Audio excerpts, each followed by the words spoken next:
with that suspicious apprehension. Tell me, don't get me wrong, I just speak my mind. Still don't get it, I must be blind. Oops, did I say something I shouldn't have? You see, I'm not that nice, should I apologize? Oops, did I do something I shouldn't have? Did I embarrass you? Do something too taboo? I didn't know I had to watch my tongue. Now you know that I'm alone again. Ooh, it might be true, I'm too taboo. Big mouth, blubber mouth, that's what I'm called. Big mouth, blubber mouth, but I don't care.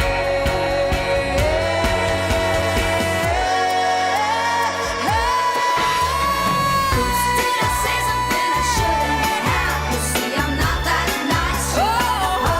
Should I apologize? Did I do something I shouldn't have? Did I embarrass you? Do something too taboo? I didn't know I had to watch my tongue. Now you know that I'm alone again.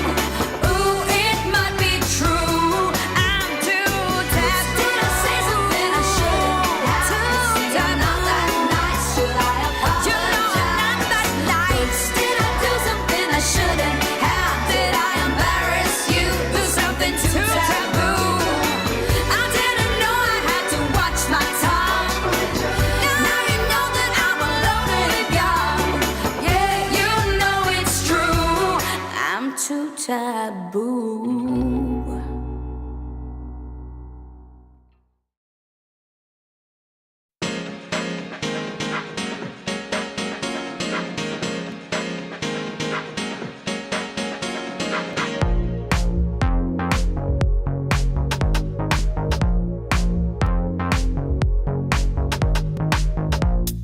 I know we've been losing time, stuck inside my head. Don't know if you read my mind. I want you to stay. Feels so right, feels so wrong. Wishing I could let it go, but I've been losing my mind.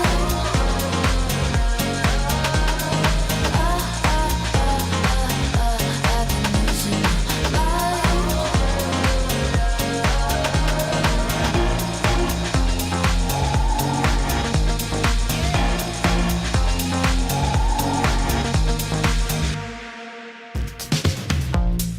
I know we can work it out. Tell me what's the harm. Let me spell it out loud. I want you to stay. Feels so right, feels so wrong. Wishing I could let it go, but I've been losing my mind. I've been losing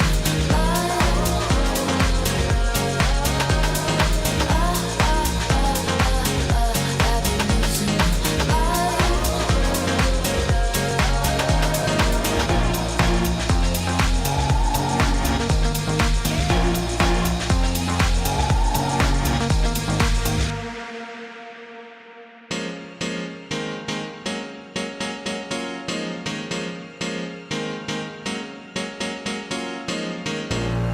Feels so right, feels so wrong. Wishing I could let it go, but feels so right, it can't be wrong. Wishing I could let it go, but I've been losing my mind.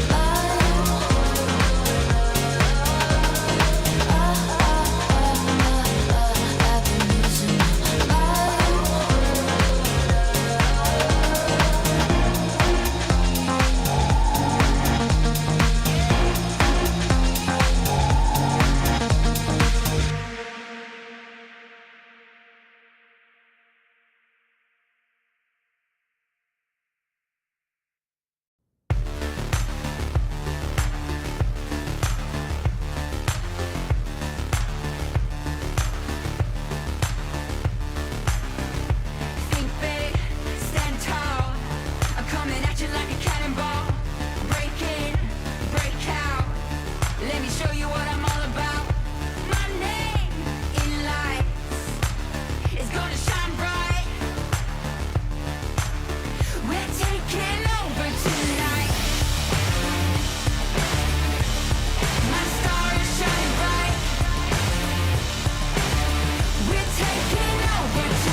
crushing it.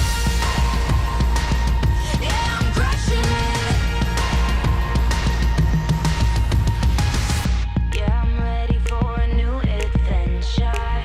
Think it's time for me to make my play. Breaking rules, yeah, I'm coming at you. Get out of my way. Time to move on, keep it in motion. A higher love, deeper than any ocean. Time to move on, feel the emotion. I'm giving it all, 'cause nothing's stopping me. I don't need anybody else. I'm doing things just for myself. I don't need anybody else. Yeah, I'm crushing it. I don't need anybody else. I'm doing things just for myself. I don't need anybody else. Yeah, I'm crushing it. Yeah, I'm crushing it. Yeah, I'm crushing it.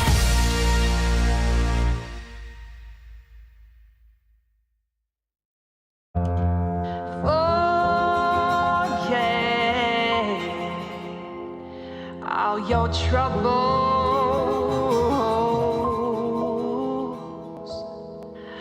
and pour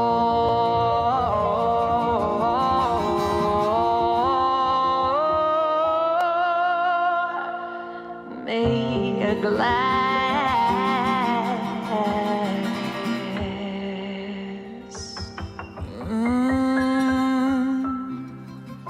of them bubbles.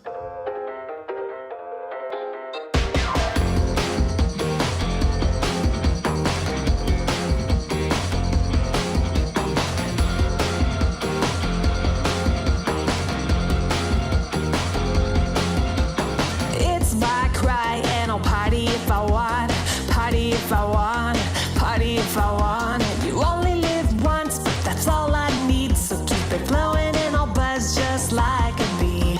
Dancing on the tables, throwing out the labels. Life is a ball and I'm living it large. I'm the entertainment and I came to play. You gonna know my name. We're gonna misbehave. Oh, bring the champagne. Oh, that's how we celebrate. Pour me some bubbles. Pour me some. Pour me some. Pour me some. Forget your troubles. Pour me some. Pour me some. Yeah, pour me some. And do it on the double, baby. Give me them bubbles, yeah.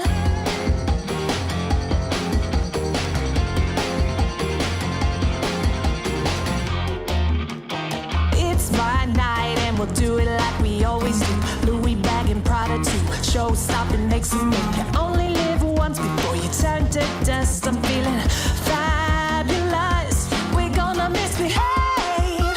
Oh, bring the champagne. Oh, that's how we celebrate. Pour me some bubbles. Pour me some. Pour me some. Pour me some. Forget your troubles. Pour me some. Pour me some. Yeah, pour me some. Pour me some bubbles. Pour me some. Pour me some. Pour me some. Forget your troubles. Pour me some. Pour me some. Yeah, pour me some. And do it on the double, baby. Give me them bubbles, yeah. Sipping on them bubbles. Sipping on them bubbles. Sipping on them bubbles, yeah.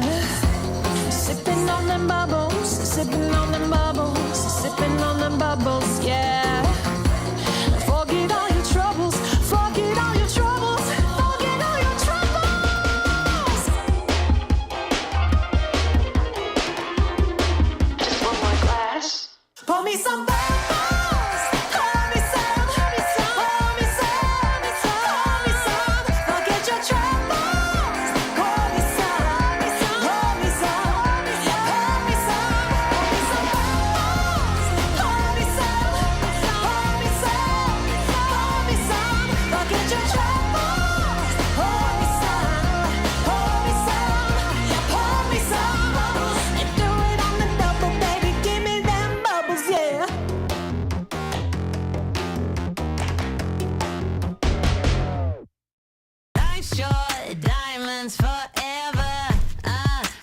put some pressure on it. Yeah, make it glitter. For worse or better. Dress up in gold. Go once, then it's sold. The highest bidder brings it home. A cold masquerade. There's no escaping it. A sin's a sin. Nobody wins. If there's a man on the moon, seeing all that we do, it'd say the time goes fast, but a few things last. Life short, diamonds forever. So put some pressure on it. Yeah, make it glitter. For worse or better. Life short, diamonds forever. So put some pressure on it. Yeah, make it glitter. For worse or better.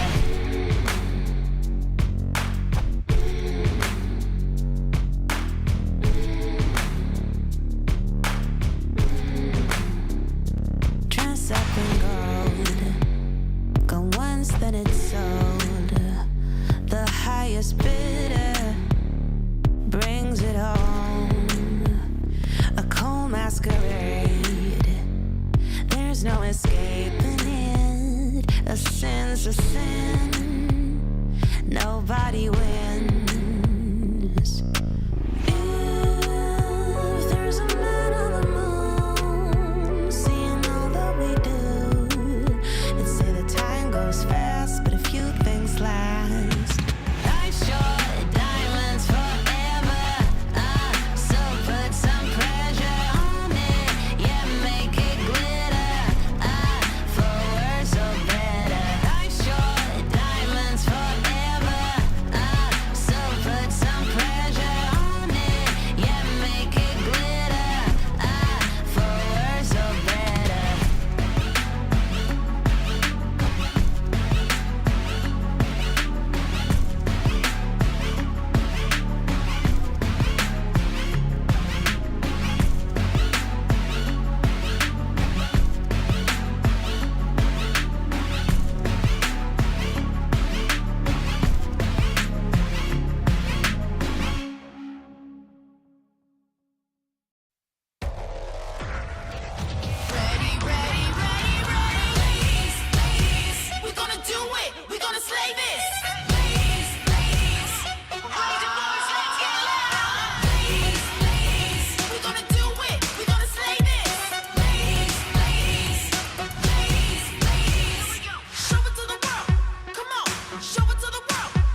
beautiful.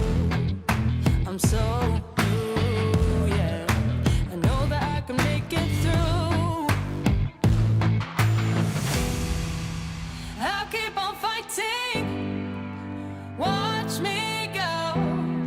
I'll be living in a better world. Ooh, you never bring me down. You never bring me down. You never bring me down. You stand up, I hear you talking. Put my stride in where I'm walking. You never bring me down. I thought I never understood the rules, yeah, yeah. Standing up for something good. I know that it might take some time to believe, yeah, yeah. But maybe I can make this right. Oh no, I'll keep on fighting. Watch me go. I'll be living in a better world. Ooh, you never bring me down. You never bring me down. You never bring me down. We stand up, I hear you talking. Put my stride in where I'm walking. Ooh, you never bring me down. You never bring me down. You never bring me down. You never bring me down. You never bring me down. You never bring me down.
People say you're very shy. They don't know you can't be wild.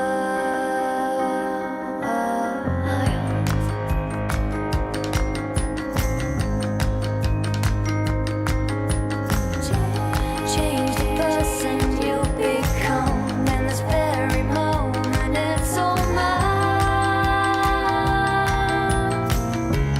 Oh, good memory.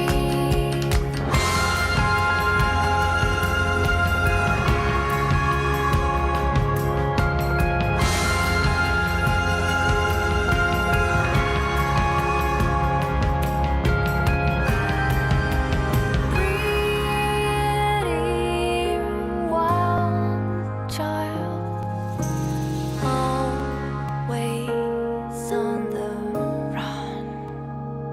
The clock is ticking fast, you cannot make it last. Suddenly it becomes part of your dearest past. Impulses are not wise and drive your crazy life. You can always run fast. Leave me all alone because I know my path. But if they say it's all wrong, tell them you didn't ask.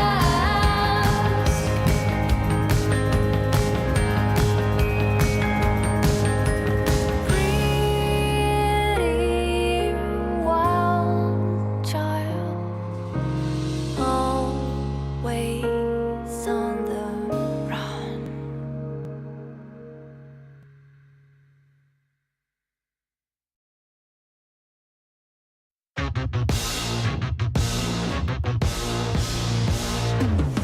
I'm sorry, I do not remember ordering a glass of your opinion. I'm sorry, I forgot the expert in all things me is you. My apologies, I didn't come to you first with every single decision. I'm the worst. I'm sorry, wait, you know what I'm not. I almost forgot. Don't, oh, no, don't tell me what to do. Yeah, you don't tell me how to think and live and be. No, I'm not you. Thank God, back off and don't tell me what to do. Don't tell me what to do. I'm sorry, I thought I unsubscribed from your junk mail long ago. It's time. I'm sorry, I only trust about 3 people. Anyway, one of them. My apologies if I managed to hurt your fragile ego.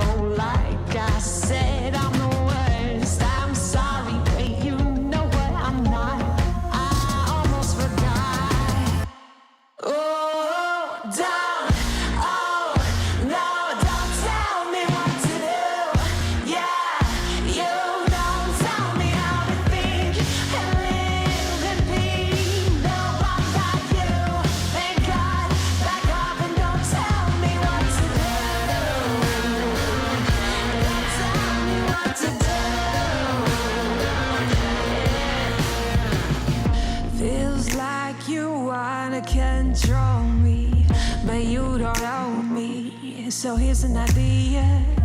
If you are gonna be salty, could you at least bring tequila? Don't, oh, no, don't tell me what to do. Yeah, you don't tell me how to think and live and be.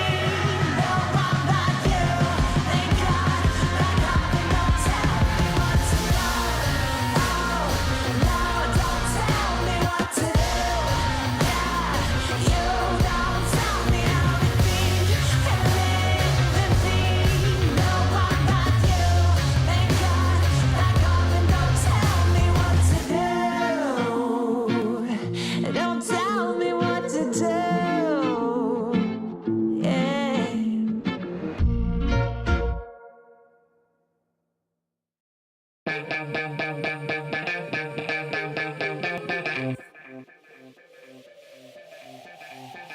So you wanna know what's up? Trying to get to to me through friends, liking me on Instagram, but me and you have never met. Playing it too cool, but you play yourself a fool. Already know you're cute, so why it taking so long and hanging in the sidelines? You've been mad when the chance is gone. So take the chance, take it now, before you lose it all. 'Cause if you swerve then you lose all the chance that you can't refuse. Hey, take a chance, boy, take a chance, take a chance, boy, take a chance. 5, 4, 3, 2, 1, baby, bye. So when you want it bad, then you better say what's up. Lose, lose, bad. 'Cause if you want it bad, then you gotta be a bad boy. Lose, bad. So when you gonna make a move, be the man that you need to be. 'Cause your ex girl broke your heart, but it's time for a brand new start. So take the chance, take it now, before you lose it all. 'Cause if you swerve then you lose all the chance that you can't refuse. Hey, take a chance, boy, take a chance, take a chance, boy, take a chance. 5, 4, 3, 2, 1, baby, bye. So when you want it bad, then you better say what's up. Lose, lose, bad. 'Cause if you want it bad, then you gotta be a bad boy. Lose, lose, bad.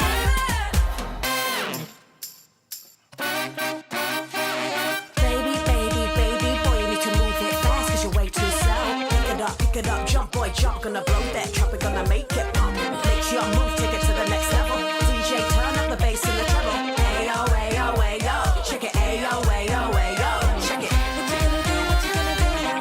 What you gonna do, what you gonna do now? Ayo, ayo, ayo, check it, ayo, ayo, ayo, check it. So when you want it bad, then you better say what's up. Lose, lose, bad. 'Cause if you want it bad, then you gotta be a bad boy. Lose, lose, bad. So when you want it bad, then you better say what's up. Lose, lose, bad. 'Cause if you want it bad, then you gotta be a bad boy. Lose, lose, bad.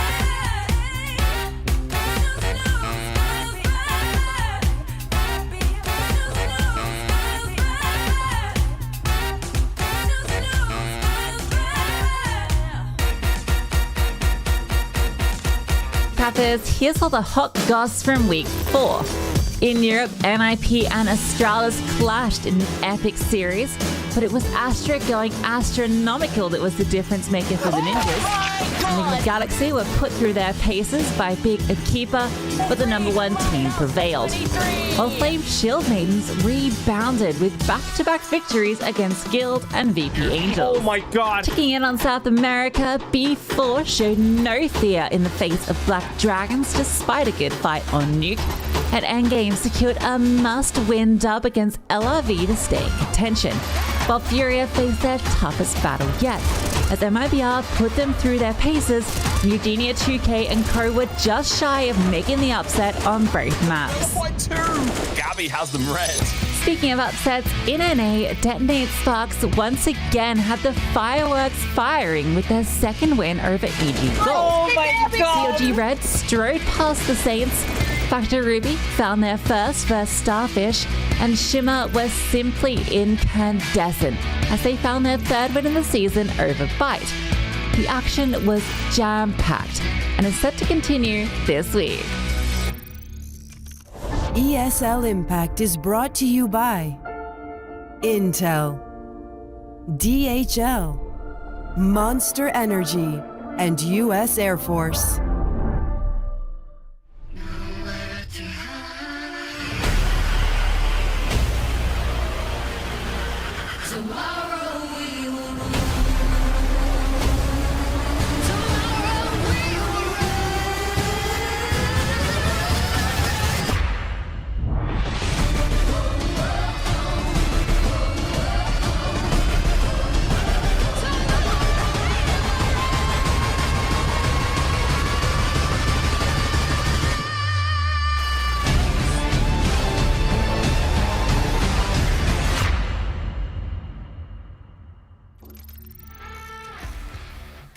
Hello, everyone. Good evening. We are so ready to kick off another week here at ESL Impact. And of course, I am not here just by myself. I am here joined by Brandon. How are you doing today? Yeah, really good. Can't wait. After that jam-packed recap, we've got even more action to bring you. Pressure's on. There's so much competition happening. And Fearless, I cannot wait to get into this week's games because there is so much on the line. For sure. And I think this has been the overall trend here in this current season. You know, season 1, season 2, we had some clear favorites, them taking home expected victories. But here, this season, it seems like everything is so much more competitive.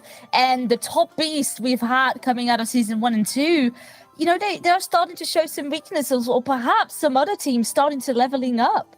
Yeah, for sure. Look, we've seen well, I'd argue the most competitive ESL Impact season ever. Especially in EU, we've added more teams in, and that's only increased the level as well. So many organizations as well adopting teams. That means coaches, that means analysts, that means so much time to review and prep, and the resources that these teams all desperately needed. NIP Impact, for example, they've added a new coach, they've added in some new players, and they are looking unbelievable over in Group A. They even beat Nigma Galaxy, for goodness sake. Yeah, it is insane. I mean, we will get to the groups a little bit later on, but overall, you know, if I think of that Group A in EU, there is a potential for a three-way tie on the line there. And NIP, my God, if they're going to be taking home more victories, they could be the leaders. But, well, today's matches are going to be certainly just as exciting as that. We have G2 Oya going head-to-head against 9 Pandas up first. Then over in South America, we will move to B4 Esports against Endgame. And then we finish off the day with the top 2 teams in NA at the moment, which is CLG Red against Shimmer. It's so exciting, and we can take a look at those groups because we have been talking about them, haven't we? Group A, looking spicy as ever. Of course, in Europe, you've got Nigma Galaxy, NIP, Bigger Keeper in there, all heavy hitters. North America, you're right, CLG Red, Shimmer. You got Byte and Saints in there rounding out there. South America, Furia, MIBR. What a game that was last week, by the way. And over in North America in Group B as well, it's got to be said, Detonate are absolutely flying. It is so interesting, you know. So first of all, so many more teams right now being picked up by organizations, and it's just getting more competitive as we go on. Of course, Group A, Group B, we've increased the size. There's now 6 in each group, and well, today we will be focusing on that Group B with 9 Pandas going head-to-head against G2 Oya. And honestly, this matchup is exciting because currently they're sort of dangling in the middle of the pack, and that means there is room to sort of, you know, crawl towards a victory, perhaps. You know, I think the potential second place here is on the line because I think Navi's are going to be finishing first in the group. But then currently 9 Pandas and G2 Oya are having the same standings. Yeah, well, look, I mean, we can get into the Twitch vote. Let us know who you think will win. Hashtag Oya for G2 Oya and hashtag 9PF for 9 Pandas Fearless. We'll regroup. We'll let you have a little bit of time there to vote in. And then when we do our predictions, we'll flash yours up as well to see if you agree with us, or you can figure out whether we're completely wrong. I think I agree with you, though. 9 Pandas Fearless, G2 fighting for that second place finish. I feel like this is the game that really decides how Group B is settling up to be. But let's take a look at this veto, because I think a lot hinges on this, Fearless. And we were having a little discussion in the green room before we went live. We were saying that this could really have some drastic implications because the veto, it's incredibly similar. For sure. I mean, G2 pretty much don't really like to play Ancient, so I'm expecting that to come out as an insta-ban. But actually, on the flip side, 9 Pandas have been banning it quite a lot, but no, Okay. It is gonna be kept afloat. So maybe because both like to ban it, they go for other bans instead. So G2 get rid of Overpass, and then 9 Pandas get rid of Nuke, which I think is very smart. 9 Pandas, I think before going into Katowice, they weren't really playing it at all, and it was sort of forced to play it against Furia. So I guess occasionally they do play it, but G2 have been having a very solid record over on Nuke. Yeah, for sure. They've been playing really well. We go into the picks now. I think G2 Vertigo would be quite wise, but instead, they're going to go for Ancient. Ooh. 9 Pandas go for Vertigo. I think with these picks, the float, it should be Anubis. I feel like that's where we end up as our decider. Yeah. I am getting a... There we go. Lovely Ooh. stuff. So take a look at that map pool, first of all. 2023, our best of 3, Ancient, Vertigo, Anubis. What a Yeah. map pool. What a best of 3. I'm so excited. First of all, have a bit of a change up, but on paper, this looks very promising. Anubis as the decider is exciting because Yeah. 9 Pandas also don't really play it a whole ton, which is also the reason why I guess it was kept afloat. The time that it did play it, they did have a very, very good showing on it. But I guess G2 have been putting in the work as well. But of course, we have to keep in mind, them still being technically a relatively new roster. Obviously, we have a ton of experience, but Juliana and Zaz have been sort of not quite hitting as good as that we are used to seeing from them. So every game right now has got to count. Yeah, for sure. And I think, look, Ancient, it's a little bit of a punish pick. G2 pick into it because they feel confident. I feel like Kiosa can have a significant amount of impact on this map. And I think of all the 3 maps we've got in this series, this is where Giuliano can hold her own with the AWP. If she is AWPing, obviously it's a little bit up for debate because Mank has actually been pulling onto the sniper, holding on to it for some maps. Last week against VP Angels, she was definitely using it over Giuliano. So that's an interesting discussion point. Maybe roles are swapping midway through the season, which means you got a little bit of turbulence in there. And despite all of this, G2 are still performing at a high level and they are fighting for that second place spot. 9 Pandas, on the other hand, you know exactly what you're going to get with this lineup. It's explosive. It's a lot of firepower, but also what I've been seeing ever since the player break, ever since we come back in Katowice, it's a blend of these really slow, intricate mid rounds. I've been so impressed with what we are getting, and it looks like they're all together.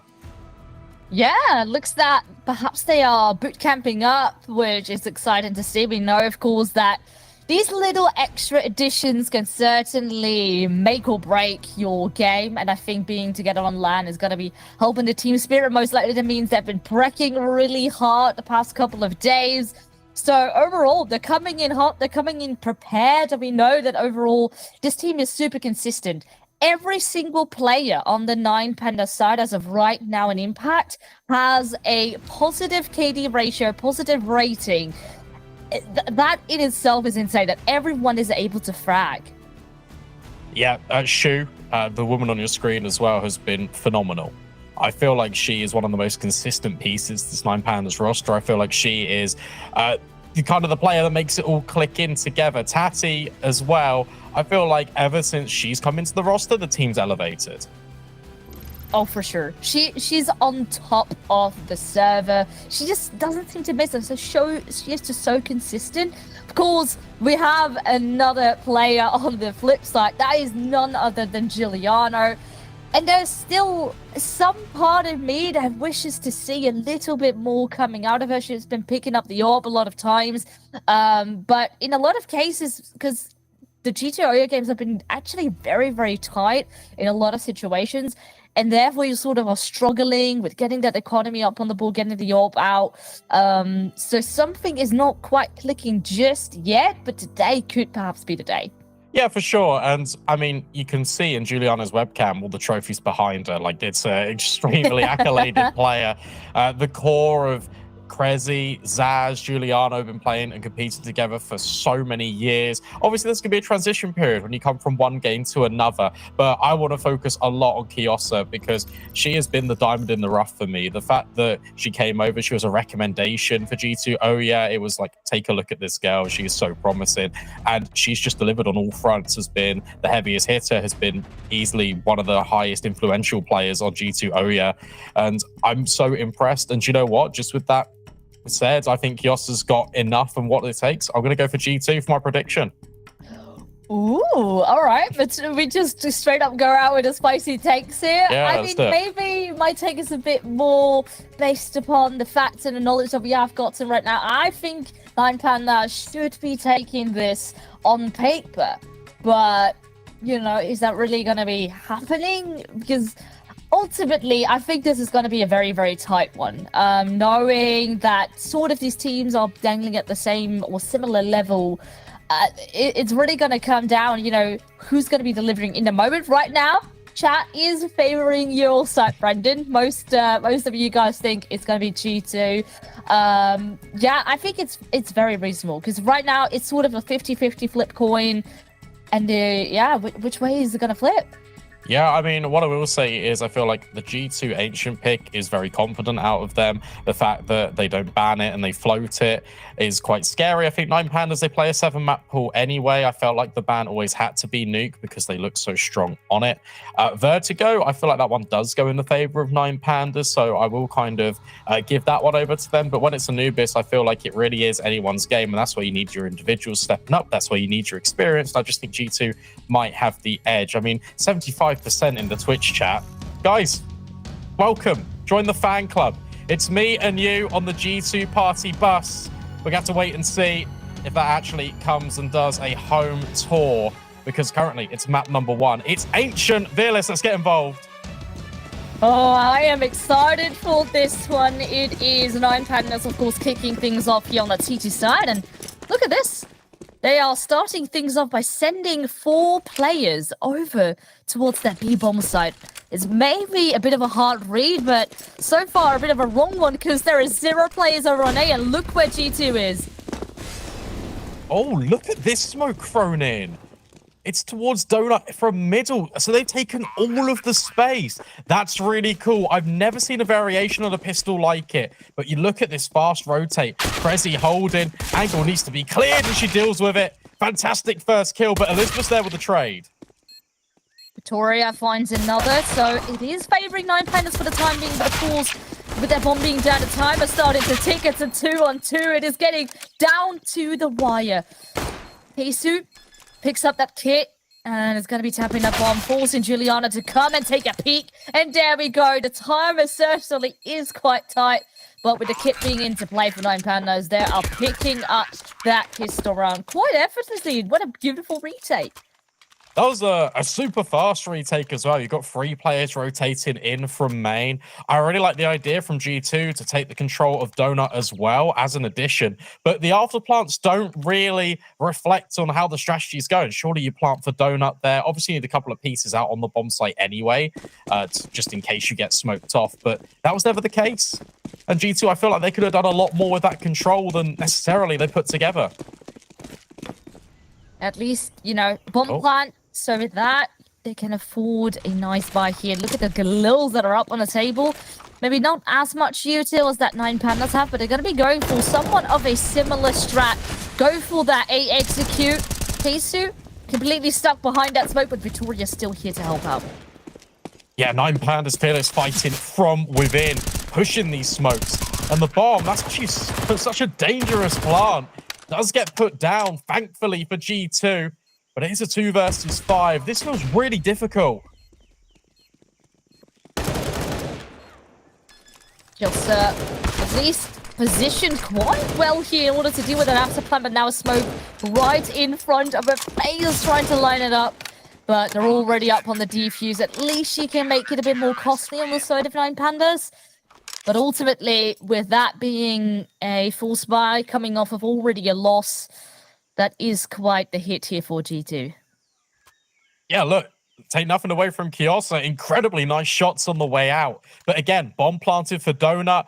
It's a little bit inconvenient for G2 that 9 Pandas have got, 4 players there ready to overwhelm. It forces them in towards CT, in towards Temple, and the bomb never planted for them. 9 Pandas Fearless are adding a lot of pace, a lot of venom into these retakes, and it's making it really uncomfortable for G2 to establish positions. With that being said, look at this. Obviously, it's the half investment, but Manka and Giuliano are already wrapping 8 from mid. Not sure if Fatal spotted them.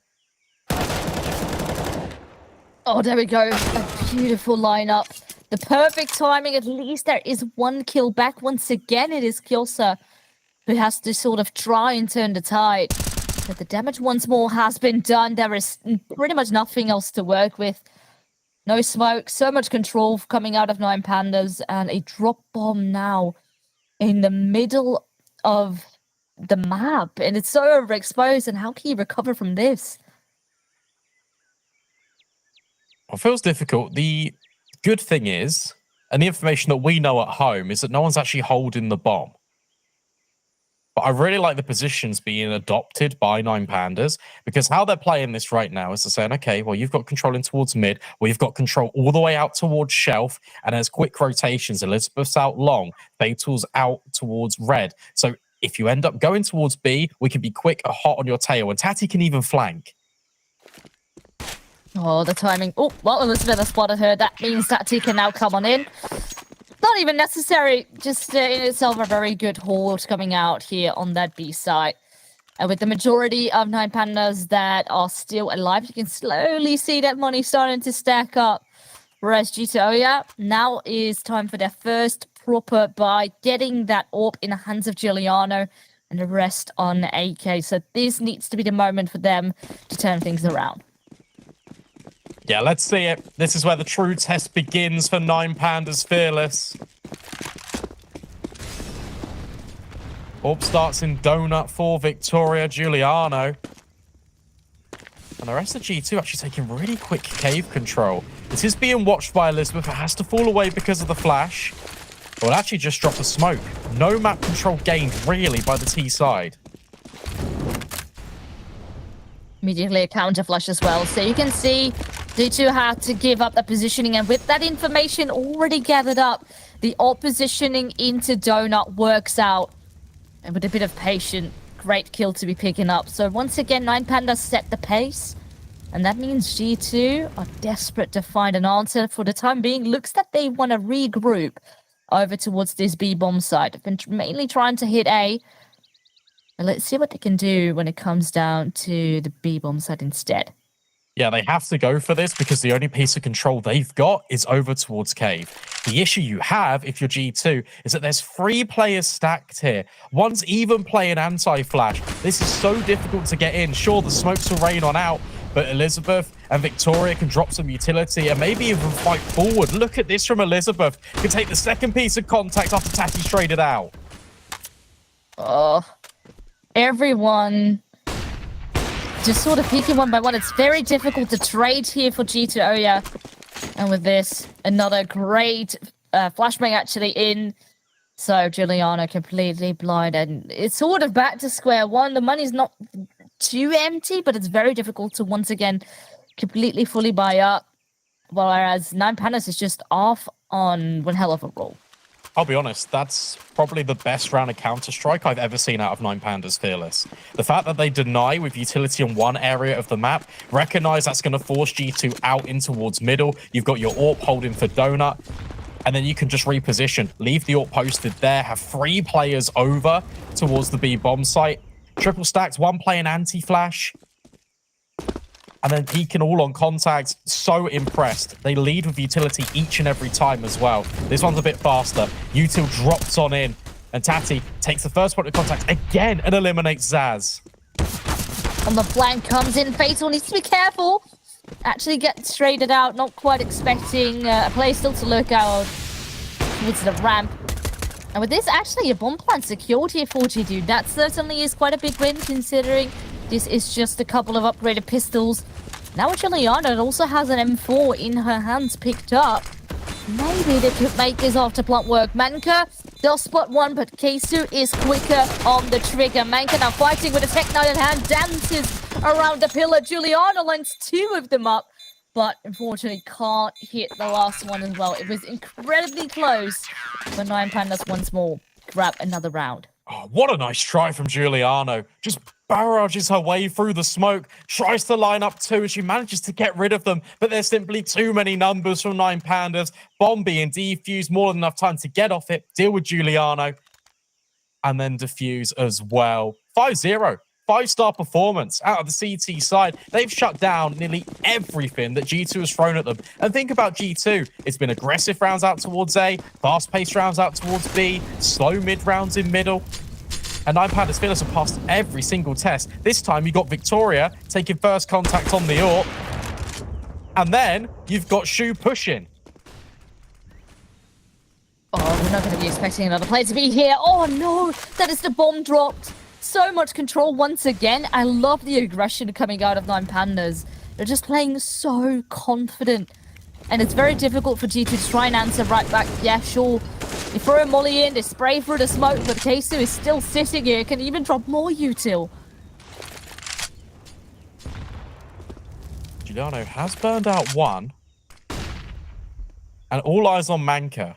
Because it all depends on her timing right now in Donut. Because as all the troops for the CTs gather over towards the bomb, it hinges a lot on this timing. Now, Tati is accounting for it at the moment, but that could all change with the contact being felt here. Oh, Giuliano tries to swing. Zars also not quite connecting the spray, and that means more kills are aligning in favor of Nine Pandas. Manka tries to get a second one out of it, but instead, Nine Pandas just seem unbeatable right now. Wow, that was the right idea, but slightly the wrong execute for G2 Oya.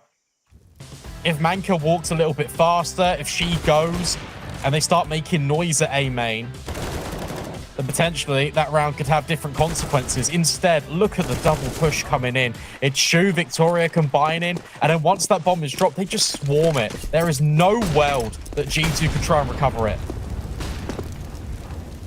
Bruce coming out.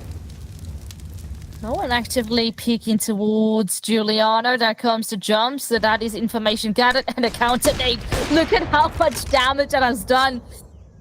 And it's as easy as that. You know, you spot, you respond. And Nine Pandas have once again the right ideas in order to sort of scare G2 off.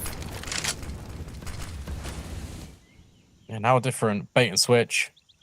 But that has left a gap in towards middle. Donut has been often a success story for G2. They've been able to get this map control more often than not. And I like the fact that they've gathered the space and now they just want to accelerate. Oh, they might actually sandwich Keisu. Instead, no.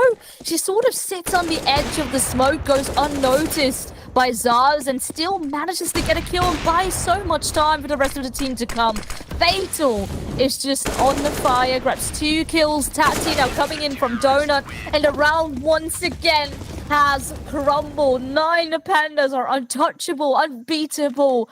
And what do G2 need to do? Because I feel they are definitely the right ideas, but 9 Pandas just respond so well to them. And it's the pace of which they respond to them as well. I feel like G2, again, a little bit caught up in the moment. There were so many smokes that could have been put down for the CT cross, but Fatal has free reign. Instead, it's a completely open battlefield that she can just pick and choose her fights from.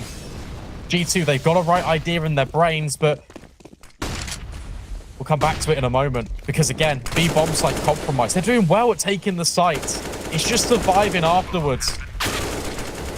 Yeah, obviously this is a couple of upgraded pistols, so you don't really have that much to lose. You kind of want to go in with explosiveness and hope to try and overwhelm. It's doing a good job. And now Giuliano 1 versus 3 with an AWP. And I think, you know, if it's going to be 1 smoke, 1 molly, and that's all. All right, a very quick scope coming out. Tries to hit 1 more. Maybe there is still an opportunity ahead. Oh, unfortunately not. But once again, a very solid attempt coming out of G2. Yeah, these pacier rounds are really catching 9 Pandas off guard. And they're throwing cautions to the wind a little bit. As you mentioned, lighter investment, risk. They're not so much adverse to it. There's not a lot to lose. So they can go for these faster plays where they're slowing down and they're allowing 9 Pandas Fiddlers to set the tempo of these openings. That's where it gets dangerous for G2. Because I'll be honest, there's a lot of these rounds in which G2 Oya could have converted them. But instead, 9 Pandas Fearless, they've just got the numbers and they just react instantly. There's no room to breathe.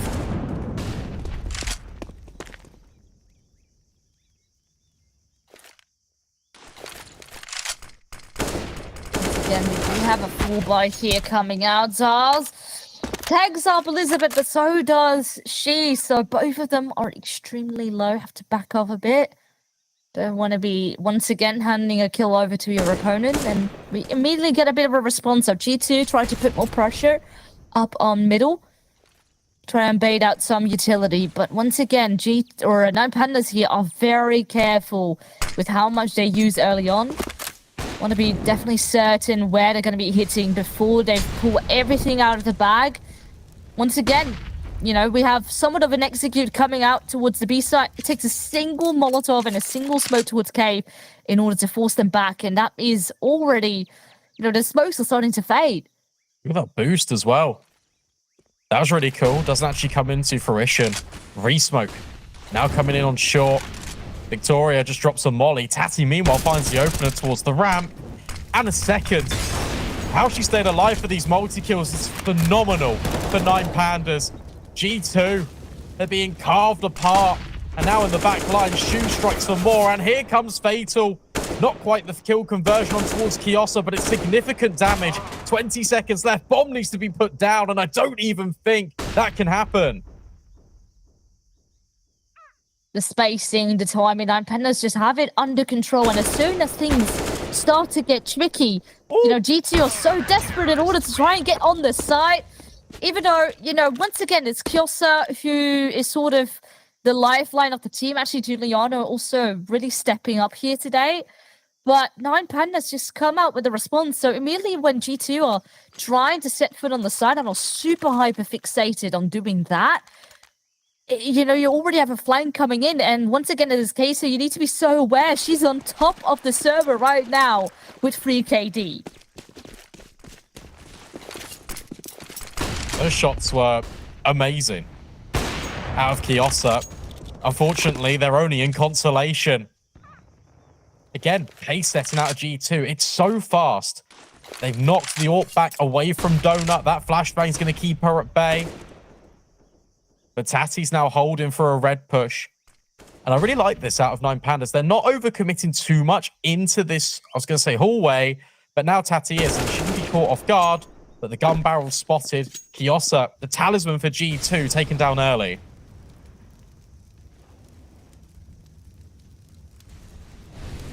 You can see, so as soon as a bit of pressure starts to come out, you can see that Nine Pandas are very eager to push down A, have so much intel, rotations are on the way.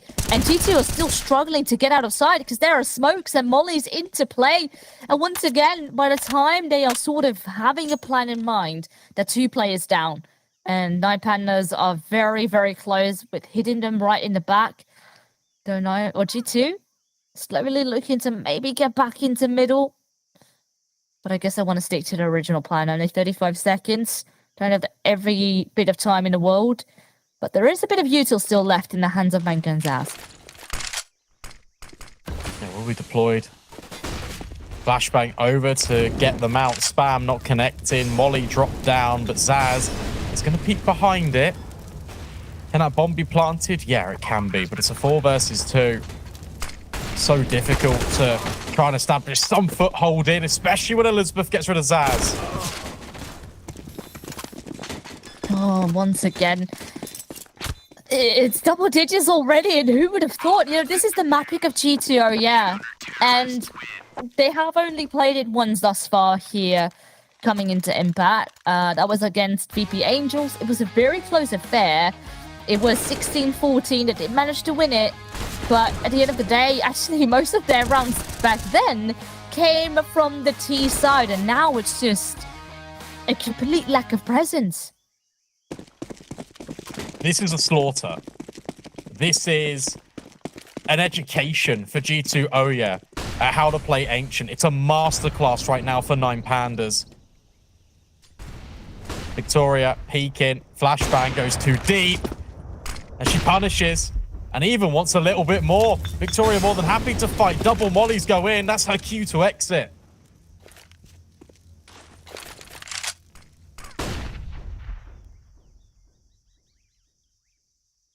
G2 definitely are a bit hungry here when it comes to the A side. They have Cressy lurking around main, which Nine Pandas have been pushing a lot.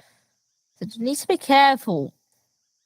Cressy is still here. If she goes in by herself and has the bomb on her back, ooh, all right. Cressy grabs the opening there. That's very important. Makes the numbers even. But is she going to be expecting a second player to be here? Happened before. So you definitely need to be checking your angles. Oh, no. Oh, a bit of a miss spot. All right, Fatal goes noticed, has to fall back. Well, actually, remains to sit there, so she's very confident, but the backup has already arrived. Right from behind comes Victoria, and that is the cue for Fatal to come in. Not quite hitting the spray as she should have, but Tati can maybe still turn the tide. The numbers, okay, it is definitely still even one by one. The players fall, and now Manka has the bomb on her back, makes the way back to B. It's a foot race. Manka should always win it. She's got the smoke for short as well, which will be deployed. Victoria dropping the incendiary. It's even going to run through. No, burning alive. Limited time left for Manka to try and plant this bomb. Victoria knows this. Waiting for the audio. Has to be the committal. Victoria just sits in the smoke, lurking, waiting. Manka on the swivel. Victoria spots her out and low HP. One bullet from the 5-7 will secure it. And it will be 9 Pandas will hit 11. Oh my god. And I thought, this one went actually super well. So they had so many trades up on the table. But I guess ultimately, some of your angles not being checked and a bit hesitant whether which side you want to be hitting. It just seems like 9 Pandas just have such a clear set plan in mind of how to deal with presence that is coming out of G2 Oya. Perhaps this time around they were overstepping a little bit too much. Definitely very eager when it comes down to pushing for A, which I've done so many times right now. So maybe need to be a bit careful by doing that time and time again, because obviously now it gets predicted. But once again, they respond beautifully once the rock actually starts to crumble. Look at this boost. Oh, it's significant damage. Tati runs out of ammo, but swaps to the USP. It's the mini M4, and it still delivers a kill.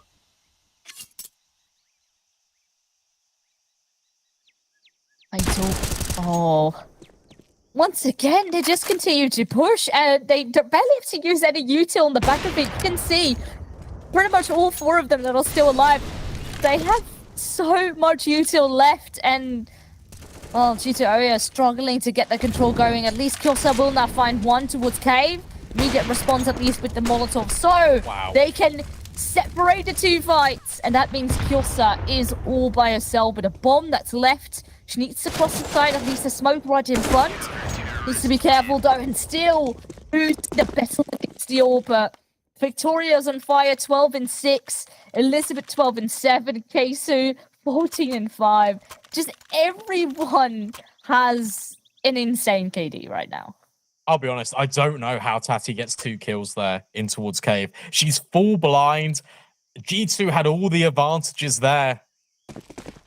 And sometimes it's just not your day. Has to be the Tech 9 purchase. Has to be the partial investment. You want your AWP. You want your AK. It's not one of these faster plays in towards B. Through Cave this time, and they have been having success here. However, not today. 2 kills at least from Zaz. Victoria now under pressure. They could overwhelm her here, and they have. 2 versus 2. All right, this needs to be the round. You have such good wind conditions right now. A very good angle to hold, but no, instead, he's on the rifle. Just completely out-aims Juliana on the AWP. And now Zaz. No head armor, which means a bit of wiggle room here for those M4s. And there we go. Even though a very good nade being thrown, it's once again 9 Pandas who recover. And they grab their 13th round here. They lined up. That was it for Zaz. They lined up. But unfortunately, it's not quite enough. It's still flawless.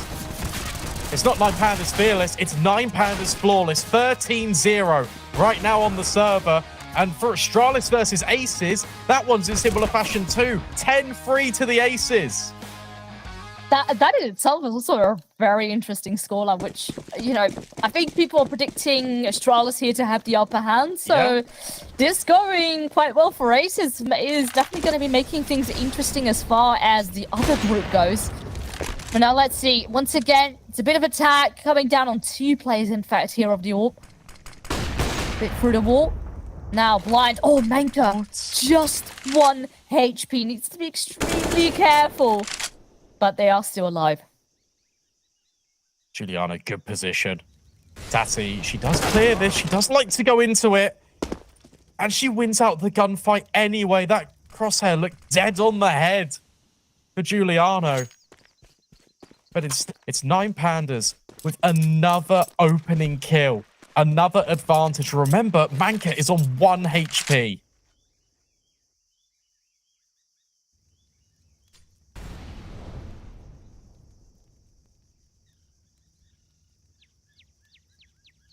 At least they could play the numbers game here. G2 on the way towards B. There's 2 players there.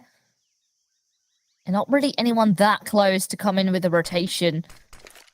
So maybe this is the time. But smokes are lining up.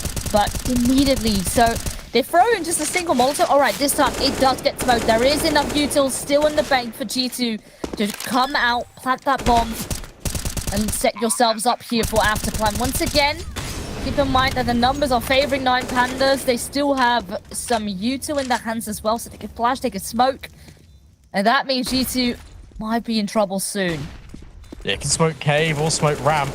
It's the latter. But Cressy finds 2 big kills on the site. That alleviates so much pressure. But swings, doesn't need to, but takes the risk. Fatal then finds 2 of her own. Kiosa on the edge of the smoke. Only gets traded out. Zaz versus 2. Shoot is low, but still through the smoke will find the headshot. Victoria sticking the bomb the entire time. 14-0.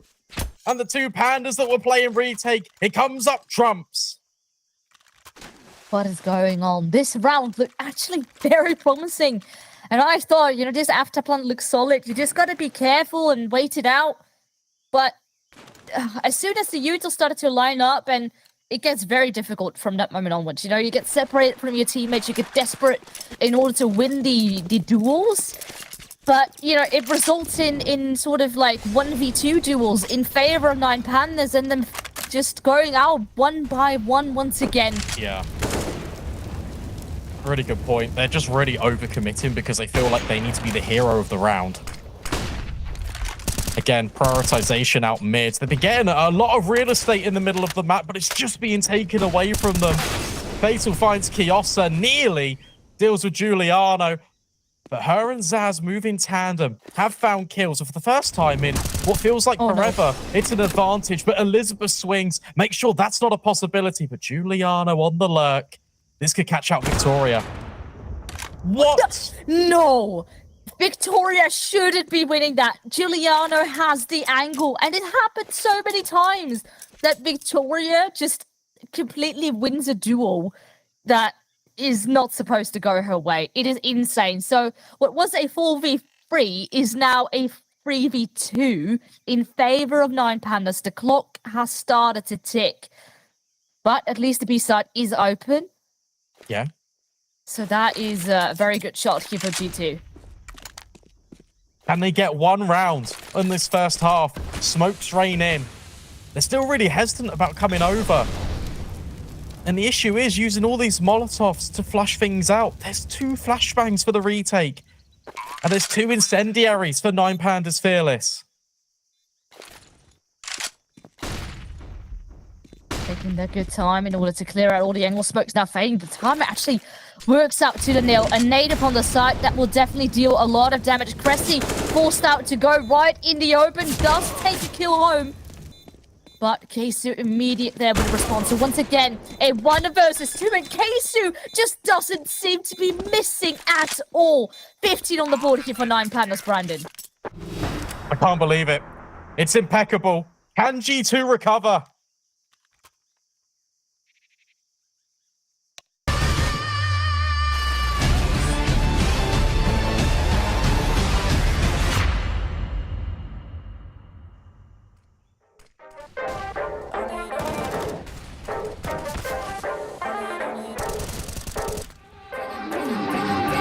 Own my style, how I got this smile. Conquer fear, got the crown. Can't nobody bring me down. I'm looking good, quite frankly. Tim's a fitted big Yankee. Then I'm cold when I'm out east. I'm top 10, you can't rate me. Stop talking, baby, go get it. You start something, better finish. Yeah, that rooftop still a missing. I'm independently winning. Master B taught me no limit. Faith got me dominion. God given can't diminish. I'm set apart, I'm distinguished.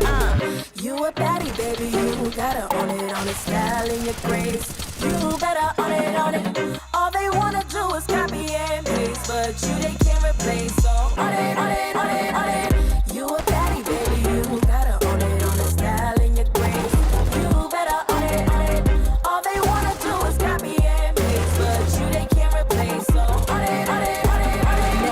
I walk in, got them all hot like she back again. Then I'm fit, I'm far from plain. Sugar and spice, I can't be lame. Tried to hate, but my God, stop. You got blocked, but it's tight in. Motivated like them high school players. I know you remember those tight ends. Everything ain't always black and white. I'm still gonna get it going with in spite. Shining bright, can't dim this light. Diamond in the rough one made me tough. You stuck on luck manifesting. I say my prayers count blessings. Flashy, flashy flexing. My own style is impressing. You a baddie, baby, you gotta own it on the style and your grace. You better own it. All they wanna do is copy and paste, but you they can't replace. So own it. You a baddie, baby, you gotta own it on the style and your grace. You better own it. All they wanna do is copy and paste, but you they can't replace. So own it.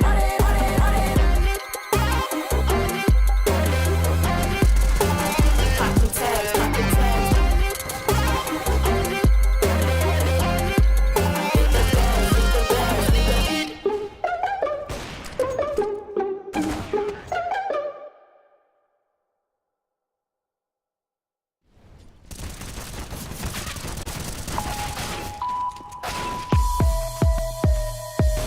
I can tell that you're a little scared about what you heard about me.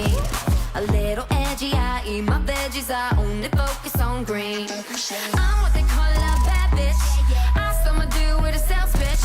Little booty and lots of moody, just so you know about me. If I want it, get it started. Ring around the wrist like I'm Jordan.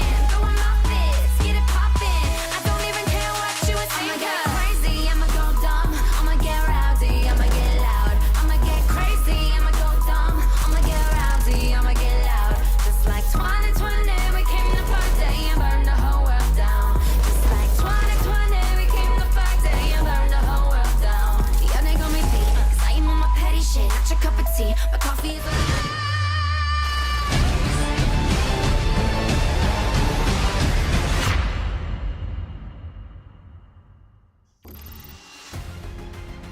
Well, that is certainly not the result G2 were expecting on their map pick. However, there are smiles on the player cams. And it is, I don't know, something maybe to laugh about. 15-0 for 9 Pandas Fearless. Will we see a 16-0? There's definitely possibility. This pistol round could be it here.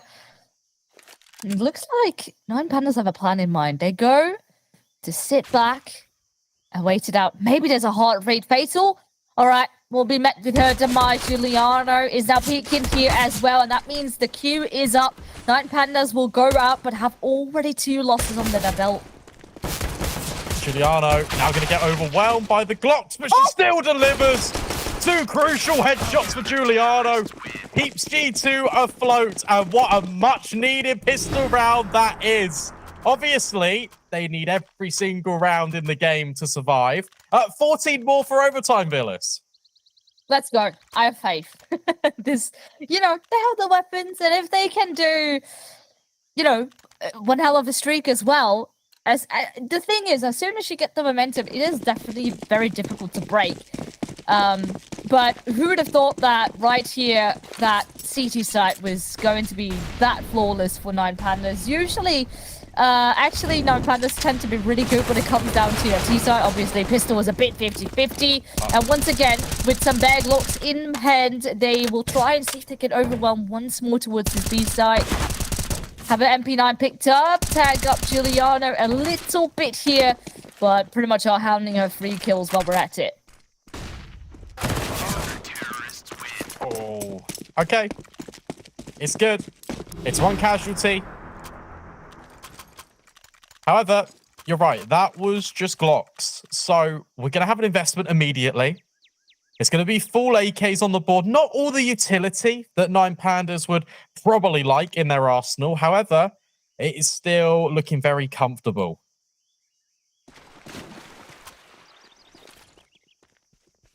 Well, even I think with a little bit less, 9 Pandas tend to have such a well-executed plan of how they want to deal with certain angles. Now, a bit of a push coming out of Manka, but gets hesitant once she gets flashed, which I think is the wise decision to fall back, play it a bit more safe. Or Elizabeth goes on the hunt towards Cave here. Good util being put down, good protocols in place. However, that is burning a lot of it out of the toolkits of G2. Smoke in for red. You can expect a swing to now come in towards Donut. Elevated peak, but Elizabeth goes slightly early. But Manky gets caught off guard. Giuliano can only find one with her. That's a 4 versus 3. Very favorite situation here for Nine Pandas. The bomb still looking to spawn. And Zaz has a very good angle. Can't quite be hitting the second one. And with another kill found, that means Kyosa in a 1 versus 3. Bomb not picked up. She is heading towards the right side. And of course, she's full health, whereas 2 of the players on the Nine Panda side are not. That's true. But if they double swing and if she's looking the wrong way or even fully blind, then that's the issue. 16-2 for Nine Pandas Fearless. By the way, that was G2's map pick of Ancient. A little bit questionable coming into the veto, and while we've certainly got some answers, Fearless, Nine Pandas Fearless, what a dominant display on that first map. Yeah, this is absolutely insane. We're going to be looking at this scoreboard right here because everyone on the side of Nine Pandas has been doing their job. Victoria, technically on the lower side, but still 14 and 9, doing one hell of a job. Tati with the most entry kills here, but we have to give props to Keisu here because Keisu 21 in 7, that's 3 KD, and her work with flanking out on the CT side was absolutely phenomenal. Yeah, I mean, shout out Giuliano is the second highest performing player on the server, despite only getting 2 rounds, which is absurd. 18 kills was a really good performance from her. However, you could argue that some of the kills she was getting weren't really that influential to the rounds. And Nine Pandas, it just felt like they had a game plan. Whenever something went a little bit wrong, say G2 were doing really good in taking that mid control, what's your backup plan? And if that goes a bit wrong, what's your third backup plan? It felt like there were layers to that defense. There was so much variation on the CT side, and it was just too much for G2 to handle.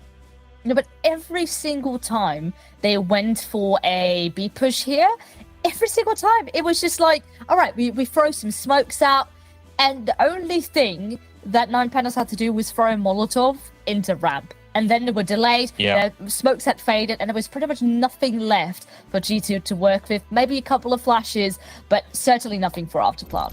Yeah, it felt like the team wasn't really operating in the most cohesive we've seen G2 at this event. And this map certainly isn't a fair reflection of what we've seen in the season so far from them. But what it does do is give us a comprehensive idea into what we're dealing with Nine Pandas Fearless.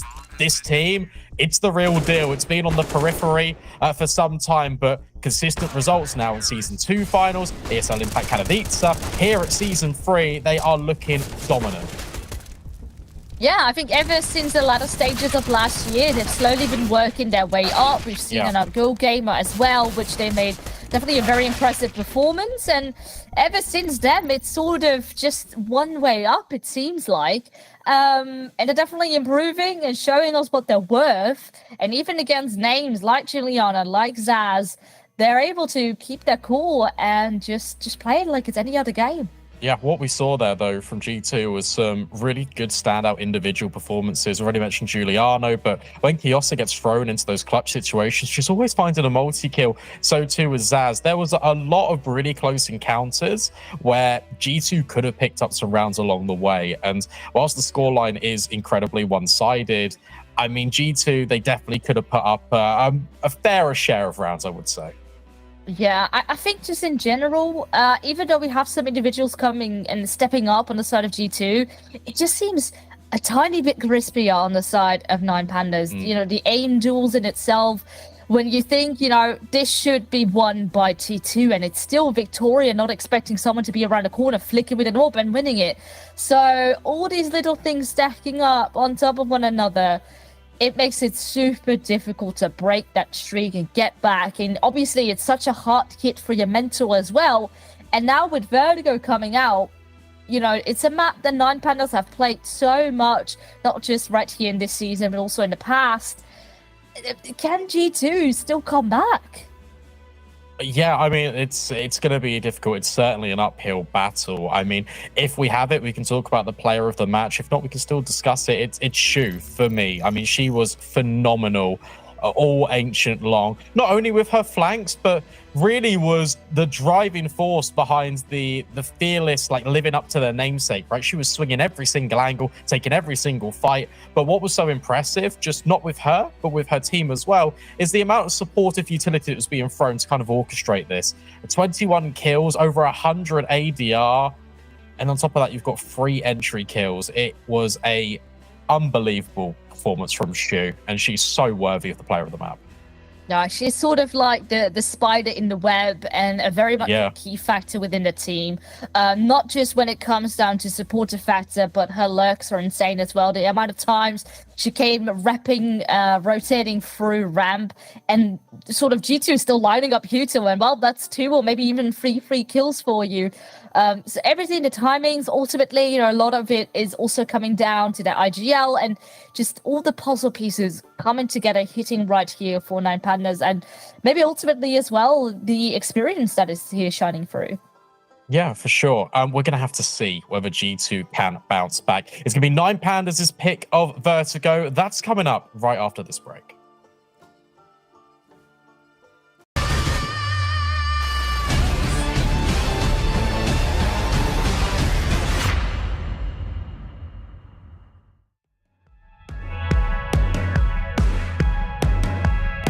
Always thought I could walk through fire, blow up the storm and see the light, yeah.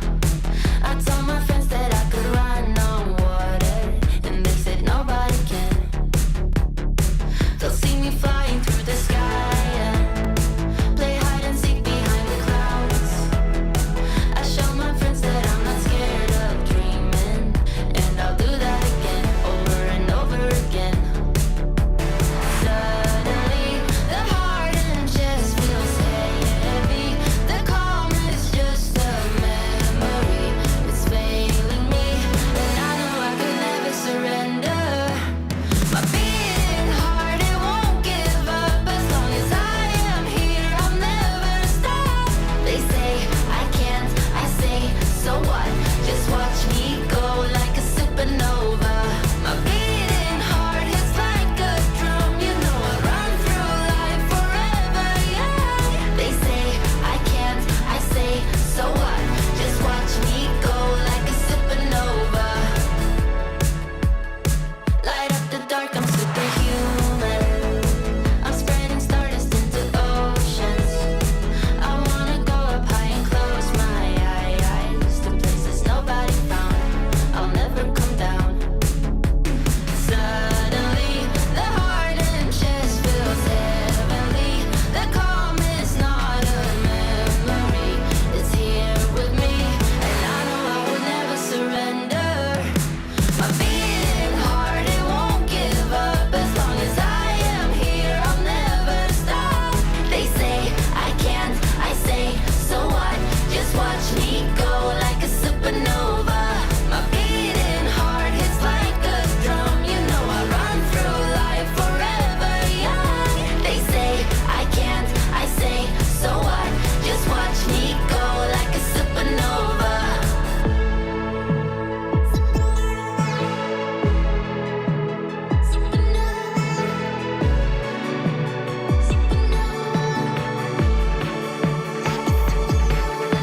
My beating heart, it won't give up. As long as I am here, I'll never stop.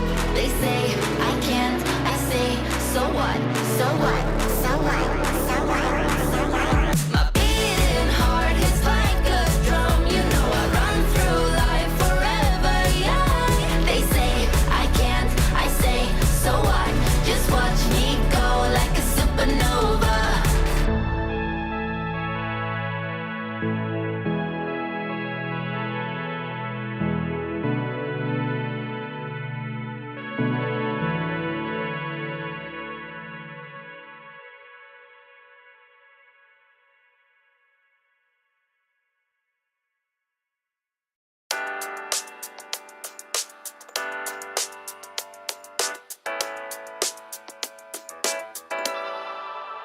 How do I deal with what I'm feeling? Maybe I just don't. What you're doing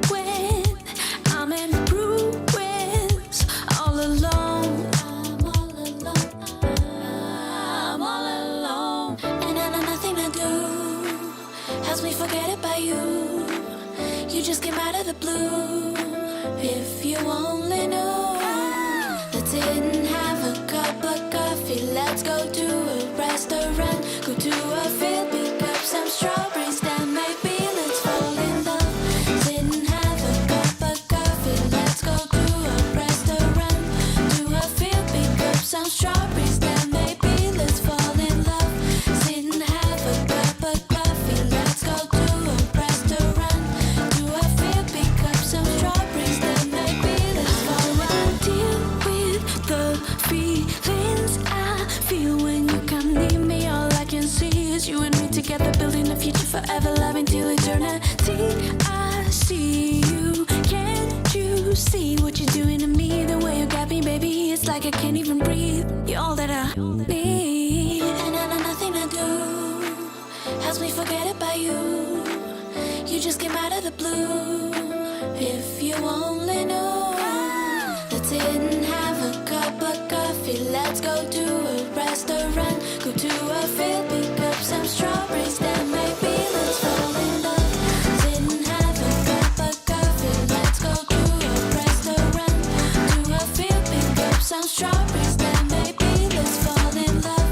Didn't have a cup of coffee, let's go to a restaurant, to a field, pick up some strawberries, then maybe let's fall in love. And maybe let's fall in love. Then maybe let's fall in love. Then maybe let's fall in love.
All right, all right. Well, we are back, and soon we will be kicking things off over on that second map. But honestly, I mean, I think it was good we had a bit of a break, because right now we need to reset for this second map, but I think G2 needs as well, because right now you just need to sort of erase that from your memory, focus on all fours here into this second map, because this is your moment to turn the tide. And Brendan, I don't think we haven't really touched upon this yet, but next week matches, we have them actually both have another game being played, but I think their opponent next week should be relatively easy considering how things have been going in the season so far, which means this match here today might be the deciding factor as to which team can make it still into the playoffs. Yeah, it decides a lot here. And Villis lets Verti go with our second map. G2 Oya, of course, starting on the CT side because this is the 9 Pandas Fearless pick. Yeah, we have, of course, seen them already have one hell of a game over on Ancient. And now let's see what they can do. Obviously, they're starting off on a bit of a rougher side here when it comes down to Vertigo. But with how clean they have been playing on Ancient and how well they've used their utility, I have a good faith that maybe this could be a 2-0. But of course, G2 will be fighting hard, and they have still all 5 of them alive. Ooh, bit of an overstep here. 9 Pandas certainly are hungry to get those kills, a bit of a burst coming through, and instead the kills are starting to fly in favor of G2. Yeah, it looks like they're trying to combine 2 pistol rounds into 1. 3 versus 2. Cressy is just sticking the bomb. Hello? That needs to be accounted for. No, it won't be. Giuliano applying pressure in towards Gap. Cressy just sticks the defuse, and it is stolen right under from the 9 Pandas' nose. At least they got a bomb plant, which means the buy can come out here. Which you have seen. We haven't seen that before, but back on Ancient, that didn't quite go the way of G2, back when they lost the pistol. But yeah, that was actually a very, very nice recovery. And 9 Pandas just got super aggressive. The bomb was planted with smokes into play. Sure, they had some intel that there were 2 players close, but they just went for it instead of waiting out the timer, not knowing if there was a kid into play coming out of G2. And now, Nate's being thrown. Victoria needs to be a bit careful. Of course, has been noted with her scout in her hand. But 9 Pandas are spreading out. Look for some map control. Ooh. Nice boost coming up. Cressy not killed just yet. And Nate will come and fly. And there we go. Now she's out. Yeah, very good util. Yet again on display from this T side. Diosa under a lot of pressure here. Has dropped a smoke, but she swings. And that's going to be her downfall. Shu will clean her up. 5 versus 3. This is looking a lot better for the T side. A re-smoke here, though. Ooh, and a push. Yeah. Oh, all right. Okay, the shoulder is sticking out. I thought maybe Keisu still had the advantage there. But it means that the pace will be set up instead. They fall like flies once again. Zaz still sitting here. Close angles. Just going to be waiting out. Too many smokes makes it very difficult. But at least have made it equal again. No, Zaz will fall. Sure, the rest of the players are here. But if Tati continues to strike like she has done already, going to be super fatal for Manka. At least that's one in the bag. Gets a second. But that is when Tati swings and grabs the round here for 9 Pandas. Oh, what a nice try from Manka. Lines 2 of them up, and then Tati's low on the bomb site, but she swings just within half a second of her teammates falling. It's instantaneous on the trade, and now we get into a situation where it's the 4 spy wars for both of these teams. How this works is both of these teams are going to buy until one team wins 2 rounds in a row, and then that's going to reset the economy. Oh, quick there will go. Already first going home. And already they have the right ideas to throw in a molly. Won't quite force us to go further back. And in fact, could maybe be a bit of a surprise factor. She does decide to stay there. But 9 Pandas take it bit by bit. Still hungry for this mid control. Ooh. This is the timing. So they don't have that intel that Zaz is still sitting here. But once again, 9 Pandas just waiting it out. Playing by the book. Take map control piece by piece and now go back towards A ramp. Victoria finds Zaz. Good find. I thought that might dismantle the boost on short, but it hasn't at all. So Giuliano could still be in with a shot, securing a kill. Will Tati account for this? Currently not looking at it. Not a consideration in her mind. Up they go. Now she checks it. Giuliano removed. And that's information that Manka's there as well. There we go. Taken out. So far, all of them alive. Only Kyosa, who's lurking around his B-bomb site. You have armor, you have a deagle. Oh, if you can get a weapon, that would be very nice. Gets a tag. But nothing more than that. So a flawless round coming out of Nine Pandas. And even though I felt the ideas were up on the table for G2, you know, that play coming out of Zaz, but then the timing, yeah, still not quite working out in your favor. The boost being checked as well. Nine Pandas seem prepared. Yeah, dotting T's. No, dotting I's and crossing T's. Not the other way around. Kyosa tries her best, but can't convert the kill. Victoria with 3 on the SMG. That's promoting a healthy bank balance. Intel as well. Astralis versus Aces. That first map went to the Aces 16-8.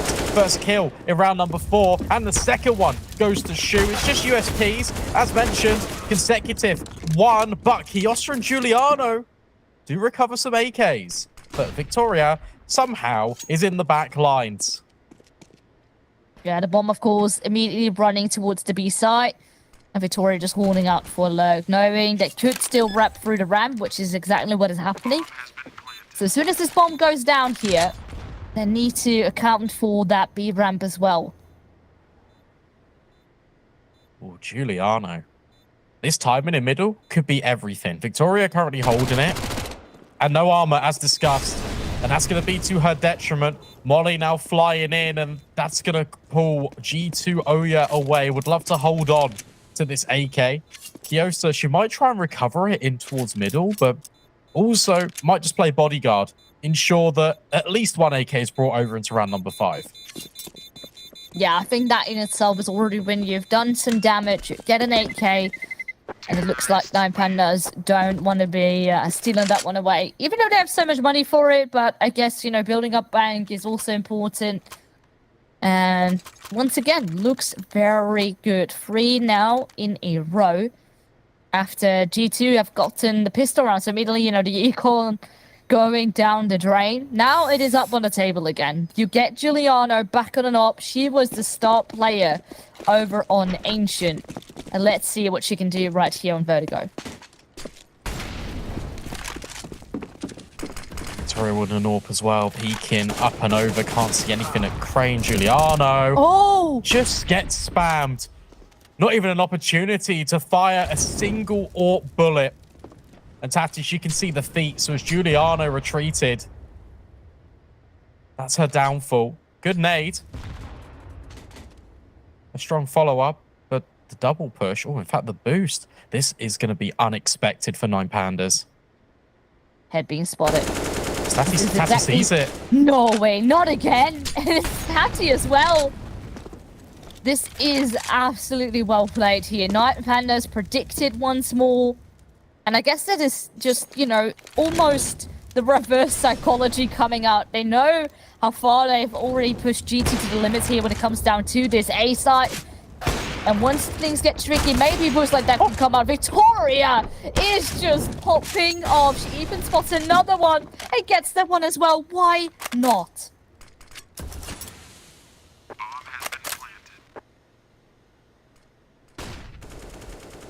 That was absurd. The flick she just hit for that first kill and then just keeps on going.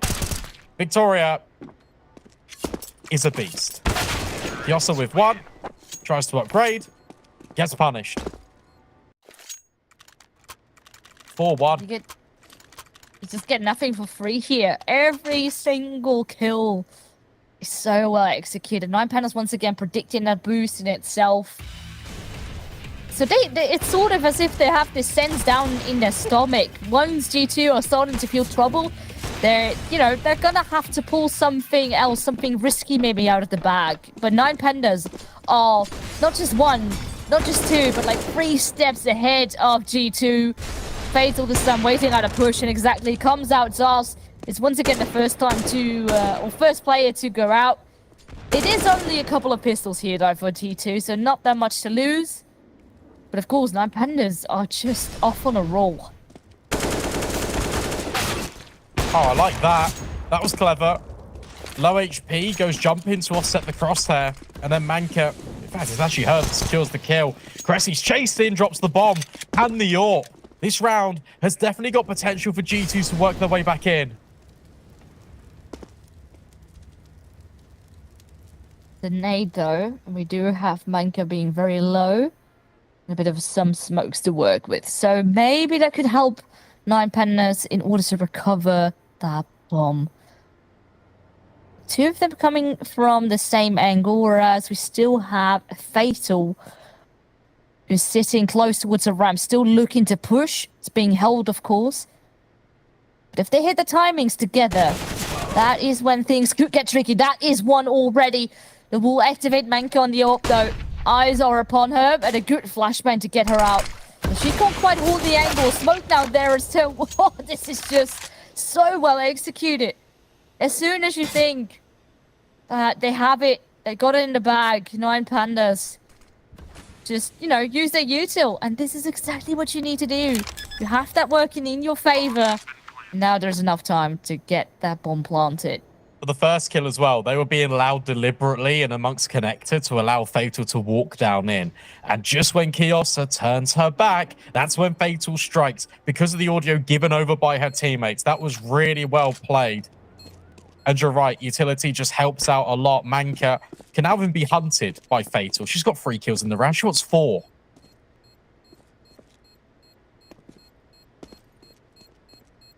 Hunting. There we go. Of course. There we go. Goes noticed. Obviously, a lot of noise being made. Manka will hit that one quite easily. Will be able to survive. Have that AWP transferred over into the hands of Giuliano. But things have gone quiet, and Zaz still stuck. Still yet to frag. All these little things are definitely starting to worry me with the momentum already being 9 Pandas their side. And it's their T side as well. Yeah. It's looking quite good. What I will say is the 2 games that G2 Oya have played, the majority of their rounds have come from the attacking side. So it's the second half that we're going to get to see G2 perform at their best. However, they're going to need to provide themselves with a lifeline. Because right now it's only 1 round in. There's still a lot of rounds to play in this first half. Information goes both ways. Shots ring out, but both miss. Oh, that one doesn't. Oh, that is insane. Just completely out-aimed, and Tati, who has already been on fire here on this map, just continues to strike. Now, with the player advantage, they can pretty much hit any part of the map, and you're going to be outnumbering G2 for the most part. Just scouting, just trying to put pressure. Maybe see if they can bait out even more util, because G2 already have so little. They're making a bit of noise. Tati still hoping to find someone over towards A-ramp. The bomb, though, bit indecisive. Not too sure yet where it wants to go. Perhaps depending. Maybe Tati can find one here. It's actually a good flashbang in. Tati has to look away. With that, an opening. And in fact, an opening towards the B side as well. Good hold. G2 have a player advantage. Yeah, nice job from Kiosa. Takes 1 kill and then gets out. It's better to hold on to her life and try and play retake with the rest of the squad. There is a molly on Victoria, so this can get quite spicy towards the tail end of this retake.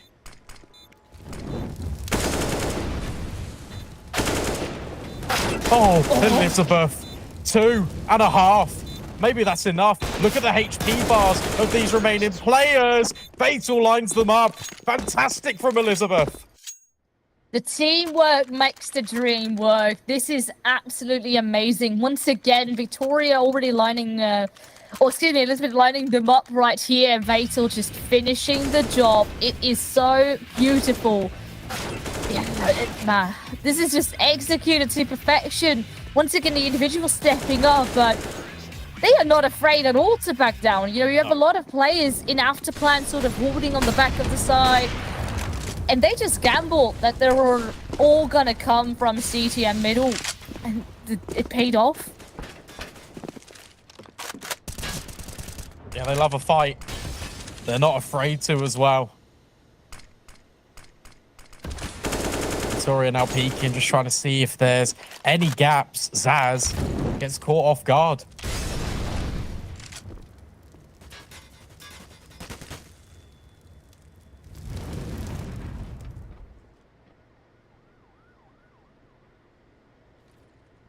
And look again, Tati is slowly creeping up. Needs to be careful. Now met with a bit of counter util. Flashbang first, then a Molotov. So you don't want to be caught. And it's best to sort of just fall back. Try then once more, because you can see Zav's empty on util already.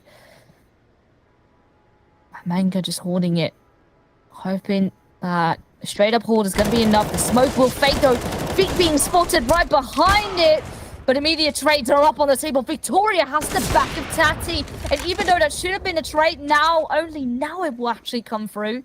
It is a bomb dropped, which means most likely Nine Pandas have no choice but to hit this A-bomb site. Oh, look at Shu. They can reset here. They can run. Shu's got the entirety of B. And if they leave now, which they are, they'll make it just in the nick of time. And Shu's advanced position here should deny.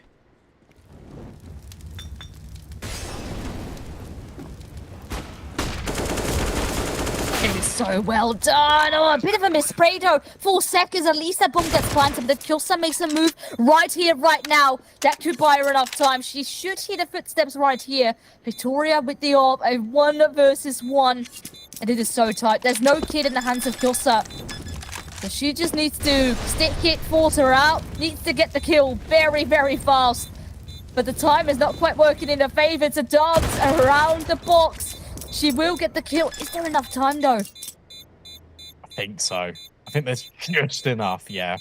She's got it.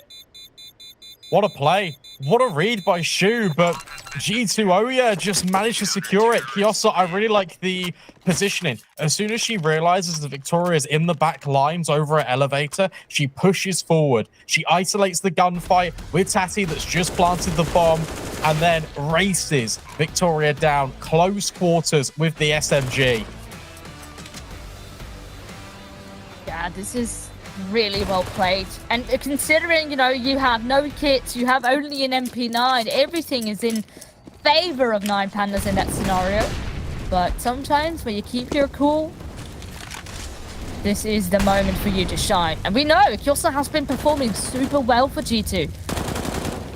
Now let's see if they can convert, because that is where sort of the issue lied when it came down to the beginning. Obviously just a pistol. But now up on the rifles, you need to be doing the same thing as well.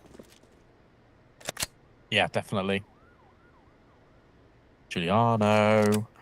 Oh. It's actually Elizabeth that's going to be putting down utility towards short on A.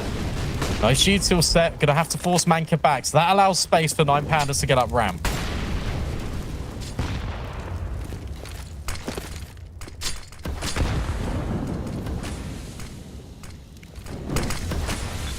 Taking a lot of space this time around. G2 are a bit more hesitant to fight for that ramp, and instead now Zal's hoping for a gap in the smoke that could be a lifeline, and instead the kills go the way of Nine Pandas. They completely crunch the site, and now that the smokes are up, safely plant that bomb. With a 5-on-2, I don't think there's a way back in. Well, alright, Giuliano at least will grab one. There's still even more util. There's a smoke even left in the hands of Elizabeth, and it's too risky. There is very little money in the banks of G2 on the back of a win, and that means it will have to be a save. It's just the timing of these crunches as well from Nine Pandas. Contact's taken at ramp. Fatal wins out the fight above the one-way that Zaz is holding, and then all the attention just turns around. One player's holding gap, immediately dies. Communication comes in, but it might be a little bit slow because Prezzy's not looking at short at all. So focused, so worried about Fatal creeping and crawling on towards the bomb site.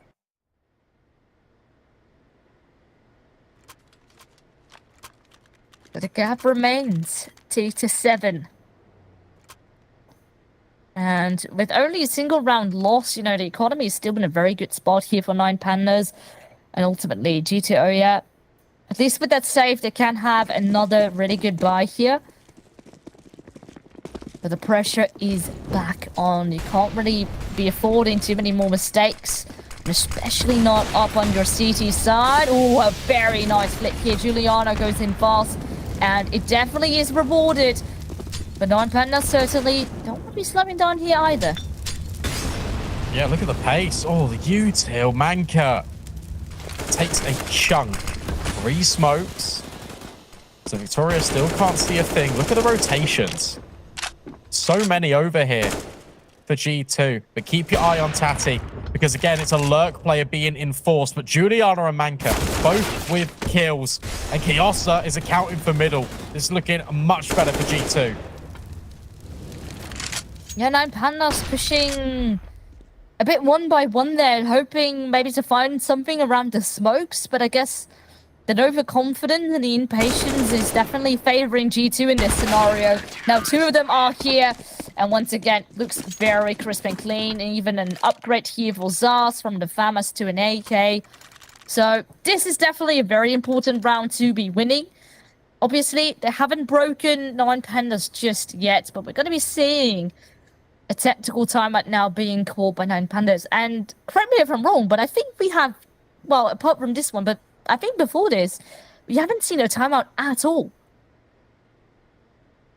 I don't think so. But this is well timed. A coach getting in the ear. You've put a bunch of rounds up in a row. And then you lose one, and it's an instantaneous pause. And that's a miss-buy. Or is it? Surely that's a miss-buy. Shu's going to wield it anyway. Auto sniper on lock. I mean, is it going to be a... Well... yeah. I was just wondering, I mean, she could have bought it all, but that also wouldn't make sense because they already had one. Or, you know, balls of steel. That's what's up. You know, it is 9 Pandas fearless after all. And they're going to be going in hot, boosting up Tati here. She has the odds. No, but it goes down immediately. Oh, that is very, very rough. I mean, I guess that's the punishment if that was a misbuy or if it was a bit of a dirty one. Either way, it is out. Yeah, what a shot from Manka. Gotta be careful. Zaz is up close. This is the first time we've seen Zaz this close on round. A fatal, ready for it, but Zaz wins out the gunfight. Drops the incendiary in deep, has to force Victoria away. Is that boost spotted? Surely. Surely it is. Oh, no. Oh. It's a very important kill here for 9 Pandas to be getting. Bit of wiggle room now for them. They're still hoping to find a way back here into the side. A boost comes out of one of the CTs. Hoping to still scout over towards that ramp, but they have backed off. And they actually are looking to find a way back into A instead.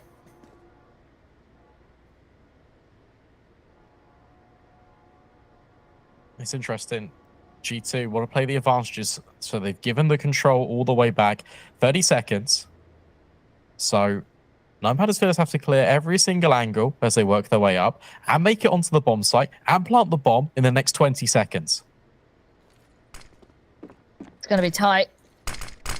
They have some util still left, so at least the smoke wall is here. A good NATO being thrown. Elizabeth down to 13 HP. And now a kill for the smoke. That might just be it. Elizabeth is still standing, but she's now just the only one. Gets at least one, but an immediate trade is present. And with that, G2, they creep on a little bit closer once again. And they definitely, you know, they keep within this contesting range. Yeah, for sure. And you take a look at the money now for the T side. Shu can buy. Elizabeth can, and so can Fatal. But you're kind of struggling. If you're Victoria and Tati, I wouldn't mind seeing Tech 9s here, just going for like a half investment. And that's exactly what they elect to do. Because with the loss bonus next round, or even if with the win bonus, maybe, if they're able to sneak one over the line, they should be more than capable of putting a buy back in together. But this is exactly what we needed to see from G2. It's good to see them posting rounds back because, again, they were down such a deficit. However, unlike Ancient, they've recovered. Oh, yeah. Oh, this is really nice.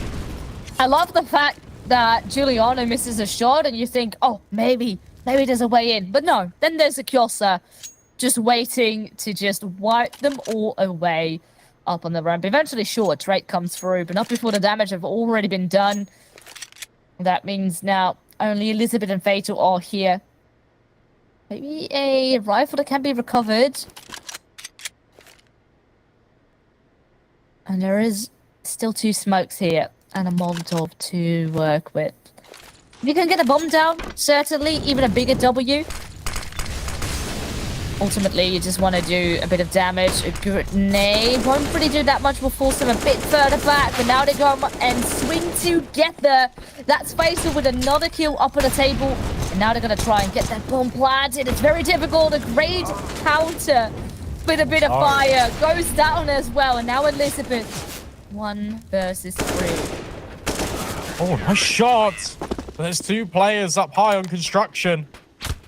I'll tell you what, though, Tech9s, you get 3 kills. That's a lot of damage done to the economy. Fortunately for G2, they've built up a little bit of a bank, so it isn't a consideration right now. But it could have ramifications because we've still got 3 rounds left of play. Victoria immediately purchases the AWP. All the AKs have been dropped. 9 Pandas Fearless need to rebound fast. Obviously, this round could be their way back in. I think 7 already here is a really solid scoreline. Makes things contesting, and already AWP versus AWP. Victoria wins this battle. And already a very good start. This is how you want to be kicking things off and immediately put that pressure back on G2. She's even holding for a gap swing. Isn't going to come over. Maybe one in for the sandbags. No, it's just a jump spot. Yeah, I agree. 7's really healthy on the T side, but when you look at the landscape of the situation, they were 7-1 up at one point, and they'll be kicking themselves a bit. They feel like they could have definitely got a few more. Is there a gap in this? Can she see through the tarpaulin? Oh, it's so close. Re-smoke. That's such a powerful one being thrown in, and it's being recycled on the sandbag. It just allows Zaz so much room to move up this ramp. He's a bit hesitant though. Obviously, there's no one there to immediately trade if she were to overexpose herself. And now Molotov being spotted. Tati goes for that one. And on the flip side, Elizabeth takes home Zaz. So this is looking like one hell of a round here already. An immediate rotation has to come on. But Pressy, with her falling as well, it means it's all on the shoulders of Kyosa. And honestly, with her just being by herself and her also having quite low money, ooh, maybe you want to save, but there is no option. It's once again a famous lure coming out of Keisu here. So with that, 9 Pandas, they take home another round. And that means on the flip side, G2 will now be using their first timeout. Obviously, a lot is riding on this game. Wow, what a performance. The fact that 9 Pandas can go from nothing to 100 is incredible. The fact that 1 kill could come in and suddenly 3 have found the feed, it's just so dangerous. G2 Oya get caught out a little bit. The molly timing with the swing on towards gap, the Zaz loses her fight out towards ramp. It's unbearable, the pressure. It causes immediate rotations, and Shu's already there in the flank. It looked like they were considering rotating back towards B again, but this time there was not enough time to facilitate that, and there was already a lot of good strides being made on the A-bomb site. Let's see what this timeout can bring. Will it be more of the same, or will G2 be able to secure 7?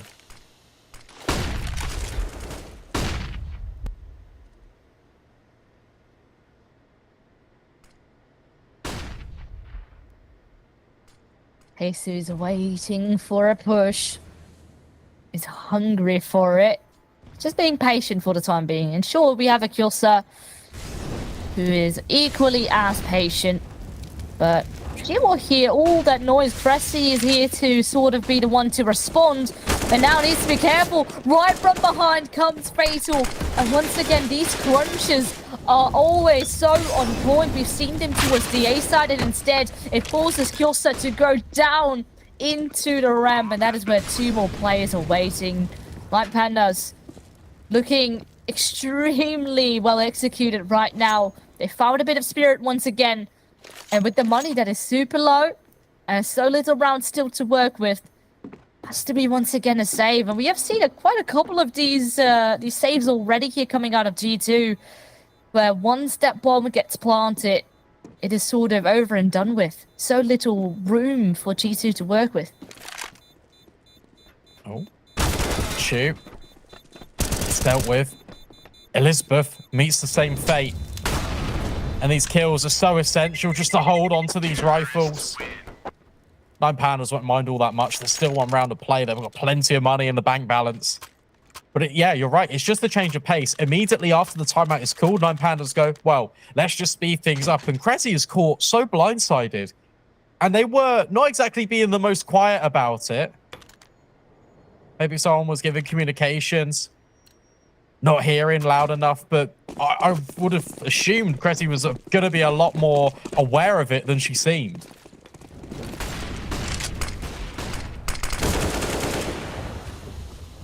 Wow. Immediately, the opening once again has the support flash coming out of Victoria. Oh, and even the right guess through the smoke. Last teched up. Needs to be careful, and they will indeed fall back. Not quite worth fighting for that. No. Sort of have to give up a lot of parts of the map, so they have to play on A ramp a bit more passive. Have to give up middle for the time being.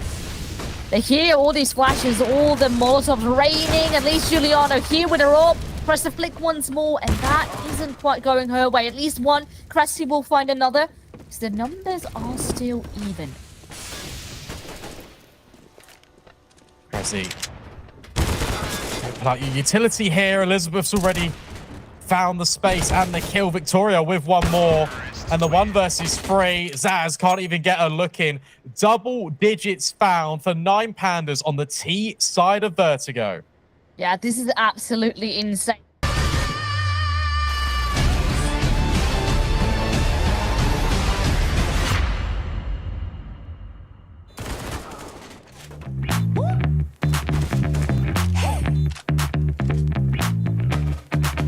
I'ma break it down for ya. La la la la la. 1, 2, 3, let's go.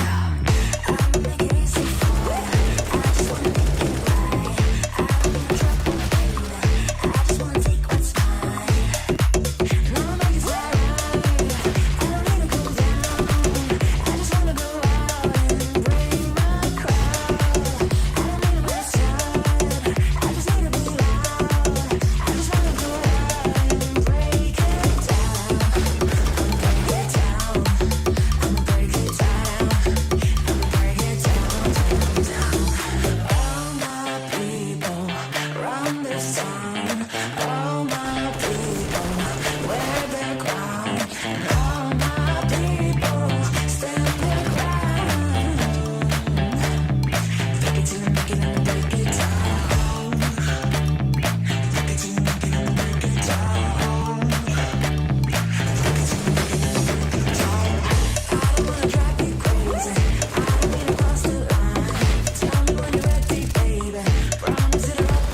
house by the lake. Bought that, out to the brakes, draw back. Paddock on my wrist, I'ma hit him with a drip drip. They gon-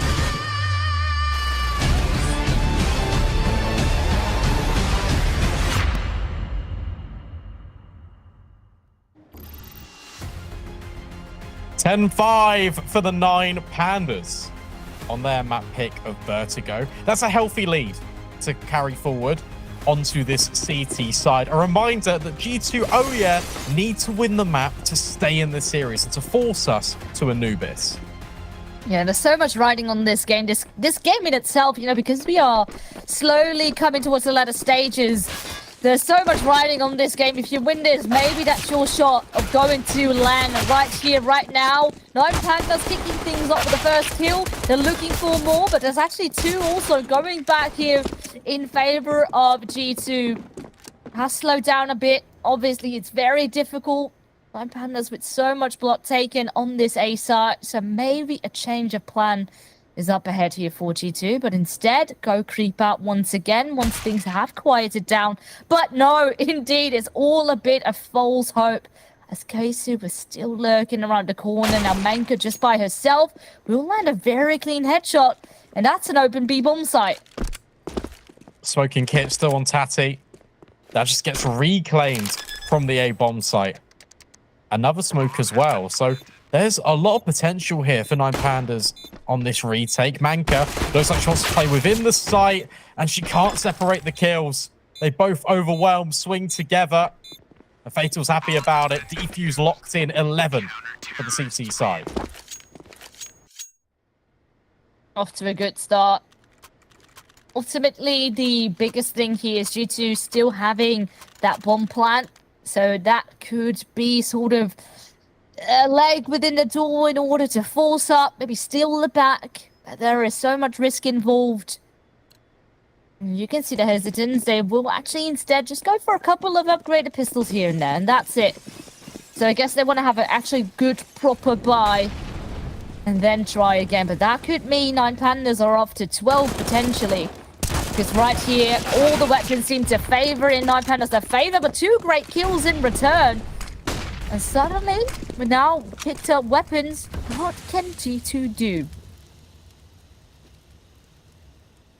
Drop in all of the util and then walk in all the way back. And whilst they are being silent about it, we can inform you about Astralis Aces. That one's a lot closer. 8 rounds for Astralis, 9 rounds for Aces.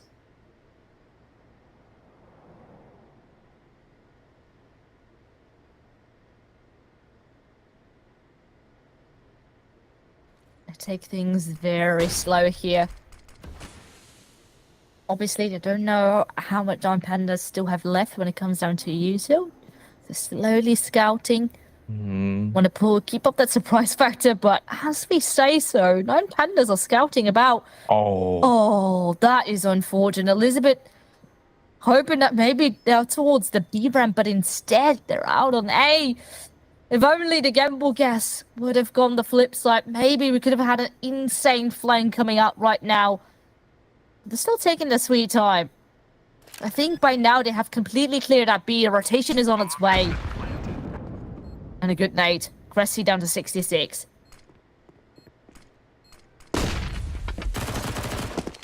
Ashes. Elizabeth finds Cressy. In fact, that was a G2 one.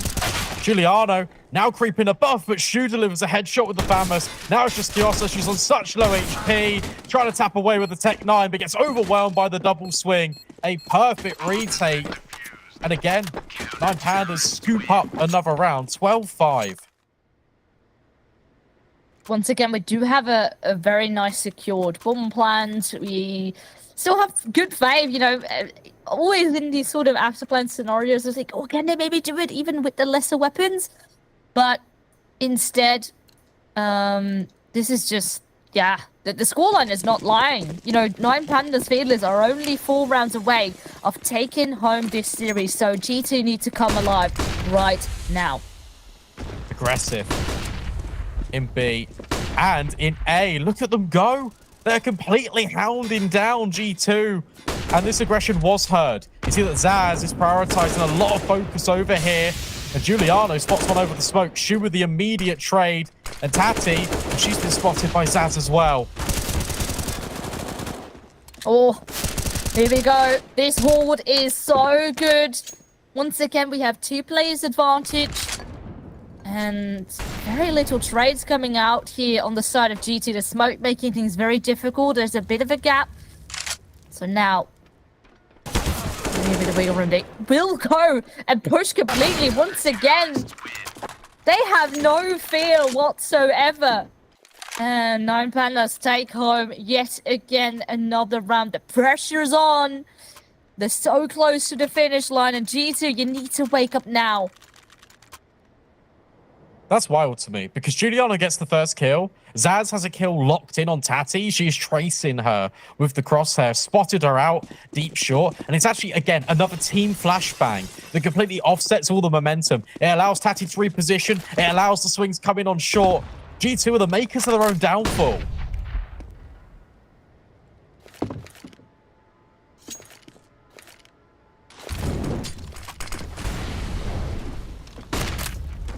As soon as a bit of presence has been noted, Tati is looking to respond immediately. A good nade, Manga attack down even further as they continue to apply this pressure. And keep in mind, she is, for the time being, pretty much here by herself, has someone in the back of sandbags, but a very difficult position to be trading it out. So she will now go down. A very big risk to be taken, and this time gets punished.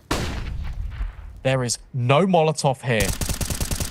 Which means that Fatal can stay in sandbags, but she swings and whiffs. Giuliano makes no mistake. At least Elizabeth gets one over towards that B-bomb site, so maybe that way back into the flip side of the map is out, but maybe it doesn't matter because they get this kill up on Victoria. And now this A site is up for grabs. The bomb on the way. Still takes a bit of time to get planted. The K-suit is already present, but guess is the wrong side. It's not planted default, instead a bit more off to the right. So now all that G2 has to do is wait it out. You have no U2 anymore, so it needs to be super careful when to peek. That was their problem when it came down to Asian. Every single player wanted to be the hero in these afterplant scenarios, but now you have the player advantage. And the timer is your biggest friend. Elizabeth tags 2 up. Zaz and Kyosa are so low, but at this moment in time, there is no way back into it. And G2, they recover, get another round up on the board. Yeah, first of many, G2 hope. It needs to be on a consistent basis. Lovely opportunity right now to try and secure it. Because, look, this is single stage loss bonus. It might be a forced investment coming in for 9 Pandas Fearless. With 1900, if you save onto this, the buy is not going to be fully fleshed out. But they do elect just to full save. So Elizabeth needs to be the player to secure some kills. Maybe try and upgrade Shu into a rifle because she's got Kevlar. Instead, she's all alone on B.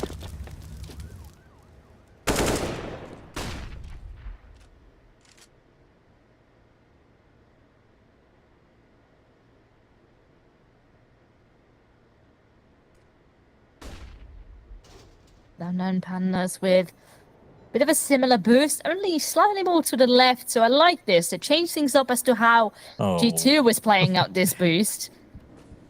Sorry, she's looking at the floor thinking that her head's not exposed, but we can see that it is really up there. You've got to move further back a little bit. Like this. There you go. Much better. Oh, she misses the timing. All right. Definitely the sound cues are there. Oh, no. Victoria takes a bit of a hit, and Elizabeth now goes no, just a great wall bang. And with that, 3 players out within a blink of an eye. 9 Pandas, of course, sure, with the pistols in hand. You maybe weren't expecting too much. It was a good setup, a nice read. But ultimately, G2 handle it very, very well. Yeah, you're never expecting that to find anything more than just a kill. It's a little bit of a gimmick. And shoot. Can't find anything either. Flawless from G2. And that inspires and instills a lot of confidence. Step by step, round by round. That's the mentality. And there's experience within the ranks. Giuliano, Zaz, Cressy, all players that have performed at the highest level and have competed for so many years. They've been down before. They know how to recover. It is still a long way back. It's 6 to even draw level. But we know how fragile and fickle that CT economy can be, and this change of pace could be everything. They're going fast and hot. Victoria not quite hitting a shot towards ramp, but a bit of a warning shot being fired. Now, as you were saying, they're going hot, they're going fast. And certainly very hot for Gaze, who gets burned. And with that, a kill in favor of Zaz. And now immediately, Nine Pandas want to see if they can respond. Maybe take A ramp, push on through. And once again, pull out one of these famous lurks that we've seen time and time again coming out of the Nine Pandas. And now, G2 want to divert away. The Nine Pandas have stayed still. They still have 2 CTs up on the speed bombs that are not over-rotating. They're being patient. Yeah, well, look at all this space that Tati's got. Oh my goodness me. Tati with the round-winning play. No one's checking. When's she going to go? When's going to be a Q? Probably the contact with Fatal. Here it comes. They line up. She knocks them down, and here comes Tati on the flank. Gets a kill and a half. Has to reload. Put a new magazine in towards the A1S. Giuliano's got to go deal with her. But the damage might have already been done. Damage has been done, but G2 can make a run for this A side. Of course, rotation comes on through the CTs are present already. And look where they are. They still have yet to come out of this ramp. Fatal is here, the one to make the contact up first. There's a good Molotov, a good smoke. That is a bit of wiggle room for G2, but with another kill taken home for Nine Pandas, it is so tricky. Giuliano hopes to go for the kills instead, but no. Nine Pandas, they crawl back, get that round out. And once again, you know, it is 14-7, doubling the scoreline once more in favor of Nine Pandas. 14-7 in this one, 14-8 in Astralis versus Aces. Aces look to take the series 2-0. That is insane. Good for them. I like to see, once again, you know, the scene is super competitive and nothing comes easy here in this season of Impact. Love to see it. And everyone is fighting their hardest in order to fight for a spot on the land. Every game matters. And right here, Nine Pandas hope to crawl to victory. But they need 2 more. Oh, Giuliano gets vision denied by another smoke. Tati and Fatal, they do not know how lucky they are that bloomed in the perfect moment. Zaz now going on a little bit of an adventure up towards the A ramp. Victoria needs to be careful.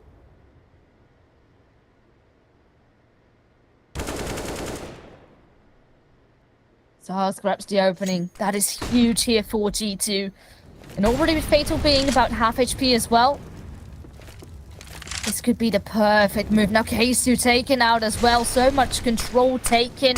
And they want to continue to apply this pressure. Victoria goes with a bit of a risky play. Moves in front of that smoke. And it pays off. Yeah, but in actual fact, they're going to assume that it will be their commitment, despite seeing Zaz nearly fall back after dropping the utility. It's a little bit of a gamble here for Nine Pandas, but at the end of the day, you take a look at their bank balance, it actually makes complete sense. Because best case scenario, G2 committing towards A and Nine Pandas give it a go. Worst case, they hold on to their weapons, they keep the AWP in Victoria's hands, and they bring that forward for another round.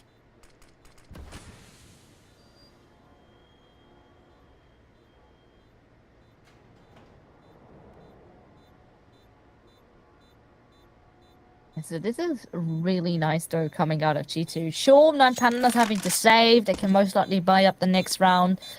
So still, G2 is not out of the woods just yet.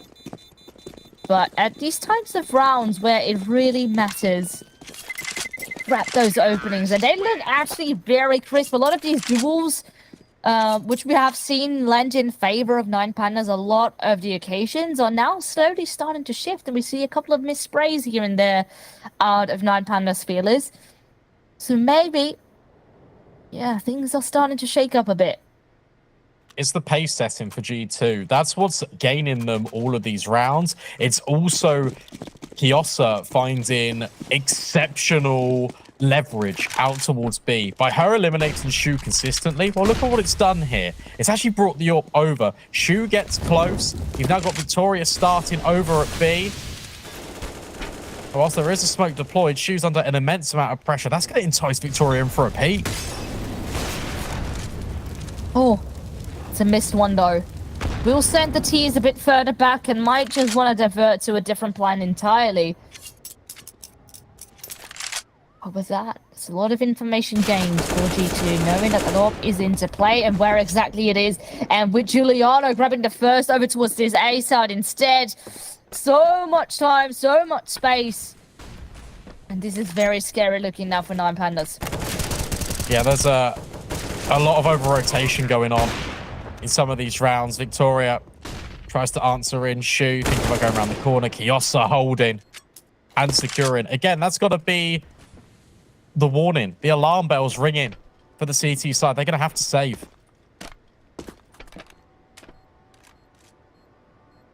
This is really dangerous, Fearless, because what you've got is situations where G2 are finding the opener. 9 Pandas, it feels like they are really reacting to a very high degree. And as a result, that leaves gaps. Tati was just on her own and she was heavily peeking in towards gap. That one kill comes in, the entire A bomb site is unlocked.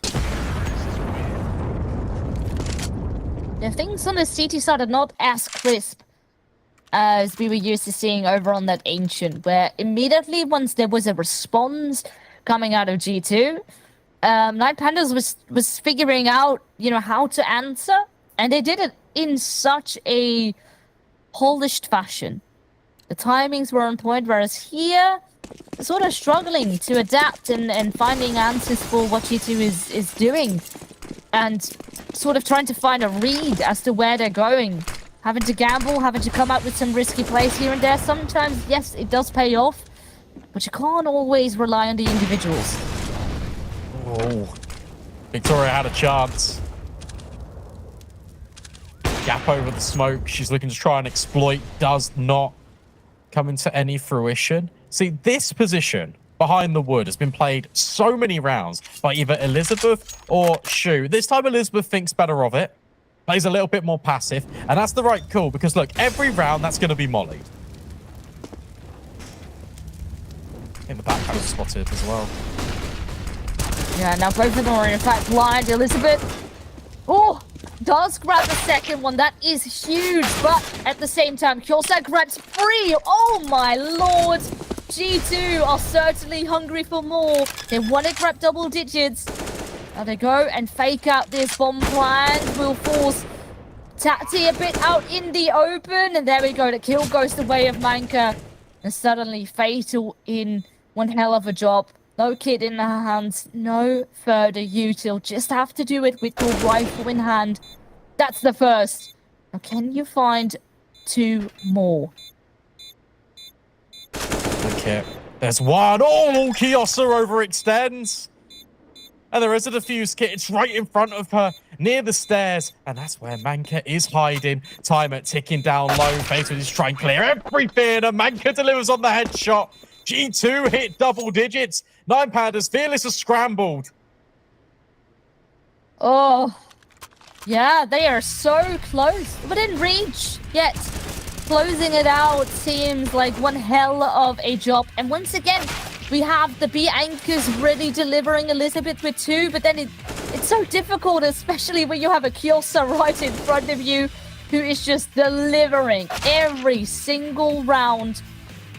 Yeah, and it's definitely quite a tough one. And right now, 9 Pandas, maybe it's time for another timeout perhaps, because right now things are not quite going in your favor. They've decided to buy up, even at the cost of some utility here, in case you're being on an MP9, and already the opening kill is not going in their favor. It's so methodical from G2. Layering down the utility. Flashbang's now going to go in. You're full blind, Victoria. You need to escape, and somehow she still legs Zaz Incendiary rains on in, but that's not going to mind G2 that much because they've taken the space out towards ramp. Fatal. Oh, she hears the step, but still wants to check in towards the ramp first. But no, Manka is out here to punish. No trade opportunity for Elizabeth either.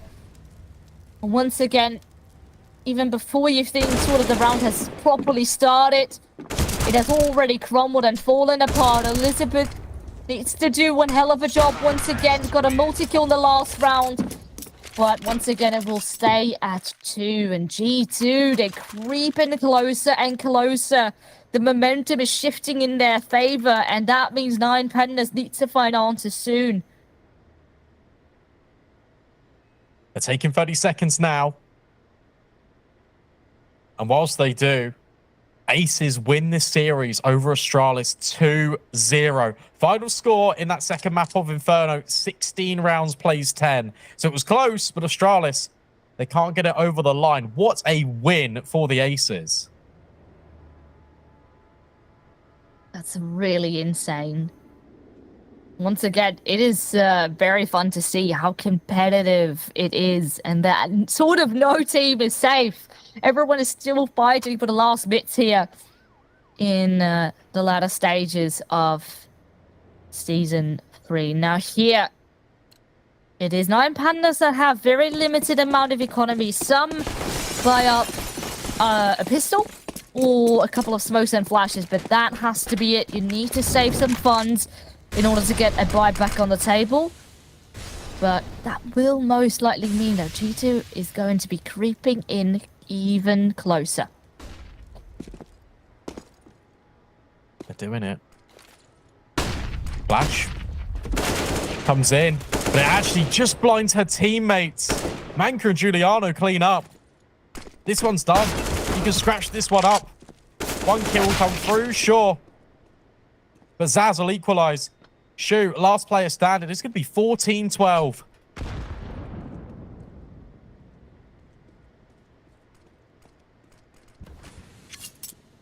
She hears the smokes lining up on 8. Has to go and take a peek. Honestly, yeah, it's just a P250 investment.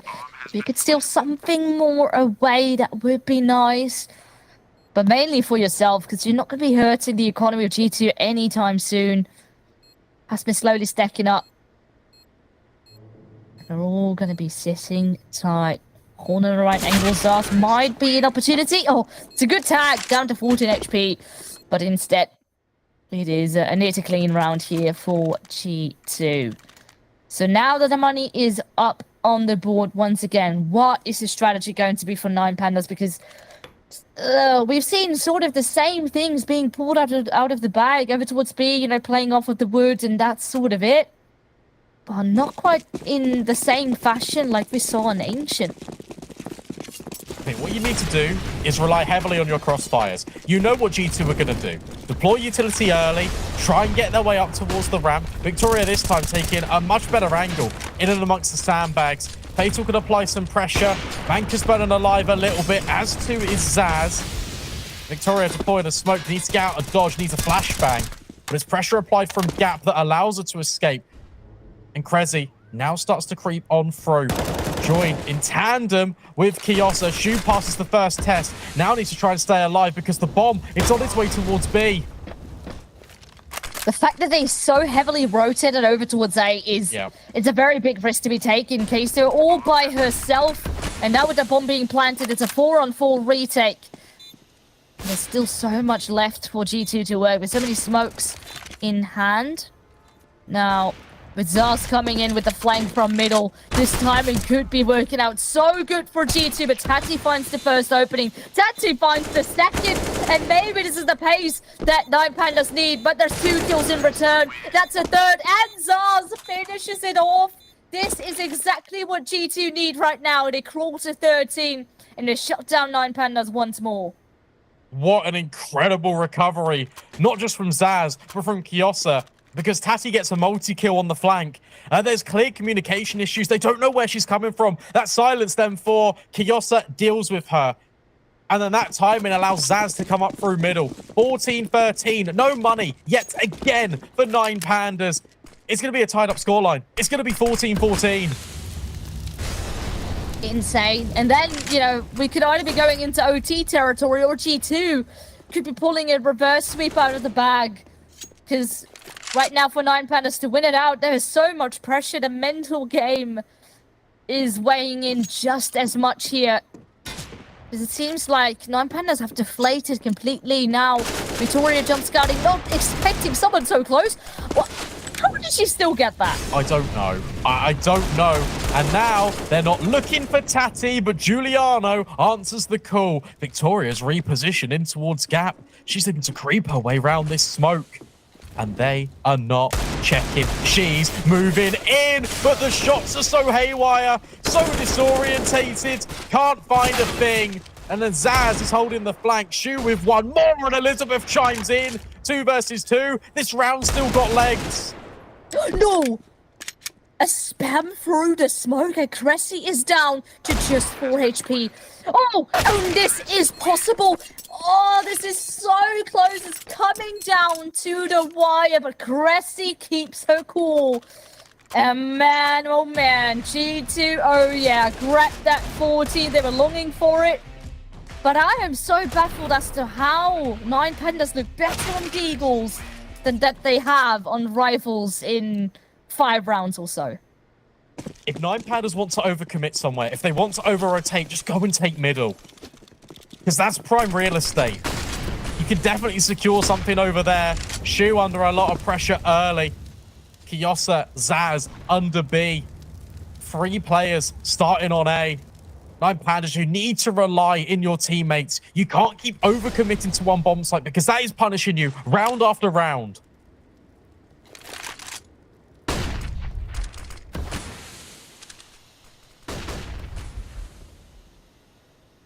Cressy is horning out for middle, and so is Elizabeth. They are playing it very, very slowly, and once again, we smoke there to delay. So 9 Pandas just hope that with the utility, they can keep them at bay for the time being. And now a dry peak going straight into the hands of Victoria. Goes punished.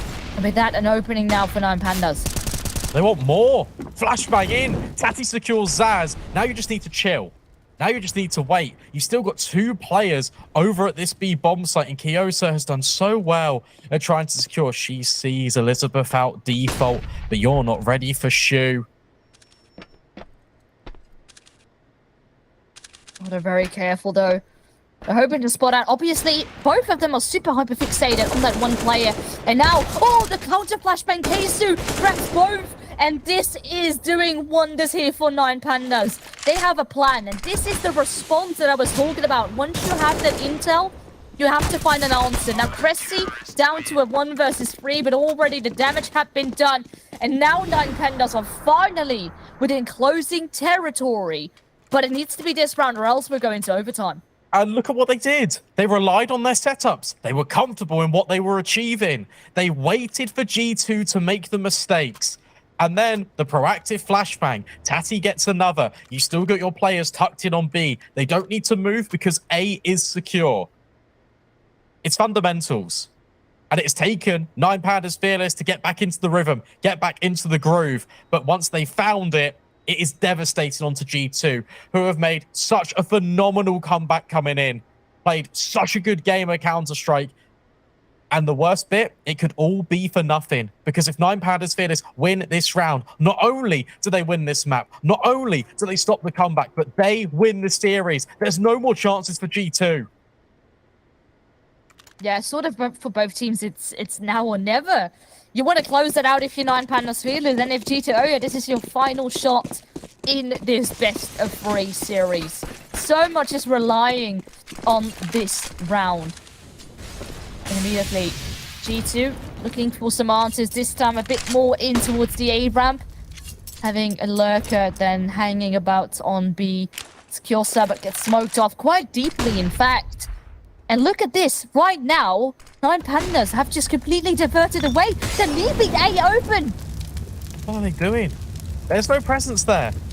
There's nothing. Fortunately, the rotates are going to come back on over. There's 3 of them, 4 of them. All the way through. Ready and waiting. Utility dropped. G2, they didn't activate. Of course they didn't activate. They didn't know.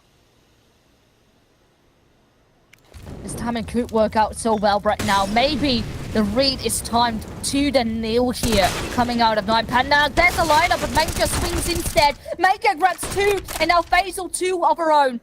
Suddenly a 3-on-3, and the pressure is on. She continues to strike, and maybe she single-handedly kept 9 Pandas in it.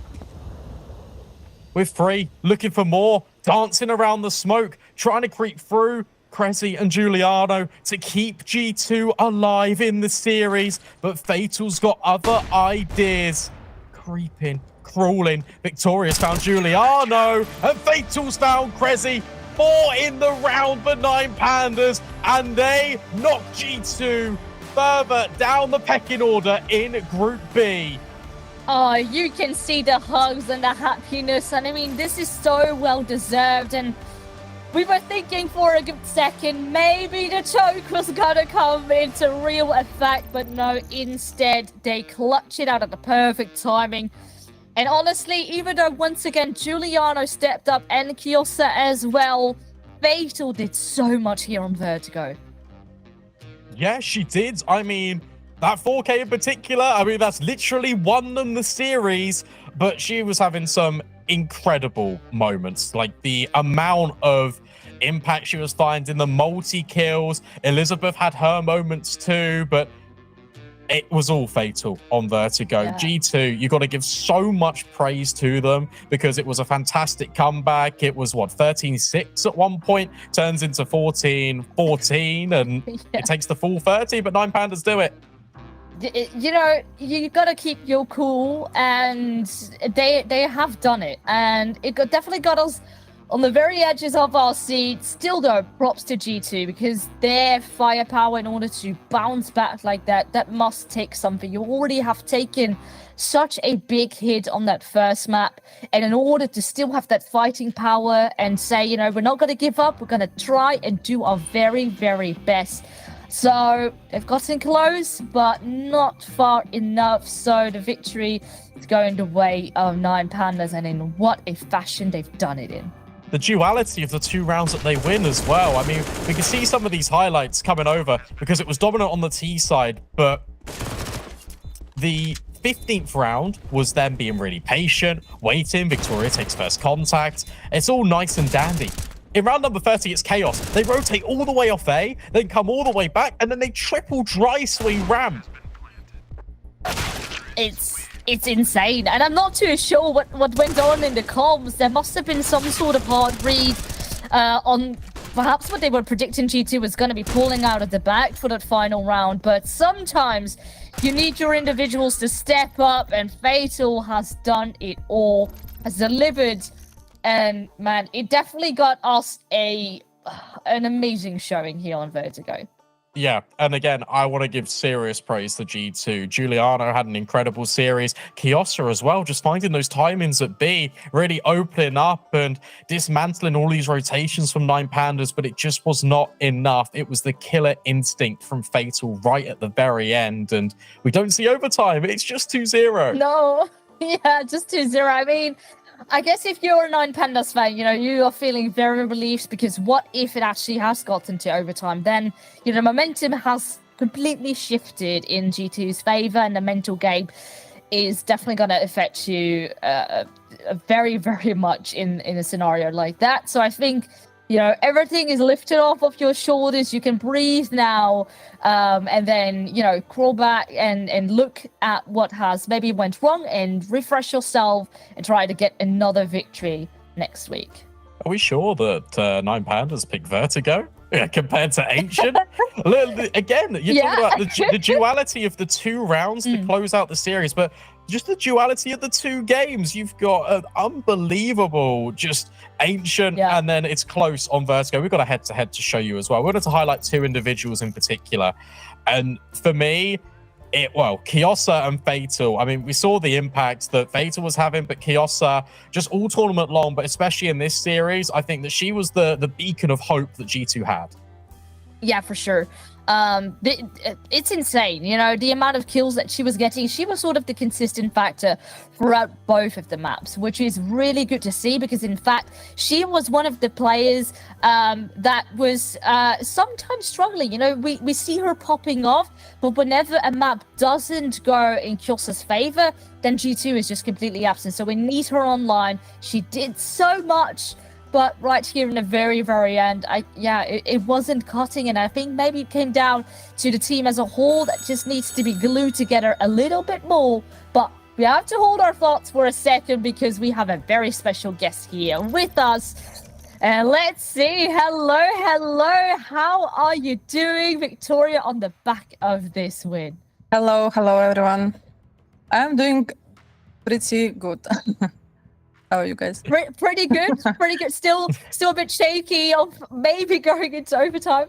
Yeah, it was hard game. Last map, it was hard. Yeah, for sure. I think I want to just touch on Vertigo a little bit more, if that's okay, because like you were up such an advantage. You had a really good T side, but kind of could you just talk us through what was happening and what G2 were able to do to come back into the game? Oh, they were like kind of faking, and it was really hard to understand when they're gonna end the round. So that's why we were like a bit lost. But yeah, in the end, it like was good. I briefly want to touch upon you. Well, part of the team we have noticed sitting together in what looks to be a boot camp, if I'm right. I just want to sort of touch upon, you know, how do these facilities help out the team, and how does the schedule overall look like for you guys? You know, because I know that some of you are trying your very best. So, what does a week look like for Nine Pandas? We are just waking up at 11, just have some like warm-up game, then prac until 9 or something, and then just chill. It's every day like that. Just every day, non-stop CS is Yeah. everything on the brain. We'll love CS. It's well, certainly showing in your results as well. I mean, you guys have been phenomenal this year. Obviously, we can assume that the goals and aspirations for this team is to get to the LAN finals. If you do make it there, looking forward, have you got your eyes on the prize? Is that the main goal? Do you think you can potentially have a chance to win it this season? Yeah, we hope so. Of course, there is like a lot of teams who is strong, and yeah, it's gonna be really interesting to play on LANs against like everyone. But we hope we're gonna win. So yeah. And what are like the future goals of the team as well? Because obviously Dallas is up on the line here, but there is so much more to be playing for, not just maybe here, maybe you want to participate in the mixed circuit as well and play even more tournaments. So yeah, what are the goals for Nine Pandas? Goals, it's like to be the best team for a lot of years. Yeah, it's the main goal. Brilliant, Just be fantastic. dominant. Yeah, I love that though. That's a great answer. Do you have anything that you'd like to say to any fans, any friends that are watching and supporting you guys? Yeah, thank you everyone, guys, who support us. We like can see everything what you're saying and what you're like, how you're supporting. So thank you everybody. We all love you. Well, we love you as well, and thank you so much for Thank you. taking some time to talk to us, and good luck on your final week as well. And well, yeah, so goodbye for now, and we'll see you we'll catch you another time. All right, this is always so much fun to talk to the players and, you know, get to know them a little bit more, see what's going on. You can see it a bit shaky still off the back of that one. I think, you know, all the weight lifted off of her shoulders coming out of that one. But yeah, I mean, the pressure, it is there in every single game you have to fight. Yeah, let's take a look at how that game affects the standings, right? Because these two teams were second and third in Group B, and suddenly Nine Pandas are pulling away. They're now level on points with Na'Vi. Obviously, have played one game more, But 3-1, that's really healthy, and it separates them from G2. And that could be the difference between them participating in that decider best of 3 for the LAN finals in Dallas. Yeah, it's definitely going to come down to the wire in this very final week. And over on the flip side as well, you know, Aces winning their first round as well is huge, even though they are not necessarily within the contesting range. But, you know, even though, you know, all these games that you are playing, they matter a lot when it comes down to it, gaining experience. And maybe this time around, you know, it's not going to be your time. You know, Aces still in itself is a fairly new team coming into the mix just now here in season 3. But, you know, so was the case with 9 Pandas towards the latter stages of last year. And ever since sort of season 2, they've been ramping up and now they are blossoming. So who knows where they're going to be ending up if, you know, we're looking at the next season. Yeah, and it's another showcase of that everyone can beat everyone. It is so competitive here in ESL Impact Season 3. Coming up next, because we are done with the European side of things, it's South America. Our focus turns to B4 versus Endgame. That's coming up just after this break. Stay tuned and we'll see you in a little bit.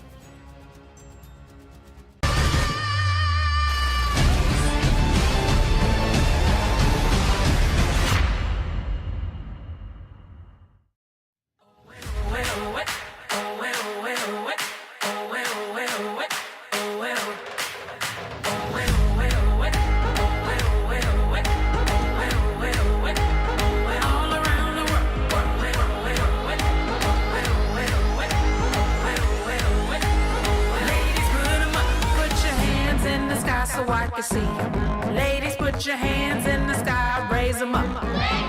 Put your hands in the sky so I can see them. Ladies, put your hands in the sky, raise them up. Put your hands together, put your hands together, put your hands together. Come on, ladies, come on, girl, put your hands together. Put your hands together, put your hands together. Come on, ladies, round them up. Hey, we are a unit unstoppable. We are a unit of choice. We are a unit that's powerful. Nothing can stop the force.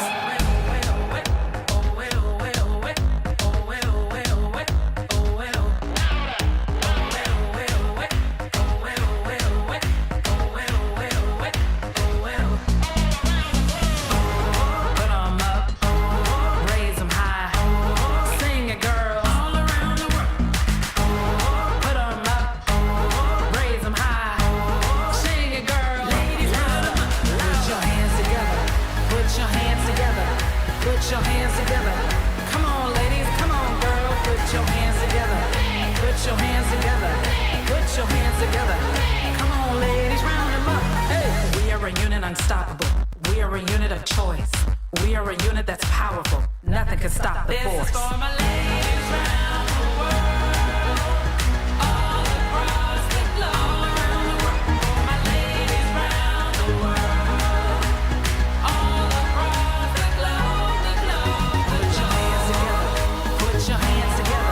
Put your hands together. Come on, ladies. Come on, girl. Put your hands together. Put your hands together. Put your hands together.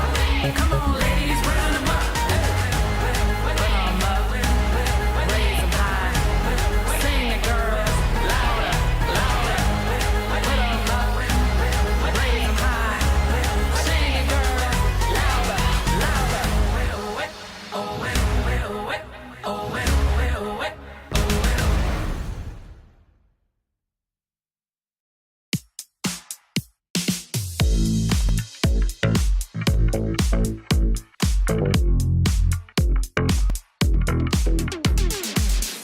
Silent windows of a house made of glass.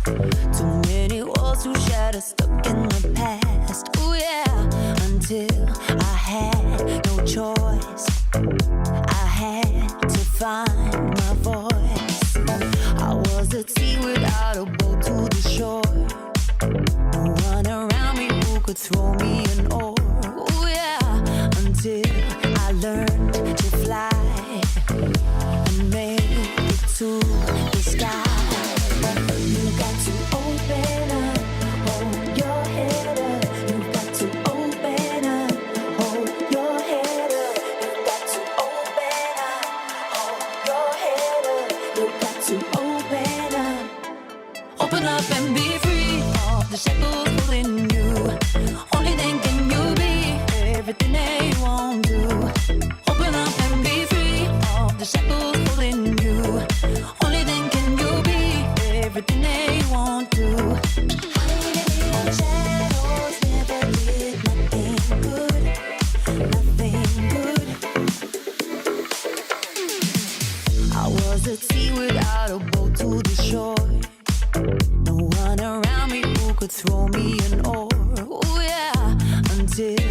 I learned to fly and made it to the sky. You got to open up, hold your head up. You've got to open up, hold your head up. You've got to open up, hold your head up. You've got to open up. Open up and be free of the shackles pulling you. Only then can you be everything that you want to. Open up and be free of the shackles pulling you. Only then can you be everything that you want to. Hiding in the shadows never did nothing good, nothing good. Open up and be free. Only then can you be. You've got to open up, hold your head up. You've got to open up. Open up and be free of the shackles pulling you. Only then can you be everything that you want to. Open up and be free of the shackles pulling you. Only then can you be everything that you want to. Open up and be free of the shackles pulling you. Only then can you be everything that you want to. Open up and be free of the shackles pulling you. Only then can you be everything that you want to.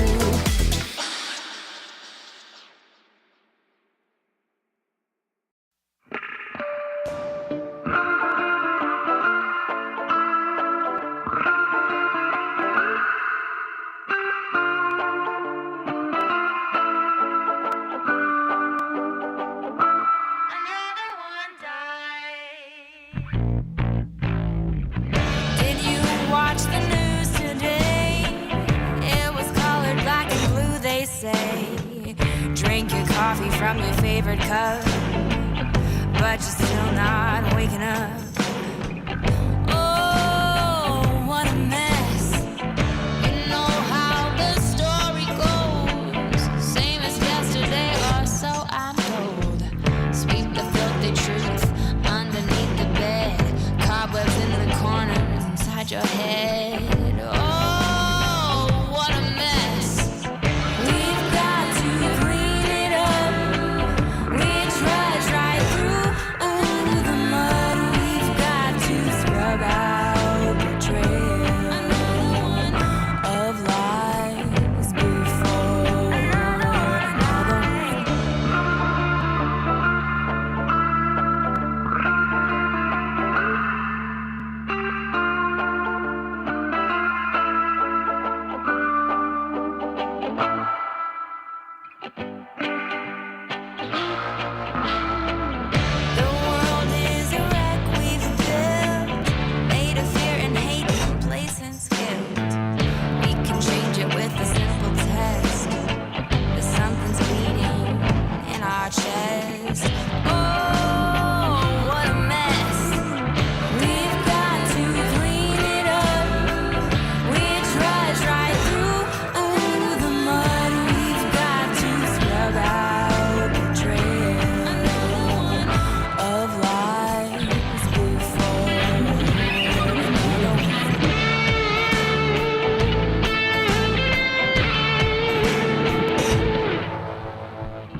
walking down the street. She's turning up the heat. She's moving to the beat and nothing's stopping her. She's walking down the street.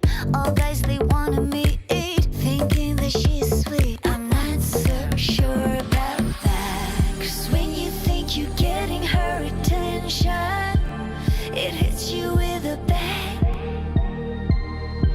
She's way above your league, you better understand. It's like that. If she doesn't bother, she isn't humble, but she's got attitude. She doesn't bother, all the others follow. She isn't humble, but she's got attitude.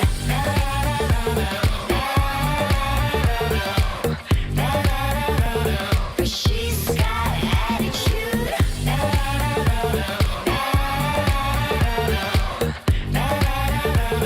She's got attitude. She's walking down the street. It's just so bittersweet. You can't compete and nothing's stopping her. Walking down that street, turning up the heat, moving to the beat like no one ever you've seen. 'Cause when you think you're getting her attention, it hits you with a bang. She's way above your league, you better understand. It's like that. If she doesn't bother, she isn't humble, but she's got attitude. She doesn't bother, all the others follow. She isn't humble, but she's got attitude. She's got the moves, she's got the look. You're totally hooked. You're losing control like she never would. You're down, down, down, down. She doesn't bother, she isn't humble, but she's got attitude. She doesn't bother, all the others follow.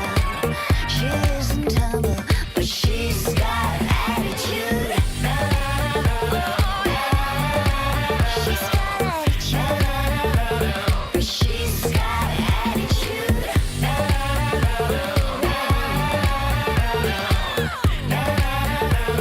She's got attitude.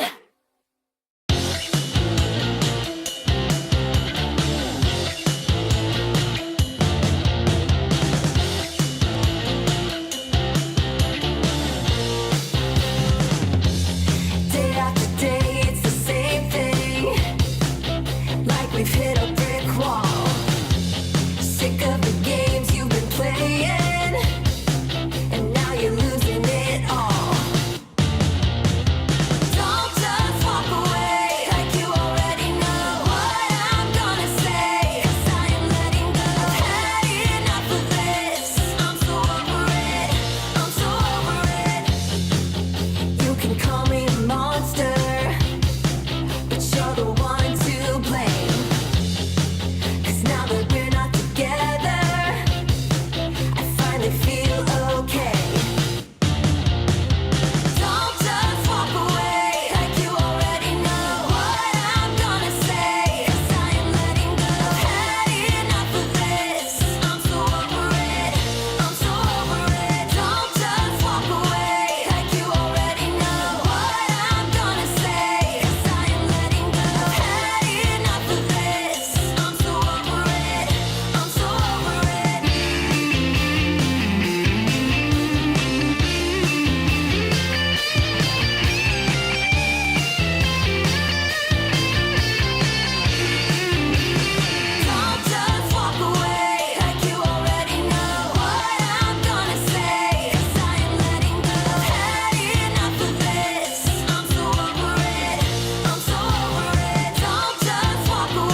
yakontuante tanangwana sambie na chigera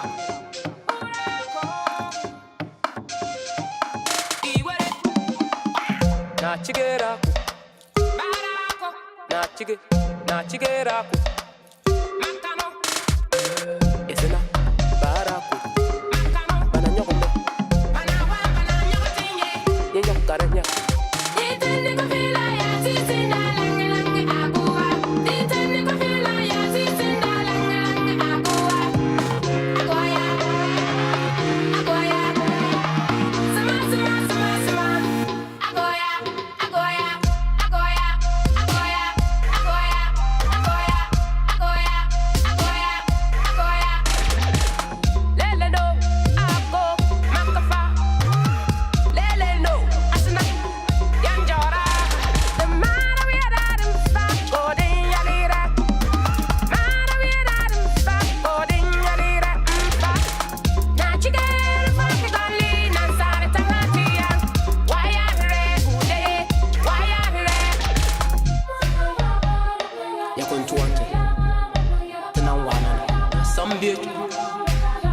chigera yakontuante tanangwana sambie na chigera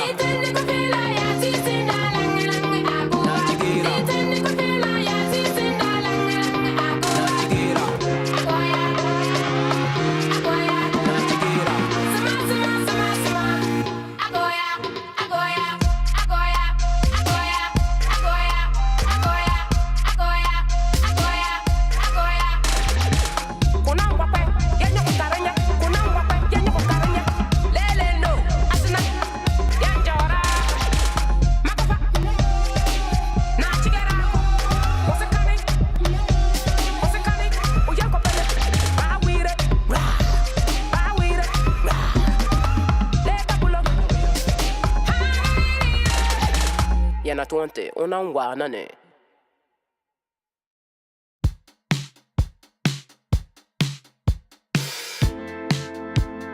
I'm gonna run. I really, really hope you'll understand. I wanna see the world, so go ahead and catch me if you can. It's been good most of the time, thanks a lot. But at some point I started realizing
and it all feels possible now that you are here.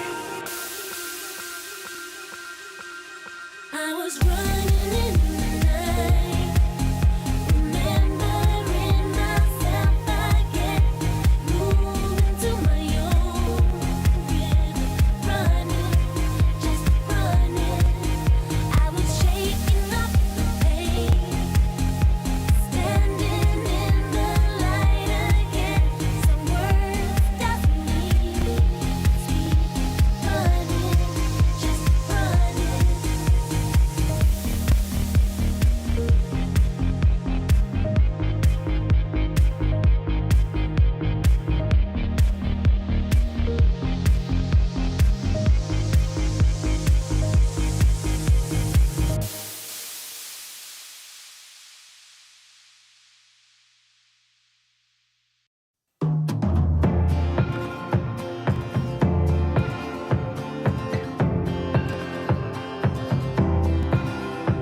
Sometimes I play it safe, and you can see it. It's easy for me to show.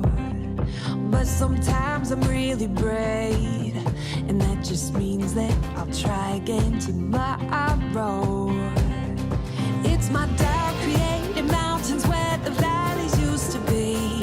Gotta change perspective if I really wanna see that sunrise over the water. I swam over and under, get lost in all the wonder, never call it quits, no. When life hit me apart, I went faster and farther. I just gotta remember I was made for this.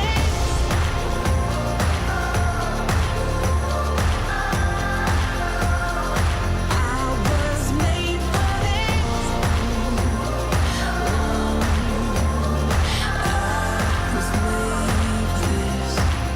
Oh, I live among the waves. Let them take me as far as they want to go. And it's time for me to say, they won't break me, I'm braver than I know. It's my doubt creating mountains where the valleys used to be. Gotta change perspective if I really wanna see it.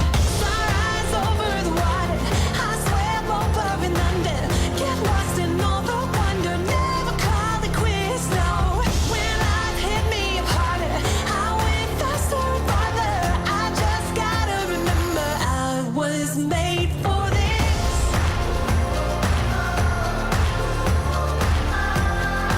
Oh, such a time as this.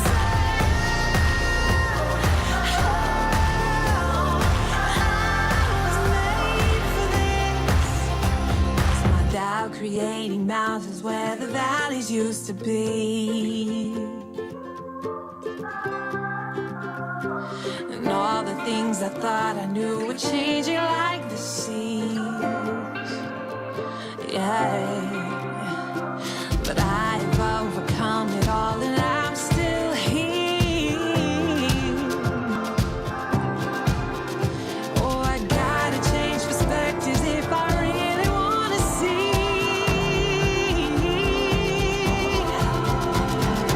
Sunrise over the water, I swam over and under, get lost in all the wonder, never call it quits, no. When life hit me apart, I went faster and farther. I just gotta remember I was made for this.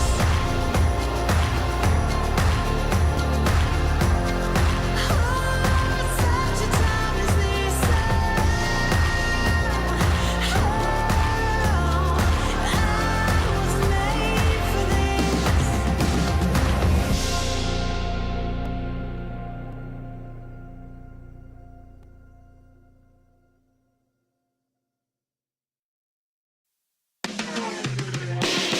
Excuse me while I take the floor. Spotlight shining, it's my show. And you gon' let me a little bit more, 'cause I got that electric glow. Didn't know it, now you know. Want you vibing with my flow. You ain't never gonna let it go.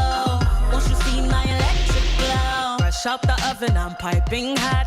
Get too close and you might get shocked. Told everybody sit back, just watch while I climb all the way to the top. Oh no, no, I can't just pass by, cause my electric glow, it shines too bright. And everywhere I go, I catch all eyes. They must have never seen a goddess in plain sight.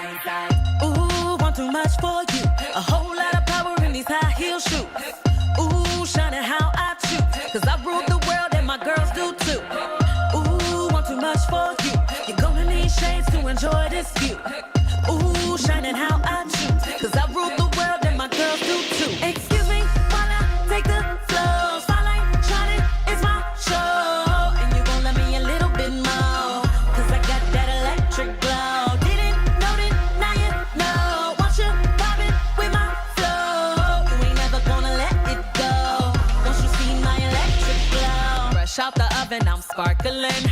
Lighting up every room I walk in, so intelligent, all I do is win. Didn't hear me before, let me say it again. No, no, no, I can't just pass by, cause my electric glow, it shines too bright. And everywhere I go, I catch all eyes. They must have never seen me light up the night sky. Ooh, want too much for you. A whole lot of power in these high heel shoes. Ooh, shining how I choose, cause I rule the world and my girls do too. Ooh, want too much for you. You're gonna need shades to enjoy this view. Ooh, shining how I choose, cause I rule the world and my girls do too. Excuse me while I take the floor. Spotlight shining, it's my show. And you gon' let me a little bit more, cause I got that electric glow. Didn't know it, now you know. Want you vibing with my flow. You ain't never gonna let it go. Once you see my electric glow. Once you see my electric glow. See my electric glow. My electric glow. Once you see my electric glow.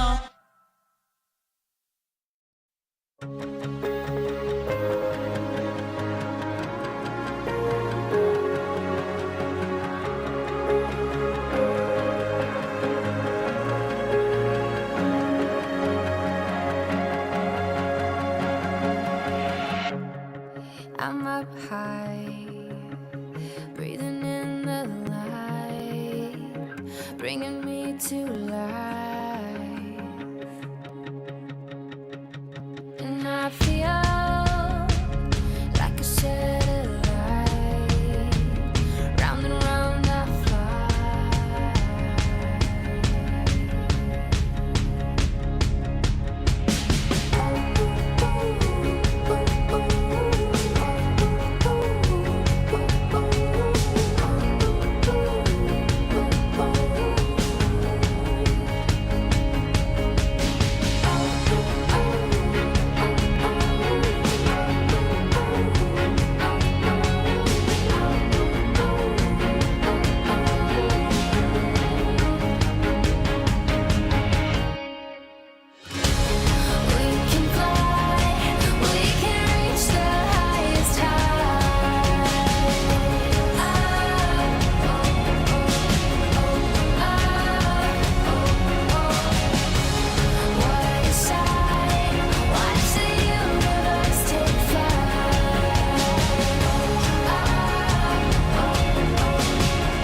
I almost 5 o'clock. Tell me what you gonna do. Tell me what you gonna do. I quit. Tell me what you gonna do. I'm gonna run my own ish. Tell me what you gonna do.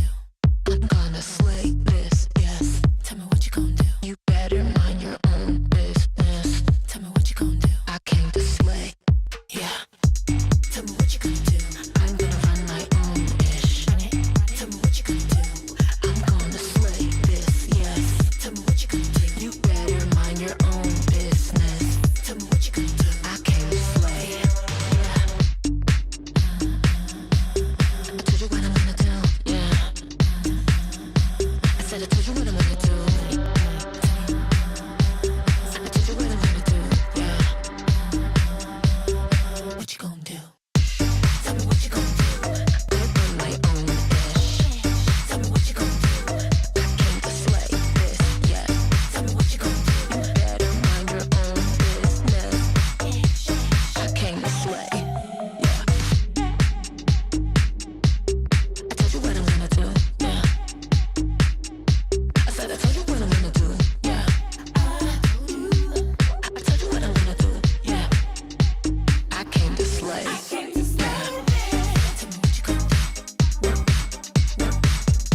Sunsets, high rise, you know you're on the floor. Diamonds, good light, walking the golden door.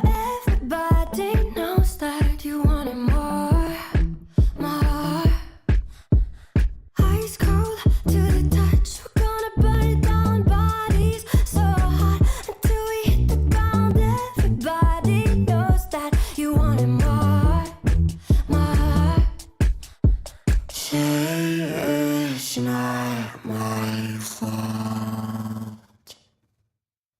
I don't wanna talk about it, not tonight.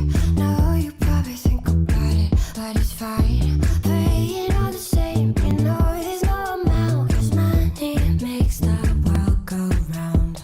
I don't see a problem till it makes me sick. Dollars by the minutes, I'ma spend it quick. Knows I keep me down, yeah, I'm doing it now. 'Cause money makes the world go round. Sun-kissed on my lips, the way I want it now. Don't trip, never slip. They wanna take me down. Talk is never cheap, so you say it loud, loud.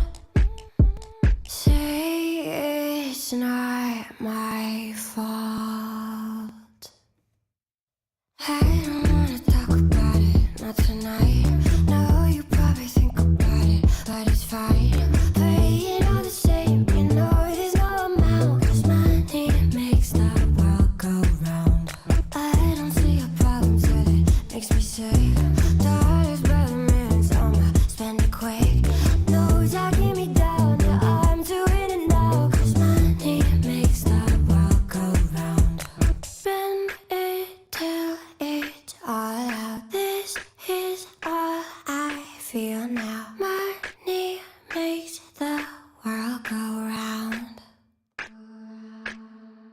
Spend it till it's all out. This is all I feel now. Money makes the world go round. I don't wanna talk about it, not tonight. No, you probably think about it, but it's fine. Playing all the same, you know there's no amount. 'Cause money makes the world go round. I don't see a problem till it makes me sick. Dollars by the minutes, I'ma spend it quick. Knows I keep me down, yeah, I'm doing it now. 'Cause money makes the world go round. Money makes the world go round.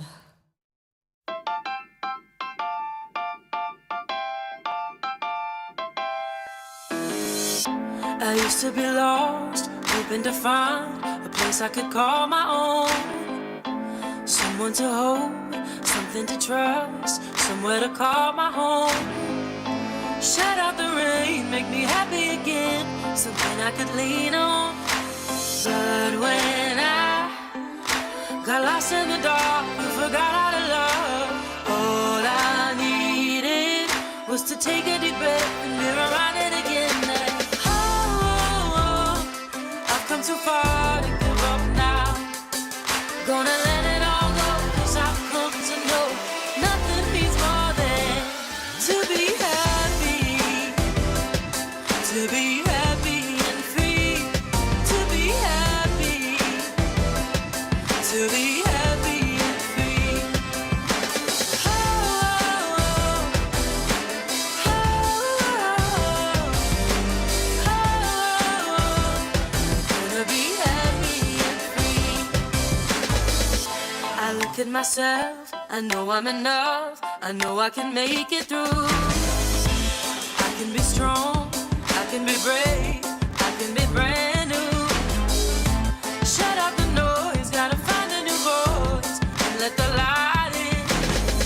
'Cause when I got lost in the dark and forgot how to love, all I needed was to take a deep breath and be reminded again that I've come too far to give up now. Gonna let it all go, 'cause I've come to know nothing means more than to be happy. To be happy and free. To be happy. To be happy and free. Oh, oh, oh.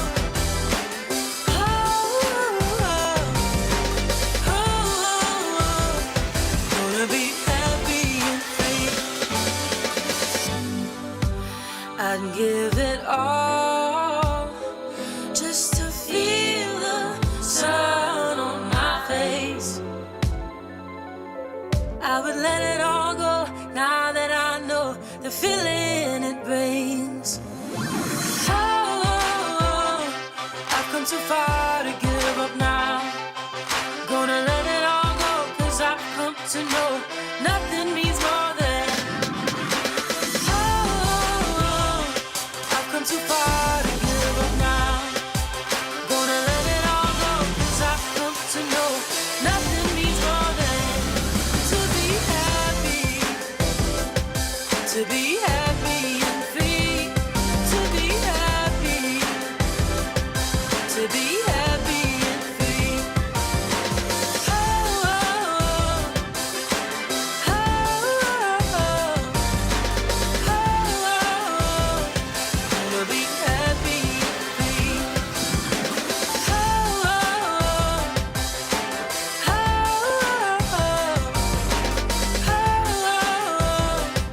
to be happy and free. ESL Impact is brought to you by Intel, DHL, Monster Energy, and U.S. Air Force.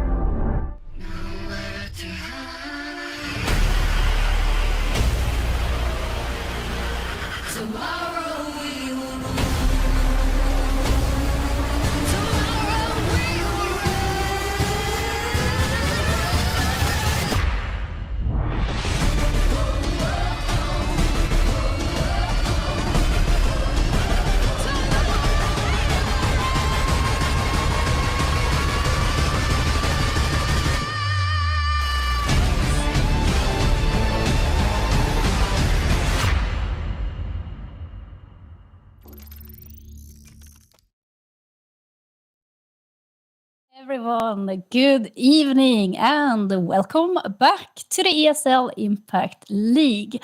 Tonight, what is on the menu is, of course, the South American region before Esports meeting up against Endgame.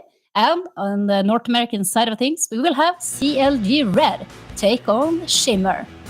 And tonight, I am joined by the one and the only, the very lovely Duna.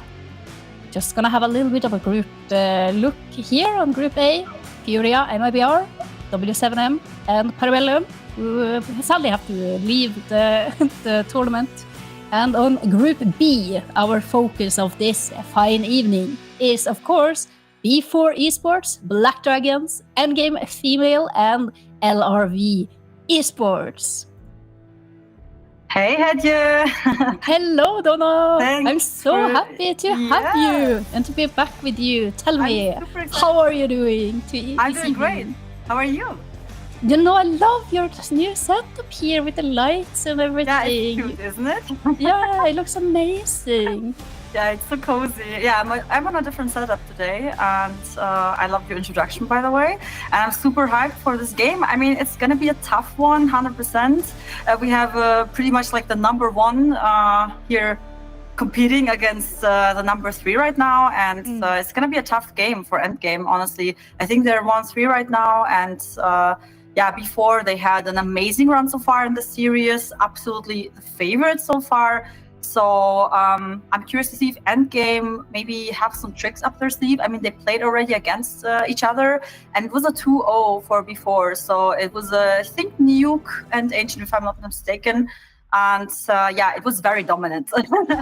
And Yeah. I do hope that we're going to see maybe a closer match now. So I don't know if they can win, though. I would love to see a third map or even like a upsetting, right? But winning is going to be tough, and I just hope that it's going to be not so that dominant like last time by before. Yeah, we can basically rename Group B to Group B4 because they're just looking so dominant, so flawless. And it has been quite a rough season for Endgame. So I think this rematch is an ample opportunity for them to showcase their progress to the season. So in the Twitch chat, I would like everyone to give a little bit of a shout out using hashtag B4 if you think B4 is going to take it, or hashtag END if you believe in Endgame. Donna, last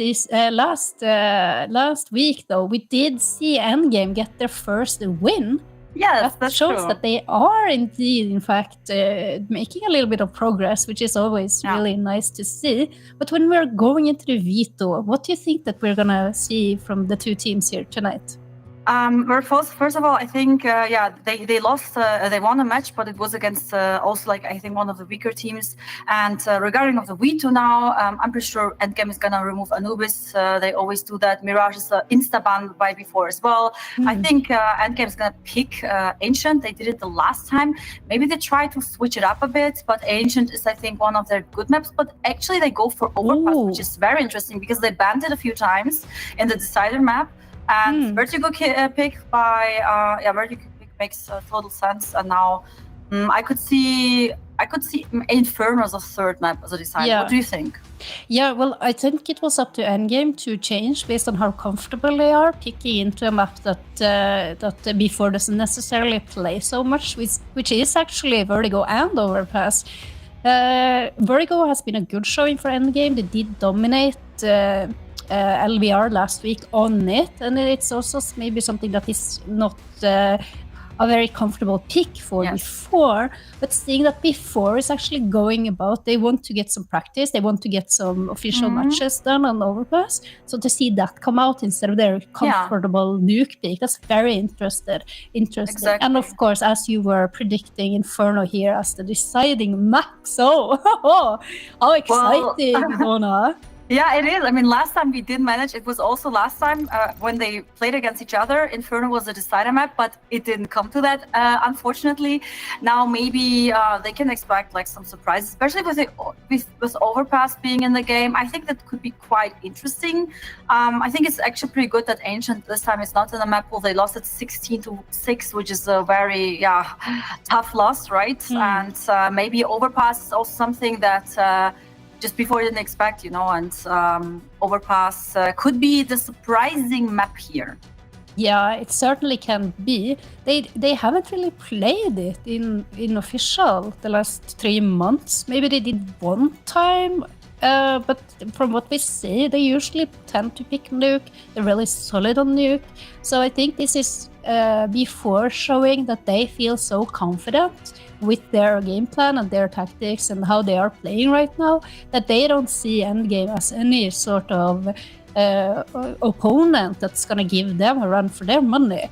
And seeing that they then have the chance to try to play a map that they don't usually play that much, then it's just showing that they are thinking further than just winning group. They want to win in the playoffs as well. And for them, it's a lot on the line. Yeah, a lot. And also kind of it's like a head-to-head also between the top South American teams right now. I mean, we have Fury on the top. They play, by the way, also right now against W7M. And then B4, just like, you know, I think it's also going to be how good, you know, like to be just like also one of the top South Americans team. And I think it's going to be like also an insane head-to-head later in the playoffs. But looking also maybe at the players. I mean, we have some players here standing out a lot, and especially on B4, we have so many impact players like Nani, for example. She has been amazing. She is such an impact player. Like her impact is very high, and like she's also very consistent. But also, I think Younger and Poppins actually always show up when it's very necessary. So I think it's a pretty dangerous lineup because you have 3 players that can like always have a super good game and that perform on a consistent way. And fighting that, it's not that easy. And then on the other hand, on Endgame, you have like Naomi. She's like also being like, I think one of the star in the team so far. Yeah, but certainly. I just like they don't have the same amount of players having that much impact and stepping up. And I think this is the problem here. This is like just on mechanical thing, I think B4 here is just stronger. But so you're predicting that B4 is going to win tonight? Yes, I mean, I would love to see a surprise and upset, but I do think that B4 is individually has the better players, and I think they are also the better team right now. Endgame could surprise us. I wish for a surprise, especially also seeing Inferno, because last time they couldn't play it out. But in the end, I think B4 is going to be the winner here. I would certainly have to agree with you. I think B4 is simply too powerful right now. They're too strong, but maybe the Twitch chat has a different opinion. Let's have a look if we can get the Twitch chat vote up here. And it is actually, they disagree with us. They're 60% thinking that the endgame is going to take the dub here tonight. But getting back to what you were discussing, because you did mention pointing out Naomi and also I believe Sophia XY to the C is such a dominant force on the endgame roster. So if they are capable of pulling out the stops like they did in last week against LRV, I mean, these women were just absolutely destroying LRV. So it could be interesting to see if they perhaps can do that tonight as well, as we are heading into Vertigo. Let's go. I'm excited, Hedjayo. I am super excited. I'm super hyped. I have my tea, I have my water, and I have my co-caster Donna. And we are starting. So happy. We are starting things off. It's the pistol round. It is Vertigo, and here we go. Little slow start. Nani is just gonna be jump spotting for info. Has her teammate Goddess up close and personal with those dual Berettas. Oh, that can be so deadly. Look at Younger as well. I think she's holding a flash. Oh, here we go. Oh, 1, no. 2, 3. Oh boy, so easy. Oh, I love the dual pistol route. I love and I hate them. You know, when you play against them, it's always unfortunate. But having those and being like close range, it's so overpowered. And now they're down on 2 people. I mean, nothing much that they can do right here. You have another frags from Poppins coming. It's Naomi. I don't think she's gonna be able to plant the bomb, but just trying maybe to like, get a few kills, remove some Kevlars, and they're trying to get a peek from heaven. Yeah. She gets spotted, and Younger, she finishes it. It's a clean pistol rounds, and oh my god, Goddess 3K, that was amazing. I love that round. Yeah, that was a brilliant set. Normally, when you have someone with jump spotting on sandbags there, you don't have anyone up close like Goddess. And what a beautiful 3K from her. Absolutely brilliant. Did you see, or did you not see, when Endgame, they pulled an April Fool's joke on us, saying that No, I didn't see it. the Flix had left the team. No. She was out. All of us Oh my were God. fighting it hook, line, and sinker in the group chat, thinking like, what? How did this happen? We were chatting with each other about it. Like me, Lucy, Fearless, and we're thinking like, what is going on here? She was one of the best players on Endgame. Where's she going? What's she doing? Yeah, exactly, because she's so good, so she didn't get kicked or benched or something. She's going somewhere else. That was a good prank though. And now we're in the second round. It's just an eco, and Goddess, she is farming kills with the MP for the extra money. Oh my god, that is gonna be so good for the money. Look at that. And an ace. Oh, what? She has 6,000 now. Look at her money. It's amazing. It is amazing. What a way to start off a game. Just a 3K and then the ace. I mean, is she not gonna let anyone else have any frags? Goddess, sharing is caring. Yeah, but I kind of understand it, with the weapon she had, she just like tried to farm for some extra money. And I think the other players are gonna get their share now as well, starting in the third round. But now it's against the first buy of Endgame. So I would be a bit more safe here. A little bit more safe. Already Younger has her up, which is great. Even donated over by Goddess.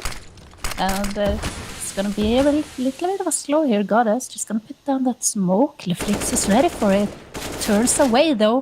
Perhaps at the worst possible timing. But surely they are gonna check it. They do, but Goddess. Oh, she gets one before she's traded. Things are gonna get slowed down again. Julie not interested in staying in that position towards B ramp or B lobby.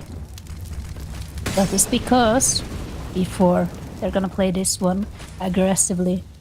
Gonna try to retake some information, reclaim some space.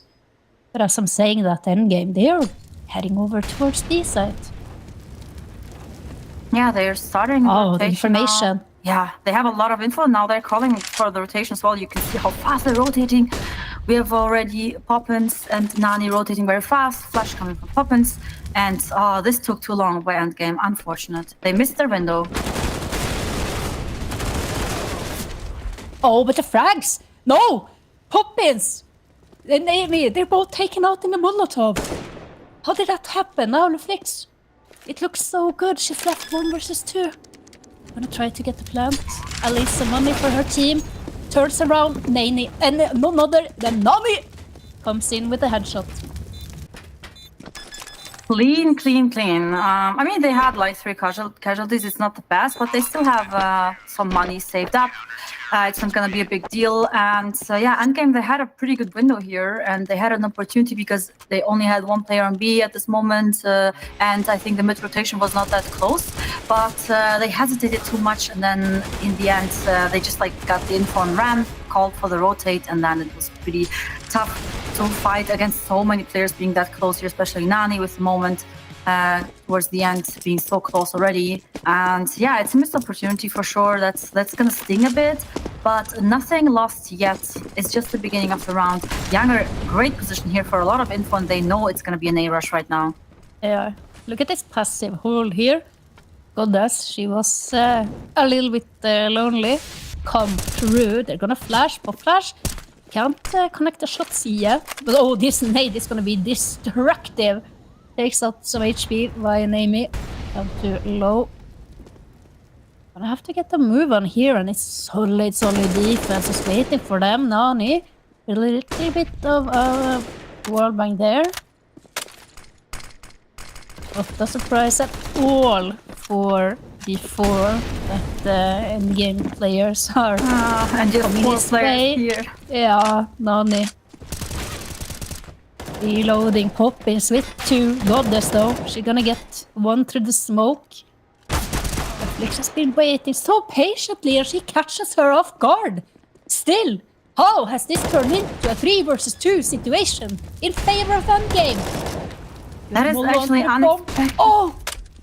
Oh my god! So this is the part where you almost got the opportunity to win the game again, and then you lose to such an unfortunate moment when they just like kill you while you're trying to plant the bomb. So I think her position was not optimal here.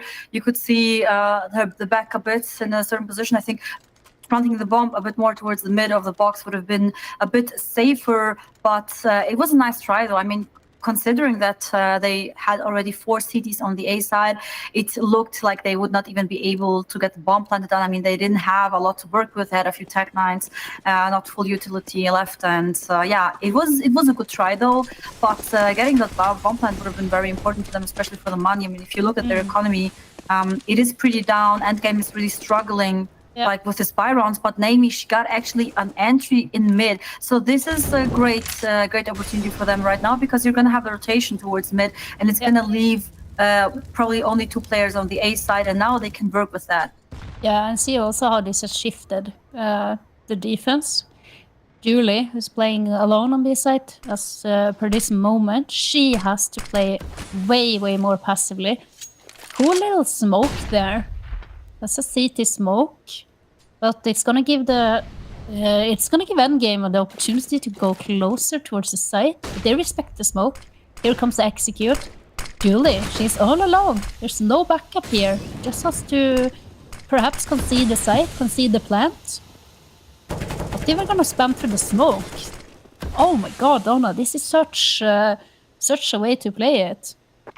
I would very smartly played. Very smart. I would call it disciplined.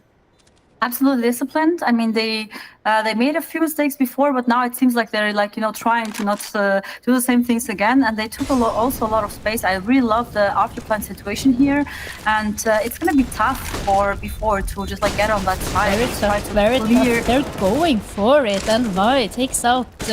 It's going trades are going back and forth. Julie doesn't have a lot of bullets left in that M4. Gonna bring out the Tech 9. They found one each, and now it's all down to LeFlix. Can she hit this through the smoke? She's missing all her shots. The bomb has been defused. Donna, what is going on? This is heartbreaking. No, this was the best round so far they have played. It was good, well executed. They had good afterplan positions, maybe except that on middle box was not optimal. But just like that, they had the ramp control on B was very important for them to play also in the post plant and to play for the diffuse and everything. And now it just like fell apart. So also missing those shots was kind of like very unfortunate situation because this was important. Yeah. This is where you have to be a key player in the situation to win the clutch, and they did manage to. And now it's actually great that before went for the retake, even though it is not the easiest retake on B, especially if they already took control of ramp and stuff. So they made the best out of their situation, and it's actually incredible. They're leading now. Brilliant retake, I will have to say. It was a great retake, but I think it's also the missed shots were a bit like the nail in the coffin, you know? Yeah, for sure. Oh, it's such small margins in the end, and even with the player basically running out of bullets and not still showing absolutely no fear, absolutely sticking to the plan, knows that she has to leave that second player, gonna kill quad, and then it's just beautiful how instant that defuse is being stuck, how in her face, LeFlix, so much pressure on her, and it's because before it's just the last two players, they were just stressing her out, being in her face, being in their business, not allowing her any room to breathe or make any sort of adjustments. They adjusted absolutely brilliant, and I think it's gonna be a very dominant CT side from before. So what we have seen so far, they're doing a great job.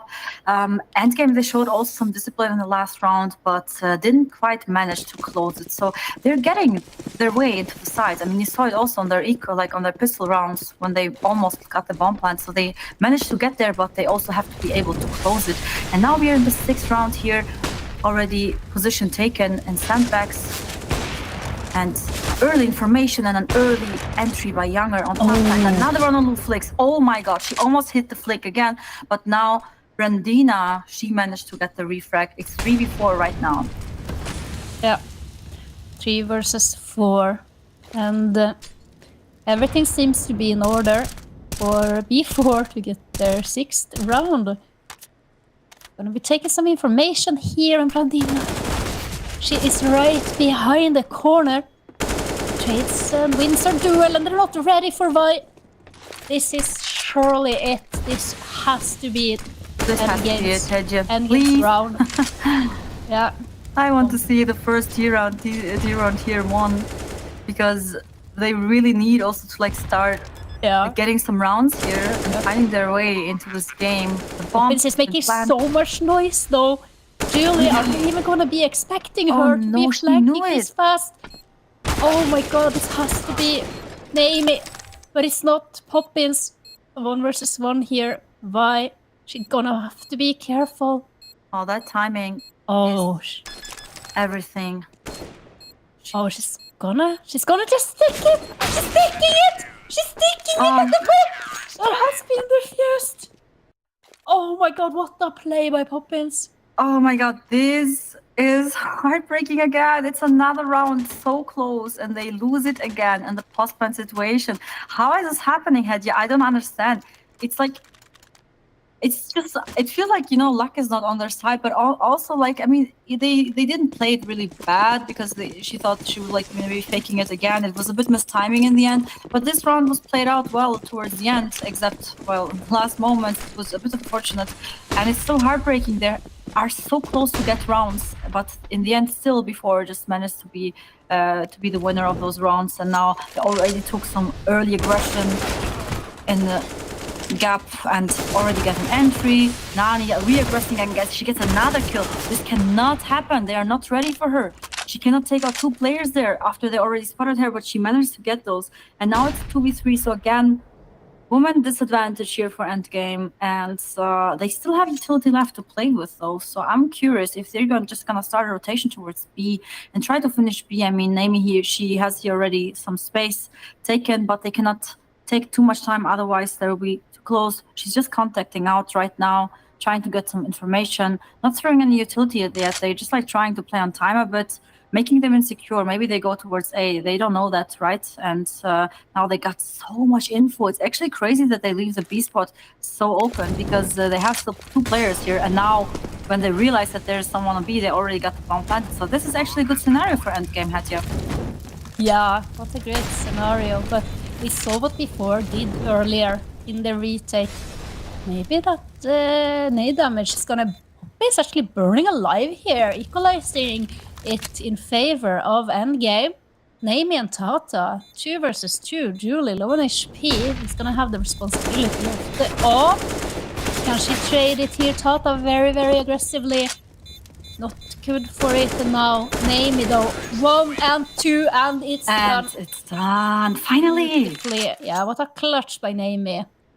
Yeah, she honestly was such a good key player here. I mean, I mentioned her before when we talked about the like highlighted players or like, which players and which team are like having a lot of impact. And we talked about Naomi before, that she has been pretty good in endgame, impactful, and now she stepped up. So this was very important. It was also important that she like was so patient on in front of B, just like, waiting for pushes, getting the information, and then contacting out. They did it perfectly. And now I think there is a chance to start rolling this game, right? And getting some T rounds already. 2 early kills here, and it's a 3v4. And I think it's going to be a second for endgame, Hatya. Yeah, for sure. Younger though, she's going to have something to say about that. Takes out Naomi. He's going to get flushed here to try to go and take out the second player, Tata as well. Julie, she's there. Nani as well.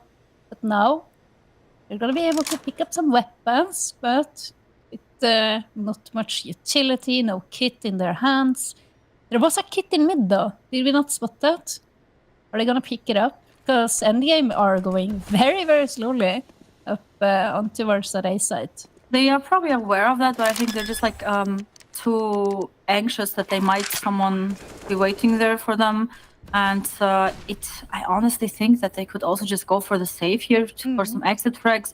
It's a better decision for sure. They don't have any money, and just saving these 2 rifles would actually mean a lot for their city half, because even though they're leading 6-1, well 6-2 soon, it's still early in the game in the half, and if they're low on money, it can actually fast be a tight score, and they should try to get as many rounds in CD as possible, and just also trying to save their money. So yeah, better choice, better decision here to save those 2 rifles, and also look at Julie. She has a full set of utilities saved up, which is actually pretty important here.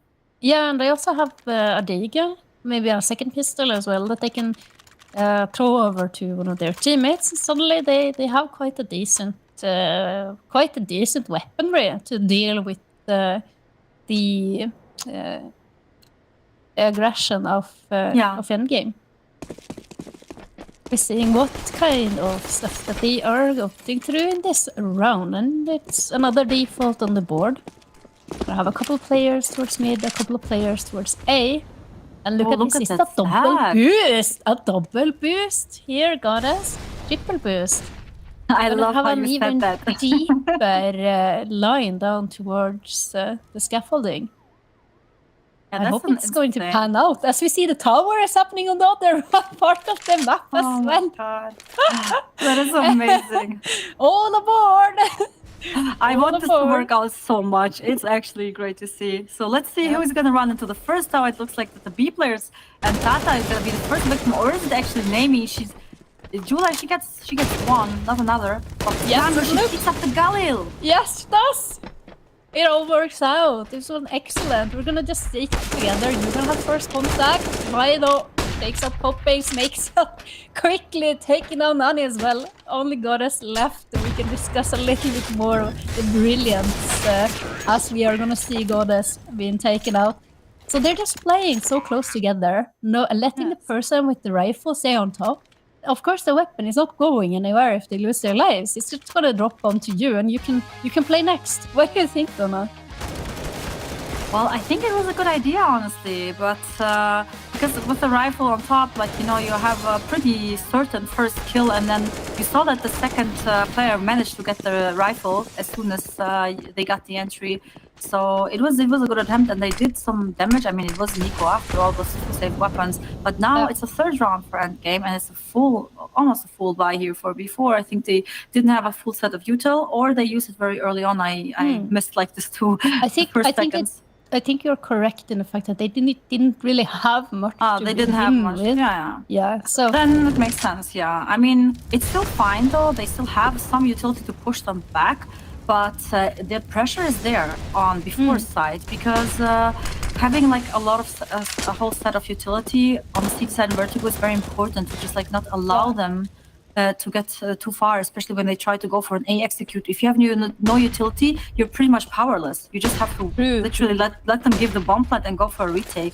So it's gonna be important, but they're actually going for the B execute here and smoked out here. Tata taking some good space here. The Molotov is very helpful, buying some more time for the rotation. Oh, but it's gonna be a 5v5 retake. Yeah, it is. I don't know if they're gonna be expecting Tata to be this close. He's gonna have a field day here. Only good for one though is younger trades, but the frags are going in favor of endgame. I think it's a little bit of a mistake by B4 because as you were discussing, they don't have utility. They just left that B bomb site completely wide open. And with such a limited amount of utility for the retake, how in the world did they figure that one out? And why though? Such a crisp shot onto Younger. That's the AWP taken away too. That's so important. That's actually pretty much a deal breaker that they, like in B4's side, that they lose the AWP. I mean, I told you already before, they're low on money now all the time. So they just like trying to save as many weapons as they can. And last time they managed to save 2. Now they only saved 1 M4 on Goddess. The AWP would have been so important. They could have tried to go for some early aggression, some early entries with the AWP, but now they don't have that as well to put the pressure on. And they're gonna, I don't know if they're gonna force around the M4. I would maybe not do it. They cannot afford it now, you know. If they would lead with 10 rounds, I think you can play like that. But now it's getting closer and closer, and they have to start managing their money, you know? Yeah, and imagine this was a 6-0 lead, dominating start to the game by before. And now they are kind of having their backs against the wall a little bit. It takes so little to force them into an eco, to force them into a force buy. And then as they're taking out the AWP of Younger, they will be looking at probably another round on the board unless we see even more of these spicy little details, these spicy little towers coming out of the side of before. The tower towards A side, the triple boost, that was not spotted. So perhaps they will try to go for that again, Donna. I mean, it would be an interesting idea, right? Especially having the M4, trying to go for another tower, just like to cause some economical damage also to endgame, but also maybe being able to take out a rifle or something and play for a retake. This could be very interesting. And now this time they have a bit more money because I think last time when I did the towers, the rest of the team, they only had 2K. Now they have like around 3K, I think. So they can actually afford also to buy some deagles. This could be interesting. Some deagles, a bit of utility, they can work with that. Definitely. But do you play Vertigo with your team? No, it's our Insta ban. Oh no! I know a lot of teams, a lot of players do not like Vertigo at I all? mean, I do like it in pugs, and I for my I personally I would maybe even play it in the team, but my mates they don't like Vertigo that much, so we just decided to ban it, and they rather play Nuke, you know. So yeah, we just like had to decide between one of those maps, and yeah. But I mean, Vertigo I is like also Vertigo. interesting. Yeah, But I think on it's such a key difference because you say you like it in pug, and I also like it in pug. But in a team, it's different. Yeah, I had the responsibility of locking down mid, both the city and T, and for me it was really boring because you know you have so much action in the beginning towards both And A then nothing. and it's like kind of like BFs or Mirage a little bit. I think mid and Vertigo is such underutilized part of the map. Yeah, What you tend to see is that either it's a fast mid rush from the T's, or at least today we haven't seen it been used much at all. So I think a lot of teams can have good success if they're just acknowledging that there's actually a part of the map called in middle which can get you to both B and to A if you play it correctly. Yeah, absolutely. It's very one-dimensional in my opinion, and now it shouldn't be because it has 2 levels, literally. I know. But you know, I really dislike the maps with 2 levels. I mean, Nuke is also one because it always irritates you sometimes with the steps and everything. But let's go back to the map, to the match right now, because we're in the 11th round. Interesting position here. Look, double setup on it. Oh my god. Oh my god. No way they could do that to them. This is heartbreaking. Yeah, you know, I think it was a good idea from before, but I think Nani, who had a deagle, she should have ran out of the smoke. Because you see now, oh, Tata with 2. Is it gonna be Tata with 3? She's gonna go away. But it's such interesting. It's a good idea, smart play, right? She has the smoke ready. They hear the Molo being launched, and then they just smoke it immediately, which is great.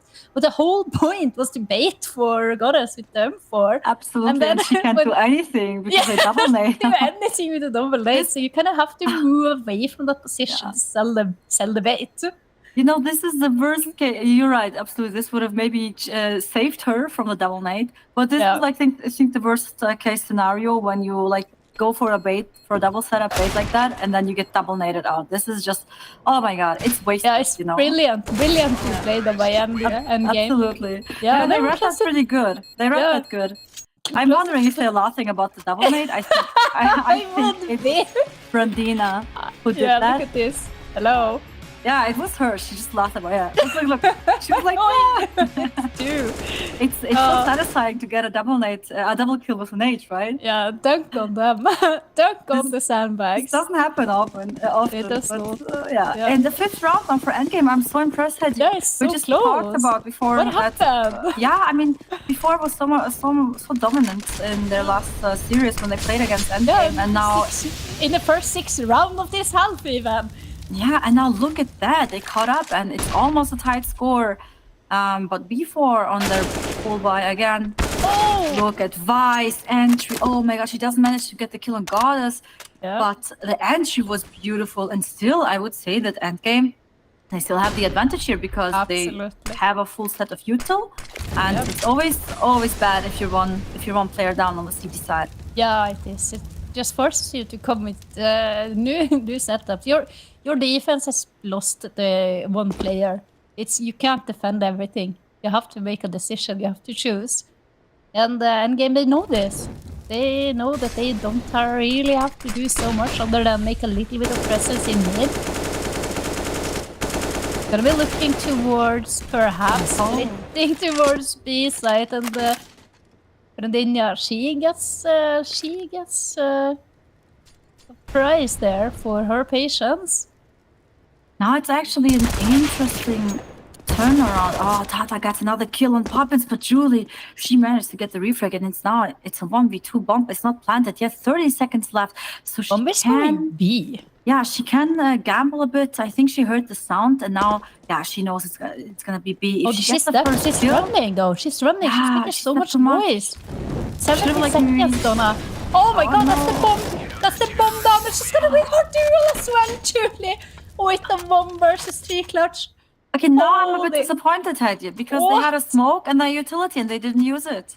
Yeah, especially after she was so loud when she rotated from mid, like she rotated like from heaven, and she was so loud. They use now the Molotov, but why not before?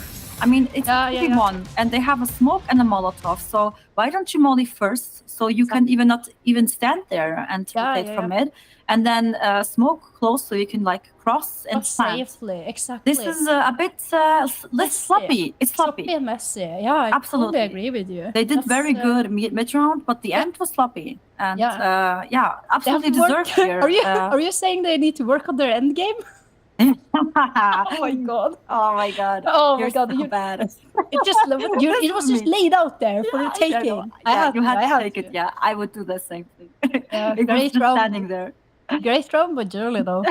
What a clutch! Oh and man. as you say, it's a little bit more like endgame fumbling, but of course you can't take it away from Julie that was just brilliantly played from her. Exactly. I mean, she maybe was a bit too loud, but honestly, she deserved that clutch. What I want to say before, like she deserved it because they gave her the opportunity and she took it. I mean, everyone would do that, right? If the enemies enemy team makes a few mistakes, you take it and you say thank you, and then you win the round. Exactly. And now we're having a very fast pace towards the ramp. They have a lot of ramp control right now.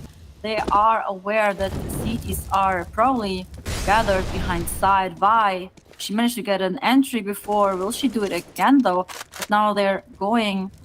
Are they going for a retake? I think they try to like re-smoke. Yeah. But no, it just looks like they're trying to buy some time. And they're gonna buy time for whoever went down the ladder, and they're just gonna sit here in a crossfire. But as Tata answering back, it's back and forth here now. Younger, she's gonna swing out. Yuri gets the trade, and now it's all down to the flicks from the sandbags with an open hand.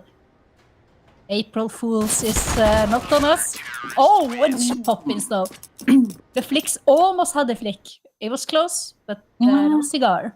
Almost. And they have an 8. Now they start to come back alive. 8 rounds, it's pretty good for, if you consider that they've lost so many in a row, they always were out of money.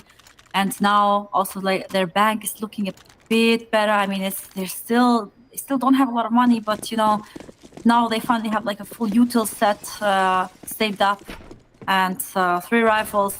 It's looking way better than the rounds before.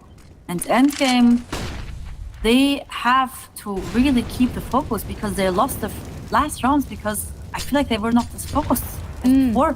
They lost their momentum and they have to start to try to get that back if they want to dominate this half. I mean, they cannot really, but they can try to go for a 7th, which would be very good on Vertigo, honestly. Yeah, it would be really good, actually. I mean, 5 rounds is not bad as well, to be honest, especially if you win the pistol on the CD side, but having 6 or 7, that's good. Yeah, that's something you can work with, and I do still think that B4 is the better team here on Vertigo, so would be very good for endgame's game to manage to get at least 1 more T round. And I mean, they just have to repeat what they have done before. Their executes are working out. They just need to try to close it out, you know? Yeah, exactly. It's end game. What you said. And it's going to be towards B side once again. This time, Julie, she has Poppins backing her up, and she's gonna play a little bit close here. Do they hear that boost, Donna? They heard that one for sure. Yeah, but Tata, she still wins her duel, and now Poppins is gonna be in a world of trouble. Has some teammates backing her up, but does she read it? She gets one Nani as well, with the 1, with 2. The flicks. It's a 2v3. Maybe though, this could be the play of the round, but she is all alone, and Nani takes her out in the end. She also went for the switch. Did you see when she got the first kill? She switched to her knife. I think it was by accident. It didn't look like planned. And then she saw the second player. I mean, you have to be aware that there is another player there, especially if you like her team, they try to go from ramp, right? So you always have the CTs playing around that position and trying to catch off the players that are trying to cross B. So you have to be aware that there is not only one player. There are going to be at least two players around that area. And she was like, she looks a little bit surprised. Yeah, she looked in a bit all normal surprised. circumstances, that is actually very correct.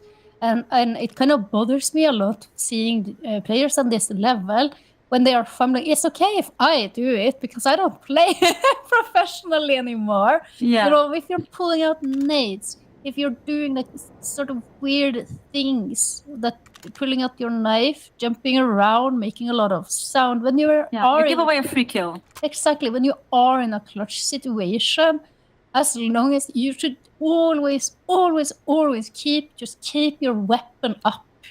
Don't switch. Don't move too quickly. Just try to focus. Read the play. Read the round. Where are these players holding? What is the logical outcome here, and how can I win it? Absolutely correct. There's more players here. And Chaos right now. It's quick. It's clean. And younger. I think she even spotted her goddess. She's just gonna be swinging out in the flicks with a deagle and a dream. I don't think there's much hope here, but can she at least get something done? She cannot, sadly. And that's the end of this half, and we will return shortly with the second half.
welcome back after such a close first half. And honestly, we're so surprised by Endgame's performance here. They managed to get more rounds than we expect, especially considering that we had a 5-0 lead by B4 in the beginning. Hadia, this is 6-0. 6-0 even, Yeah, and they still managed to get dominant. 5 rounds. Did you expect that? No, I didn't. And those 5 rounds, in addition to getting them after being down 6-0, they strung them together. That was 5 in a row for them. Absolutely. And Tata's already taken out Julie. That's a good entry towards that B-bomb site. Oh, we have no duels here on the CT side. I really would love to see another dually rounds, just what we saw before. I think it was Goddess with the 3K in the beginning, and now we have a kind of like a boost here for 4 women boost towards the mid. Another Astralis. It's a tower. Yeah, the tower. I call every tower I see. I call it Astralis same. because they started all this shit, you know. Yeah. It's like a pool on Inferno, outside connector on Overpass. Always with the 5-man, 4-man towers. And now they start rotating now because they realize no one's going mid. Oh, but they're giving them so much space on A. They will easily manage to plant a bomb here. Do they have a second smoke though? Yeah, there it comes. And it's gonna be a bomb plant for sure. And it's gonna be a 4v5 retake situation. Oh, maybe this nade can do some damage though. Oh, no! It fell back. Oh, that's so unfortunate. Oh, but after plant now here, Nami. She's gonna get first contact. Naomi is gonna take her out, and there you got this. You have this spotted. Poppins and Younger make that only Younger here all alone. And Naomi with the second one on the board for her. The retake was brilliant. The retake was beautiful. They did not need any flashes. They didn't need the dual Berettas in this round. The aim was sharp and on point. Absolutely. That was a beautiful retake and a 6 round for endgame. And what did I say before? Even 5 rounds on the T side is good, especially if you manage to win the pistol, and they did. And now they have the money to just like invest into 2 rifles, a few MPs on the other side. Before they're gonna go for the force for sure because they planted the bomb, and they actually have 2 AKs here as well. So interesting round though. If endgame managed to win this one, I think it could be a close game. Yeah, certainly. And let's just mention it one more time here, that we did not expect Endgame to win today. Not on Vertigo, not on any map, because B4 is just in a league on their own right now in Group B. Absolutely. The best team right now. Certainly. And we are looking for, from Endgame, we are looking for improvements, and they certainly are showing us that. They are, and they're fighting. I don't think that they just want to show improvements. I think that they want revenge because they played already against before and they lost. They lost by far against them, and now they want to show what they're capable of. Oh, the execute is so good, but Vi here from the back, is she gonna be able to find something, get something done here? Younger is looking for her though, and the timing is just off. And Goddess here from heaven is gonna rain down bullets onto Naomi, and it's all down to Leflix. I've seen her done this before. I just want to say I had a deja vu. So quick there. Did that not just happen before? Yeah. Still, I have her. Oh my God. Do we have the deja vu in our hands? I've seen this. I've seen this exact thing happen, but I believe that was Julie, right? In her match. It was Julie, but it was like the same situation in the like same position scenario. Interesting. And now on the 11th round for B4, so it's getting that was a little dicey with the plan to know before go for a larger investment, have better weapons, at least on some of their players, and Endgame not able to hold that defense. Is gifting around to before, and now and that's sad for them because they have to just have a little bit of a force fight. But we're seeing crazy stuff being done with these pistols. But Tata is not gonna be able to do anything because Julie takes her out. It's a tough force by here, Hadji. They're down 4 players 3 now, and they invested so much money, and they didn't even manage to get a single kill so far. And I think it's pretty sure that B4 is gonna have the 12th round, and on top of that, Endgame is gonna be out of money. Look at that. Brilliant. 5. That's almost impossible to win, though. Julia's gonna push up close here. Takes out the flicks, a goddess. She's Oh right my behind her. Cleans out the Vi as well. Yeah, this is 26. frustrating, Hadia. Yeah. They have no money. They invested. I honestly think that it would have been better to not force at all and just like try to go for some like push somewhere, like maybe with like an 8-stack push towards ramp or B ramp, and try to go for the full buy in this round, because now look, it's already 12-6 and they have no money. So it's, I think, pretty certain 13th round for before. That doesn't give them a lot of space to work with. So It gives the them pressure, absolutely zero margin for error. and the pressure is so high now on endgame side. Yeah, it is. This is not a good situation. Here's the one round that you wanted them to do earlier. I wanted to, Here it comes. I would have loved to see that last round though. Yeah, who's gonna get all the frags though? Eco frags, none here. 1, 2, 3, Delicious. 4. Oh, the flicks takes her out. Just a 4K, 4.5. We call that a Swedish ace. A Swedish ace? No, a Swedish. Listen, Donna. A Swedish ace is when you get 4 out of 5. That's a Swedish ace. A Norwegian ace, that's what we just saw. You get 4 and then you get 1 assist. And then you, of course, you have your German ace, which is all 5 players. Just a normal ace, you know? Yeah. Because when the Germans are doing stuff, it's always done exactly according to plan. And with the ultimate precision, right? and all the details are down. Oh my god. So the Norwegian and then the Norwegian ace, 4 frags and 1 assist. Oh why? Oh why? Oh no! Is it gonna be the return of the double nade though? No. Come on, before you had it done towards you. Oh, the good flash there. But she was flashed as well. She didn't dodge the own flash. Yeah. And then she had to go back. She's still there. She can see the shadow. There. Yeah. They see? Yeah, they see her. Oh, there's so much pressure. No more flashes to help her out. Navy, she's doing her utmost to help her teammate out. At least they didn't get double naded. Yes. Oh, this would have been so unfortunate to see that again. No nades. Only nade on Julie. But Naomi, she's gonna have this lined up for the bomb planter. Here it comes. Poppins is gonna take a lot of damage, but it's not enough to take her out. It's a hard retake though. I think they're going for the save. I would call for the save. They are out of money again. They have to give them the 14th They don't have round. kit either. No kit. No kit. Only 1 smoke. Yes, and the next round it's gonna be they might get a loser bonus, and it's gonna be really tough, honestly. They have to do some good setup here on the CD side to manage to, like, you know, equalize it a bit, that they don't have the full buy. And no money for Nob as well. It's not looking good for endgame, and I'm a bit disappointed because they, for a few rounds, they look very confident, very good, and then it just like kind of ended, you know, and now it just like looks like it endgamed. You really love to play with that I teammate, do. don't you? I do. And they were showing so much confidence in those rounds that they were swinging together.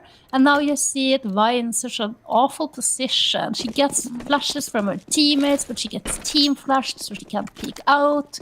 And then they run out of flashes. It's no longer any possibility to help you. At some time, you need to go for those duels, and you need to try to get your frags. And oh my god, Poppin and Goddess. I love the play from Vertigo and Naomi, but such a strong, solid hold by Goddess and Poppins. That is game breaking for endgame here. They're down to 3v5, and there's so much time left before they can do whatever they want. They have all the time in the world. They have utility. They have 5 players left. So it's a tough position for endgame to be here. They have to gamble though. In this situation, I would just go for a gamble and stack towards one side because they can't. Otherwise, they're gonna lose each side. So we have here Tata already rotating back. So I actually think they're going for a gamble stack towards A, but it looks like she's still lingering towards mid, clearing. So she knows mid is free, and now she starts the rotation. They can call the utility coming through A now, and they have 3 players here, so they can work with that. They can push them back. But the problem is Jula here. Look at that. Her backstab is so well timed, and now she can call that B is completely clear. Now they can just fully rotate back to B. Tata also already started the rotation, but she heard that there's Julia already close. So that is good info here. Yeah, but are they gonna flash? I think they're going for a safe again. If I'm honest. Oh, yeah. They have to save. Oh, Poppins though, she's gonna be a sore thorn in their backs. Right? Looking for her. Even the Flix is gonna take her out, but this save is going to be looking very difficult for endgame. No, they're everywhere. They're getting a little bit of time to breathe here. Not gonna have anyone from before chasing them through CT spawn. 2 weapons saved. They're gonna get another bonus if I'm not mistaken, but oh my god, it's not looking good for them. And I wish they would have money for an op though. Yeah, this is also like I think I didn't see it a single time. Maybe in the first buy round, I'm not quite sure, but except that, if it was the case, I think they didn't have a single time an op to like go for some early aggression, for some peak, because right now they're just like letting B4 bullying them. You know, they're just getting pushed by them, pushed back by them.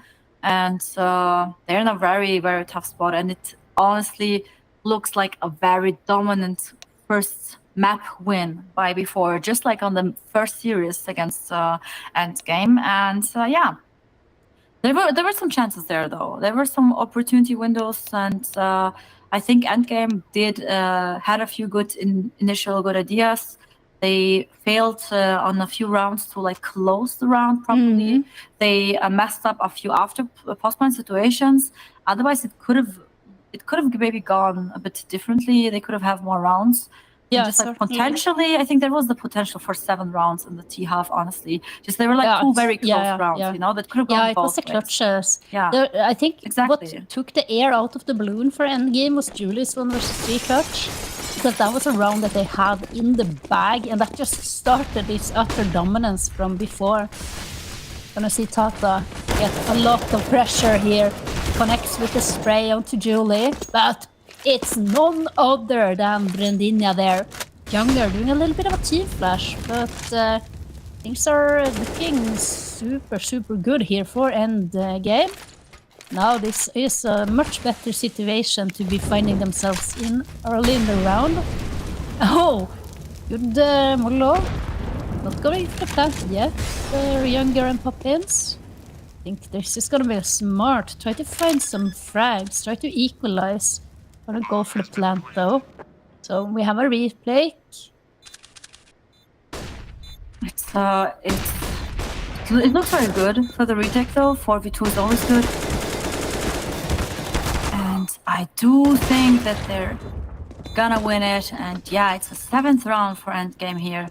I am glad they're not giving up that fast and that easily, and there's still a chance to win, especially now they managed to save 4 weapons, and they can finally start to go for the full buy here. I think I haven't seen them with 5 rifles for such a long time in full utility. So now it's interesting. This could be a turnaround head, yeah. It can be, and just for our viewer out there who are maybe not following the South American scene, we do have Endgame playing with Brendinha as a stand-in for star player Sophie, but I've heard that this is only for map number 1, so we will see. At least for stand-in, she's been playing phenomenally. Absolutely. I think I even mentioned Sophia before, that she's like one of the impact players. Correct. Like on Endgame, but honestly, Brendinha, I think she's doing pretty good as well. She's doing a good job. She had some great moments. She was also the one who did the double nade kill, which was pretty cool though. And now she is gonna be in a world of trouble, a world of hurt, as Julie takes her out. And this is a quick A split for B4. They are showing no mercy here, Goddess. But Naomi, oh, she's getting taken out there. Only Naomi left. She has the bomb, though. She has an AWP in her hands. Not usually the weapon that we see her play with. But she's gonna give it her best. She's on top player, she whiffs. And the Goddess is just there to take her out. And it's a 16-7 scoreline. Map 1 Vertigo goes in favor of B4. That is, a bit frustrating towards the end because there were some chances, but in the end, B4, they had the better game. They were the better team here, and they had a pretty dominant win after all. Even though it looked a bit sloppy in the beginning, now we also see the match statistic here and the score. So we have, I would say that in overall. Before they had like good, everyone kind of like stepped up, had a lot of impact. 6 entry kills by Goddess here, by the way, absolutely amazing game by her. And on the other side, endgame they had a few good plays by individuals as well, but still you could see that before they just like seemed that they have like the better players and a bit better team play in the end. Less mistakes, I would say, you know. Yeah, less mistakes. I do think B4 just had overall a better game plan when they were heading into the map. But you could see that this is a map that Endgame practices a lot. They were showing some good stuff. They had this string of rounds that they were putting together on the T side, making things a little bit uncomfortable for B4. But on the back of a beautiful 1 versus 3 clutch from Julie, I'm hoping that we're gonna get to see this in the replay as well. We'll have to see.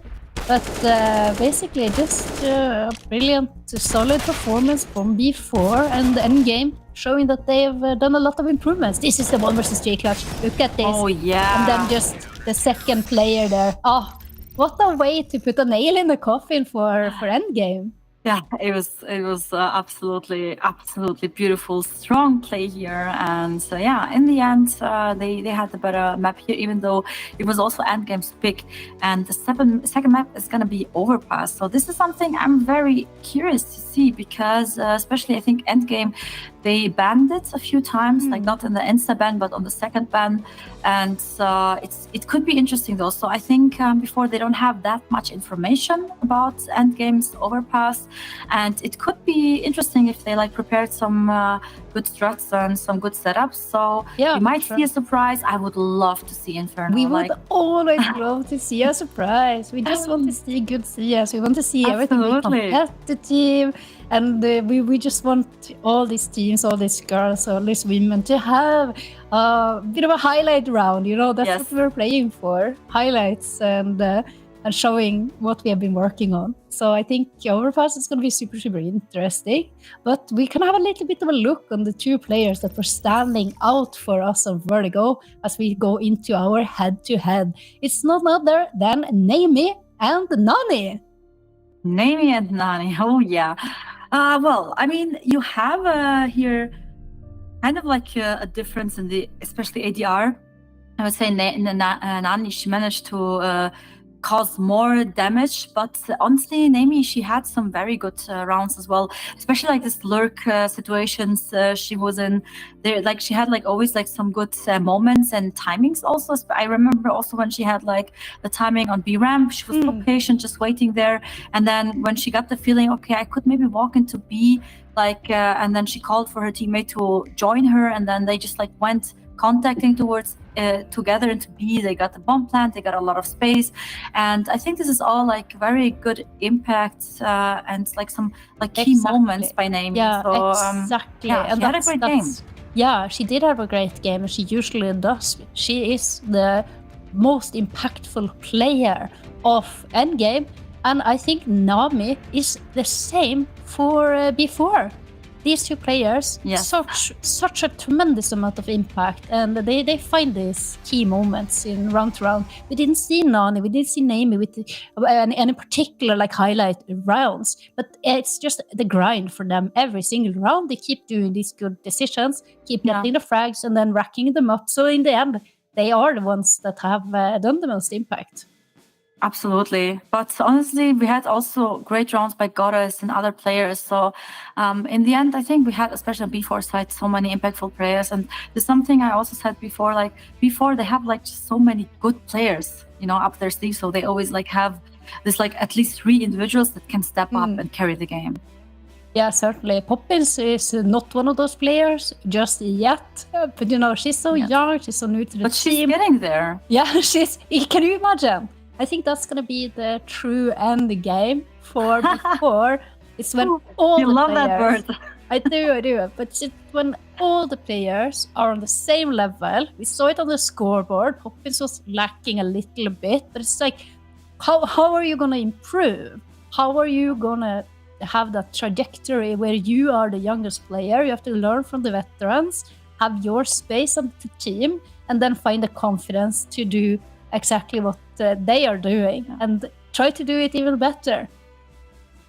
Absolutely. And it's also something that you mentioned before that for endgame, it's also kind of like just showing the improvement. And I hope they show some improvement, especially on Overpass, which is going to be kind of like, I think, a surprising match and a map. And yeah, we'll be back in a few minutes after a short break, guys. So stay tuned and see you soon.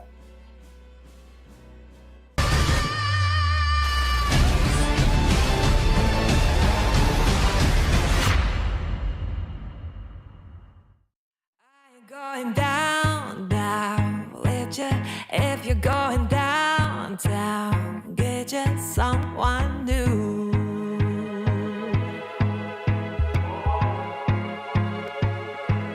You put me through hell now, baby, and called it love, so save me your excuse.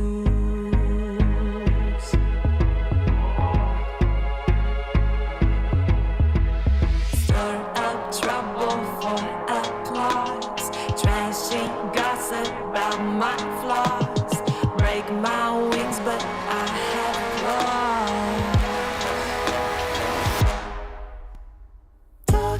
Talk behind my back, whisper about me, how about that? Can't get enough, just like a drug. I guess I got a fan club.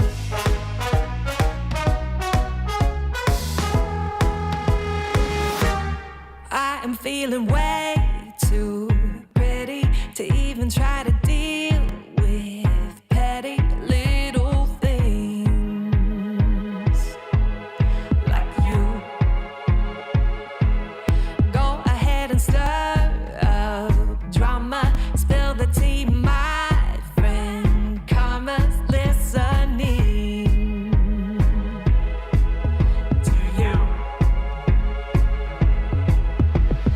Slanderous is all for show. Scandalous is all I know.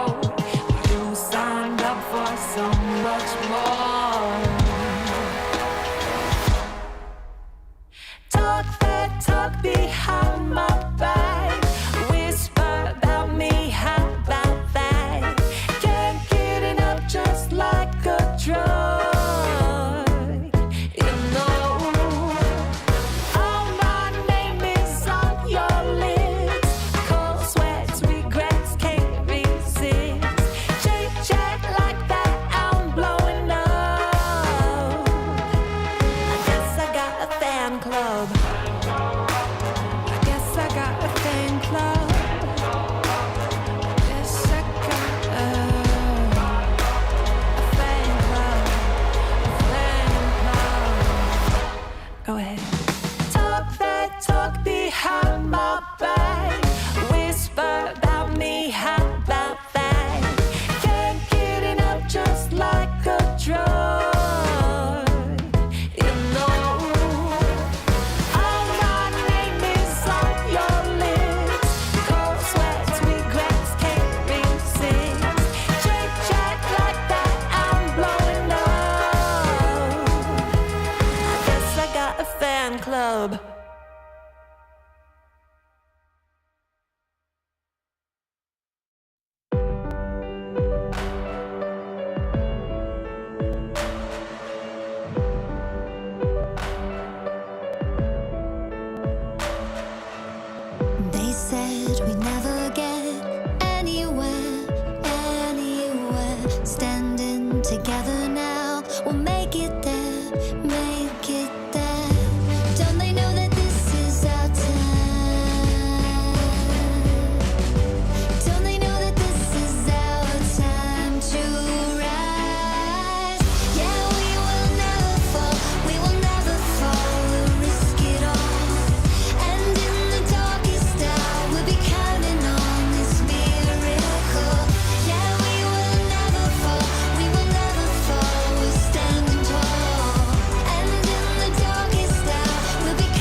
I go. Should I look both ways before you cross me, baby? 'Cause I don't break for boys. I'm moving on. I'm moving on. Hey, got nothing left to say. Let's be on my way. Best of luck. I'm moving on. I'm moving on.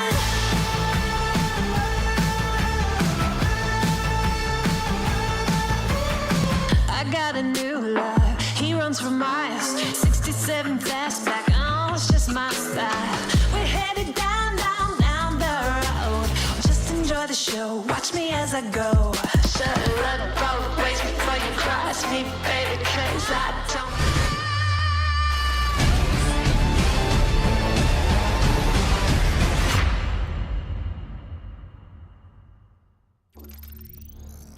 Welcome back, guys, and we have the second map now. It's Overpass B4 against Endgame. Pretty dominant game by B4 here on Vertigo. They struggled a bit towards like the middle of the first half, but then they still managed to get a 10th round on the first half, and then kind of like they closed it out pretty fast. So I think there were a few windows of opportunity for Endgame here, but still B4 was a better team, had you. Can you maybe like also sum it up from your side? What you think? I saw a B4 that was confident, even on a map that they don't normally play on, which is maybe why it's never played from them. That no one wants to pick it against them because they just know that they're going to get wrecked. And Overpass, normally a map that we don't see them play either. This is clearly a B4 who is looking to practice playing officials on maps that they don't normally play. We see them with the pocket pick of Nuke, which they've probably won they won it 5 times in a row now, Nuke. Mm-hmm. So that's like a sure victory for them. They're not interested in a 100% sure victory. They want to give Endgame a chance. And perhaps it's going to be on exactly Overpass that this chance is going to be taken, Donna.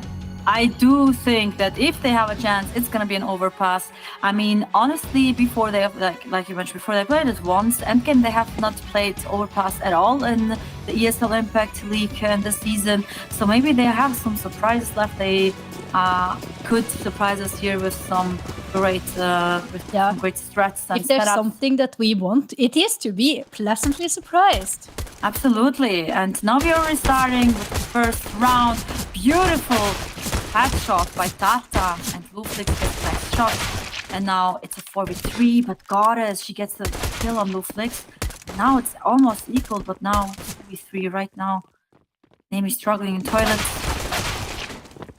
Oh, Younger! Those 2 shots were clean! But Sophia, who is back on the server, is going to show us why she is the person, the grim woman that we want to see. Those 2 shots, Donna, oh me, oh my. And she played that one so good as well. It was beautiful. Hiding behind the box on side. And then she swung out and struck at the most perfect timing. That was absolutely beautiful timed, great aim here as well. And she looks so energized. I mean, she didn't play the first map. Honestly, I think they still did good, even though they didn't play with Sophia, but now she's back. And I think this could be very interesting, though. Already early information here. And now it looks like a fast go towards Banana, but Luflix, she's here already with her scout, and she spotted them, Hedja. Yeah, she spotted them. All these Tech9 rushes up towards bathroom and short. They are so lethal. And especially if all you got is a scout, Naomi has to go huge, only good for 1. That is allowing B4 to get onto this site, and Goddess with a little bit of a drive-by with her Tech9. Equalizing things up here, but why? Oh, and this is fortunate for Endgame as that's the bomb being dropped, but Julie. It's gonna get planted here. That flash does nothing. Julie's gonna try a little sneaky here. Oh, she finds one chance. She take out Vi as well. She can, and now it's all down to Leflix. She's good for 1. Can she get the second one here? Has to do it with Younger. Too strong there. Tech 9. A better pistol than the USP. Oh yeah, and it's a 1v. It's a 1-to-1 right now, so equal score for the first time. I mean, it's the beginning of the game, right? But we didn't have this once in the last map. And it's very important here for endgame to also like just keep the economy a bit alive, try to get as many rounds as they can. I mean, they kind of like struggled with economy also on their CT side on Vertigo, so they should try to avoid that now. Interesting buy though also. Tata probably going here for the connector aggression with the Max 7, and she gets the flag on Younger. Yes! I'm always for the swag 7. Yeah. And the Zeus. Sofia though, with the big gun. Your sandbags, barrels, can't do anything. Right, 5-7 in hand. It's gonna get swung on by Poppins. Not much more to say here as this round is probably over. It's gonna get picked up the weapon of Younger in connector. They're gonna slide their way back, save and try to do something with these pistols and these weapons in the next round. Maybe some exit kills here would be pretty good for them. Maybe they even manage to get to steal another weapon away here. If they actually go towards T-spawn.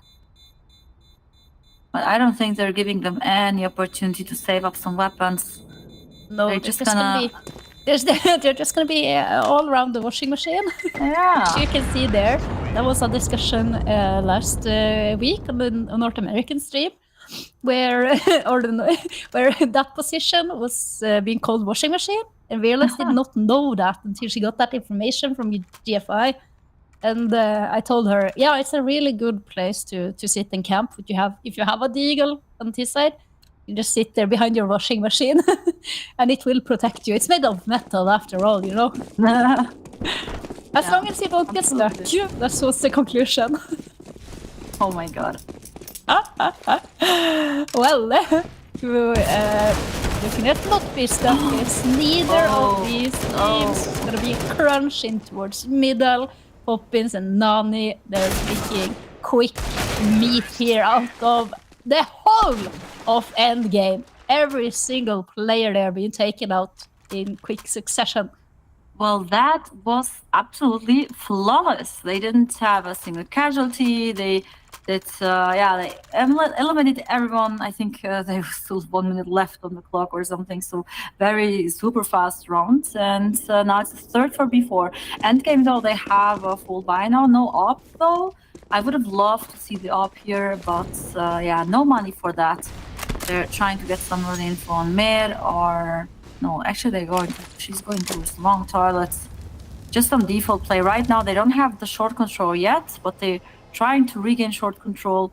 Now Julie, she can call that there's no short control taken by endgame, and she can just like wait it out, because this is so important in the beginning of the round that you just like manage to get yourself in this position somehow, because it gives you so much information. And now they can just like try to go for some early information, for some peaks maybe, and decide where they want to end up, if they want to go B or A.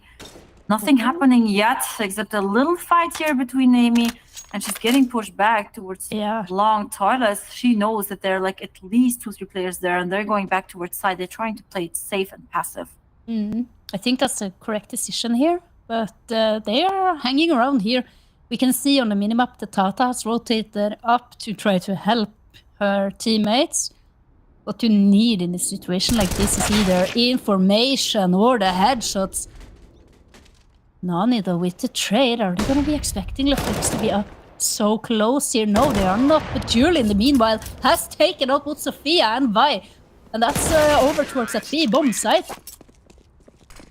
Oh wow, that was a fast one, Handia. Wow. So they are pressuring A site and they're pressuring B site at the same time. I think that was part of the plan, to have Julie kind of throw a little bit of commotion there, try to fake and bait out some rotations. Because normally when you get spotted on A side, you have to have your rotation player come up and help you, which is exactly what happened in this case. But then if some commotion, some noise is being made towards B, then you're kind of, as a rotation player, you're kind of stuck in the middle of nowhere because you're being called left, right, and center. And it's difficult to keep your focus, but Nani is laser focused. So is Julie. Just up against pistols in this one, Donna. Is there much that in the game are able to do? Not much, no. I mean, they're trying to get some info now, pushing more towards Monster. They have to do something. That's the right decision for sure. And they don't get the refrag. Unfortunately, Sophia, she wasn't in a position to get the refrag. She didn't manage to, and it's another fast round. B4 just dumping them. This is absolutely insane. And now Endgame finally has some money. Please get an op. Yeah, please, they need it. They have it finally. Yeah, it's on the back or in the loving arms of Leflix. And I think we're speaking of her in we have a double up. We have a double wow, setup. Sophia as well. Yeah, it looks like Sophia is going for the long peek here. Oh, maybe though she has missed the Molotov to T stairs that would allow Goddess to go for a bit more of an aggressive angle. But it's really short control. That's the name of the game. And Sophia, with no monster smoke, she has all the information here. Good angle. Gonna see a little bit of a boost coming out of Poppins. Oh, they hear so much. They hear so much sound cue. Oh, I think Sophia's gonna walk into her crosshair, but why? It's gonna walk in instead, and Poppins, she doesn't miss those. Absolutely perfect situation for Poppins here. Goddess gets another player. Name is just falling apart again. Tata actually gets the refrag finally on Poppins. A bit delayed though, but they can try to get the short control back. Sophia going with the op here is kind of dangerous in my opinion. There could still be a player there, and there is, and Julie, she has 2 easy kills. So this is a bit unfortunate to just like contact out short when you know that the enemy team had short control. They don't use a single flash, nothing, and then you have the op going first. So I mean, yeah, probably the idea was that if the op goes first, the rifle can like refrag fast, but I think it's still not worth it. Even if she would have managed to like refrag Sophia, it would have not been very good for their game. So it was a gamble, kind of. It didn't work out for them, and now you only have Luflix left with the op trying to save it. But Goddess, she's already so close. I don't even think she's gonna able to save this unless she gets a kill on her. And she doesn't. She misses, and Goddess takes away the op. Oh my god. Yeah, that's 2 ops gone. All those investments that Endgame put into the round is just gone by the blink of a second. And I appreciate the attempt from Sophia and Tata trying to push her, try to gain some information. But then they have to clear up those positions to the right there, and it's easy pickings for Julie, who is currently sitting on the top of the scoreboard with 11 frags to her name. She's having a great game, Hadja. Look at that, this was so close. The flick though didn't work out, and now they have info that there are like a lot of players towards mid, and it's gonna be a mid grinder here. Flick. She is in a dangerous position, doesn't manage to get the kill, and oh, Poppins and Nani, they're just cleaning up, and it's only Sophia left here, rotating back towards A, but what can she do in this situation? Not really much. Maybe hit the lucky one dig, or hit a little bit of a headshot, but no, Poppins. She's gonna take her out instead, and yeah, it looked to be an interesting bit of a push with the Deagles in mid. But and what was strange to me was that Younger was just going for the repeat, showing absolutely no respect for the endgame players. And her teammates, Nani and Poppins, they were just chilling, waiting for something to happen from long. And then eventually, when Younger did get the frag, I mean, she had 3 players in her face, and her teammates are not even... Oh, look! Oh, it's another boost, tower. 4 Beamer boost in this case. And this kind of things are things you're just pulling out of your playbook when you want to have fun, or when you're down so bad that you need around. And in this case, this is before just styling on endgame. They're not just gonna want to get try out anything some things, from you it though, know? but Yeah, at least they got to practice doing it. Exactly, just want to say. They're Oh trying my out some god, yeah, but that they showcase that they have this in their chat and are able to do it. That's just showing everyone how deep their knowledge of the map is. Tata and Younger is so back and forth. Tata, she cannot reconnect. Oh, and the B side, Sophia has been able to rotate in Laflix as well. And look at Julie now on the opposite side of the map. She's gonna walk into a bomb site and find absolutely that no one is home. Oh my god, Julie this is doesn't insane. even stay there. She does disrespect the chasing. She's gonna run out from heaven here. Nade down. She's waiting for teammates. Swings out there. Sophia gets the better of her. And Nonani too. And now Younger. What is she gonna do? An open hand, 17 HP up against Sophia, who managed to survive on one. Has to go huge here. So this went wrong a lot, and now it's a second round for endgame, but in my opinion, just mistakes done here by 3-4. They had so much information, they could have even rotated back to A. Also like that she was fighting alone from heaven. I think it's not the best case scenario. If you have like your player in short, you can just try like to peek at the same time, and then you get the refrag, and then it's a 1v1 in the end. And yeah, they didn't play it quite good. I feel like there just like was no focus in the end. The call was not on point, and kind of gifted this round away to endgame because they had the advantage in the beginning of the round, right? And now it's a second one for endgame, but they will take it for sure. They are very glad that they have a second round here, and also managed to save some weapons. I mean, their money is not looking great. B4, on the other hand, they have so much money. They can afford some mistakes like that. And now trying to put some pressure towards long. I have here like a double setup on toilets. And it's actually a pretty strong setup here because they will never read Naomi here. If Luflix has the first contact, and she even managed to get the first kill, Naomi she cannot show herself because she has such a good position here. They will go into the trap for sure. Yes, they do. Right into the trap. But in the meanwhile, Long has been open. Oh, she tags her. The Blix double tags her. The Molotov. Tata takes her out. Here now, Sophia. Oh, can't find Poppins, but that's information to the rest of her team. Younger, she's gonna hit that. How does she hit that? Poppins now, 20 HP. Is gonna go for a duel. She's gonna swing out here. Do they know that Vi is also coming from the back? I don't think that they are aware. I think Vi is gonna have to go for this. She does. And now Younger, 1 versus 3 here. Fully blinded, and it's another one on the board for endgame.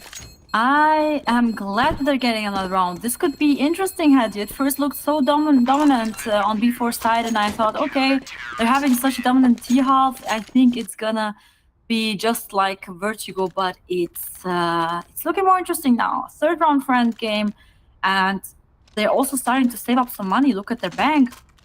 They are saving up a bit for future rounds. Before they still have enough left, though. It's a full buy on both sides. Interesting, both ops also equipped. So I am very curious to see what the ops are going to do here. We have a very heavy pressure here towards B. Actually, no one even taking mid. Look at that. No one is going mid. They're just going full for the B split. Straight on B. Gonna be a little bit more slowly now. It's gonna do a little bit of a default. Goddess gets tagged up to 16 HP. A little bit of spam, and they're gonna keep spamming. I don't know if they could hear that they tagged her, since she's so far away. You know, they can just assume. And Younger, she's gonna be trying to enter into bomb site here. Gonna be going in first with her op, and the timing. Oh, it's impeccable. Oh, they spotted out the player there. Just gonna be falling back. Good and smart wise decision. So we not want to get stuck there in all the molos and all the information given up. Well done here by endgame to just like pressure them back and push them back a bit to just like buy some time. I mean, they still have enough time, but look, they already invested some utility to put like the pressure there. and now they're rotating back towards A. So this could be actually pretty interesting. If Endgame managed to clear B and to get some information there, they can like just stack with 3 people towards A, and then it's gonna be a pretty tough execute. Even though they have a lot of utility, if you have 3 players towards the A side, it's not that easy to take that control, especially with an op here and Lou Flix. She's gonna have the first contact. She already sees and hears the utility, so they can just like start rotating very fast, and they have to be fast. Oh, Poppin's tagged though. yeah, she's tagged. Bump. Yeah, is there gonna come a nade here? Try to take her out. Imagine a nade onto one of the players from B rotating, but instead they're going to opt for the boost here. Nami is ready for it. She's gonna take out Vi, and this is surely round 4v4. 3 versus 3 now, and look at the repositioning from the B4 players. This is super, super smart. Gonna let them have the bomb site, but Younger missing, whiffing all the shots here. Nani has to go here, she does it. Goddess and Nani together. 2 versus 2 there in the end, and there was simply not enough time on the clock for endgame to make any sort of a proper decision, proper play there. Yeah, Axe turned against her, and it's so easy pickings there. it was a great postpone situation for before here. They played it out pretty well. But on the other hand, endgame, I think they also took too much time, because knowing that they like kind of like pushed them back from B, they could have been aware that they might go back towards A, and they had no information mid as well, so you have to gamble. And the rotation, in my opinion, was a bit too late. If they would have been a bit earlier there with 3 people, it would have been a better outcome for them. And now we already have early entry by Younger. I mean, it's a low buy round here on endgame side. They're just gonna try to cause some economical damage, but I do not think that they're gonna win this round. And it looks like a pretty clear 9th round from before here. But obviously, there will still be patience and not just gonna rush into things. I mean, before they're playing a very safe and patient game. I love to see that so far. Just trying to clear angle by angle, mauling out the player standing on Guardian. Now they have so much space towards mid. Yeah, But so actually much not taking space it. everywhere. Yeah, they're going back again. Oh, I love this. I love it when you've gotten information, you've shown some presence. It's such a long rotation. It's from middle and 8 over towards D. If we're going to go to T-spawn, and Durley! Tata is just raining in on her, and she takes her random. out. She takes out Naomi as well, and Goddess follows up Sophia from B short. Is not going to be able to push that as the Molo is down. It's going to be looking at getting a few exit frags, comfort picks here, a little bit of patting on the scoreboard. I don't think she's going to be ready for Poppins though. She's crept into that smoke. This is going to be a feel easy peeking from Poppins. She doesn't even look in her direction. And it's a 9th round for B4. Pretty smooth T-half by them. They're looking good, they're looking sharp, they're looking confident, and they have so much money on the bank. They can literally afford to do whatever they want. They can rebuy and rebuy until the last round of the second half, which is only 2 rounds away. And now it's up to endgame. Will they manage to I don't get know. more rounds or not? How do you stop this? B4 team. I mean, B4 honestly, demons. I think endgame is giving them too much space. They do some attempts to push them back and get control, but then they don't do anything about it. So what is the point of pushing them back monster if you just leave it like that and then you don't even get in the information? Then they just fully rotate towards A. So for me, this is wasted utility. Oh, Naomi gets 3 nades in her face, God. trying to rotate off. And now, what's she gonna do with 12 HP? Oh, that triple nade was meant for the person jump spotting on boost or boosted. Yeah, absolutely. And they did that in a previous round. See how B4 is reading the game here. It was Goddess in the previous round who got tagged up so low. But Tata now, this is beautiful. This is exactly what you were talking about, Donna. They have to take space. Yeah. They have to play annoying Counter-Strike. They have to come in the back. They have to be super annoying. Super you know, annoying. that you can never be like, 100% sure that there's no one behind you. Exactly. This is how they should play it, and it's working well because now they have the advantage here with 4 players, and there's only some 40 seconds left, and now they have like the early info toilets with Luflix on the op there, then one player looking towards long. So they're gonna get a lot of information as soon as they see a flash or hear something. They're gonna call for the A, execute, and now the rotation will start, and then the time will run out before. They're gonna be pressured so hard to like just get the bomb planted, and I think it's looking pretty good for Endgame Dome. Only 15 seconds left. Look at that. They can't do a lot of things here, just trying to go for the plant They spotted instantly, them. and they allow them to plant the Naomi. bomb. Yeah, Naomi. Oh, Naomi. Not like Okay, this. they played it too safe here. Yeah, I think so. Because here you can go for a few duels when there's 15 seconds left. Yeah, but And why? now- Why with 1, why with 2? Poppins now all down to her. Why actually manages to take that round back? Seemed like when Naomi couldn't hit her shots there on the site that it was Vi all stepped over. But brilliant round by Vi. That's 3 on the board for her.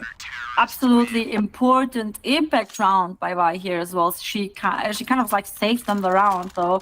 I do think that it was a bit too passive towards the end because they knew that they were pressured, and instead of like hiding, you can just like try to go for the fight. And even if you don't manage to maybe like get the kill, they will still like lose time just by like fighting back. But if you just allow them to go on side and like plan, then you have all to of them. retake. It was all of them as well. Last week we had an amazing ace with a 5-7 from exactly the same position, but this player did not allow them to cross. She went for her fights. Absolutely. But regardless, This is how you do it. Yeah, regardless, a round on the board for endgame. That's the 4th one for them. It's looking still very dire for them, but I like that they are starting to show more aggressive behavior. They're starting to take that space that Donna so desperately said that they needed to take. And look at how the result is. Now on the other hand, Leflix, she has to come in huge here. And I'm a little bit concerned because she's not going for her duels here, Donna. She's not. She's playing it very passive. I kind of expected a bit more aggression from the op here because the op on CD side on Overpass is so important. It's such a key role here, especially in Overpass. Like you can do so much with the op, and like she's just like kind of like playing it very safe and passive. And again, they let him go to side, but now Tata is ready. She misses the shot though. Looks like she hits a flick on Nani, but is that enough though? And they have the space on B. They will be able to get the bomb plant on B. Naomi, this is a bit unfortunate timing. The molly would have been so good, but yeah, you already had a player taking aggression and short. Now it's a 3v2 retake situation. That's kind of tough, though. I mean, they cannot really afford to go for the safe because they only have 4 rounds. They need the rounds, Hadia. Yeah, they certainly do. But I think it's also a sign of I would call it a healthy sign. Yeah. That despite you being so down, that you still opt for the correct play, which in this case is to save the weapons. Yeah, now it is. If they would have managed to get like an early kill here, maybe there was a chance. But yeah, absolutely. Now they pretty much had no choice. They can try to go for the 5th round. I mean, they do have some money to work with, especially Naomi. She can drop like a gun. And they can like just invest the FAMAS or something as well, which they did. But still, again, they didn't take aggression, and now but as soon as like endgame is like giving them too much space, B4 is already in front of their doorstep, right? And they do it so fast and so precisely. And now it's 10th round for them. Such a good T-half, and they're so fast facing towards mid. They have literally no fear right now. No fear, and nothing to fear either. But they have to be careful though, because Leflix is on that up. Naomi and Leflix makes a quick couple of trades there. It's a solid start to the round, but what is this? Goddess just turns around, takes out Naomi. They knew she was there though. What happened? It's a miracle that Goddess manages to get that frag. Julie is now just going to hold the flank. They're going to walk up onto the A-bomb site, get the plant. Oh no, Julie is thinking otherwise, and that's a great bit of frags going in the favor of Endgame. And they take the last round of the half. And guys, we will be right back after a quick break.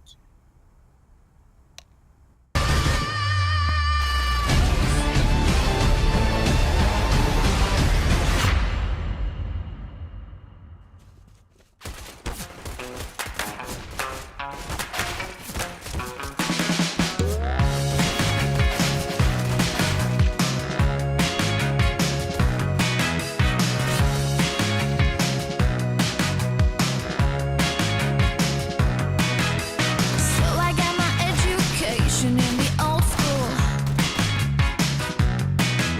surfing on a wave and playing by my own rules.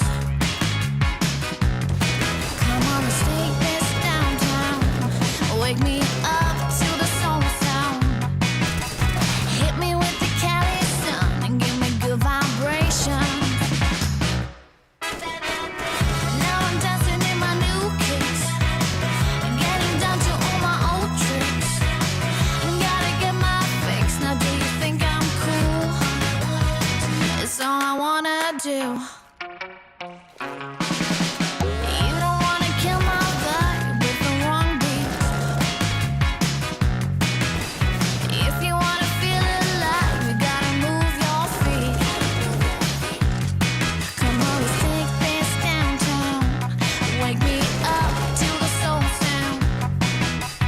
Hit me with a little supreme and give into temptation. Do you feel what I feel? I'm the real deal. 'Cause I'm feeling the vibe. Do you feel what I feel? I'm the real deal. 'Cause I'm feeling the vibe. Now I'm dancing in my new kicks, getting down to all my old tricks. Gotta get my fix. Now do you think I'm cool? It's all I wanna do. It's all I wanna do.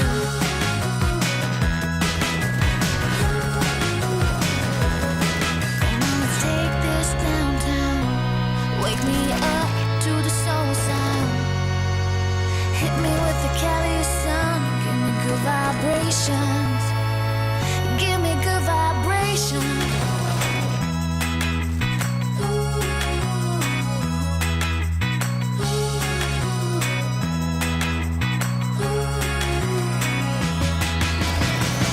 Now I'm dancing in my new kicks, getting down to all my old tricks. Gotta get my fix. Now do you think I'm cool? It's all I wanna do.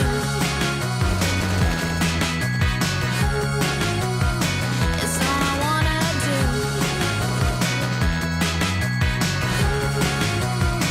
It's all I wanna do.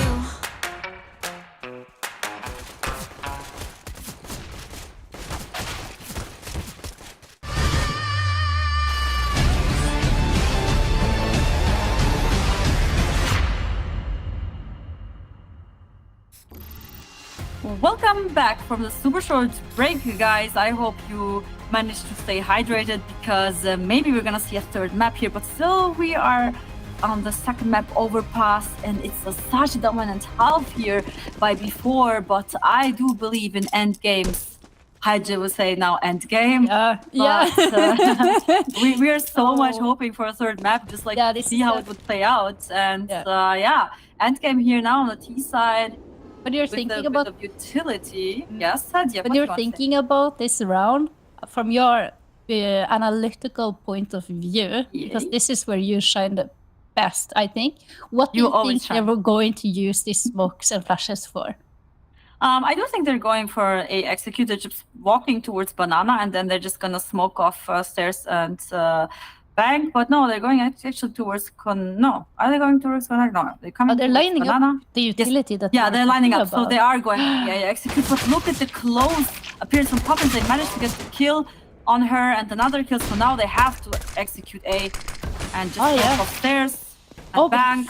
fails. Where did that smoke land? It didn't certainly did not land land where it on was the- supposed to. And here we go with the dual Berettas that you love so much, but rather have to see on the city side. Goddess, she's gonna be playing the smoke, waiting for her teammate Julie to make her arrival.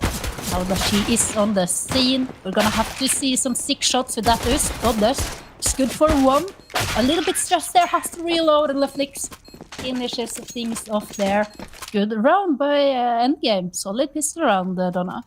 Oh yeah, thank God. I actually I'm expecting a third map, so I'm drinking a lot of water hedges, so my voice stays good, and I don't lose my voice because we're gonna sit here maybe for 2 more hours. Who knows? I hope that we're gonna see a third map because I really want to see Endgame stepping up and getting the revenge on before. They already played against each other. They lost 2-0, and the last time the second map was Inferno as well, and it's the same this time. So I really want to see that third map played out between those two teams, and getting this pistol is very important for them. Now they have like a few gullets set up, even a hero, even an AK, not a hero AK, but an AK, and they could make it interesting. If they get a 7th round, this could become get pretty close, Hadia.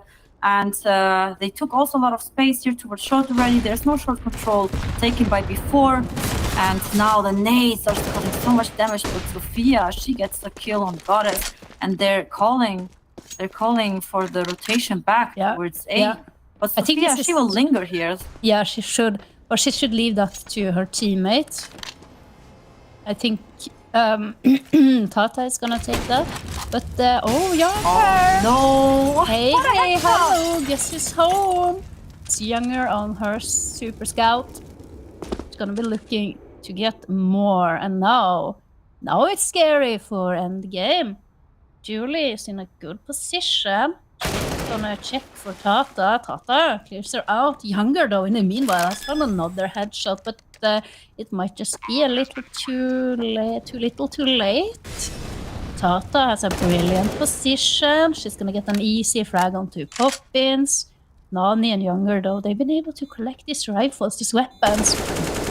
Leflix has the door open. It's gonna just spray them both down. And brilliantly done there.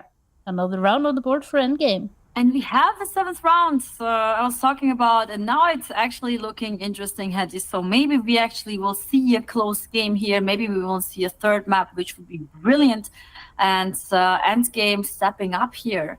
Very well played out in the end. I love that how they just ended up on B especially after she got the kill on water. This was very important. And now you have B4 with the full eco here. They didn't buy anything and just going for a stack towards B. Naomi, she's taking early control of short. She sees no presence here. They're just waiting for some sound cue. I mean, they probably are aware that there is going to be a stack and they do not want to run into the stack. Yeah. So they're just going to play it safe. Maybe just send one player there to check, and they do that with Tata. So yeah, but I wish they would send Naomi though, but she's on the Mach 10. Oh no! Naomi, gonna be pressured here. She's not gonna be able to connect her shots either. Yeah, now they So have to have the info that it's a stack. Yeah, this is so awkward. They're rotating away, but look at the city rotations here on Overpass. They're so much quicker than what you can see. So if B4 is posting up here, they're going to, I think, with 3 players. Oh no, they're second guessing themselves as the rotation is simply too long. Too long. They're second guessing. Yeah, by a miracle, Endgame has taken so long to rotate. No. They should have rotated instantly. They knew it was a B stack. The moment they have seen this players towards A and then also player on short, they should have known B stack and just rushed towards long. There was no chance that they are there, and now they still took the space on long. They're gonna get the bomb planted down. But it still took so long. It took so long. Naomi though, close and personal, good agility usage, no flashes. So we're jumping through, and Vi's gonna have a field day, and so will Naomi. Quick clean up there. The crux of that round, I think, was the fact that B4, they read exactly what Endgame were doing, but simply because Endgame was spending so much time getting rotated over, B4, who had the correct read, who could have stacked and gambled the A side, they were falling off their positions, going back towards B, and it made things a hell of a lot easier for endgame as they were entering onto the A site. Absolutely. What is the server down? Do you see that? Oh, yeah. I see that. Yeah. I was like, wait, see why that. are they walking? Why are they walking on the same spot? Something is happening. Yeah, we have like a we're gonna have a disconnection here. technical timeout probably, and we're gonna figure out if this is on our end or if it is on the server end of things. Just gonna listen to that lovely sound of that Molotov burning. Let's do thing, R. In the distance. Let's do a campfire, had you? Yeah, exactly. It's Easter now. Easter bonfires and Easter for us Norwegians, they go hand in hand. Oh, That's that's what we so like cute. to do. You know, we like to go cross-country skiing, and then you bring sausages. You bring something to grill on the fire, and That then you sounds have cozy. you have like your break. You sit down, you get the bonfire going. You sit on like reindeer skin in the Yes. snow around the bonfire on the campfire, just grilling hot dogs, marshmallows, and having a good time. That sounds beautiful. I think I will come over for Easter to you, okay? And then we do that. Sure, Cheha, you're welcome. Do you do cross-country skiing? Have you tried it? No, I have never tried it. Do you do downhill skiing? I did. The last time I was skiing, okay, I can tell you a funny story. The last time I went skiing, I was like 12 or 13 years old, and it was on a school trip. And then it was like I just learned how to ski, so I was not really good at it. And then we went up a mountain with our skis, or how, I don't know how you say it in English, like like the plural. Anyway, skis. Yeah, I went up with my skis, and some other classmates were like downhill, like we just separated. And then somehow I lost my balance, and I don't know why, but like I slipped, and then I started skiing backwards the mountain. No, what? And I tried to hold myself with the sticks. I was like screaming, and it was like just like falling down the mountain backwards. And then I just like turned around, and then I just like see one of my classmates. He was just like full in shock. He was just looking at me while I was screaming, and he didn't move away. And I was like, move, because I saw that I was like running into him, and he was just like frozen. And then I just like crashed into my teammate, and then it was so terrible. And he was like crying, and I felt so bad. Like I was warning. He was probably just like Yeah, I was like in shock. Like, how did this happen, and why can't she stop it? And then he just like watches me, like falling back the mountain. And then boom, we crashed. And then since then I was like, okay, though. We were both okay. It was fine. Then it's a funny story. It is a funny story, but since then I was like, okay, I think I'm too clumsy to go skiing, because like something like this can only happen to me. This doesn't happen to normal people, but it happens to me. When you're describing it to me, it sounds like a proper cartoon moment. And of course, when it's one of your first time going skiing, if you end up in a situation like that, you have no idea. You've never been in this situation before. How are you going to fix it? You would have to literally like either do what you did, crash into someone, or you're definitely gonna fall on your butt. So I think it was good. Like your classmate, he just wanted to save you. He was standing there with his arms open, ready to catch you. Exactly. Didn't work out good for him though. Oh my god, this was actually so funny. And I remember he was like crying. And then my teacher was actually super mean to him, and he was like, "Don't be such a wuss, stop crying, nothing happened." I was like, wow, that's so mean. I was going. I don't ski when I'm in the downhill. I snowboard, and I've had such a good time or a horrible time trying to teach someone to snowboard earlier in the season. And I swear to God, I've never seen someone fall and get back up that many times. But at the end of the day, he was so tired. He was just like, you know what? I'm going to just take it. I'll carry the snowboard and walk down the mountain. I can't do this anymore. Oh, no. Yeah. But I think snowboarding is more difficult than skiing, right? I have never tried snowboarding, but... Yeah, it's because you have both feet strapped to one board.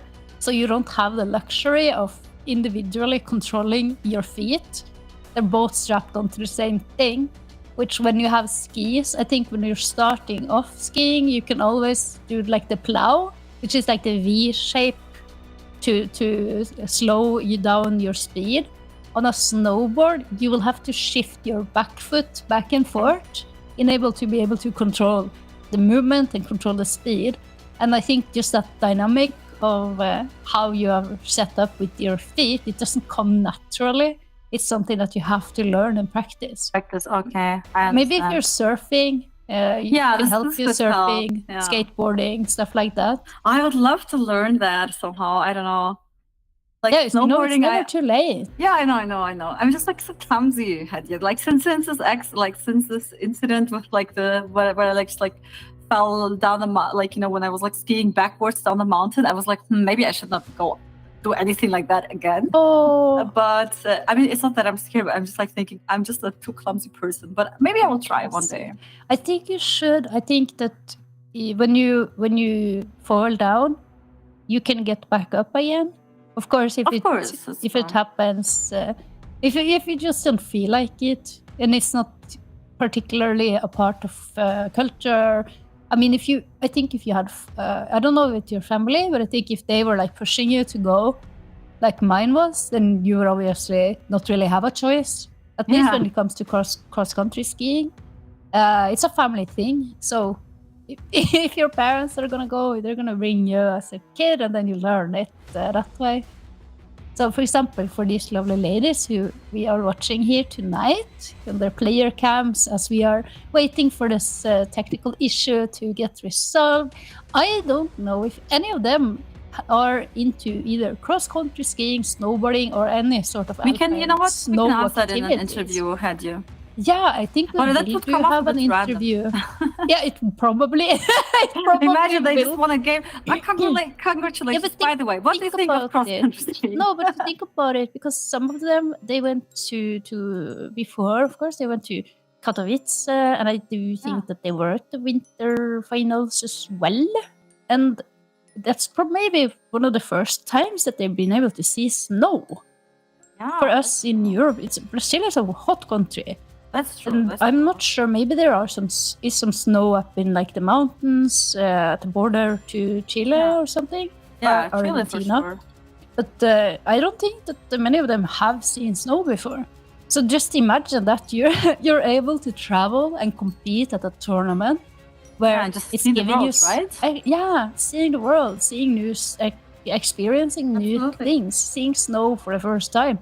We will ask. We will note it down. We will ask. We can ask that. Yeah. And I think honestly, in general, like it's been like ESL Impact League has been like such a life-changing event for I think a lot of women and girls here.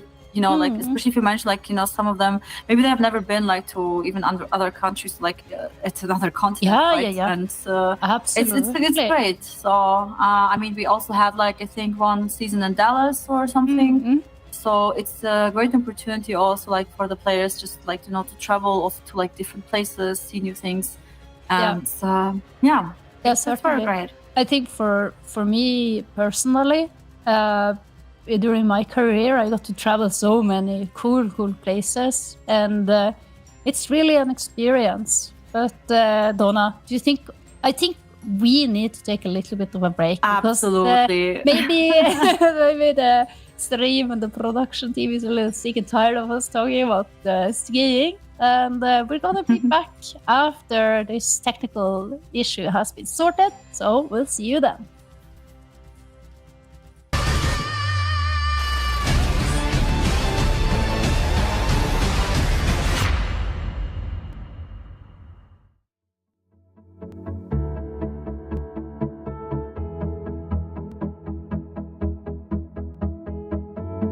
Bring it on, and you will see I'm ready now for victory. I'll carry on, I'll win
I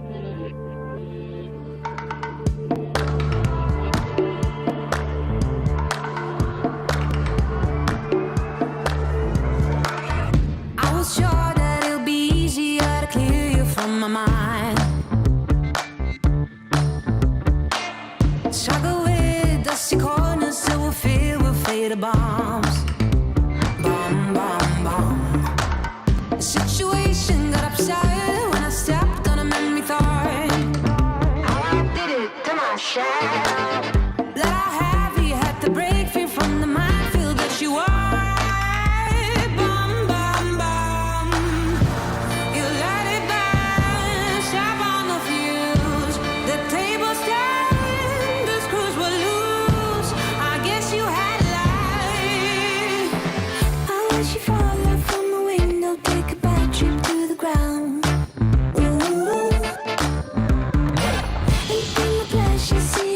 Just before you break a bone. Oh, you're reflecting, I'm deflecting, burning tires to move on. Too many noises, clash of choices, future came and left like ghosts. No more messing, no caressing, heavy panning on the walls. How I did it to myself.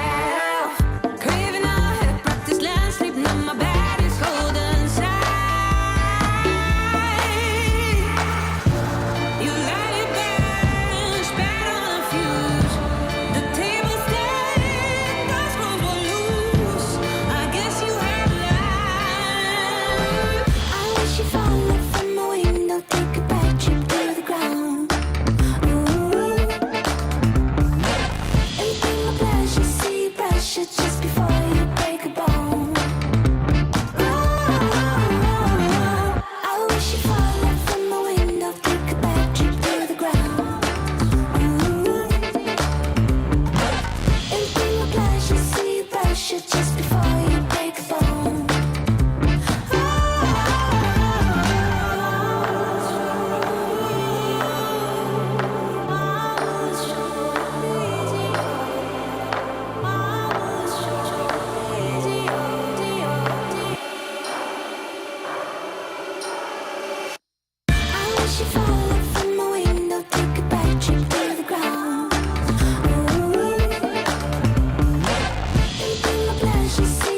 Just before you break a bone.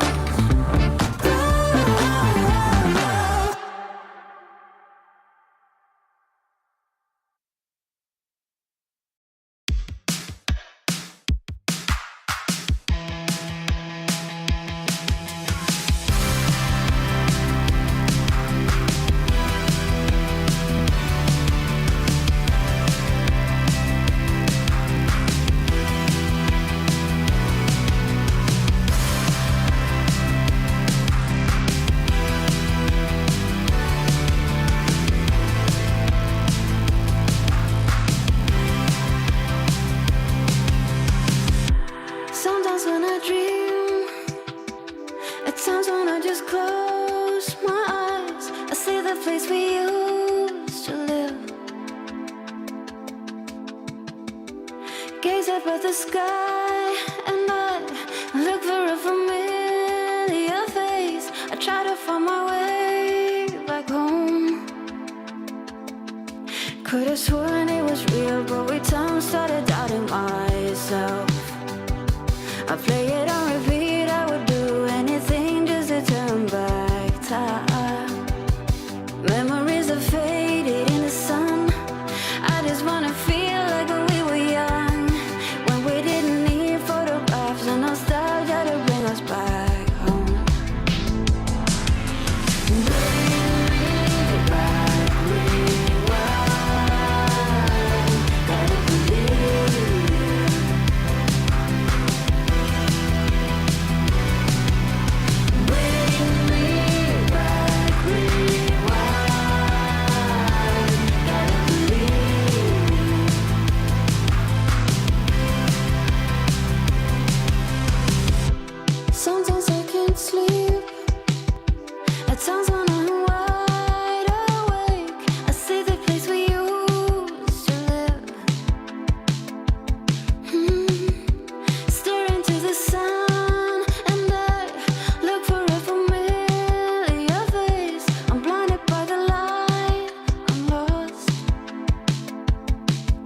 Could've sworn it was real, but with time started doubting myself.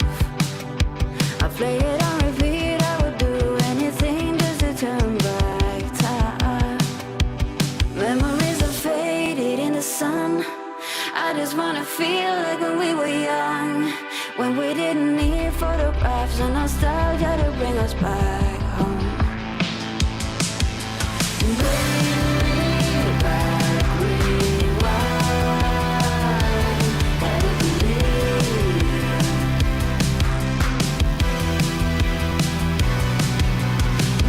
Bring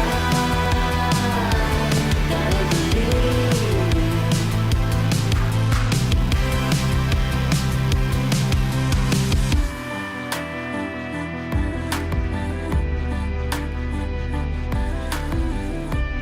back, rewind.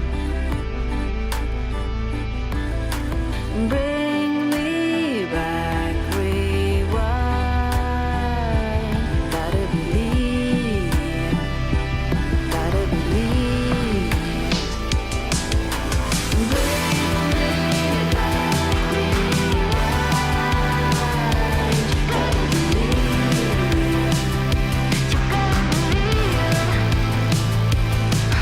Gotta believe, you gotta believe. Bring me back, rewind. Gotta believe,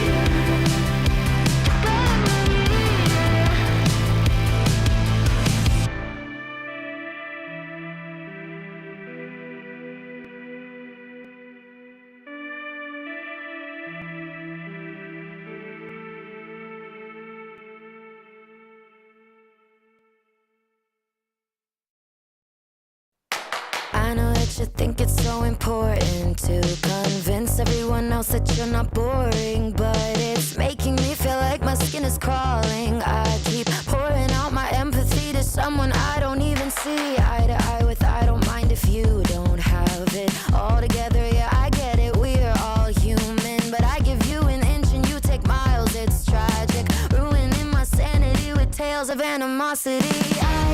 I'd rather cry than let you drive me crazy, lose my mind, and I swear I might die if I cared more. But you're not worth the time. You never put me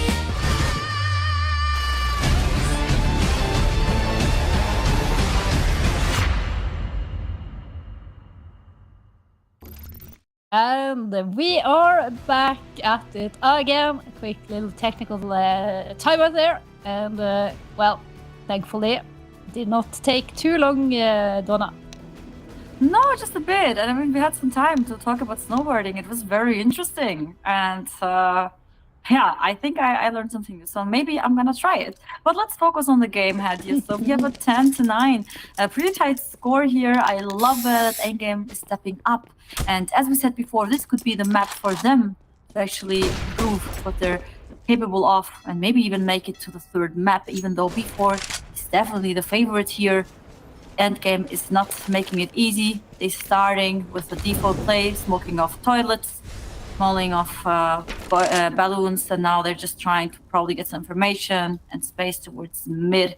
So pretty simple default play here. Short control's been taken as well by the CTs, and now they're starting to put some pressure here towards mid. Yeah, towards mid, take over banana. It's a long setup though on the B4 side of things.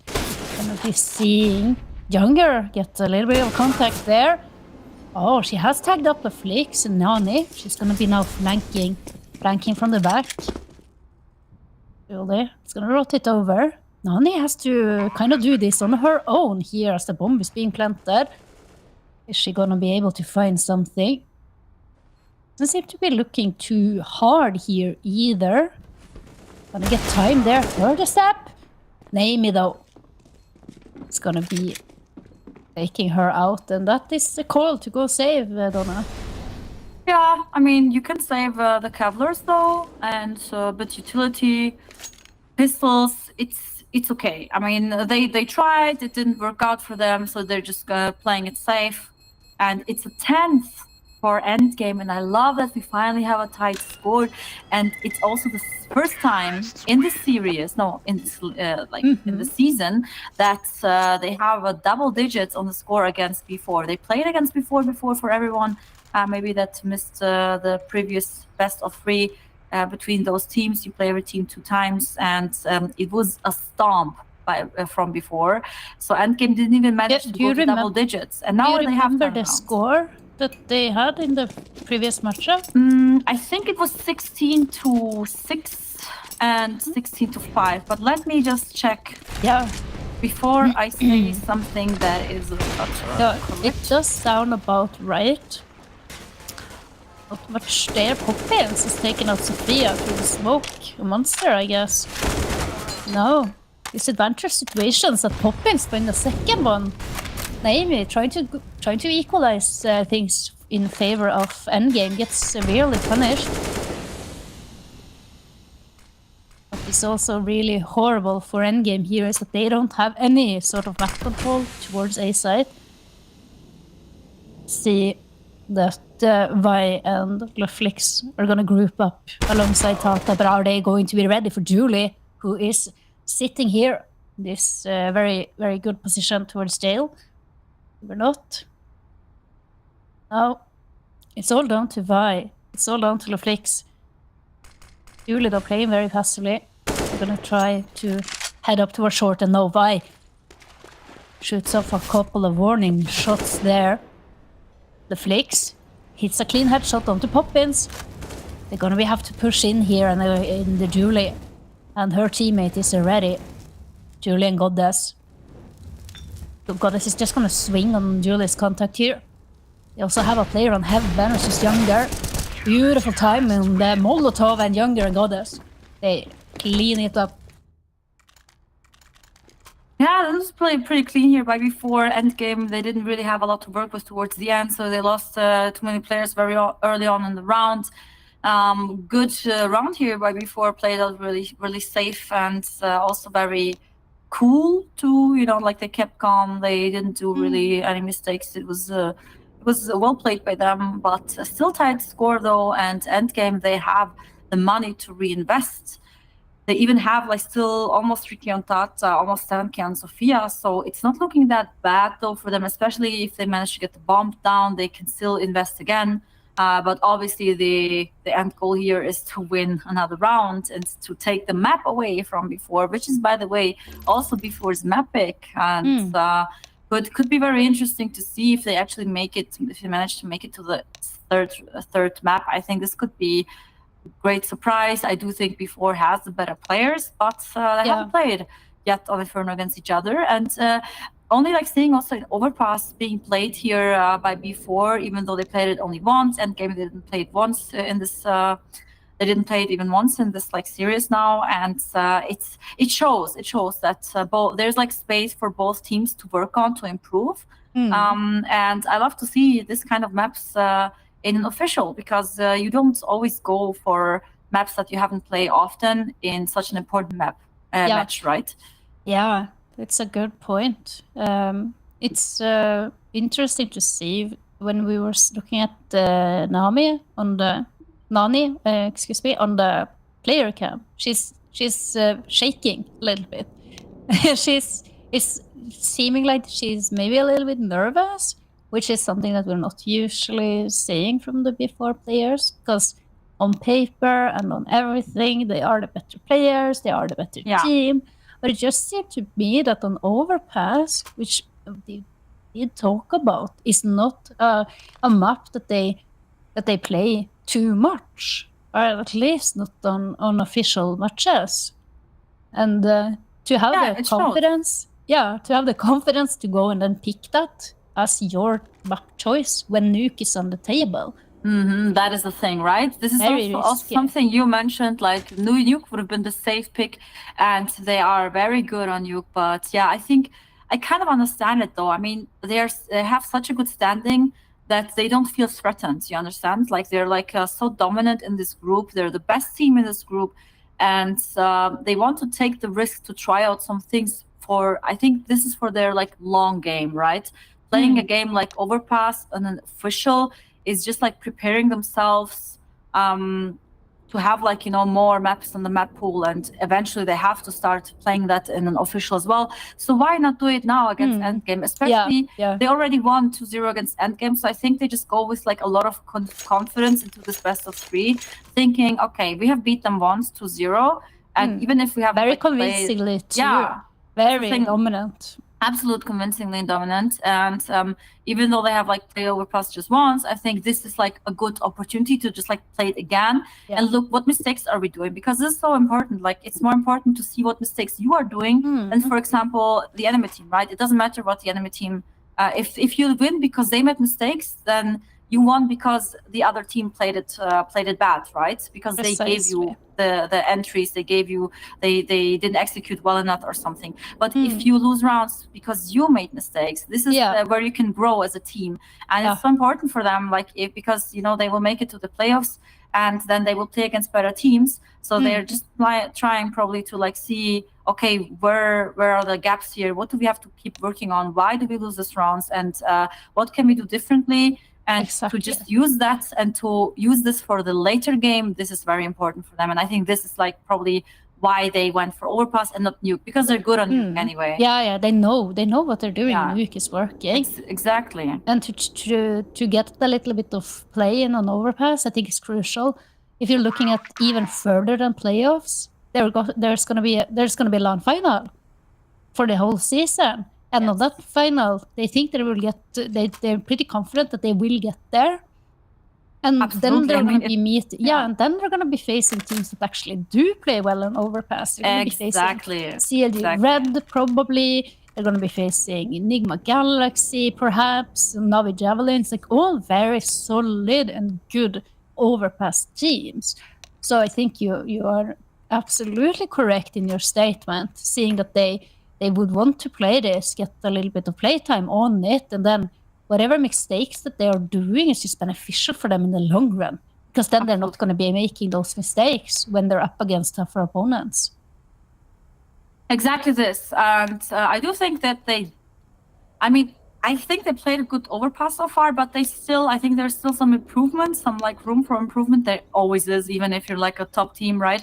And I do think it's like a good choice to go on Overpass here, and we resolved the technical issues finally, and we can continue with the match. So Hadja, for everyone, maybe for the people that just tuned in now, it's such a tight game right now, 11-10, and now we're having some early aggression towards mid. Nani trying to get some info, but actually she's going back. I thought she was going on balloons to jump there and to take a fight or something. So they're playing it safe. Had here some spam here through wood on connector. Vi only on half HP left. Ooh, oh, nice shot there. That's the opening that before needed. It'll be interesting to see how or if Endgame are going to be able to answer this. Look at Nani's position. Look at where Younger is rotating in. That flash could be lethal. It's landing and they are mowing them down. Brilliant play there. And Younger, she's not even finished. Only Tata left here, Donna. Oh my god. Does she still have a chance? It looks bad. She has... there's always a chance. But the bomb is down. And she has like a lot to work on, and yeah, there's nothing you can do. I mean, even if she gets the bomb, she has 40 seconds left, and she has tried to go on somehow on some sides, make multi kills to just like get the bomb down and then win the clash. This is a very tough situation, and it's kind of like frustrating to see that they lost so many players so early on. I think not even 30 seconds were gone before they were like on one or two players. So this is but unfortunately no bomb plant as well, so no extra money. I mean, I think I mentioned it before that if they get the bomb, they can just like probably fully buy again, but they can't now. And it's a 12-4 before, so now it's getting dangerous for endgame. They showed great CS before, but they really have to like try everything they can to like keep themselves alive and stay in this game if they want to make it to the third map. Absolutely. This could be close, Hadja, but she's moving back. Younger's moving back with the op. Missed opportunity here. but they're taking some space here. This is very important. Just like take as much space as possible. And Blue Flix was the first frag headed. Now it's interesting. Oh, it's interesting. That's an AWP as well. The AWP has been taken out, and should Flix be able to grab this one, which she certainly does, this is her weapon of choice. This is the weapon that we see her on and see her do so much work with. Nani and Naomi duel once again. Vice taken down to 5 HP. Pressure is on here for before Nani takes up Naomi. Flix with the AWP is gonna answer. Goddess is going to be in a world of trouble here behind default as Julie takes out the lurker Tata. Oh, but Coppins is being ultimately timed here. What is going on? Sophia with the quick one. Trades her out and this timing. Oh my god, Anna. Incredible. Absolutely. What they managed to do with the utility, like not utility, but what was, they had not a lot to work with. And now they're in a post-plan situation at 2v1. This is actually brilliant. And just by this one Deagle frag in the beginning, this had so much impact. And Julie, oh, she's not aware that their player is long. Is she gonna lose the duel? Sophia managed to get the trade, and it's 11th round for endgame. This is absolutely surprisingly pleasant to see. Wow. Okay, I mean, what a round we just witnessed. Just I loved, I loved how they just took space, you know, like faster space this time. Like they put pressure. They like went faster also towards Banana. Last round they a bit hesitated a bit, and then they just like lost the duels. And now I think maybe it was because it was like this kind of like half buy, so they were like more confident. But they should play like this in the full buy round. Oh yeah, as well. Yes, exactly. Every round they should play like this. Oh, younger. Leg shotting, Tata Duck Nade is surely gonna take her out. No. Boom. Kobe. Our Again. second one too. What's she eating for breakfast? She's from Conhead. Yeah, again from Connector. How did they not able to stop her? She's staying.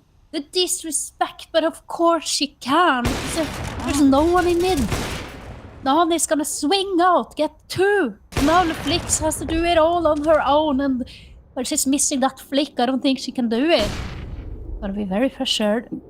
They know exactly where she is. Yeah. She can't even save. That's the problem. They're so close by. She can try to somehow escape, but there's 1 minute left. What can she do? It would be good to take this up into the next round, but she's actually trying to like just get some kills. Contacting out Monster. Maybe she gets a kill on Toxic here. No, she doesn't. And it's pretty much over soon. Yeah.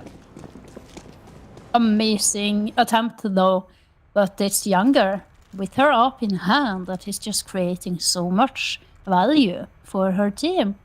In connector, legging, and then just throwing that nade perfectly. And then she's just sticking around. But this is Endgame's issue. It's because they are not putting enough pressure on mid early. And they're allowing Younger to take this sort of position. This is exactly what I said before. Like on their pistol round, they took aggression early on Banana, and as soon as they had it, they went to the A side. And now they give so much space away. I mean, now we have another pistol. Fast pace here. Oh. Yeah. She doesn't need to do anything else. She's single-handedly won this round for her team. I don't see. I'm sad to say, but I don't see any way that Sophia and Tata are going to be able to climb back into this one. It's a tough one, and they don't have a lot of util left. Only on Sophia. They can try to like smoke off, isolate one player, but you have 3 players on the A side. It would even be better to just like go towards B if they're really, really fast. I mean, the bomb is still there on T spawn, like on the T stairs, so they could manage to just like get some good timing. But no, they're actually considering A again. There's a player in Con. If they manage to get the kill on Con, no, not on Con, B short, then there would be a chance because they're heavily stacked towards A, but they have no idea about it.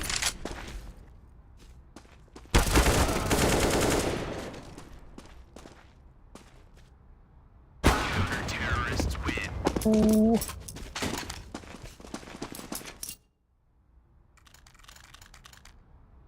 Nice try though. 14 to 11, Donna. Nice try in the end, but yeah.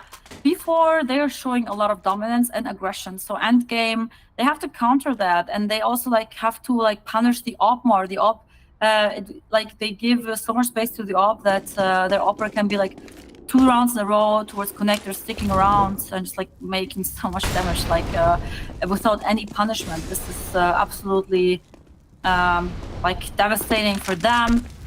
It's another crystal. They're just trying to sneak up towards short. Oh, Didn't work out with Younger's interaction. Oh my god, she is being brilliant on the CT side.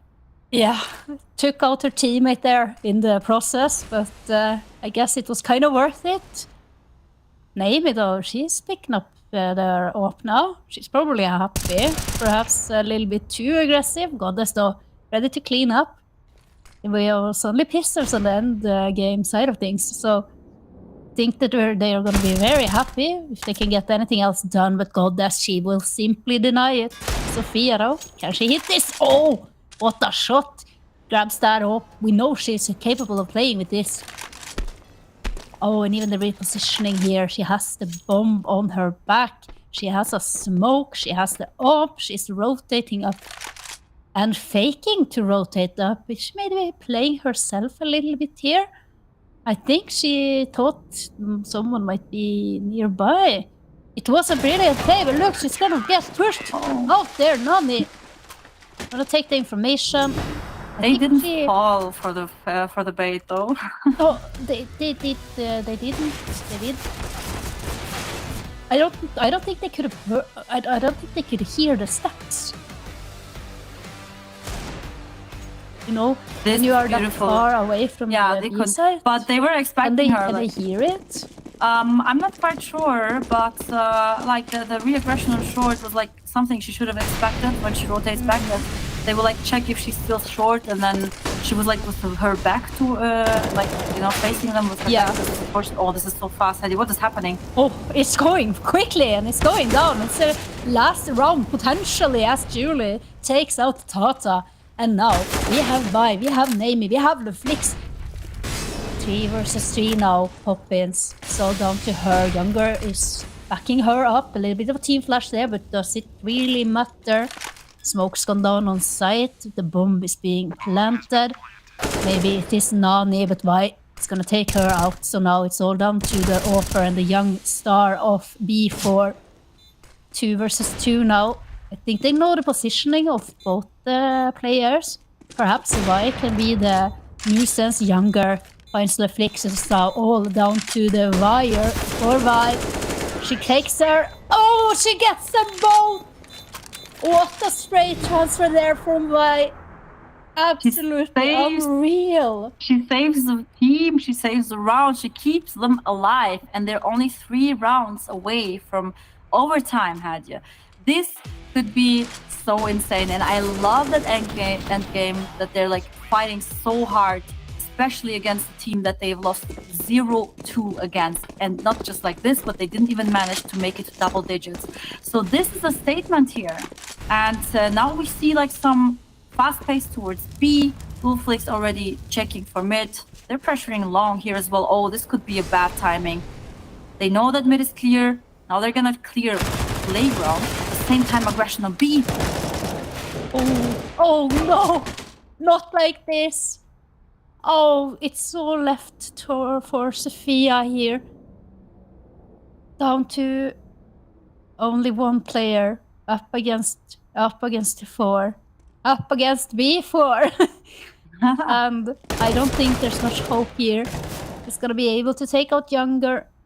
She's gonna find something else here, Julie. Is actually low HP. Oh, but it's too little. It's too late. But what an excellent map we had there on Overpass from both teams, Donna. Absolutely amazing. It was so close towards the end. This could have honestly gone both ways. Yeah, it could have. And certainly what we saw from endgame there was something out of the ordinary. This was a competitive match. It was a great showing from them. It was very competitive. And look at Vi's impact here on the match statistics. She had actually so much impact. Lulflex, she had a pretty good rounds, but the rest of the team was a bit more quiet. And on the other hand, look at Nani and Younger, and almost everyone was like popping off, right? I mean, they had like they stepped up a lot on B4's team. They had a lot of like good individual plays, and in endgame they had like some good plays, but I feel like just half of the team was really there, you know? Yeah, but you were actually calling them out for that as well. Yes, when we were in the discussing the beginning. players in the beginning of the broadcast today, because you were expecting Naomi, you were expecting Sophia to pull their weight. Now you have a third player who's entering the scene here, Vi. We saw some incredible stuff from her. So I do believe, I agree with you, if the last two players now on Endgame can also rise to the same level as these other players, they can be extremely competitive in the South American region in the future. So great tendencies that we are seeing, great improvement, Donna. Absolutely. I think they can be proud of themselves, even though they have lost 0-2, so it doesn't look that good. But if you look at how close it was, I think they did good. And I think they did better than the last time they played against before, because the last time they just got smashed.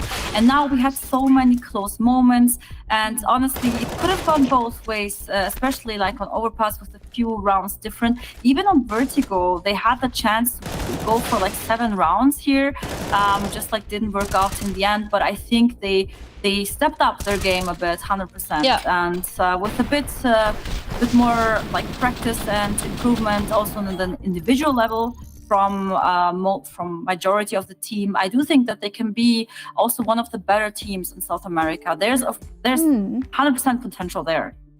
Yeah, there's a lot of potential, and always like you can't really expect yourself to hit the number one spot. Yeah, I mean, yet. I mean, It's we hard. have Furia, we have B4 who's been sort of dominating, or at least established themselves as the 2 top teams of the region. But for the 3rd spot, for the 4th place, for the 5th, and all those other places, that there are obviously things to play for here, and you want to improve from week to week. And I see Endgame absolutely doing that. And of course, we can't take away the victory. It's B4. Congratulations That's to true. them. I mean, Congratulations. finally we get to see them on Overpass, and I thought that there was a little bit like some iffy things here and there, but as you mentioned, they will work on those mistakes. Yes. And we'll see probably more Overpass from them in the future. I hope so. But first, we're gonna have a little bit of a look on who we have on our head-to-head. It is Younger and it's Luflix. Oh yeah, Younger. She had so many good rounds, especially this connector, in connector with the AWP. Oh my god, she was so cheeky there. Luflix, she also had a few good moments, but I do have to say that Younger was a bit more aggressive with the AWP. So I loved her aggression. It gave them so many opening kills, and you can also see it. Look at her entry kills. She has 27 entry kills, and Luflix, she has 17. So just based on that, when you can see that Younger has 10 more entry kills than Luflix, you can see that she just played a kind of different game with the AWP. She was a bit more cheeky, she was a bit more aggressive, and it played out well because they could take out players very early on just because of that aggression. Meanwhile, Luflix, she was a bit more passive. That's why she also has less opening kills. Overall, she also had like less ADR and impact, but I do think she still managed to do a good job. And you also have to be set up in the position that you can like go for some aggressions as well. So it's not just up to the AWPer like alone. So you also need the backup, you know. And I think overall Endgame played a bit more passive than before. So that's probably also one of the reasons for it. Yeah, I think they both had certainly some impact, but Younger is she's just a more dynamic AWPer. Yeah, especially absolutely. on CT side. She just go for these crazy peaks towards underground, mid, connector, everywhere. Short as well. She's all over the place. And so difficult to read an AWPer like that. And I think that when you have a more Luflix, you know, we talked about her so many times because whenever we see her wheeling it up, there's a reason why she has nicked herself La Flicks, because she usually hits the flicks. Yeah. And they are always so impressive to watch. It's so crazy to see her when she's like firing on all cylinders and just hitting all her shots. But she can certainly look towards the playstyle of younger and learn a thing or two. Yes, that's true. I do think she can, if she's a bit more aggressive, a bit more dynamic, she has also a lot of like potential to be a good opera because the mechanical skill is there. So mechanically, she's pretty good. I mean, she didn't hit all her flicks today, but it happens, right? But in the end, I do think that there's like the raw skill is there. Just like maybe a bit more like aggression would be, I think, pretty good for the team. But overall, as I said before, I think Endgame overall need to work like on their aggression as well. Just like before did, they showed a lot of confidence. And it's phone ringing. I think it's Goddess on the line. Hello. Hello. Hello. Congratulations. Thank you. So, Hadje, do you want to start? I can certainly start, Goddess. You had such an incredible start of the whole match today. On Vertigo, you started things off with a 3k and then you just went straight into the ace. Did you think it was maybe nice of you to take all those frags for yourself and not share the eco frags with your team? Or was it just a part of the plan? Yeah, it's like a part of it. You know, I will use the MP9 to grab some money for Junger, so I can, drop her the AWP, and that was pretty much it. I will rush and try to get some kills for her. Yeah, you certainly did do exactly that, because you did see you drop that off over to her in the following round. So that's just amazing team play, basically. Every little detail is like thought out, and that's why I love to watch your matches, because it always looks like you have a solid plan of what you're gonna be doing in every single round. Yeah, we always know what we want to do in every round, so we are always talking, and you look like you had a very good plan for sure. And now I wanted to know actually on Overpass, because you have played it only once so far, and we were like wondering, I mean, we were kind of like discussing, especially between the technical pauses, if this is for you kind of like a practice to just like utilize Overpass a bit more. I mean, you played pretty well on that map, but just considering that you have were more like always picking nuke and stuff, is Overpass a map that you consider to play more often in the future? Yeah, of course. We love nuke and we love Inferno. Everyone knows that. But I believe that we have a pretty good map pool. So we play everything besides Mirage, that it's our band, but I love that it's your band. I hate the map. Yeah, let it be gone. I hate the map, but I believe we have a pretty good map pool, and certainly we will play more Overpass and other maps too. Was it a deliberate decision to go for this pick, because you know that if you're gonna go into playoffs and you're gonna go to LAN finals, you have to probably play that? Yeah, but we always think one thing at a time. So one match, one game, it's step by step. So today we are just focused on today's game. So, we believe that we could play Overpass and win, and we did that. So we are very happy.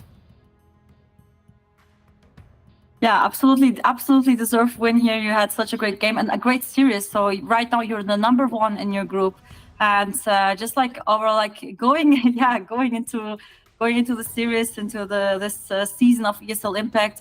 Did you see yourself being on top of the group after in the end? Yeah. We believe that we will be the top of our group since the beginning, but we are working hard. We have our psychologist and our analyst with us, almost every day and every match. So we are like prepare a lot for this tournament, and we are a strong team. We have team play, and we believe that in the end of the season we will be the first of our group, and that it's like our first goal here, so we can play the semifinals, and the second goal is to qualify to Dallas. But we expect to be the first of our group. Yes. You did Well, it absolutely certainly looked amazing. like it. Yeah, you did absolutely amazing, and I wish you the best of luck also for the qualifiers for Dallas. And yeah, guys, keep it up, keep up the great work, and I'm super excited to see you soon. Yeah, and just before you go, Goddess, we just have to inform you. This just in, beep boop pop boop. You, my dear lady, you were MVP of today's match. So congratulations on that. Keep doing what you're doing. It's going great. Thank you so much. Thank you. Thank you. Bye. Bye-bye. Oh, she was so cute.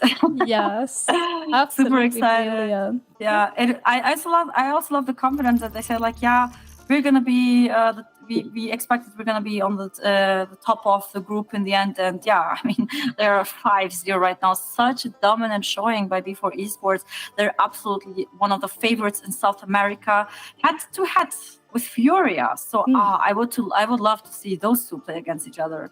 Yeah, sure we will, but it might not be until we find ourselves on LAN at the ESL Impact Dallas, where we have the playoffs.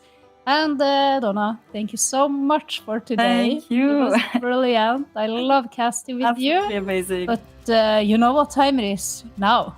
Yeah, it's time for the NA game, guys. And we're going to see here another game coming up soon. CLG Red against Shimmer. So just stay tuned. We're going to have a little break, and then we're going to continue with the NA game. And it's going to be a great game for sure. I hope you had a lot of fun watching. Thanks for the co-cast. Had a lot of fun with you also as well.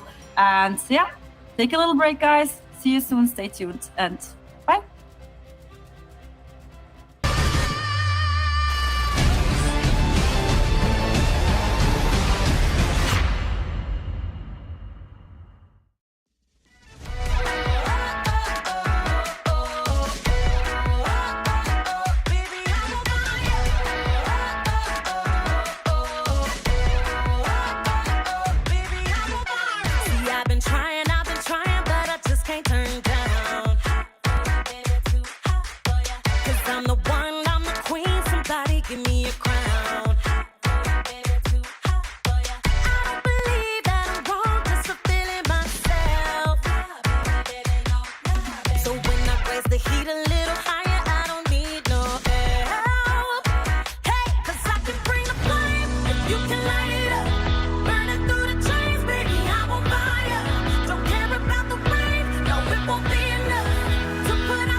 Please hold up, cause my feet can't touch the ground. As my knees hit the rough, my heart is feeling drowned.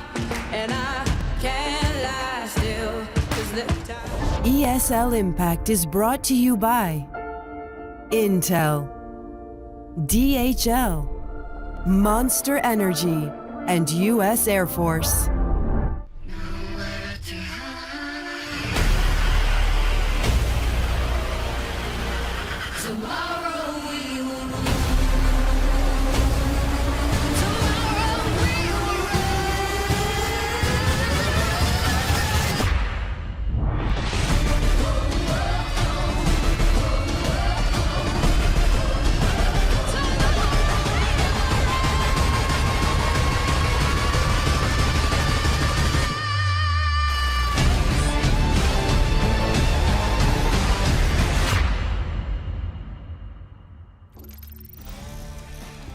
Hello and welcome to the North American Late Late Show. Following on from the amazing EU and South American games, we're here to bring you some more exciting CSGO. My name is Tom Pickering, and joining me on the microphone is the wonderful, the fantastic Nara Mizuki, aka Sam.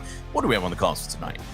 Well, as you can see, we had two not so close games in the other two regions. A 2-0 in favor of 9 Pandas over G2 Oya, and of course a 2-0 over Endgame by B4 Esports. But that brings us to North America. CLG versus Shimmer, the rematch that we've been waiting for. A quick recap for those that don't know, or maybe weren't here or didn't see it, and if you didn't, you've been living under a rock. But Shimmer is the first North American team to take a map off of CLG on their home turf. This could be everything. Both of these two teams pretty much locked for playoffs, so that kind of contention isn't really a major thing anymore. But for Shimmer, if they could win the series, I mean, that would be absolutely monumental for this team. Damn it, Tom. It would be absolutely huge that if they're able to bring a map off, and maybe even a series like you were saying, if we just flick back, like zoom back a couple of weeks, what was the result and what maps did we see them go up against each other on? Right, so if we take a look, it was Mirage, Overpass, and then Inferno. Pretty like stock standard stuff. We had, Vertigo and Nuke getting banned out very early. I suppose you could say they were burned out too. But I'm kind of hoping today, since there was a little bit of a float of some of the other more interesting maps, maybe we get that into the map pool. Bearing in mind, Overpass was the map that Shimmer came out on top of. So it would not surprise me to see that map maybe doesn't get brought in.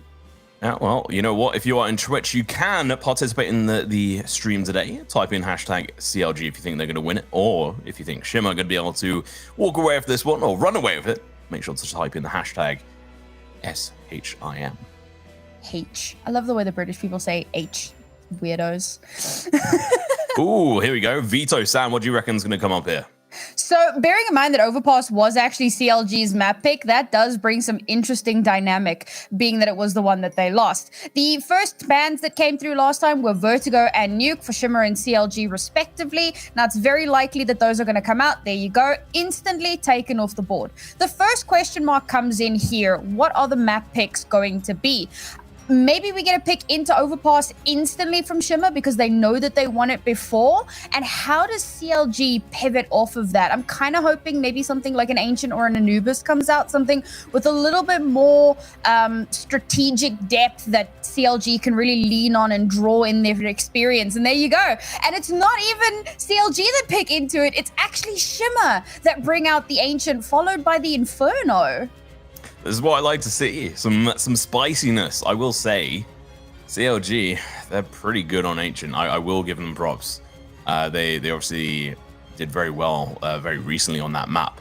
So I'm a little bit concerned, but I do get into not picking Overpass at this point in the map pick anyway, because it gives them a chance to be able, for it to come through later on, get a map in that you're comfortable with, knowing that Overpass is still a confident pick from this team. And there we go. It is going to be the decider if it comes to that. Yeah, I mean, Inferno was a 16-4 victory for CLG the last time. It was pretty damn dominant and one-sided, so it kind of makes sense that they'd pick into it. Mirage would have also been a decent pick, considering that was a 16-6, which I think is why Shimmer eventually went and banned that out, but bearing in mind that was their map pick last time. So rather take it off the board, not allow that to go through, and if it goes to Overpass, and I think this is kind of the thought process that's going through their minds. If they can take a map at the start, within the first 2 maps, take it to 1-1, take us to map 3, then they're in with a really good shot of winning the series because they've already done it before on Overpass. So I'm definitely seeing how the kind of cogs are whirring in their heads. But again, they need to get those 2 or at least 1 map win to take us there. I think that's going to be a massive struggle. I am surprised that Ancient came in here, considering that previous result. I like the confidence. I like. I'm trying to think positives on this. I am worried, Sam.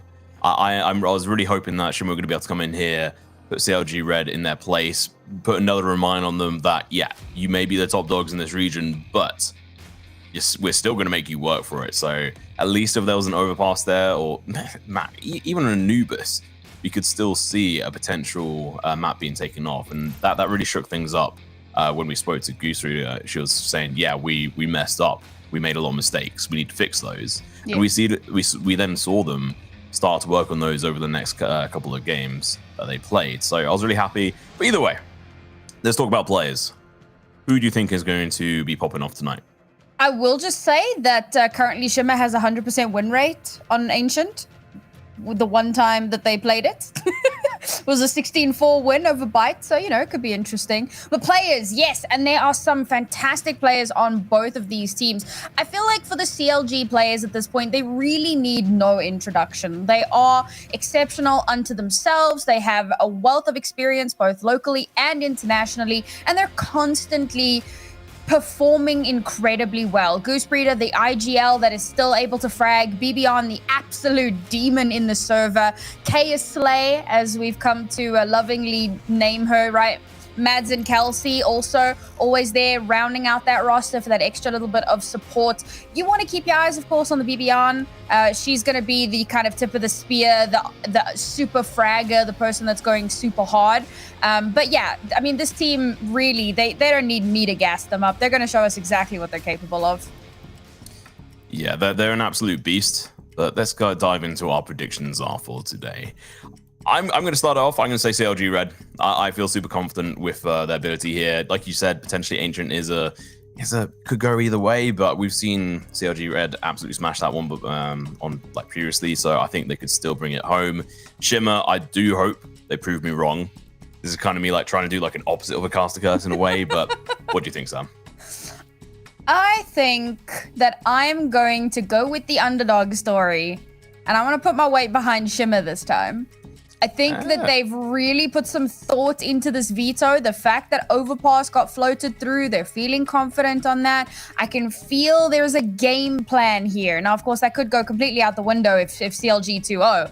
But I've got some faith. I think that Shimmer, there's some strong players on this team. I didn't really get to talk about their roster much, but as we said, it's Abby, Abby, Empathy, who came from one of our previous rosters in one of the other seasons, and she's rebuilt this roster kind of from the ground up. There's a lot of new, strong players on this team that really, really performed in that last series. Okay, Empathy herself was definitely the big key player, but you had players like Alex and Lisa who were right behind her the whole way. Well, we have got the results in from the Twitch vote, so who do you think is going to win? Let's have a look. Ooh, 67-33. Very spicy. CLG are looking to take at least the Twitch vote. But like you said, Shimmer, Karen, let's carry on talking about their players like you were. Yeah, so I know that we had a couple of players that were underperforming a little bit on some of those maps, of course, particularly Mirage and Inferno, because they didn't really have that many rounds. Empathy was the staple, the strong player that was consistent all the way through. But I think that there is a lot of talent on this roster, and if everyone kind of steps up their game a little bit, like if you go through the individual performances on each map, it was relatively inconsistent in terms of like sometimes the specific player would be like a bottom frag, or they'd be up towards the top, or they'd kind of be middling. So it was kind of like all over the place, and there wasn't really like a strong presence that you were seeing in the server as well. They were kind of consistently getting shut down, and CLG had really, really good map control. So, and really did well at isolating a lot of those duels, which was the biggest issue. I felt like, you know, the buddy system wasn't as strong. So I think if Shimmer has gone back and have kind of rethought those things, if we can see a little bit more of that consistency come out from some of the other players like Abby and Vanessa, then, you know, hopefully we'll see a really close matchup today. Well, Inferno, it will be the second map. That last time they faced off against each other, that was the 16-4. It almost just seemed that they couldn't get any kind of footholds in that map. I'm trying to remember which player was kind of falling off on that front and needed to stand up. That was Vanessa. It was Vanessa. Yeah. Yeah, she got 4 kills across the board, which, like, not everything is about kills. Just to make sure we make that statement. Yes. Like, sometimes you could have 5 kills and that could be getting a team 5 rounds.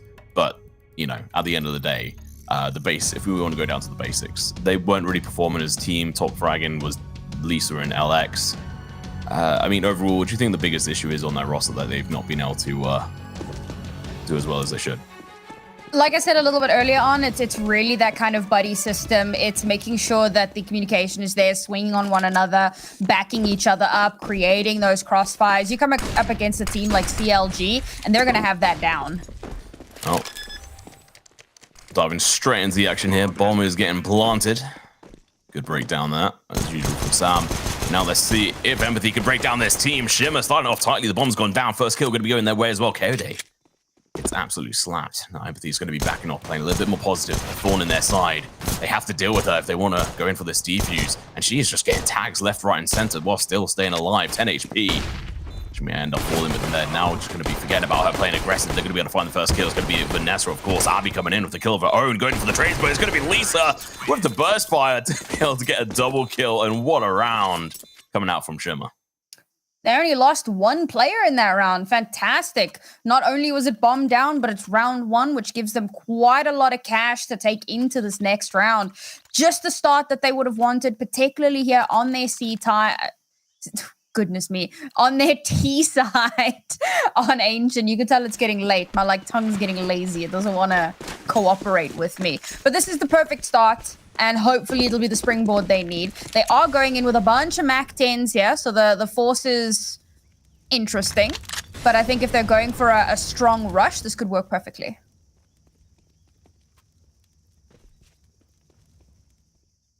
I've seen over the last couple of weeks, the USPs do a lot of damage. I was casting the IM qualifiers the other day, and Fnatic were consistently getting a lot of kills with the USPs. Interesting to see if they're going to be able to pull it off in this one.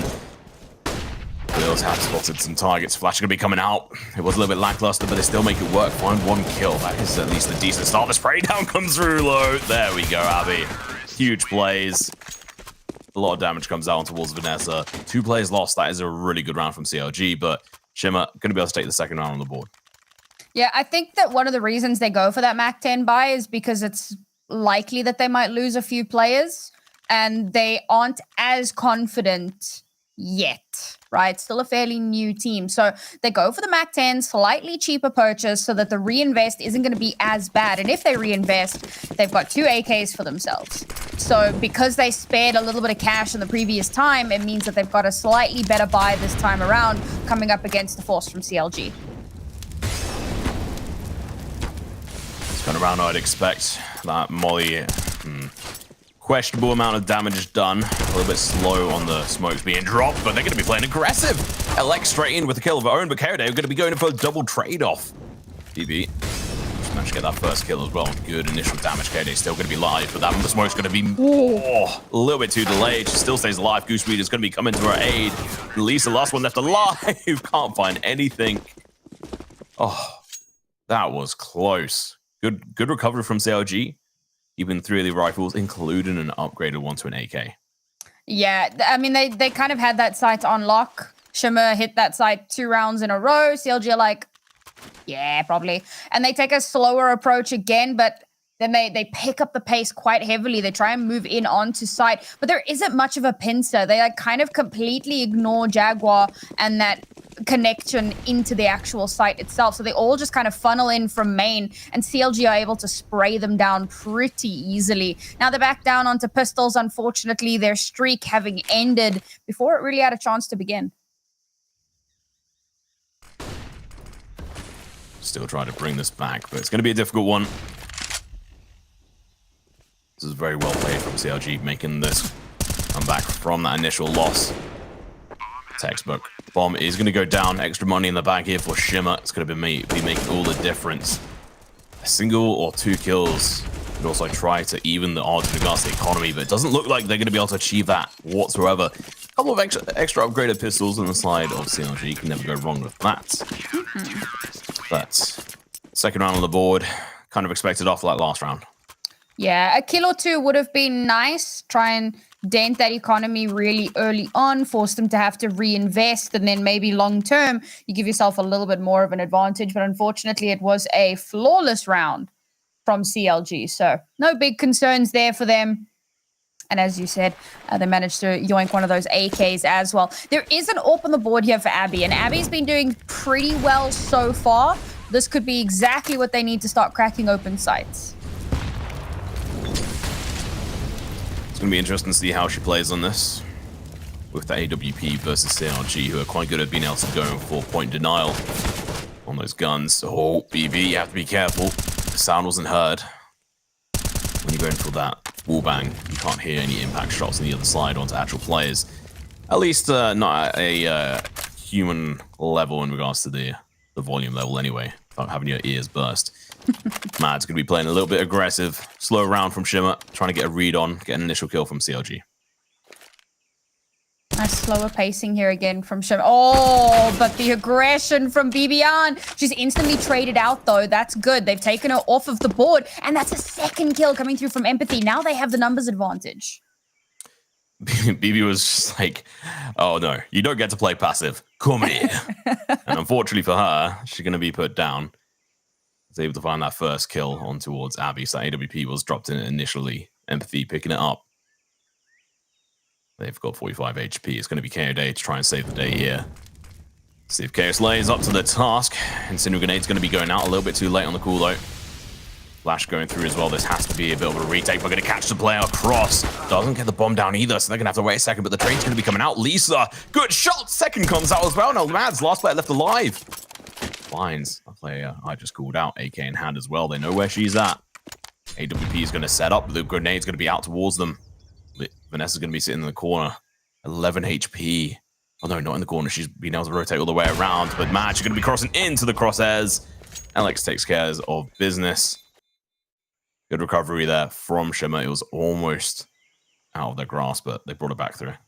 Yeah, I think BB going so aggressively and then getting instantly traded out. Then there's another player that pushes out to exactly where BB was, kind of swings out a little bit, but not far. Like, it's just kind of her head peeking up over the top of that wall, and she gets taken out as well. Empathy with that 2K really, really opens up the round and the site for Shimmer, so they can very quickly overrun. And K-Day manages to get one for herself, but also trade it out. So Shimmer doing a much better job at making sure they can confirm those kills. Lots of damage done, but thanks to CLG's careful recovery on a couple of weapons over the past few rounds, have been able to keep some of the money in the bank. BB again has a thing with fire today. Keeps getting burnt alive. Heavily tagged down. She's going to have to play a bit of a spoiler position, I'd imagine. Nope, they're going to be playing aggressive, and Kelsey's going to be in a difficult position. Vanessa goes over the peak, does get the kill, but loses all but 19 of her HP. She's a player that I called out for. Well, me and you called out, I guess, at the start for her lack of, well, kills on Inferno. But this is Ancient. She's already got 4 kills so far. She has been an impactful player alongside her teammates. A bit of an aggressive push here into mid. Lisa goes down. Good info coming through. Kaode gets the knowledge on the last player left alive. She overpeaks this. It could be damning.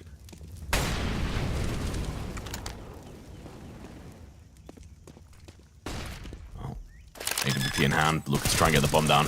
Abby knows they're most likely not going to survive this, but don't. She just gives up the plant potential. Going to be a double swing here, I'd imagine, if they decide to go for it. Nope. Bomb's getting tapped down, and no scope comes through, but that's going to be all she wrote. Now, trying to keep it relatively expensive. The thing is, that round is probably recoverable if CLG don't do so much util damage early on in the round. Shimmer get brought down to such low HP, and yes, you can absolutely frag out even with low HP, but your chances are, well, a lot slimmer, unfortunately. And again, CLG, right? You give them an inch, they'll take a mile. The slightest little handicap, and they're going to take advantage of that. And Shimmer at least get a couple of kills in that one, take some of those guns away. We talk about that long-term economy, and at the moment, it's still in a position where it can matter. Scoreline is evened up. It's 3-3. It's so early on in the game. Shimmer can keep this up and then start getting those rounds, but Slay, she says no.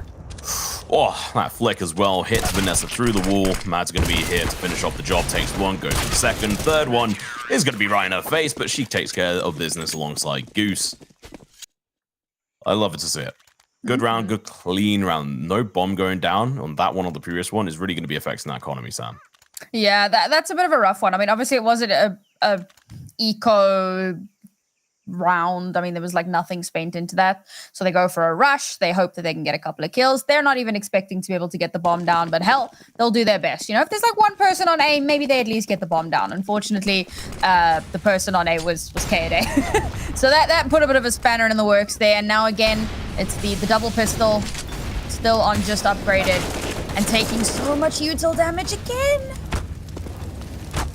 She apparently just doesn't care. Oh, BB, please, come on. Vanessa has been dead for about half a century by the time she died. Wow. Good use of that molly. Lisa, the last one left alive. Not really too much to say about this. Goose Breeder, able to make quick work of that. BB going down after obviously getting 2 kills is still fairly big. Decent trade-off. You could say on one hand, it's a trade-off on information. She didn't want to put the smoke down and give away her position, but she was burning alive. The info was there anyway, I think. Maybe the flames hadn't spread there quite fast enough. I suppose there's probably the possibility she dies either way, really, right? Like if she tries to back out, she probably gets killed backing out. If she stays in the flames, she obviously dies. If she throws down the smoke, somebody maybe swings on her, she probably dies. So it was kind of like 6 of one, half a dozen of the other. But she was the only one to go down, which is a good thing in and of itself. Now Shimmer able to buy in again, and of course it is a very heavy force in terms of very limited utility available here. They're going to have to make this work somehow, and if it doesn't, they're back down into a very tight spot.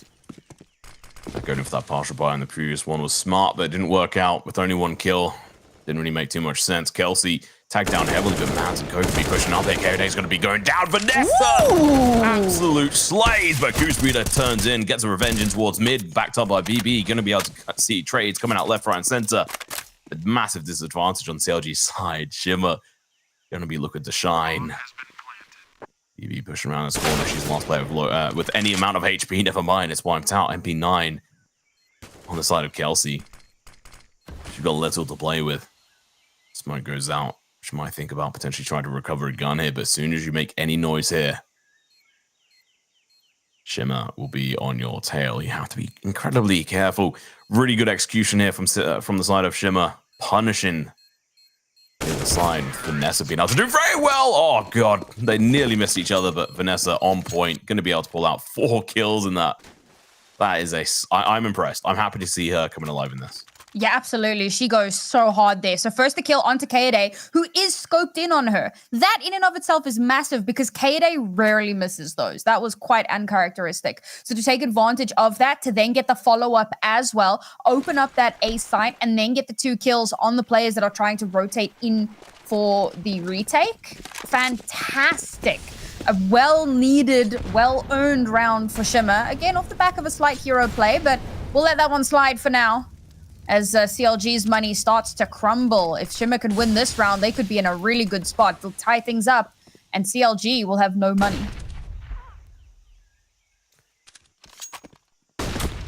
Like it should be a B hit here, but you never know. They have left the bomb in a position they can rotate on. Oh, good wallbang position, but it's not going to come out. Goose Breeder goes down. Abby with the first. With the AWP there. Kelsey's in a good counter position, but not good enough because Empathy just swings wide, gets the kill. BB get burnt alive, but only for 6 HP. She's now going to be stuck between a T-covered B site and a dangerous walkway here. T upper. She's going to be looking to explore this, going in for the peaks. They're coming in, and that has been the save called. That is a smart choice, especially on this kind of map. Similar thing can happen over towards A, but it's just not even worth it. You've got 3 players left, so that means you can at least try to go for a solid buy in the next round. Save is definitely the right call. This is another well-executed round from Shimmer. They don't get too much done in terms of kills, but that's not... Oh, Kaede with another uncharacteristic miss. Even she's a little surprised by that one. So when I say not much gets done, I mean, like, obviously they win the round, but they don't get a ton of kills. Finally, Kaede gets that shot. And that means, basically, CLG lost a couple players, as we saw. They opt to pull back and save, give the site up free and for gratis, and Shimmer take it over. So there was less resistance that round. I think CLG probably could have made it a lot closer than it had been, but rather than losing everything they have, opt to pull back. Makes a lot of sense. Now they can come into this round with a little bit more to their names, and Kaede got to hold on to the AWP, which is a massive boon for them. She can stop missing those shots. Aggression down mid can work out very well, but if you're not backed up properly and the smokes aren't laid down, the T's have the advantage on the angle. So losing Mads very early on, it's going to be annoying, especially with Kelsey sitting there with an MP9. Don't think they can go for the recovery on that either. Well, should be a decent A hit. Might be recoverable. They have got players in good positions, but Goose Breeder not getting those initial kills is going to be painful. Vanessa, meanwhile, on the other side of the map, does go down. Kaede with the molly going in for the smoke bang. It's not going to happen. Never mind. The second one does. We switch away to see Goose Breeder get a kill on one of the players. Has to pull out a USP. Misses a shot. It's going to be Lisa getting the kill, but the MP9 hero comes through. Abby, once again, going to be left in a difficult spot. AWP in hand. First kill. Kaede going to be going down. Wallbang easily through that. I think you can have to actually. So Abby going to be playing around with time. BB. Oh no. Oh. Realizing she's not baited out. The peak's going to be coming through. The AWP's not fast enough. Misses a shot, and Abby going out.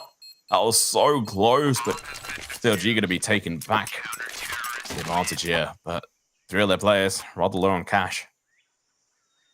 Amazing presence of mind from BB there, right? The 2 fakes that come through, and Abby, she's patient. She waits. Pros do indeed sometimes fake, but she misses that crucial final shot.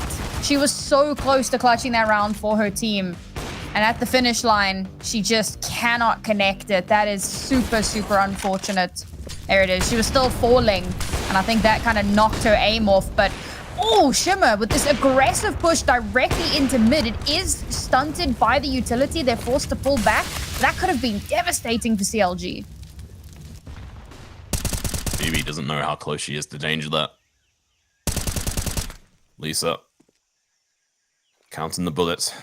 There's going to be 3 left in this magazine. Mads are going to be up here.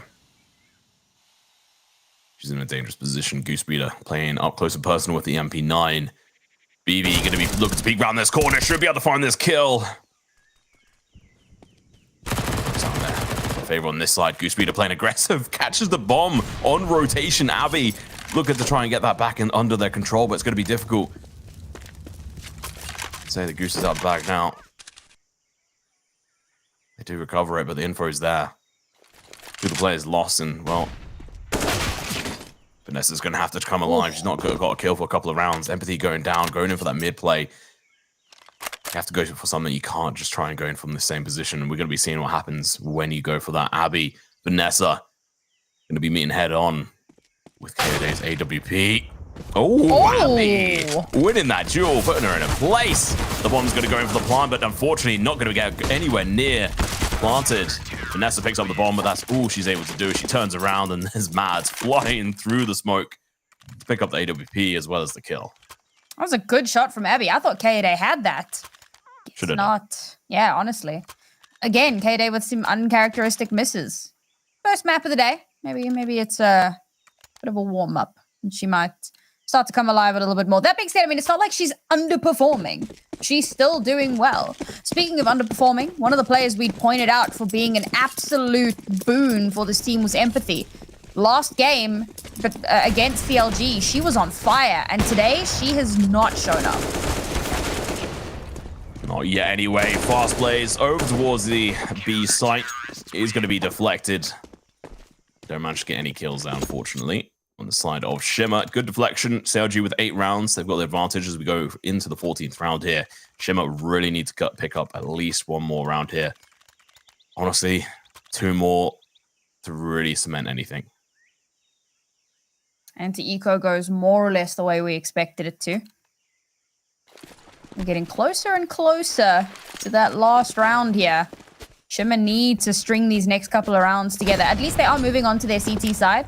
So, I mean, they've done really well for themselves on an attacking half. If they can get one more, then they're in a really solid spot. Oh, KOD, Empathy going to be going down. That is painful. Losing 2 players so early on with having a 0 impact as well. It's not what you want to see. Alex, though, could be the difference maker. She's on an exploratory mission at the moment. Unfortunately, they're so split up. It's going to be down to Vanessa to play slowly, play for a kill, stay alive. Now her teammates to go over to the site, never mind. With 2 players, this is being read. With having, you can just see the rotation on the mini-map right now. They've gone back into position, 2 players over towards Donut. They know that they've left CT open completely, but still, Alex. Shimmer goes down. Smoke is in play as well. That can allow for the plant to be planted. Bomb to be planted, sorry. Goose beat it. And you laugh at me. That nade did not connect. And that's really lucky for Shimmer, but is it going to be enough? Alex, last player left alive, just good for 1. And that's all. Bit of a rough one. Would have liked to have come out on top of that one. I like the rotation. I liked having Alex kind of creeping all the way up through mid into the CT spawn, trying to catch some of those rotations, and it does work. She is good for 1. But with only 2 players left alive against so many of CLG's forces, and in that situation, you have to 1-for-1 it. You can't take all of those players all at the same time. And CLG know that, which is why they don't split up. They stick together, they swing together, and they get those last couple of kills, and that secures them that round. This is now the last round in the half, and Shimmer desperately need it. It's going to be starting out with a bang. KOD with the AWP. It's going to be Kelsey with 1 right back on. It's going to be 2, almost 3, but BB steals it away. Wanted a couple of kills of her own. That is going to be GG well played so far on the first half. We're going to go into a quick break, grab some more popcorn, and then we'll be back for the second half here on the first map of 3. See you there. Don't go anywhere.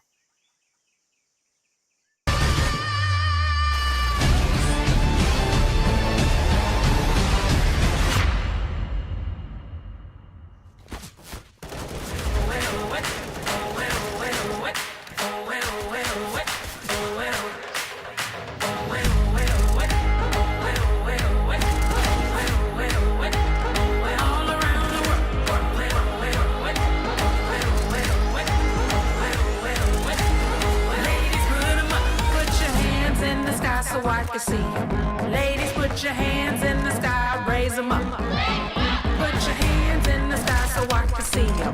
Ladies, Put your hands in the sky, raise them up. Put your hands together. Put your hands together. Put your hands together. Come on, ladies, come on, girl. Put your hands together. Put your hands together. Put your hands together. Come on, ladies, round them up. Hey. We are a unit unstoppable. We are a unit of choice. We are a unit that's powerful. Nothing can stop the force.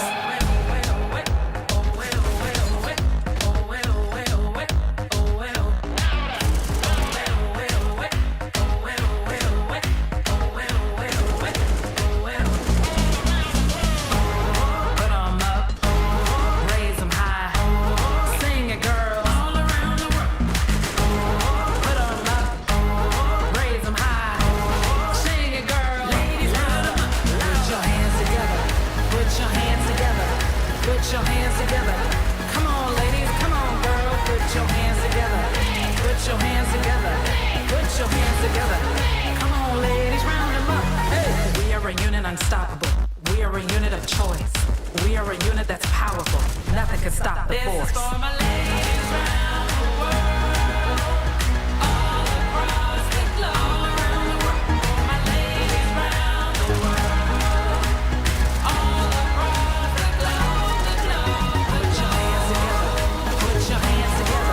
Put your hands together. Come on, ladies. Come on, girl. Put your hands together. Put your hands together. Put your hands together. Come on, ladies. Round them up. Put them up. Raise them high. Sing it, girls. Louder, louder. Put them up. Raise them high. Sing it, girls. Louder, louder. Oh, well, well, well. Oh, well, well, well.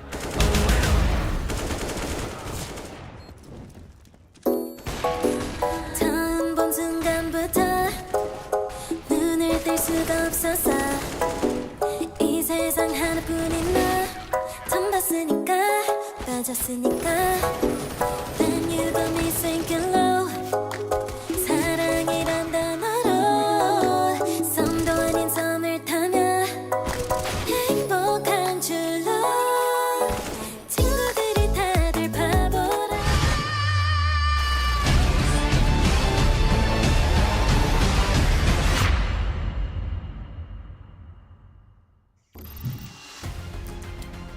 Welcome on back. We are in the North American region of ESL Impact, and it's CLG Red versus Shimmer, the rematch we'd been waiting for. And so far, CLG seem to have it in hand. 10-5 on their CT half. Now we swap sides, and Shimmer gonna have to mount a very, very strong defense here. They want to keep their dreams of a map 3 alive. I want Shimmer to do this. I want them to bring in a smashing defense. They've got two pairs of Julies. Let's see if they can work out for them. It's going to be Goosebeater going in for the first entry. Don't find anything immediately. The clock going to be in hand. She's going to be completely flashed, and her head's going to be absolutely dominated by Lisa. Not right off. Out Lisa trying to find some more. Gets a headshot from the distance. It's not going to be a kill. Their drop-off was a little bit too much. It's going to be Lisa taking another kill. It's going to be her own teammate, and then she falls to the wayside. Empathy charges in. Guns galore. Going to be able to go in for one.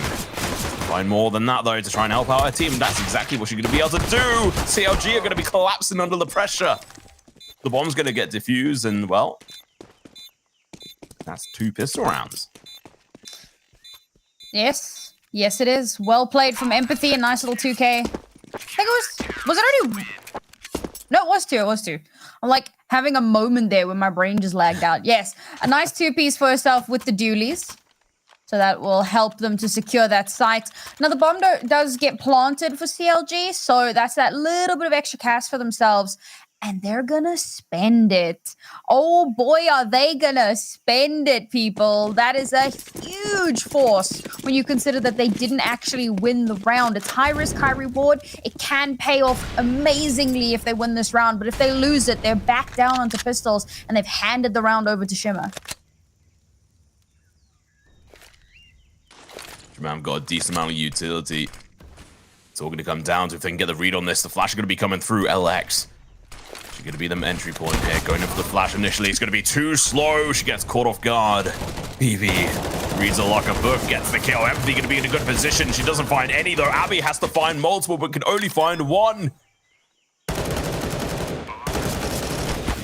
spray in towards Temple. It's a decent amount of damage, doesn't get the kill. Smoke goes down. This can only delay them so long, but it doesn't matter. The job is done. CLG got the bomb down. 4 players left alive. A player sneaking up behind them. It's going to be Mad going in for a double of her own. They mop up. You asked me before broadcast started, or, well, at least someone did, is about that. Well, CLG going to be coming in here with a fierce looking grin on their face, and that's exactly what's happened. They look so dominant in that round. Yeah, the high risk, well, it bore the high reward. They only lose 1 player. The reinvest will be minimal. And they've very quickly turned the tides. Quick update for anyone interested. Detonate is currently playing against Starfish. That's EG Detonate. No, it's not. I'm an idiot. It's just Detonate. Anyway, it's 9-4 currently in favor of Detonate. And this is, of course, the team that has been storming the other group. So doing very well, as usual. Good initial start for CLG. KOD going to be able to get a double, so adding some extra money to the AWP fund. MP9 not going to be making any work there in towards that mid position. Last player left alive is going to be LX. A Deagle in hand, going to be able to recover an MP9 if she so wishes. There you go. Not much you can do. Maybe go for a kill or two to try and deny the economy, but the shots are missed. Not from Kelsey, though. She lands that blow. That's a nasty bonus from CLG. Don't lose a single player here. Reinvest completely unnecessary. Might get a little upgrade here or there, or maybe just hold on to what they have. That's the party line. Knowing that Shimmer are going to be in serious trouble. That round was a big one for them, and they have to come into this not spending a single cent. To bring this back into their favor is going to be an absolute tough ask. Yeah, we're looking at 13 rounds on the board for CLG, unless something crazy happens, which I don't see happening. You have to look at their economy. It's in tatters. Being able to win that pistol round hasn't really done anything for them, aside from obviously get 1 round on the board. Ooh, they could find Gooseberry to hit. Yeah, there you go. Lisa finds 1. It's going to be a rifle recovered. No, it's a bit too far back. There we go. Eventually, Lisa does pick it up. Now back off. KOD with another one on towards Abby. Oh, what a Scooch Reader with the first kill. Empathy if she'd hit those headshots. There could have been legs on this round, but there isn't. I'm not going to lie, even just saving that A4, I don't know if it's going to be enough. After this round loss bonus. I mean, they'll be able to buy into this next one, but it's still going to have, I think, at least a Famous and MP9 across their board if they want to buy a decent amount of utility. Yeah, I mean, they're only going to get about 2,900 if I'm not mistaken. I believe it's a 4-round at this point, so very limited cash, but at least they'll be able to get some sort of upgrade. But with this being a full-on pistol, this is honestly not as terrible as it could have been. At least they take 1 weapon, they get 1 kill for themselves. I mean, they didn't spend a single cent. No armor, no util, no nothing. Because, well, they didn't have it. Now they at least take a gun into the next round. Would it have been worth it for Lisa to just die? Probably not. Probably better to just hold on, right? So they do have that 1 weapon. Keep them afloat just a little bit longer as they now reinvest in. And, of course, sacrificing a little bit of that firepower to ensure that they've got decent utility. They know that they're coming up against the most extended bonus EU or I suppose NA. This bonus just keeps going. It's the gift that keeps giving. Unfortunately, that bomb going down that first round, that was the catalyst that CLG needed. If they hadn't got that, I think they would have still forced, but would have been a lot weaker. We would have seen maybe 1 Galil, a couple of Mac 10s, Deagle, maybe even a Scout on KOD. Empathy's going to be the first one getting burnt alive. Going to have to back off. Vanessa is also tagged. It's not what you want. Still a couple of Galils and a Famous here on the side of CLG, so it's not the strongest buy. That smoke, the best one, but it does work. Being able to push out one of the players. The spray comes through. Empathy finds 1. Going to be backing off. 5 HP. Stay alive. Don't die. It's going to be your game for now, BB. We know she plays that position on CT. She knows it well. Vanessa's going to be playing aggressive. KOD swings, gets the information, gets a kill. The trade comes out, but Mads is quickly there to knock Lisa out of the park. This is still somewhat doable. Empathy on relatively low HP. It is a 3 versus 3. This pivot away from CLG is a good play, though. They're going to start moving over towards the A site. Goose Breeder has cleared it out. Oh, this is dangerous. Her position is so deadly here.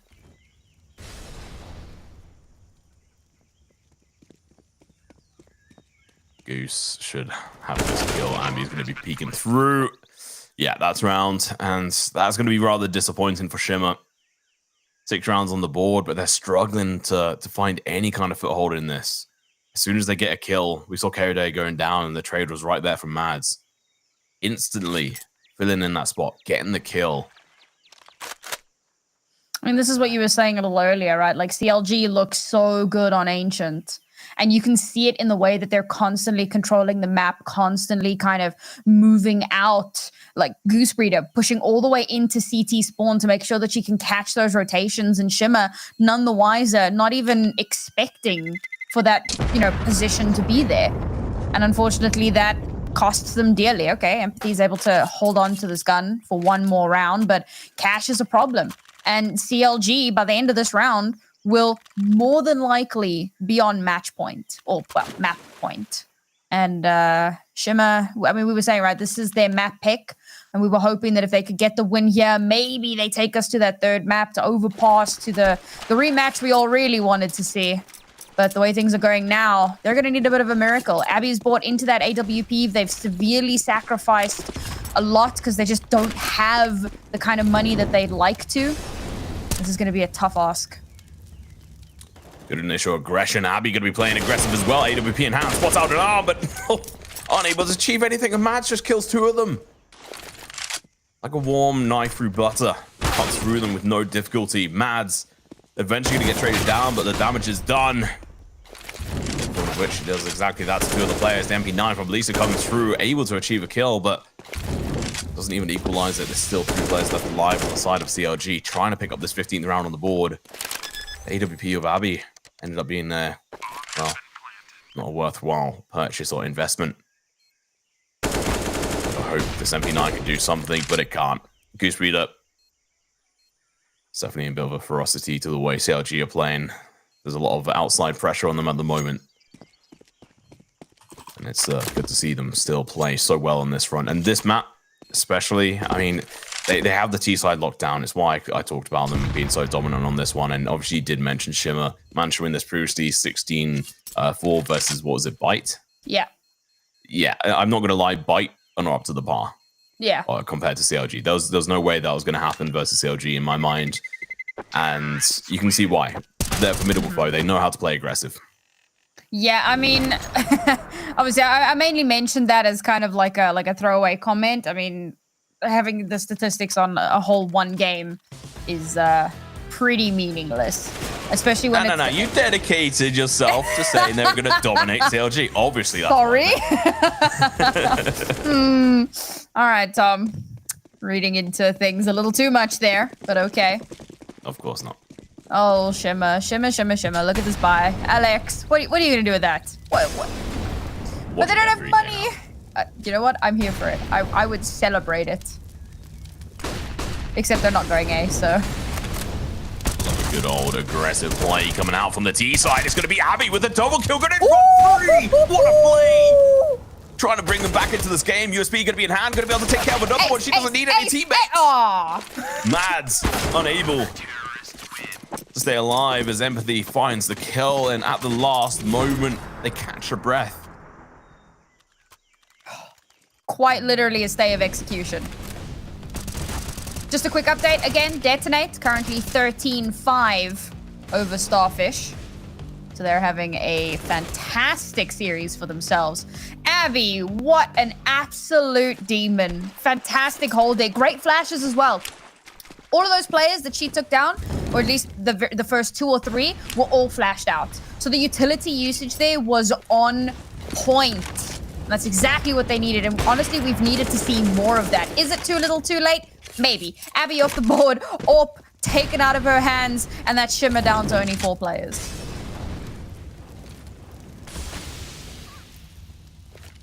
Wow. Vanessa, please. Swing out on this. BB should have that covered. Oh. No. Vanessa with the bait smoke somehow going in her favor. Alex is upgraded. No Max 7 in Hermits. AWP on Empathy.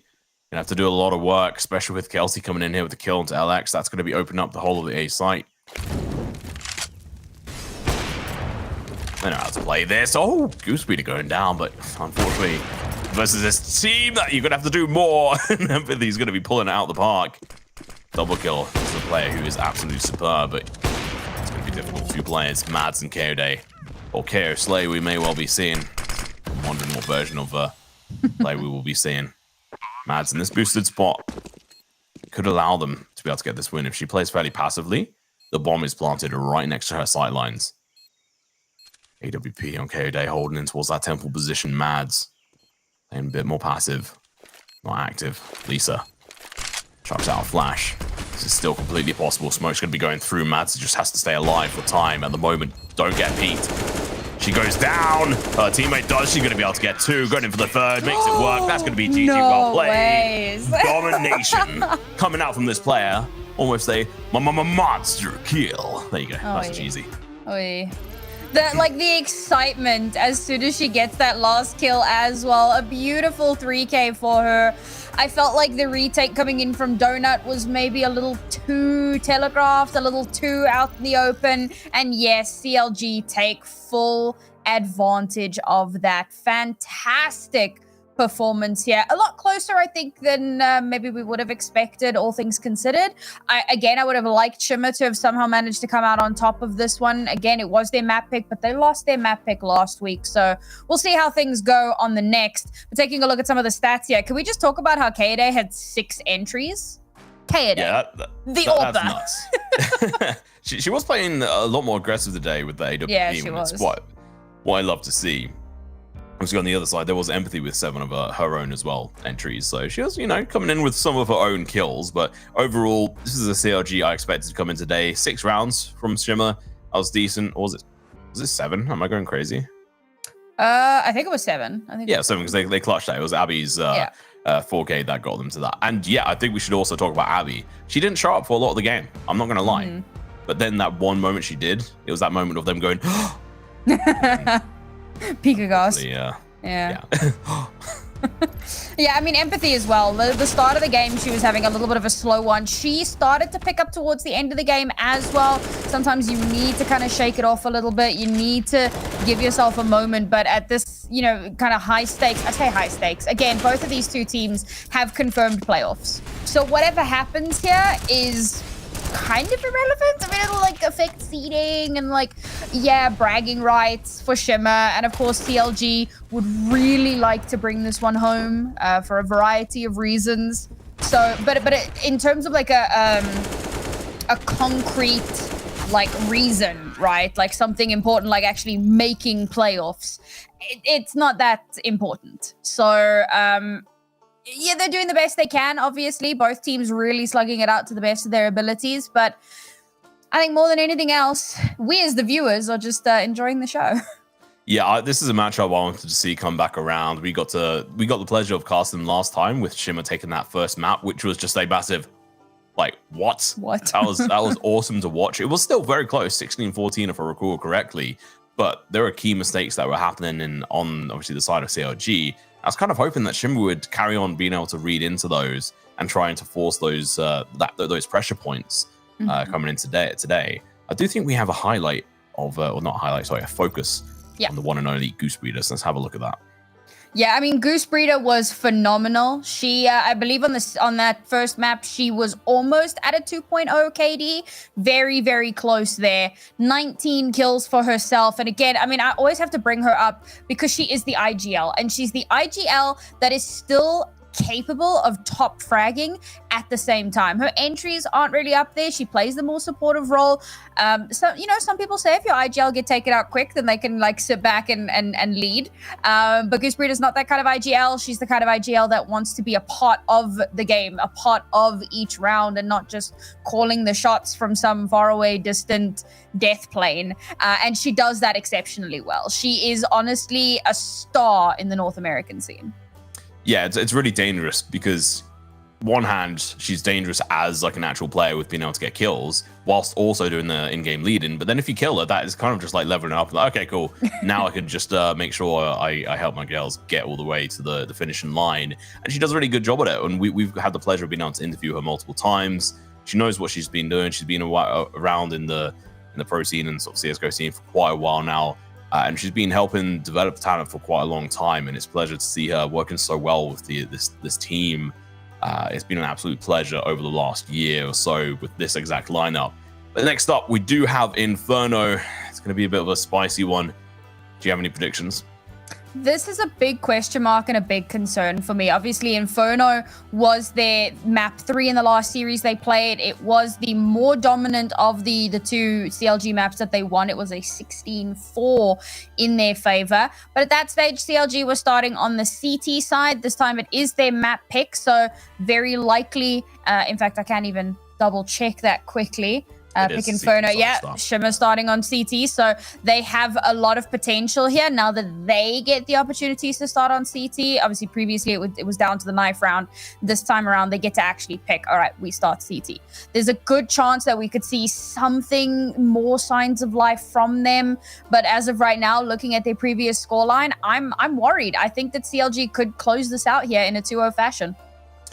I think I can say safely for everyone, we don't want that to be the case. I think everyone wants to make sure they get their popcorn whilst we go into a break, so we can try and see if we get all the way to a third map, which would be on Overpass, which would be one hell of a replay of a legendary moment where CLG lost the map. For now, we're going to go take a break. Like I just said, grab your popcorn and join us back in for the second map on Inferno in this amazing best of 3.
put some pressure on it. Yeah, make it glitter.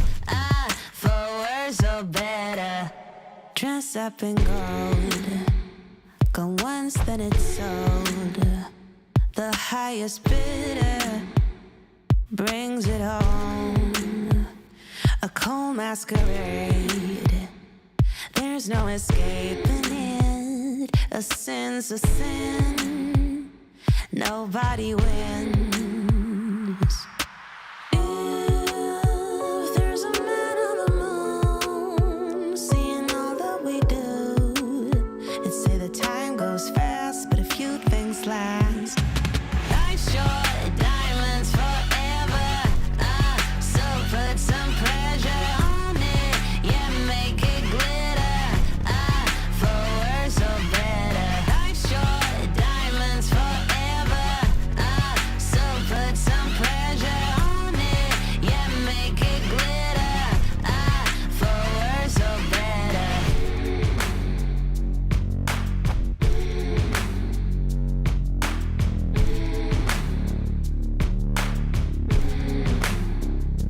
Dress up in gold. Go once, then it's sold. The highest bidder brings it home. A cold masquerade. There's no escaping it. A sin's a sin. Nobody wins. If there's a man on the moon, seeing all that we do, it'd say the time goes fast, but a few things last. Life short, diamonds forever. So put some pressure on it. Yeah, make it glitter. For worse or better. Life short, diamonds forever. So put some pressure on it. Yeah, make it glitter. For worse or better.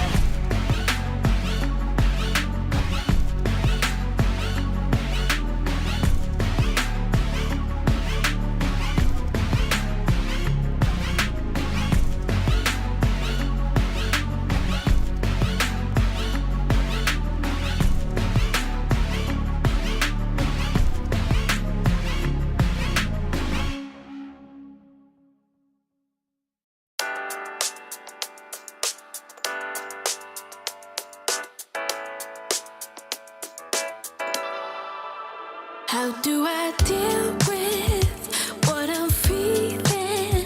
Maybe I just don't. What you're doing, I'm in ruins, all alone. I'm all alone. And nothing I do helps me forget about you. You just came out of the blue. If you only knew. Let's sit and have a cup of coffee. Let's go to a restaurant. Go to a field, pick up some strawberries. Then maybe let's fall in love. Sit and have a cup of coffee. Let's go to a restaurant. To a field, pick up some strawberries. Then maybe let's fall in love. Sit and have a cup of coffee. Let's go to a restaurant. To a field, pick up some strawberries. Then maybe let's fall in love. Deal with the feelings I feel when you come near me. All I can see is you and me together, building a future forever, loving till eternity. I see you. Can't you see what you're doing to me? The way you got me, baby, it's like I can't even breathe. You're all that I need. And nothing I do helps me forget about you. You just came out of the blue. If you only knew. Let's sit and have a cup of coffee. Let's go to a restaurant. Go to a field, pick up some strawberries. Then maybe let's fall in love. Sit and have a cup of coffee. Let's go to a restaurant. To a field, pick up some strawberries. Then maybe let's fall in love. Sit and have a cup of coffee. Let's go to a restaurant. To a field, pick up some strawberries. Then maybe let's fall in love. And maybe let's fall in love.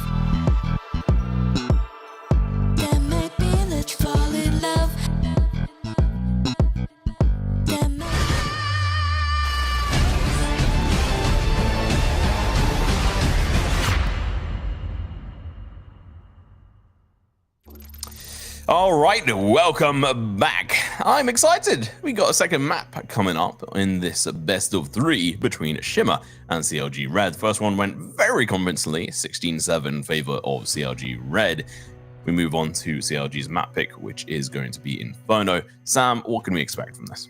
So this is, again, we spoke about it a little bit before the break. It is the big concern factor. It was a 16-4 the last time they played on this. That was when CLG was starting on the CT side because it was map 3, knife round, etc., yada, yada.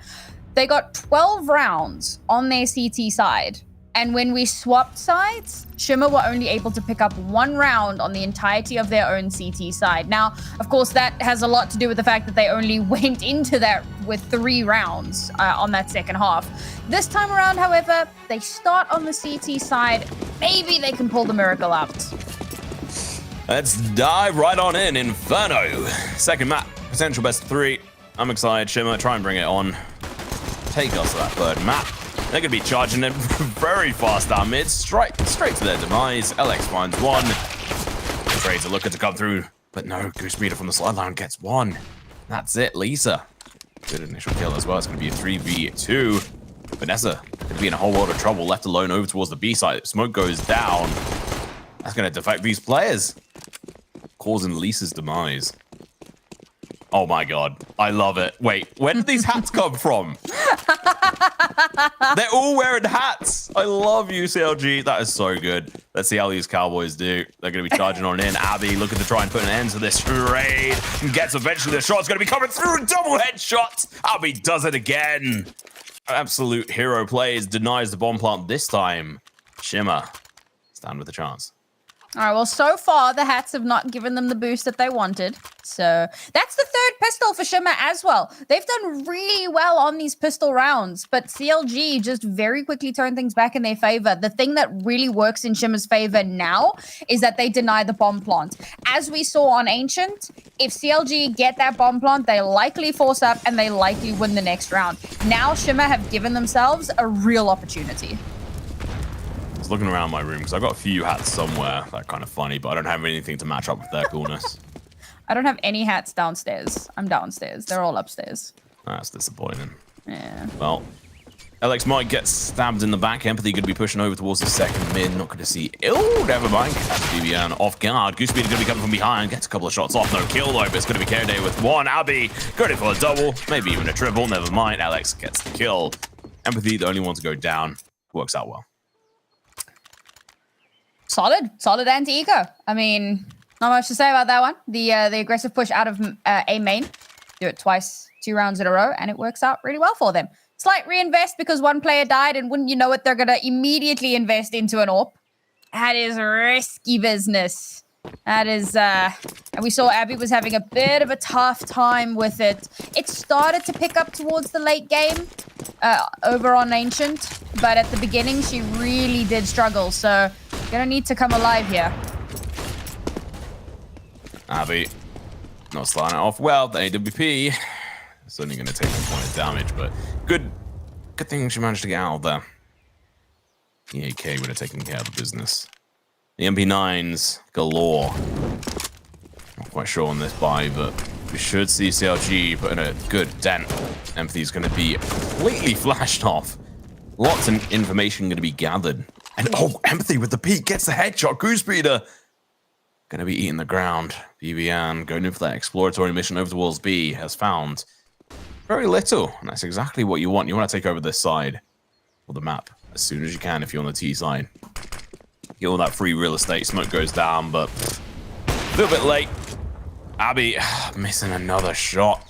Honestly, not going to be good enough. Give that gun on over towards Empathy, but she doesn't need it either. She's got an MP9 going for the headshot. Not going to happen. K-Day going for the trade. The spray's going to be coming through, but the MP9 going to be too strong. Never mind. Mad's going to be coming through and helping Abby.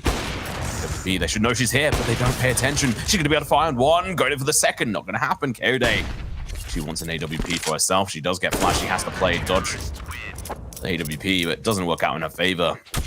Costly round for the side of CLG. Honestly, great work from Abby and Empathy there. Empathy getting that first shot with the Deagle. Fantastic. Then obviously the rotation all the way across, getting 2 more kills with the MP9 that she's able to pick up. And finally, Abby, who's able to lock down the site. I was questioning that investment. I thought, I don't know if that's actually going to work out, but she had a decent warm-up on Ancient, so she makes it work in her favor. CLG back down onto upgraded pistols. And Shimmer looking pretty damn good. Empathy, again, the MP9. She's just farming that cash. You gotta love it. Vanessa's gonna be in a bit of danger if she's not careful. It's gonna be Kelsey with the kill towards Empathy. That's gonna be a good initial kill, but Vanessa with the single. Wait, no, neither, because Abby stole it away. At least they took out the other one. Good stack of players. Now they're gonna have to rotate on over. Empathy going down is gonna leave a gap. Kelsey's gonna be pushing on. LX is in a good position. They're gonna be jumping on by. The Tech 9 gets a shot in. No kill, but Kelsey with the MP9 darts straight in. But Abby, as the smoke appears, she makes sure Kelsey disappears.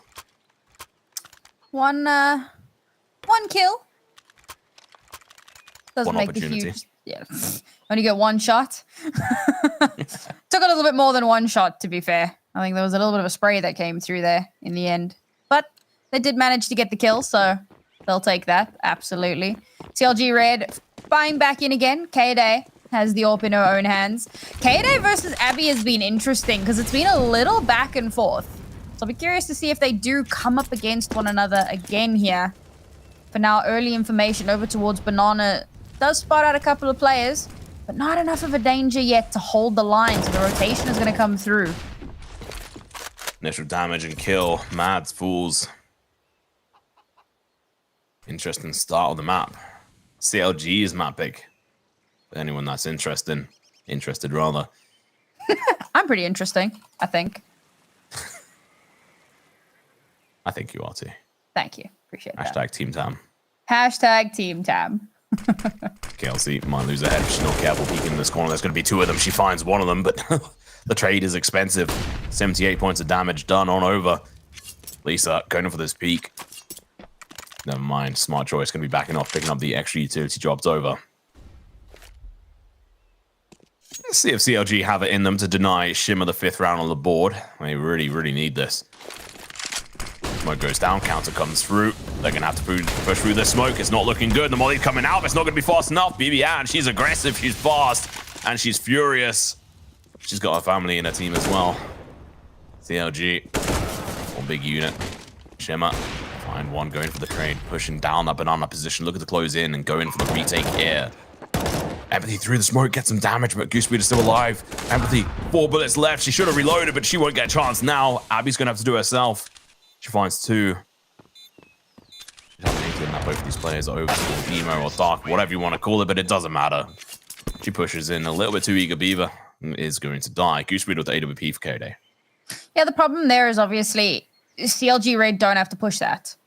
It's Abby that has to get onto site. She has to get the kills. She has to get the defuse. And CLG could just hold their position.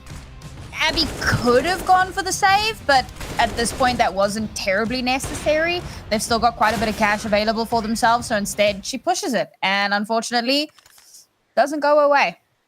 Good change up from CLG though, much slower pacing, gathering some of that early utility information very, very early on. I think the early rotation from Shimmer as well was a little bit questionable. Look, it's just Abby that starts to rotate over, moving back towards their spawn before CLG eventually do push in. But just because you didn't spot terribly much in the first 5 seconds of the match doesn't necessarily mean that that's necessary, especially if no one on A has spotted anything, because they hadn't, because the entirety of CLG was, you know, bottom banana. So a bit of an early one there, and maybe if they wait that out a bit longer, maybe they hold the line a bit better.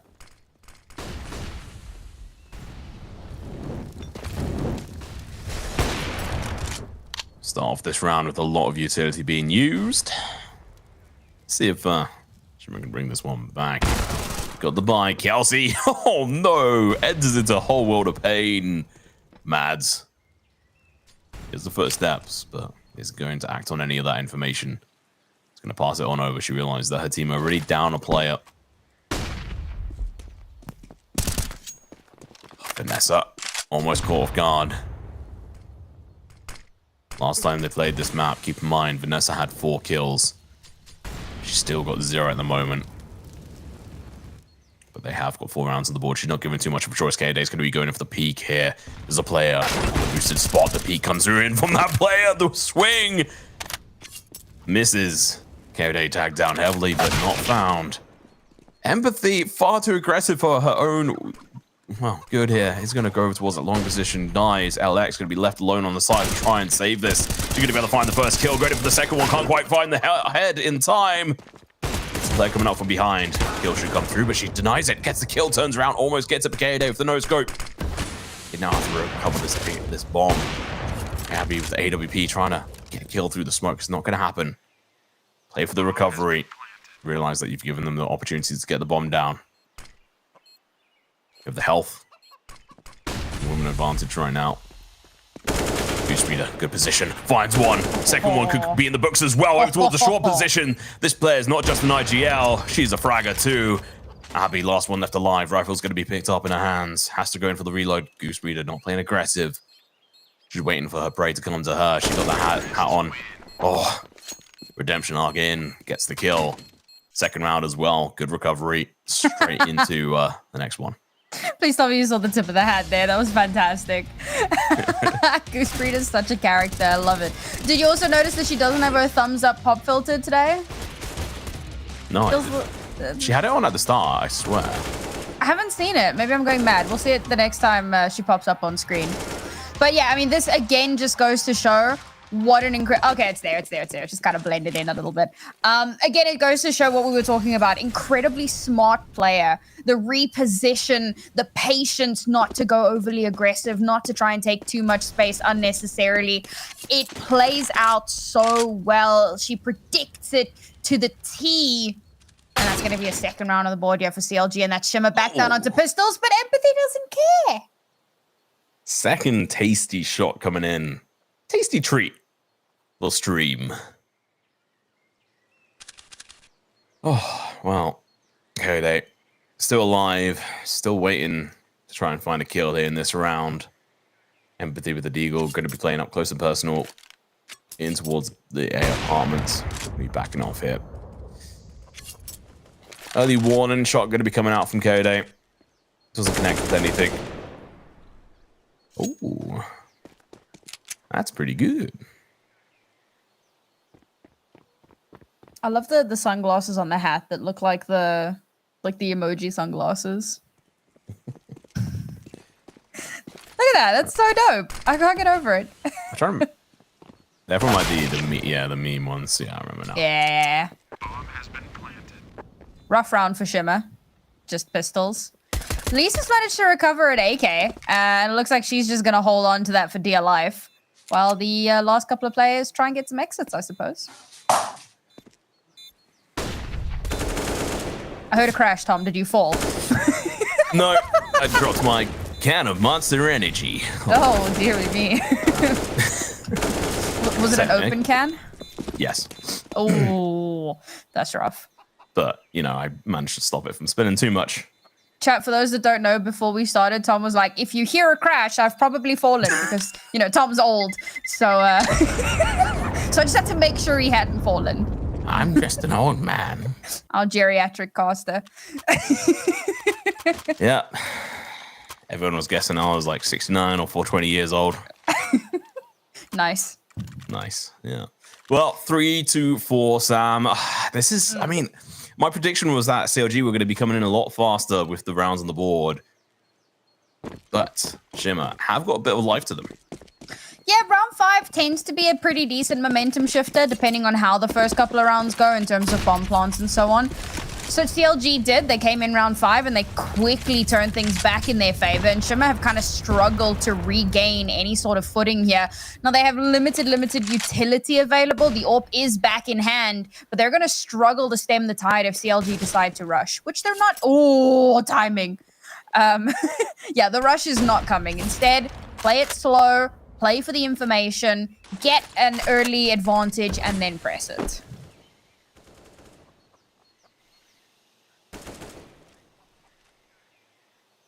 CLG are going to be denied any initial information, but they have got a position over towards the B visit place. It's going to be Dumb Banana BB leading that charge as per usual. That's her area she tends to look after on their T side, and she does it fairly well. She's been able to take over it multiple rounds in a row without failure. And this is something I actually remember from last time. It took Shimmer a long time to realize that potentially playing a bit more aggressive down Banana could treat them well. And I have a feeling that's going to be a little bit too late once again. They're going to have to play defensively. And Kelsey going to be the first one going in for the entry. Headshot comes through, but it's from Lisa onto them. Abby with the kill as well. That's on the different site. Nessa left wondering where her teammate's gone. She's currently sitting on 0-3. She needs to pick up her first kill. She did good on Ancient. It's going to be empty on to Goosebreeder. 2v4. They may have the bomb down, but these players are going to have to play out of their mind. KOD on the rifle, no AWP in sight. First headshot comes through, but never mind, it doesn't actually land. Second one does, though, as KOD goes down. Really good round. Recovery from Shimmer. Economy-wise, CLG going to be in a bit of a difficult spot. Yeah, I mean, this was fantastic from Shimmer, especially the fact that they only lose one player. I think that, so we know that they've already done better than what they did the last time they matched up on this map. So well done on that front. And again, with them starting on the CT side, it's definitely given them a little bit more kind of wiggle room, a little bit more room to breathe. So now they're in with a chance here. I feel like the concerning thing is that if this continues to go back and forth, when we swap sides, CLG will just drive it home. So Shimmer really need a stronger CT side. There's still quite a handful of rounds left, and they need to make every single one of them work in their favor. Realistically, I don't think they can afford to lose another round. Yeah, they have to get every other round on the board now. If they don't, CLG are going to shred them apart on their CT side.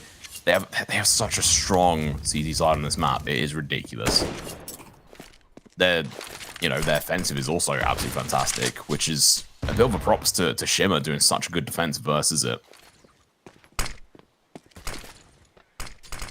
Playing for the information, not going to get anything for a little bit longer than she may well have wished. That nade does some damage. When it comes out, it's going to be coming up this position. BB going to have to play aggressive and a bit loosey-goosey. Smoke's going to be going down for her. Empathy!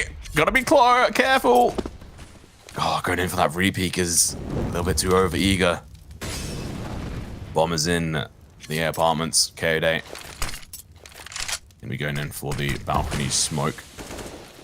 Empathy on the booster spot here. Going to be able to sit above these players. With no flashes come through. She should be able to read them like a book. Gets one, but the tray comes through. There's only one spot you need to shoot at, and well, BB is going to be able to find two of the players. That should be a save coming through, but never mind. BB goes in for a third, or fourth even. She rotated all the way from B after getting a kill. Was able to find another one. Absolutely fantastically well played by CLG, finding the fourth round on the board.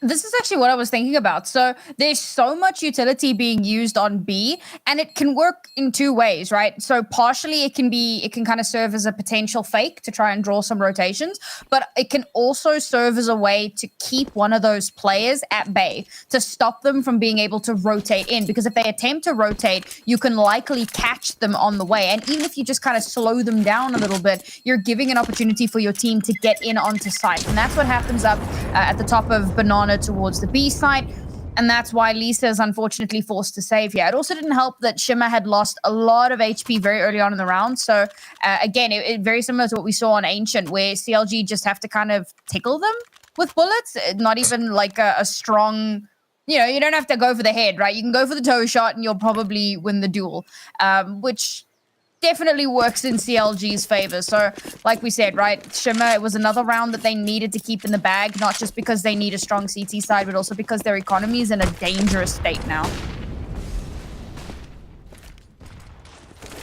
State it definitely is in. Not one I'd want to be situated with. Goosebreeder going to be playing the head of the charge here.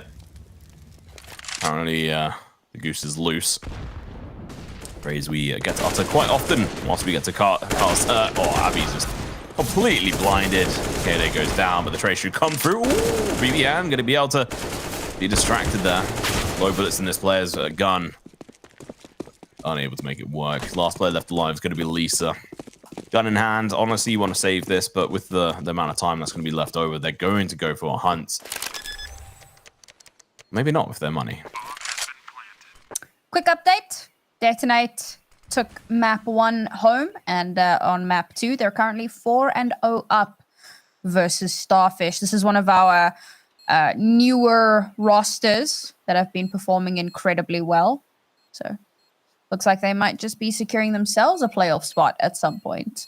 But for now, it's CLG evening out the scoreline and making life a misery for Shimmer, making it so difficult for them to keep themselves alive in this. And yes, it looks like they are going to hunt her. They've pushed all the way into the CT spawn, and Lisa...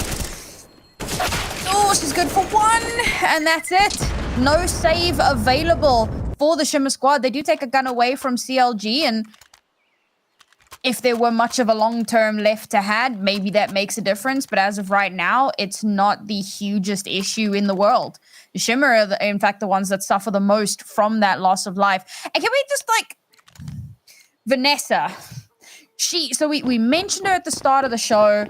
She underperformed the last time they played against CLG. She came in on map 1 and she was incredible, running circles around CLG in a lot of those rounds. And now on Inferno, it's very similar to the performance we saw before. She is having such a tough time. And Abby and Empathy, I mean, Alex and Lisa as well, really struggling. Yeah, Abby and Empathy are the ones who have put this team on their backs.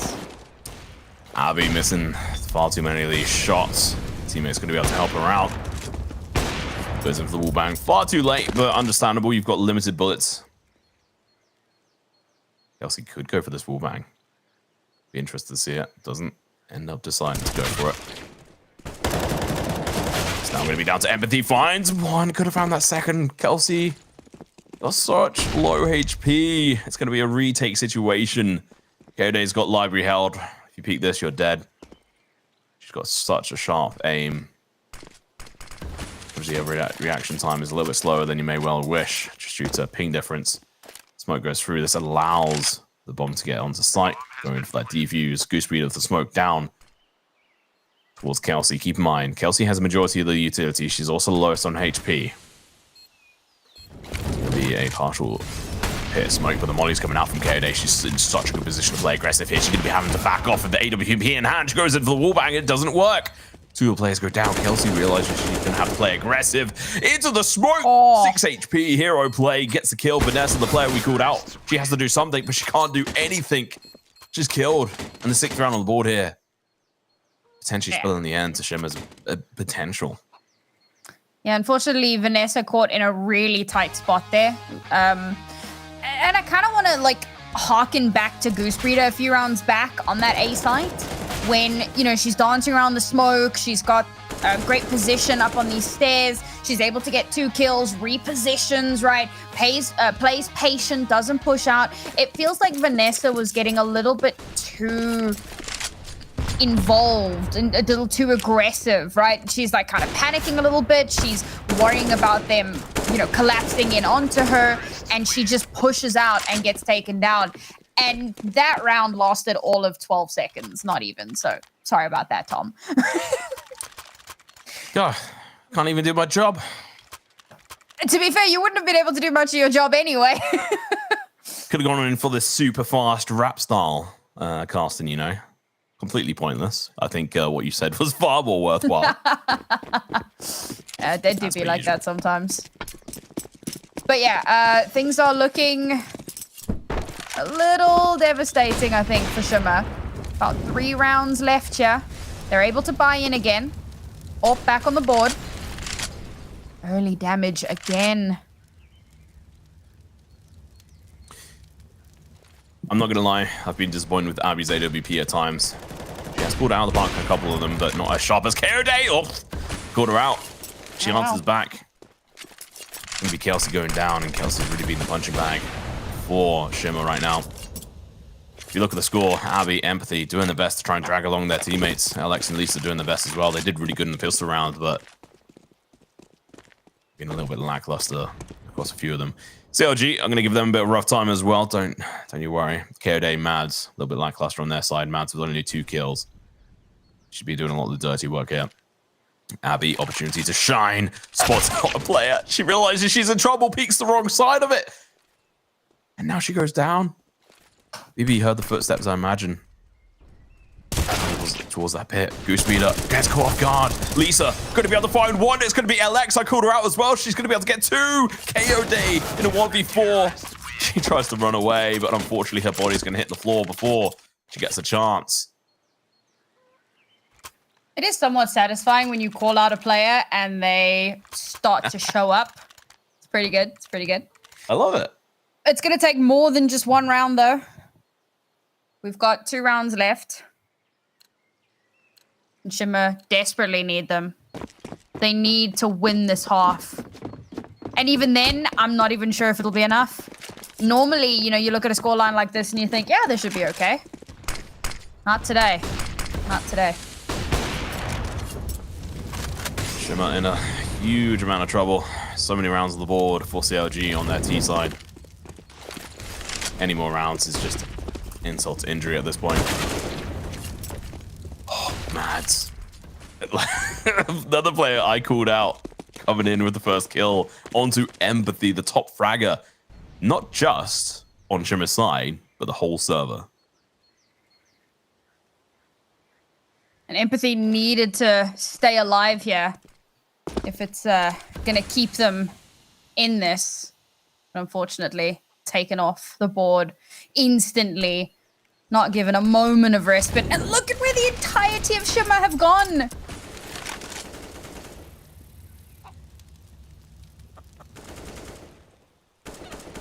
Yeah, they are in a whole lot of trouble. The bomb hasn't gone down yet, though, so they can definitely go in for the recovery. But 2 of the players being nowhere near, still thinking that this might just be a debate.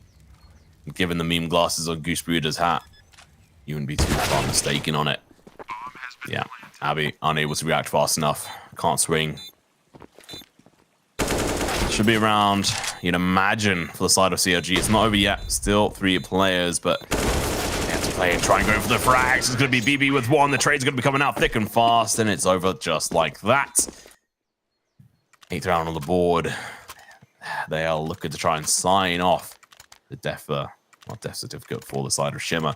But as we did say, this series is more for fun than anything, because they're both secured the entrance into the next stage. Yeah, I think for CLG, I briefly touched on this a little bit earlier on, but for, you know, personal reasons, I'm sure they want to win as much as humanly possible. For Shimmer, it would be massive bragging rights to be the first North American team to take a win over CLG. But in terms of actual ramifications, not the end of the world.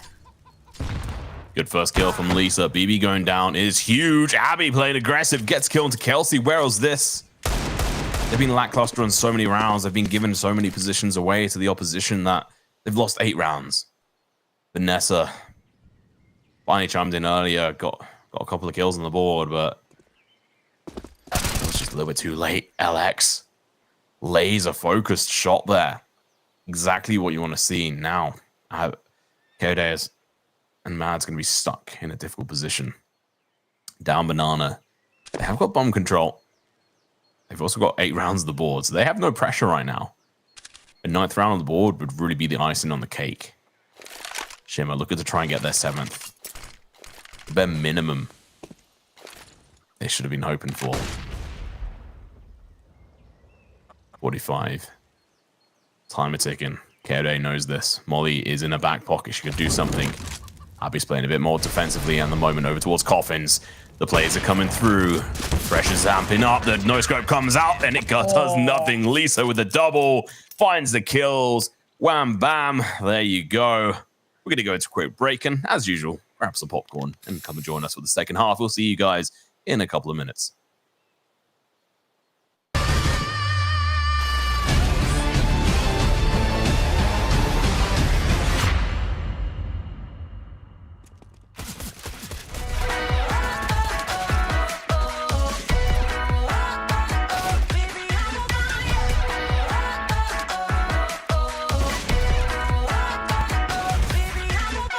See, I've been trying, but I just can't turn it down.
we run this town.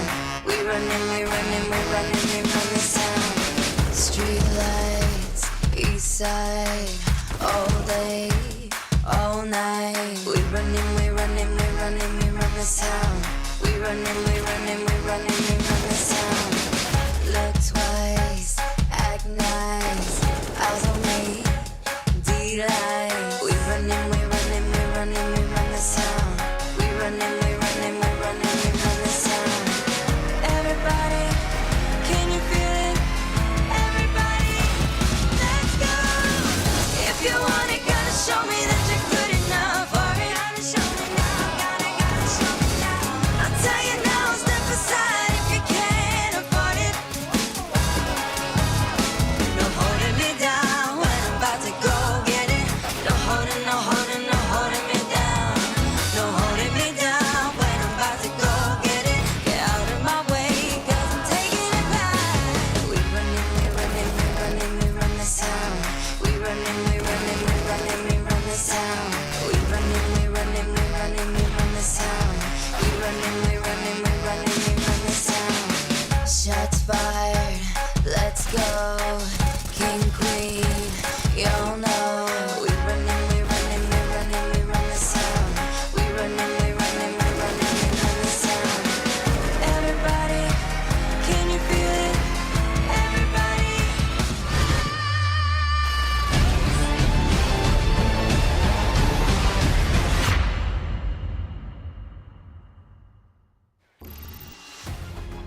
Welcome back, everybody, to map 2 in this series. This long-awaited rematch between CLG Red and Shimmer. And unfortunately, it looks like this time around, it will not go the 3-map distance. There is, of course, a tiny chance, a sliver of hope for Shimmer. But it all starts with this pistol.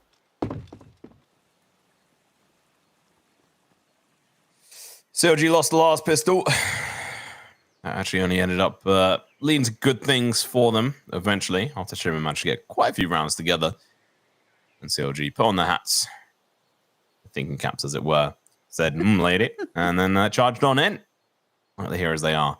Let's see if Vanessa, who seems to be on point right now, to be the entry, can get anything done. Never mind, she can get overtaken. It's going to be BB with the dual Berettas looking to go for the shots. It's going to be on the final one, looking to go in for a second one as well. We're going to get denied. Lisa's going to be able to go in for those headshots. Kode going to be left alive, but she's going to be in a whole world of trouble. Can't hit a single headshot. It's going to be Vanessa with 2 kills of her own.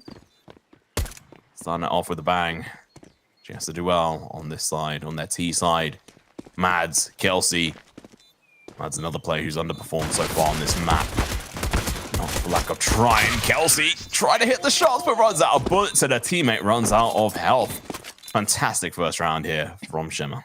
Exactly what they needed, and that is 4 out of 4 pistols that Shimmer have brought home for themselves. That's amazing. But is it going to be enough? Oh, is that CS2? Is that a...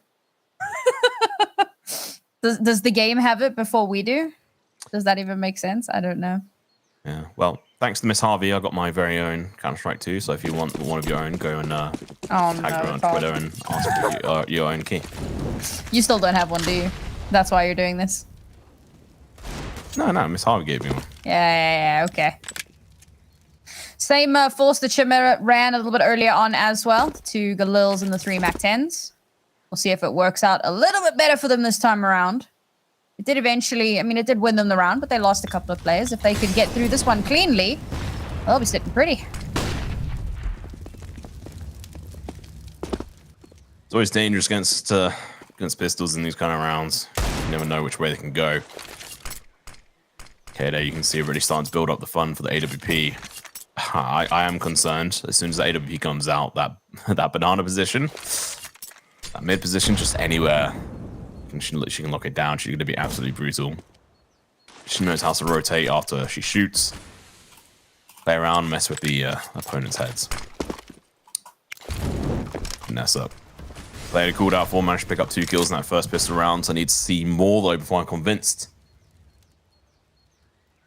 Also, don't give me an excuse to go buy some more popcorn.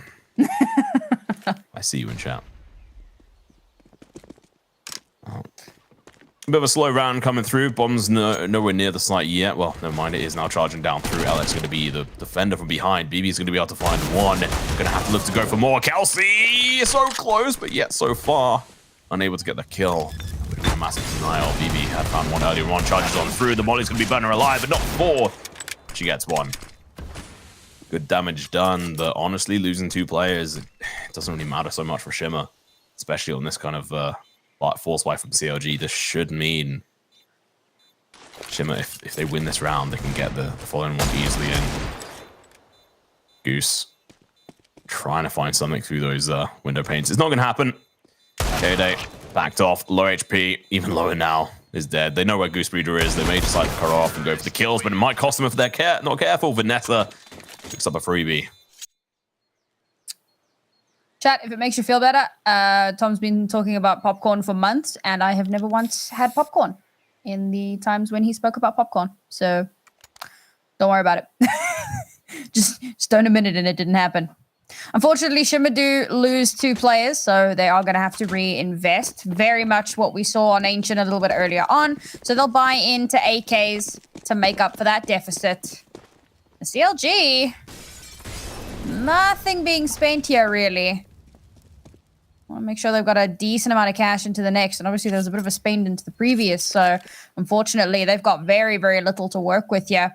This is probably another round handed straight over to Shimmer. They could hit double digits here, bring this up to a 2-round deficit. Starting to look good.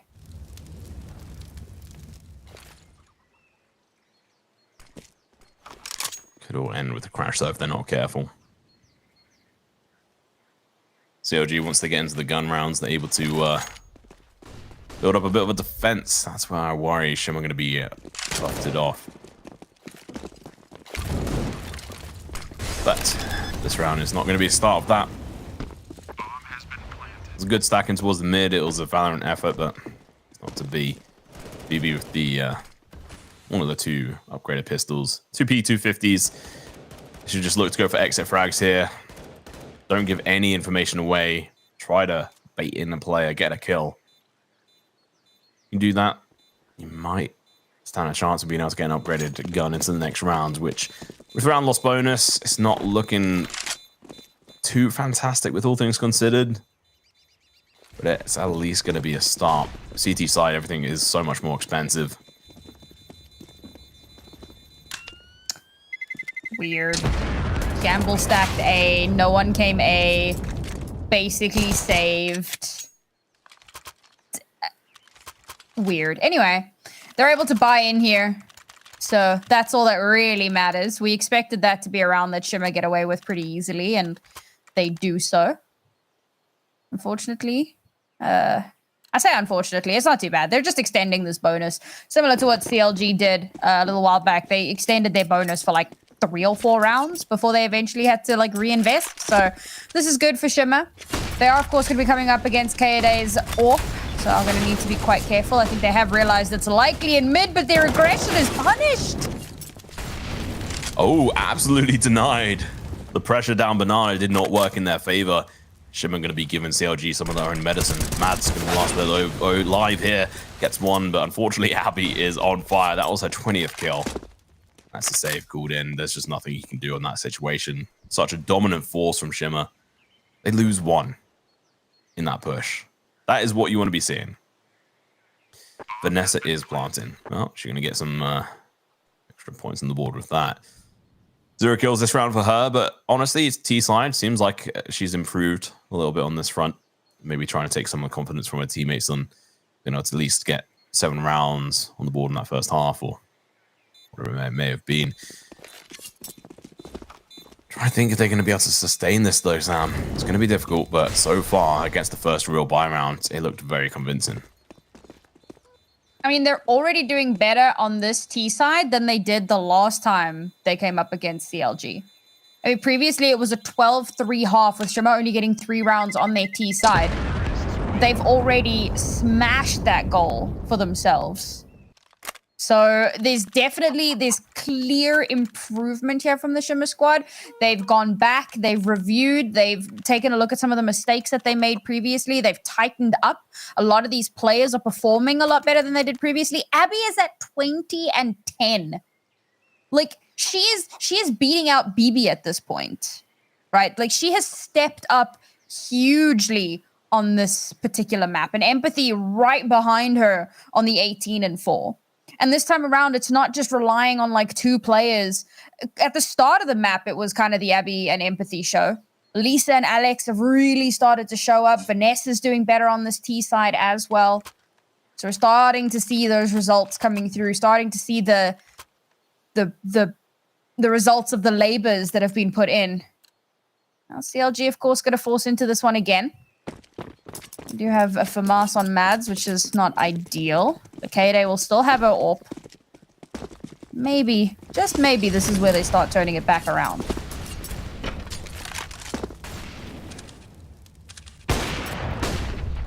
Okay, now you can't be missing shots like that. It was a difficult one. I'll give her that. She's a fantastic AWPer.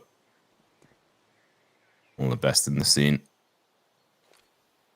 The best in the ESL Impact, that is. Well, charge going to be coming through. Execution over towards the A site. What a start. LX onto Kelsey. Gets the kill on Mads. Over towards Long Day as well. Over towards Library. Site is fully gone. Oh, God. Insult to injury. Trade comes through, but... I actually appreciate Abby coming through this AWP. I called her out for it, and she's been playing well with it ever since. Definitely not anything to do with what I said, but still. Save comes through for CLG. This means a 12th round of the board for Shimmer. This is not the map I was thinking that they would be able to stand their ground on. But I'm just going to throw back to Overpass. Some of the mistakes we've been seeing in the last few rounds for CLG remind me of a few of the stutters we saw on Overpass. Well, we may yet get to see if those stutters were rectified, as this lead goes up to 4 rounds for Shimmer. They keep climbing. CLG's economy is getting incredibly rocky. Of course, they are going to be able to buy in here, but if they lose this round, I mean, like, you've got BB who only has $50. K-Day at least has some cash. She managed to hold on to her weapons, so she'll be more or less... I mean, she'll be fine into the next round, especially if she can keep the AWP. She can maybe buy for someone else. The rest of the players on the team are going to be in a really tight spot. They're going to have to sacrifice either armor or util just to keep afloat. Oh, God, Empathy. Fantastic play from a teammate. Max was down mid. Behind her, gets one. Empathy turns around, gets a trade off. BB, Goose, last players left alive, pushing down in towards this mid position.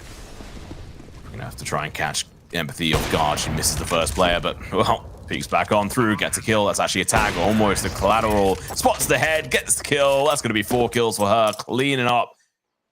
I mean, I'm just gobsmacked. Such fantastic plays coming out from Shimmer. I'm super impressed. This is so different to the Shimmer that we saw previously. That Shimmer, I said it before, only took 3 rounds. They've more than doubled that here. CLG have not picked up a single round on their CT side. Not one. Overpass. Overpass incoming, folks. Overpass. Could be. K-Day gonna be playing aggressive. Wasn't really backed up enough there. Empathy gonna be playing aggressive herself. Gonna be getting dropped down. CLG looking to come alive. Goose. She's angry. Still on a leash at the moment. She got her meme glasses on, her cowboy hat. Goose Dundee. I love some of the memes coming out from that. Oh, Kelsey. I'm not sure if she saw that play or not. She does know there's a bit of an aggression down in towards this short and long position. Kelsey going to be peeking up. The flash isn't coming through. It's actually a smoke coming out from LX. Doesn't do anything now. It actually only helps Kelsey in this situation. She's going to play around it. There's actually going to be a Vanessa coming in through apartments. The reload doesn't even need it. Kelsey, limited amount of bullets. It doesn't matter. CLG. They don't want to let any more rounds on the board. And Abby, last one left alive, is wondering where it all went wrong. Finally, CLG get around on the board. It's been a long time coming. I think that they are trying to stop Shimmer before they can get to 15, because if they can mount that comeback, they don't want it to then take into overtime. So this is obviously the perfect time to stop. I say the perfect time. The perfect time was about 4 rounds back, but you know the next best time would be now to start bringing things back in their favor. This was a much needed round win, and they come through it flawlessly. Abby's going to get to hold on to that AWP. Now, this is good news for CLG's economy, and it's good news for some potential snowball effect. That being said, Shimmer, having won so many rounds consecutively, they are rolling in cash. They've never felt so flush in all their lives. One of the players had like 12K. Yeah, I mean, it's obscene how much money they have right now. So they're not terribly concerned. They should have enough money to tide them over, especially if they bring things back in their favor now. They'll be able to buy until the end of the map easily. However, if CLG continue, it's only 1 round so far, so we can't get too ahead of ourselves just yet. But if they can keep that up, Shimmer are in for a bit of a wake-up. Oh my lord. Well, starts off with a bang and AWP versus AWP action. The apartments push. Empathy going for the spray through the smoke, not going to land. There's an AWP sitting in front of them. Oh, Kelsey realizing the danger's far too close. Smoke goes out. That is actually going to be enough to temper the anger on the side of Shimmer. Gonna have to back off for a couple of moments. It's so crucial that you can read into the plays here on the T side. Instead, they're still going to be playing more aggressive down in towards a short position. Kelsey has to drop down. The flash is coming out in the barrage. Man's going to be blind. Has to drop down on towards the site. Kelsey's going to be able to find one, but it's actually no. It's Goose Peter from the sidelines. Going to be able to find 2, and Kelsey to finish it off. Vanessa left in a 1v2. This is still possible. It has legs on it. Over from long. The smoke is in her way. She might just be able to push onto the site without being seen. The information isn't there. She's going to get spotted, but the headshot comes through. No, never mind. Body. Kelsey gets the kill. Going in for the second one as well. There's the headshot I was calling. What a clutch in a player. Honestly, so in badly need of proving herself on this map. Not good history in the last time they faced off against each other. Yeah, I mean, on Ancient, she was doing really well. And then, you know, Inferno started first half. She was in a really tough spot. Her role just wasn't kind of working out for her there. But now that they moved on to the T side, she's got a little bit more freedom to move around, to get these important frags. This clutch was massive. CLG so close to winning that one out. And Shimmer 1 round away from match point, and they are looking to drive this home. God, if they do this on Inferno after taking them Overpass, I can only think what's going through CLG's head. I'd be absolutely livid. Good trades either way. Carried A with one of her own. Lisa with the trade-off. Goose Reader burns one alive. It goes for the headshot to Vanessa, but still gets the ball bang. Misses the first initial shot there. Makes it work either way. Abby in a 1v3. Map point. Not quite as close as they want it to be on Shimmer's side. Economy. They can still buy into the next rounds. Abby doesn't find that first kill, but gives all the information over to the side of CLG, who are hunting for their 10th round, which will mean that they're 10 rounds behind. Oh, go. Kelsey. Did you see that? Not sure if she did. They're able to work out where this player is. It's actually going to be a bit of a bait. Abby going to be peeking around the corner, but she doesn't see her in time. And Goose Reader puts an end to her life there. Picking up 3 kills. Honestly, being such a crucial part of the team there. Finally hitting that double digits as CLG take their 2nd round on this half. Slowly starting to bring their way back into it. Quick update. Detonate. 13-6 against Starfish. Starfish got a little bit of bite in them, but of course Detonate very close to closing that one out on map 2, and of course closing out the series. And it looks like we might be getting close to that position here ourselves. Shimmer's economy is in a tight spot, but so is CLG's. Alex barely clinging on to life. Leg shot going to be coming through from Kode. Banana control. CLG, after they're able to lock into this spot, it's going to be difficult to be able to take over. And this was an issue that Shimmer had. They were unable to maintain that control, which allowed CLG to walk all over them. Goose gets a free kill on the board. LX going for the trade, though. Gets a kill. Bit of vengeance, and Lisa wants one for herself as well. Smoke comes through the wrong time. Mads was almost going to be able to get a double. That would have been huge. No trade is such a difficult situation. Kelsey, straight onto LX. You have to watch those angles. 2v3. This is hard to say if they're going to be able to pull this one off. They have got the utility to go in for an execute, but not the players to do so. Covering all these angles is going to be super difficult. Getting the utility out as well. You have to keep in mind you want that kind of support player to be able to do that, but they can't. They've only got 2. So they're going to have to go in for these angles. Mads towards CT. It's going to be BB over towards the site. 30 seconds left on the clock. Time is ticking. Oh, and the bomb. Should be known to be here. That Molly gave away a lot of information. The smoke's going to go down. The entry's coming through. BB behind sight in the moment. The Molly's going to be burning alive, but she's going to be able to find one. Back off. Never mind. She's going to go down. Abby going to burn her alive. 12 seconds. Bomb is getting planted. Player going to be pushing. It's just going to be a bait. Mads going to get pushed. The aggression comes through. The kill as well. You have to go for the plant. She's too late. That is very unfortunate. Out of time. Out of luck. Get almost out of life. BB ain't afraid of no Molly. That's that's what I've come to realize from this series so far. But as long as she gets the kill, even if she's traded out by a Molly, gives her team a lot of space. And I mean, she did. She bought so much time, made it possible to win that round. Not in the way that they had maybe expected to, but a win's a win, no matter how you look at it. Shimmer, man. It really felt like they were on a good streak there. Now they're back down onto pistols. The resurgence from CLG, the concentration, the discipline that's starting to come through now. It's late in the game, and I worried that it was maybe too late. But they've managed to keep themselves afloat. And that there's like this beautiful balance of controlled aggression. The fact that so many players were caught with utility out. That is a level of aggression, but again, you have to time it just right. Otherwise, you're not running into a player with util in their hands. You're running into a player that's holding an angle.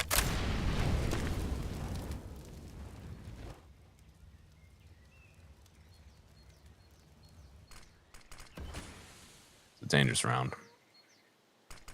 Shimmer on the back foot with this economy. Molly goes out for match. She got an MP9. It's going to be able to make mincemeat of these players. Kels with one as well. AWP on Abby is going to be able to find a kill, but honestly, going in for the entries with this gun, it's going to be super hard. They managed to find a couple here. Tech 9 is picked up, but the kill comes through. Kelsey on towards Abby, and well, Empathy, last player left alive. Going to be left trembling. Going to go in for a charge. Kelsey going to go for the peak. Headshot comes through. Empathy far too slow to react. 12th round on the board, edging ever closer to that equalizer. The craziest thing is, like, I kind of called this 4 rounds back when CLG won that first round, and I'm like, yeah, they want to start bringing it back now because they know that they can't let it get to 15, because if they bring it back at that point, then it goes to overtime. And they have. They've just kept climbing round after round, denying that match point for Shimmer for so long, bringing it back down to only a 2-round differential. Oh. Goose has got no chill. Yeah, I mean, it's the way you should be playing down Banana versus this, the kind of lineup. Empathy, the first one to go down. She was carrying the kills, but Abby's now taken over, 26-15 on her. Good Banana presence. I mean, this is what you need. This map is a solved one. Mm-hmm. One of the things you need is Banana control. Shimmer crumpled at the seams multiple times. BB and made that Banana position her own. We're just lacking any kind of control of that position from Shimmer. They hardly are able to put any kind of pressure against LX. Oh, God. when you're playing in an aggressive position like that, you need a trade-off. I don't know if Vanessa was meant to be that trade-off. It looked like she might have been. But I think she might have been flashed. Well played from CLG. I'll be going in for the entry. Flash going to be coming through. Shots going to rain out. Goose is only on 48 HP. Keep that in mind. BB going to be playing close and personal, 68 HP. It's going to be 3 players on over. They can go in for a boost as well, which they may decide to do. Is it going to be too late, though? No, BB's here. Going to be able to answer back with the 2 kills of her own. Going to be pushed on through. Kills the very blind Vanessa. I'm still so impressed with Abby and Empathy. 26 and 24, respectively. I mean, even BB and Kelsey, 22 and 22, right? Like, these Shimmer players are doing so much to keep themselves afloat. And the difference between the first time they played up against CLG and now is genuinely night and day. So I love to see this. I love the fact that both of these 2 teams are going to be in our playoff spot, or decider matches, whatever you want to call them. Could be pretty interesting. Well, pistols galore. Grenade goes out from Kelsey. Delivers a decent amount of damage. Wally's going to be turning up just in time as well. This should be the 14th round on the board, but never say never.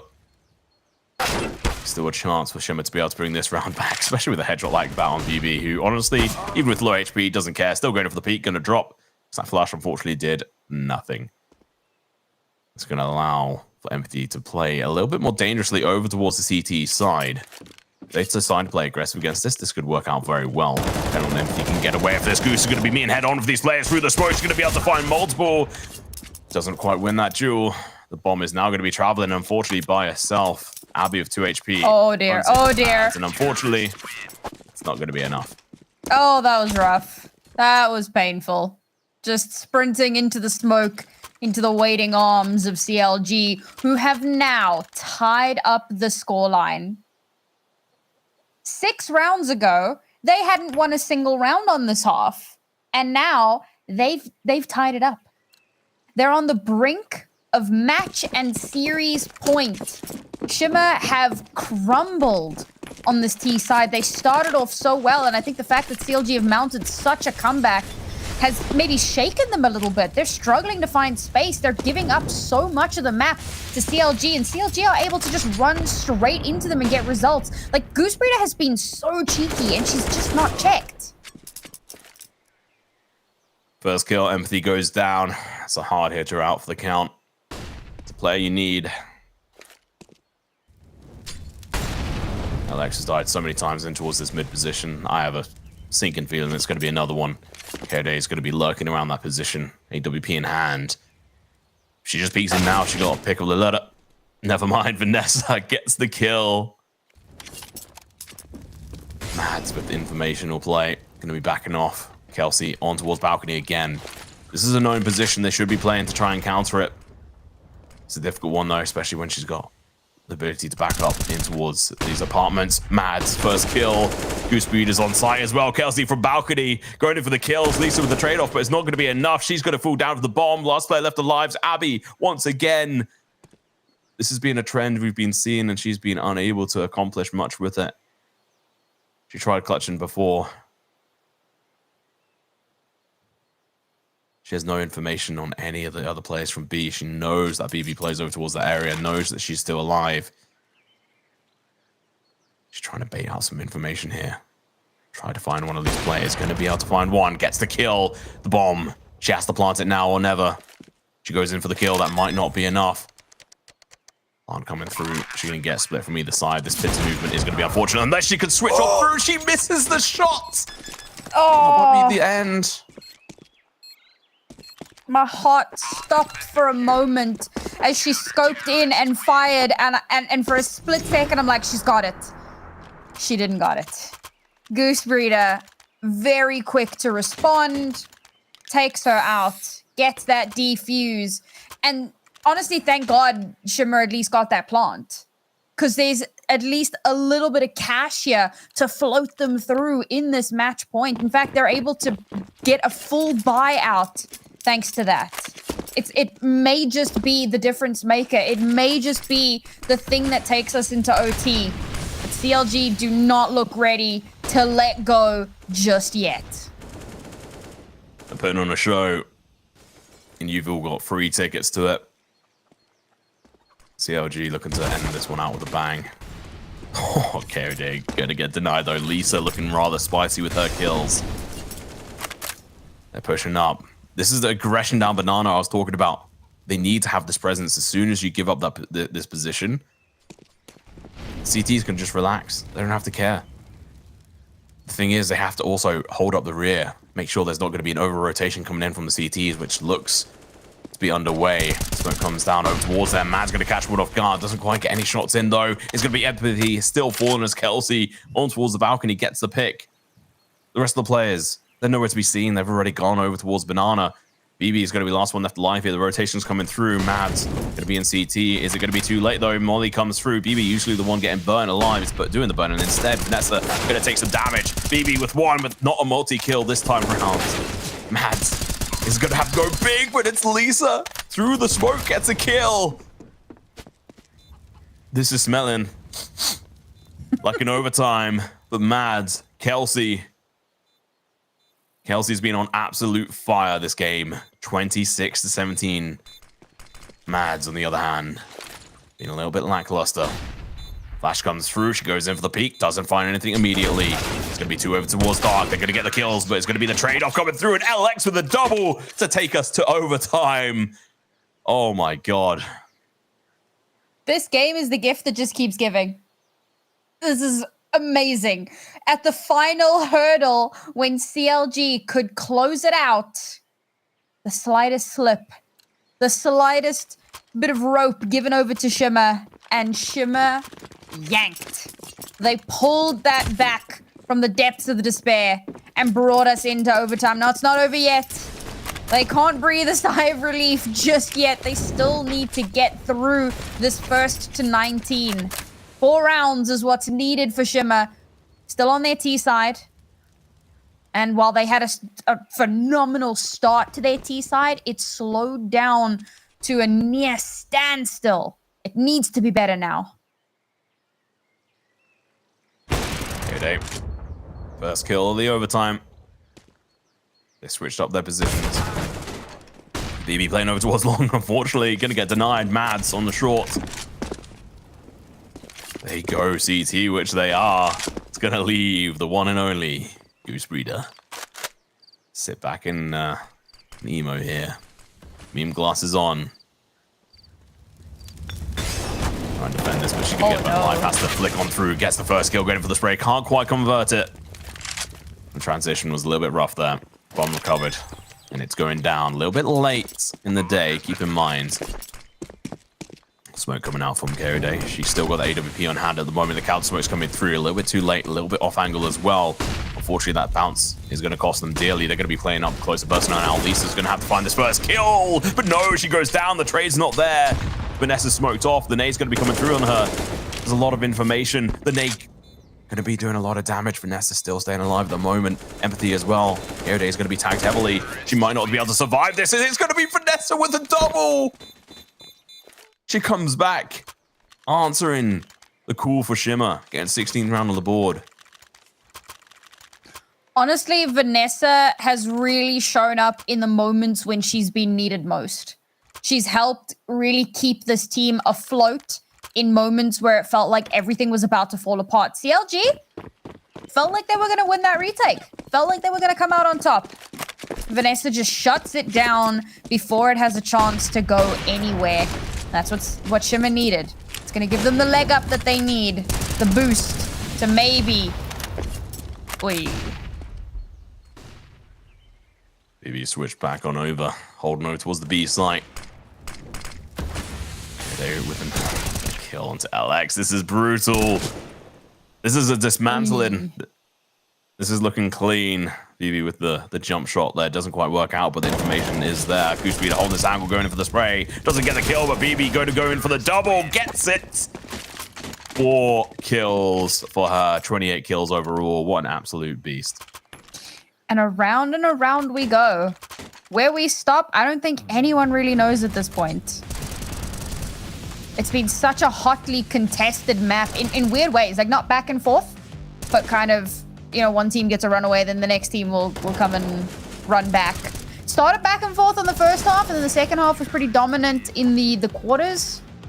And now we get into overtime, and we're heading back into that back and forth territory. Shimmer are not done yet. Still got life in them. K-Day looking to try and extinguish that. Kelsey too. Mad props to Kelsey. She's been holding on to this position, which is a difficult one to hold so well, but no longer. Good night, Kelsey. Abby, getting that kill is crucial. Now we wait and see if a slap back can happen.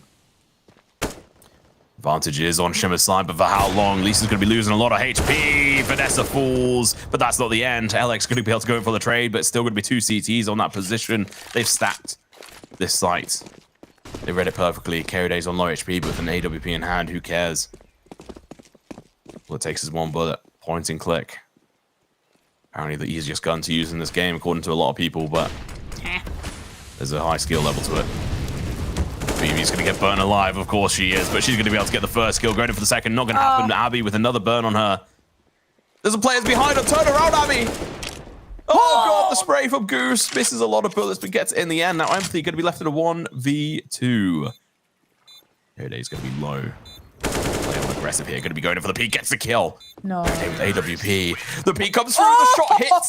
That is another round on the board as we switch sides.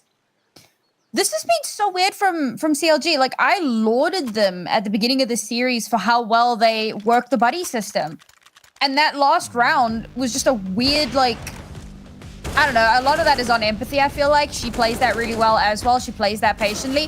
BB, I've had some questions. Like, we joke about the Molly kills, and it's a tough situation to be in when you are, you know, holding one of those positions. You're being mollied out of your spot. You can run out of it and just die, or you can kind of stand your ground, try and get one kill. But it's like, it's happened so many times that it's become a little silly.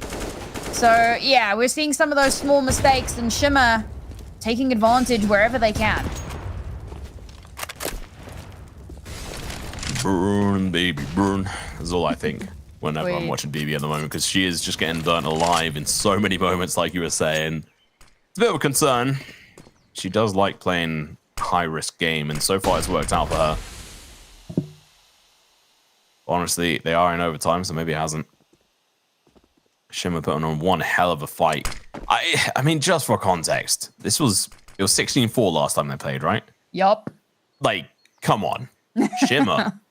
Like I've said it so many times because it's so true on so many different matches. Teams are just improving. That's what this league's about. Let's see if they can continue this. If they can take it to Overpass, who knows? Maybe they're in a chance of being able to win this and take the first series off this team. Starting off badly though on this round. As Goose Breeder makes quick work of Abby. And they switch on over. It's just going to be a massive dominance over towards this side. Good positioning from Vanessa switching up. K-Day smokes out. She's going to be playing aggressive here. Going to get killed though. Second one has to come through. BB gets a kill. Vanessa's going to go down as well. That's going to be... Oh, that has to be round, I'd imagine. But this player's still going to be playing aggressive. Not for long. Kelsey picks up an AWP. Such a versatile player. Alex, last one left alive. I don't really write too much hope into this. Saving in overtime is worthwhile, keep in mind, but at the same time, you might as well try to go in for the kills. Kelsey tagged down to 4 HP, but unable to accomplish anything. Alex drops. Double OT, anyone? It feels doable. Shimmer's CT side was fairly decent. It was pretty back and forth, but they held their own. So I see it happening. I think we could get that double OT. And these players, I love that despite the fact that there aren't really any ramifications to this game, they still take it so seriously, right? It's the mark of a pro player. One last ride. One last dance. Let's see. CLG getting burnt, getting exploded. They don't care. Shimmer, on the other hand, they're going to be in apartments of A. Just waiting for any potential unsuspecting victims. Oh, Abby spots out the information. Slow on the rotate, though. They're not playing too over-eager here, and now the execution should be getting lined up. It has to be countered in the perfect timing, but it's a little bit too late on the draw here. Lisa, okay, first shot's come through. Not quite sure what Vanessa's going to be in a different position. Going to be able to find the first kill. Going for the second one, unable to connect those dots while he's going down. Doesn't deny too much. The bomb can still be planted.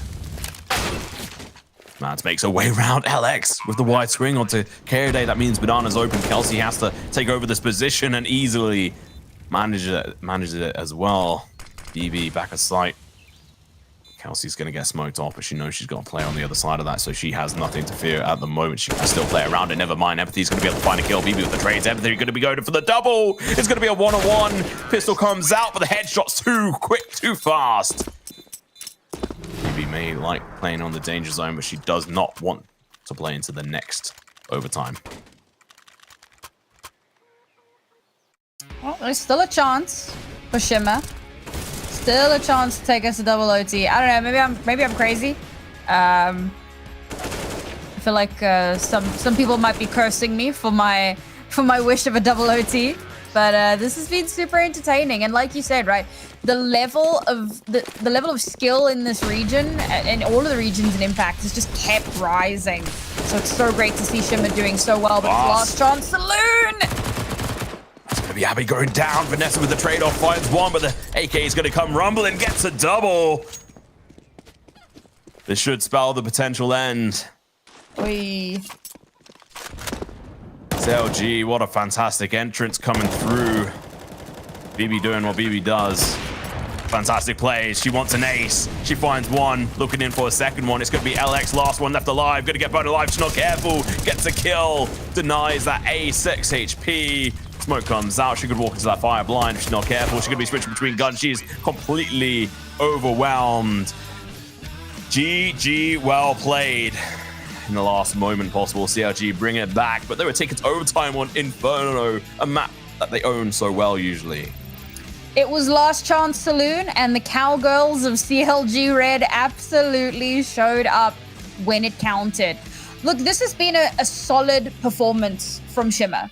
I don't want to take anything away from them. In fact, I want to gas them up. I think that the performance that they had today blows their previous performance so far out of the water, it should almost be scrubbed from history.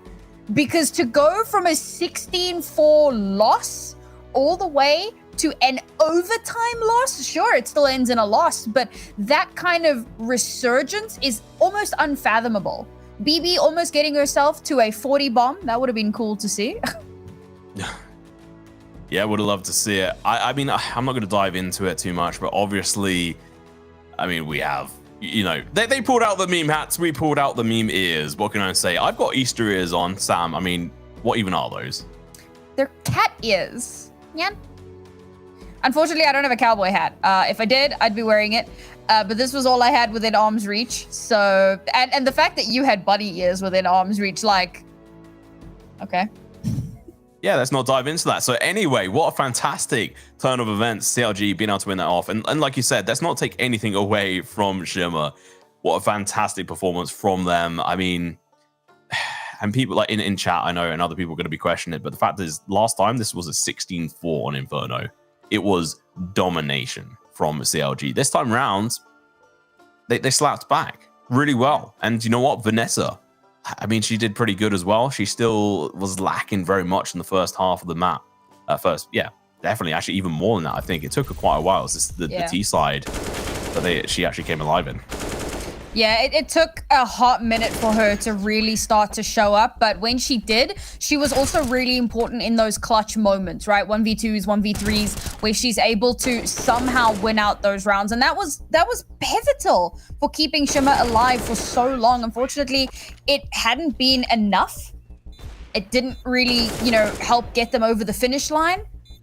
But it's a great improvement, especially when you consider the individual performances the last time that they played. The last time they played Inferno, Vanessa only got 4 kills, right? So something like this, to see that resurgence, again, not just on a team level, but on an individual level, to see how much work has gone into it, to see how much they read into CLG's play style on this map and what kind of changes and adaptations they can make. I think a part of them were maybe expecting CLG to pick into this just because it was such a one-sided affair previously. So to see how much growth they've made, so impressive. Yeah, it's an absolute pleasure. Like we've said loads of times so far on this broadcast, it's just seeing the improvements day to day, week to week, month to month is amazing, and soon to be year to year as well. But we're going to see a head to head. It's going to be Empathy versus BB, if I'm correct in saying, which is going to be a bit of a spicy one. BB, the Fire Lord, I think I'll call her now. Yeah, she got burnt to a crisp a couple of times there, but you know what? She got her kill in the end, and that was really important in a lot of these rounds. She could have maybe pulled back into safety in some of those moments. I'm thinking particularly of the first one on Ancient, but being able to get that kill, create the opening for her team, it makes a difference. But you take a look at things like the assists, right? 48 and 51. That in and of itself is massive. Entry kills, 42 and 50. Like, these two ladies did so much for their teams. And Empathy was one of our big standouts the last time these two teams faced off against one another. Like, she was basically carrying in that one. The rest of her team were very much struggling. It was an off day, it happens, and Empathy shone. Today, there were a few moments where Empathy was a little off kilter, but her team showed up. And then, you know, as we got towards the end of the series, she picked up again and she started to pull that strength back. So it just goes to show the tenacity of a team like this, a fairly new team, a fairly new roster, but still able to put in the work. It's what you want to see out of a team. You need to be building things back up. I will say, just on that map Inferno, there's a massive weak area over towards the B side. Multiple times we saw obviously Banana being stomped down by the T side of CLG, and there's a lack of response from the side of Shimmer. They laid down utility, but far too late. They weren't. Ooh, we have a call. We have a guest. Who may it be? I think Kelsey is going to be joining us on the call, so let's bring her on in. Cowgirl herself. Hello. Kind of out of frame there. Hello. Yeah, you're a little off center. Which way? Left or right? This way? That way, yeah. Okay. That's good. You've even got the meme glasses on. That's better. That's better. Yeah, that's good. Yeah, hell yeah. Hi. Welcome on in, Kelsey Dundee. What a fantastic performance. Well done. Thank you. Couldn't have done it without my team, of course. Of course, yeah. So what was the inspiration behind those hats? Because that honestly made us laugh so hard. You know, sometimes we have Cowboys on our team with doolies all the time, but today we all decided to be the Cowboys. Nice. I love it. Love the team spirit. It was really good watching, and honestly, you had such a dominant performance on Inferno over towards those apartments. You were honestly making them your own and teaching them a lesson whenever they dared entered into your area. Are you a bit surprised about Shimmer's result on that, considering last time you played them, they got 4 rounds? Not really surprised. Sometimes we, when we don't play a lot in the week, we tend to like not really perform that well. But then like later in the rounds, once we're warmed up, then you know there's a fight. But early rounds, there's we're learning the mistakes and then we fix them. So I think Shimmer played pretty well against us. We just adapted to it. Yeah, there's definitely been some growth from the Shimmer roster since the first time that you ladies played against them. But now, obviously, you've secured your spot in the decider matches. Again, I don't think that surprises anyone. But there are some changes, right? Saints aren't going to be there, and it looks like we're going to have Detonate, a newer team. Have you had a chance to have a look at Detonate and how they play together? How are you feeling knowing that you guys are probably going to be coming up against them pretty soon? I haven't looked at their games that much, but I went and I kind of looked at some of the rounds. I think they're proving themselves pretty good to be like a brand new roster to the scene. So I'm excited to play them. It's pretty good. Yeah, they've been doing really well across, obviously, so far undefeated, if I'm right in saying as well. So yeah. You guys, so really owning their group as it was. So it's going to be interesting to see you guys clash head to head eventually, and see who's going to be able to remain the queens of the NA scene. Cowboys. Cowboys. yeah. There you go. Love it. When you saw Ancient come out on that map pick, was there any initial reaction from obviously like Goose or anyone else on the fact that obviously that's a map you guys are pretty solid on? Did you expect it to go a different way or? We expected them to pick Overpass since that was their map they won against us on. So Ancient was kind of a surprise, but I think everyone likes Ancient, so we're all just kind of chilling on it. I think Ancient was like a fun refresher for that. Yeah, we were definitely happy to see that one come through. I was hoping for like an Ancient or an Anubis, so it was a lot of fun to get to watch that. And of course, you ladies looked so clean on that map. Shimmer struggled a lot more on that one. I'm gonna just do the final kind of, do you have any shout outs that you would like to give? Obviously, there's a lot of pressure on the team at the moment. So as you head into playoffs, is there anyone that you just want to like big up and gas up and just like send some love to?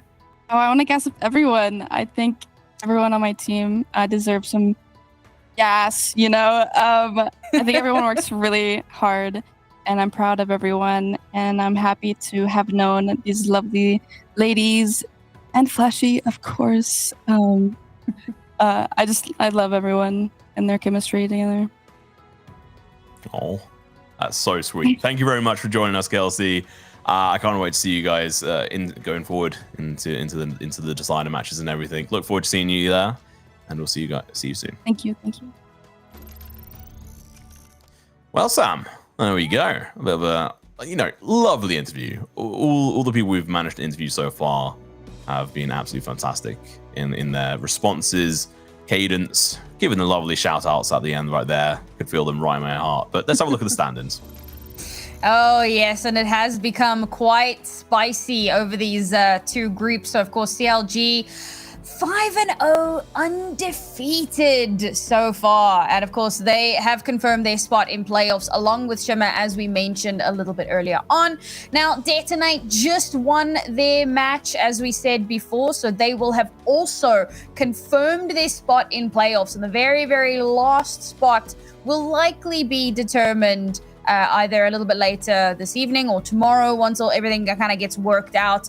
It's likely to be Evil Geniuses, as you see that Team Factor and Starfish only have one win each. So it looks like going into the decider matches, the big change up here is going to be no Saints going through. They've been a staple for quite some time, but with Shimmer coming into the pool and doing so well for themselves, with Detonate being in the other group and being complete monstrous demons, it's been such a pleasure to watch them. It looks like NA could have a bit of a shake-up at the end of the season. Yeah, I've been wanting to see Detonate versus CRG since we first cast them. When we saw it was Detonate versus EG, it was like, oh, hang on a minute. This is an interesting situation. The fact that this team is able to come along and play so well. And I think the first map we casted was an Inferno. And I was like, okay, they actually know how to play this. They're playing it very well. I'm super excited. But let's have a look at the top 5 from today. I'll let you take the first one. Oh, so first and foremost, we have from the EU region, Victoria, with a nice little 3K AWP here on ramps on in Vertigo versus G2. G2 have also not had the opening into Impact that they would have wanted. But, well, 9 Pandas, they're looking good. Next one's going to be Julie. Putting up a 1v3 versus Endgame on Vertigo. Same game. Actually, no, sorry. Following one for South America. What am I talking about? There you go. 2 very different teams. Absolutely lovely shots coming through. And she didn't die in that molly. So, you know. There you go, BB. Yeah. Over on number 3, we have Abby. This 4K was exceptional, and it wasn't even versus an eco. She clutches this out so hard against CLG. Unfortunately, wasn't enough to bring the map home, but hey, it was flashy, so we take those. Next one up after this final kill from the USP. Not going to see it, but V going in for that clutch with the 1v2 on Overpass. That first kill, absolutely solid. Second one on the headshot. You can see these just so crucial, being able to pull it out the bag. Oh, didn't quite see this one live, but it's exactly what you want now versus B4. Great stuff there. And of course, B4 won out on that one. They're looking pretty solid. But our final top 5 play back to EU. It's Fatal. 4K on defense to bring home this map against G2. The 4Ks, well, they were out in full force this evening. These ladies feels like they've really got something to prove. And of course, the EU region with the extra teams, it's become that much more competitive. So teams have to put in that much more work to ensure that they're coming out on top. And I hope to see that we get something like that in the other regions soon as well. I'd love to see more teams, bigger groups, more talent on the field, and of course, higher stakes. More talent, more fun, and more games. As in like more, you know. Yes, it's starting to get late. It's been one hell of a series. I honestly thought that was going to go to the third map there, Sam. I was excited, Overpass. And I mean, I just have to echo what Kelsey was saying before we wrap up for today, was the fact that we all expected Overpass on the first map. So the fact that that didn't come through and it was Ancient, it was like, okay, interesting. Let's see how it goes. Not so well for them, but honestly, Shimmer impressed me. They held through with a lot of improvements. Vanessa showing that she can play Inferno against CLG with a couple of kills on. Still mistakes made on that roster, and CLG were shaking in the boots a little bit, brought it back through. Really good performance from them. Both teams being able to make it through, I think that's deserving. They definitely dominate, both being playing the best in this whole roster. I don't think either one of the other teams quite deserve to come through. Obviously, going to be a shame not to see Saints there, but if you can't play well enough, and that's going to be the case. Yeah, as we said, right, the talent is continually improving, and if you're not keeping up, if you're not improving at the same or at least a similar pace, then eventually you will get outpaced. And that is the sad reality for some teams, but of course it's the biggest opportunity in the world for those teams that are able to consistently improve. We've still got a few games left before we get to the deciders. Of course, we'll have a game tomorrow, and then we will have 2 more games next week, which will just kind of round out what our seeding and so on is going to look like. And I'm really looking forward to seeing how this ends up. Yeah, well, from us, that's going to be it for tonight. We've got more action tomorrow. Same time, same place. I think same people as well. I'd have to double check, but me and Sam will be here covering North America. I'll be here with my popcorn. Make sure to get yours. That's a bit stale. And we'll be here, well, probably with our cat ears tomorrow, but make sure to join us same time, same place. Like I was saying, more exciting action. Then next week, we've got the deciders. We'll see you there.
of my crew, yeah, we're lawless. Got the man, them thinking that we're flawless. Yeah, mama told you that I'm gorgeous. Got a million tricks, can't deport us. I'm a flame in the star, call me gassed. Back foot slide, I'm slick to the mass. Calling to the tribe.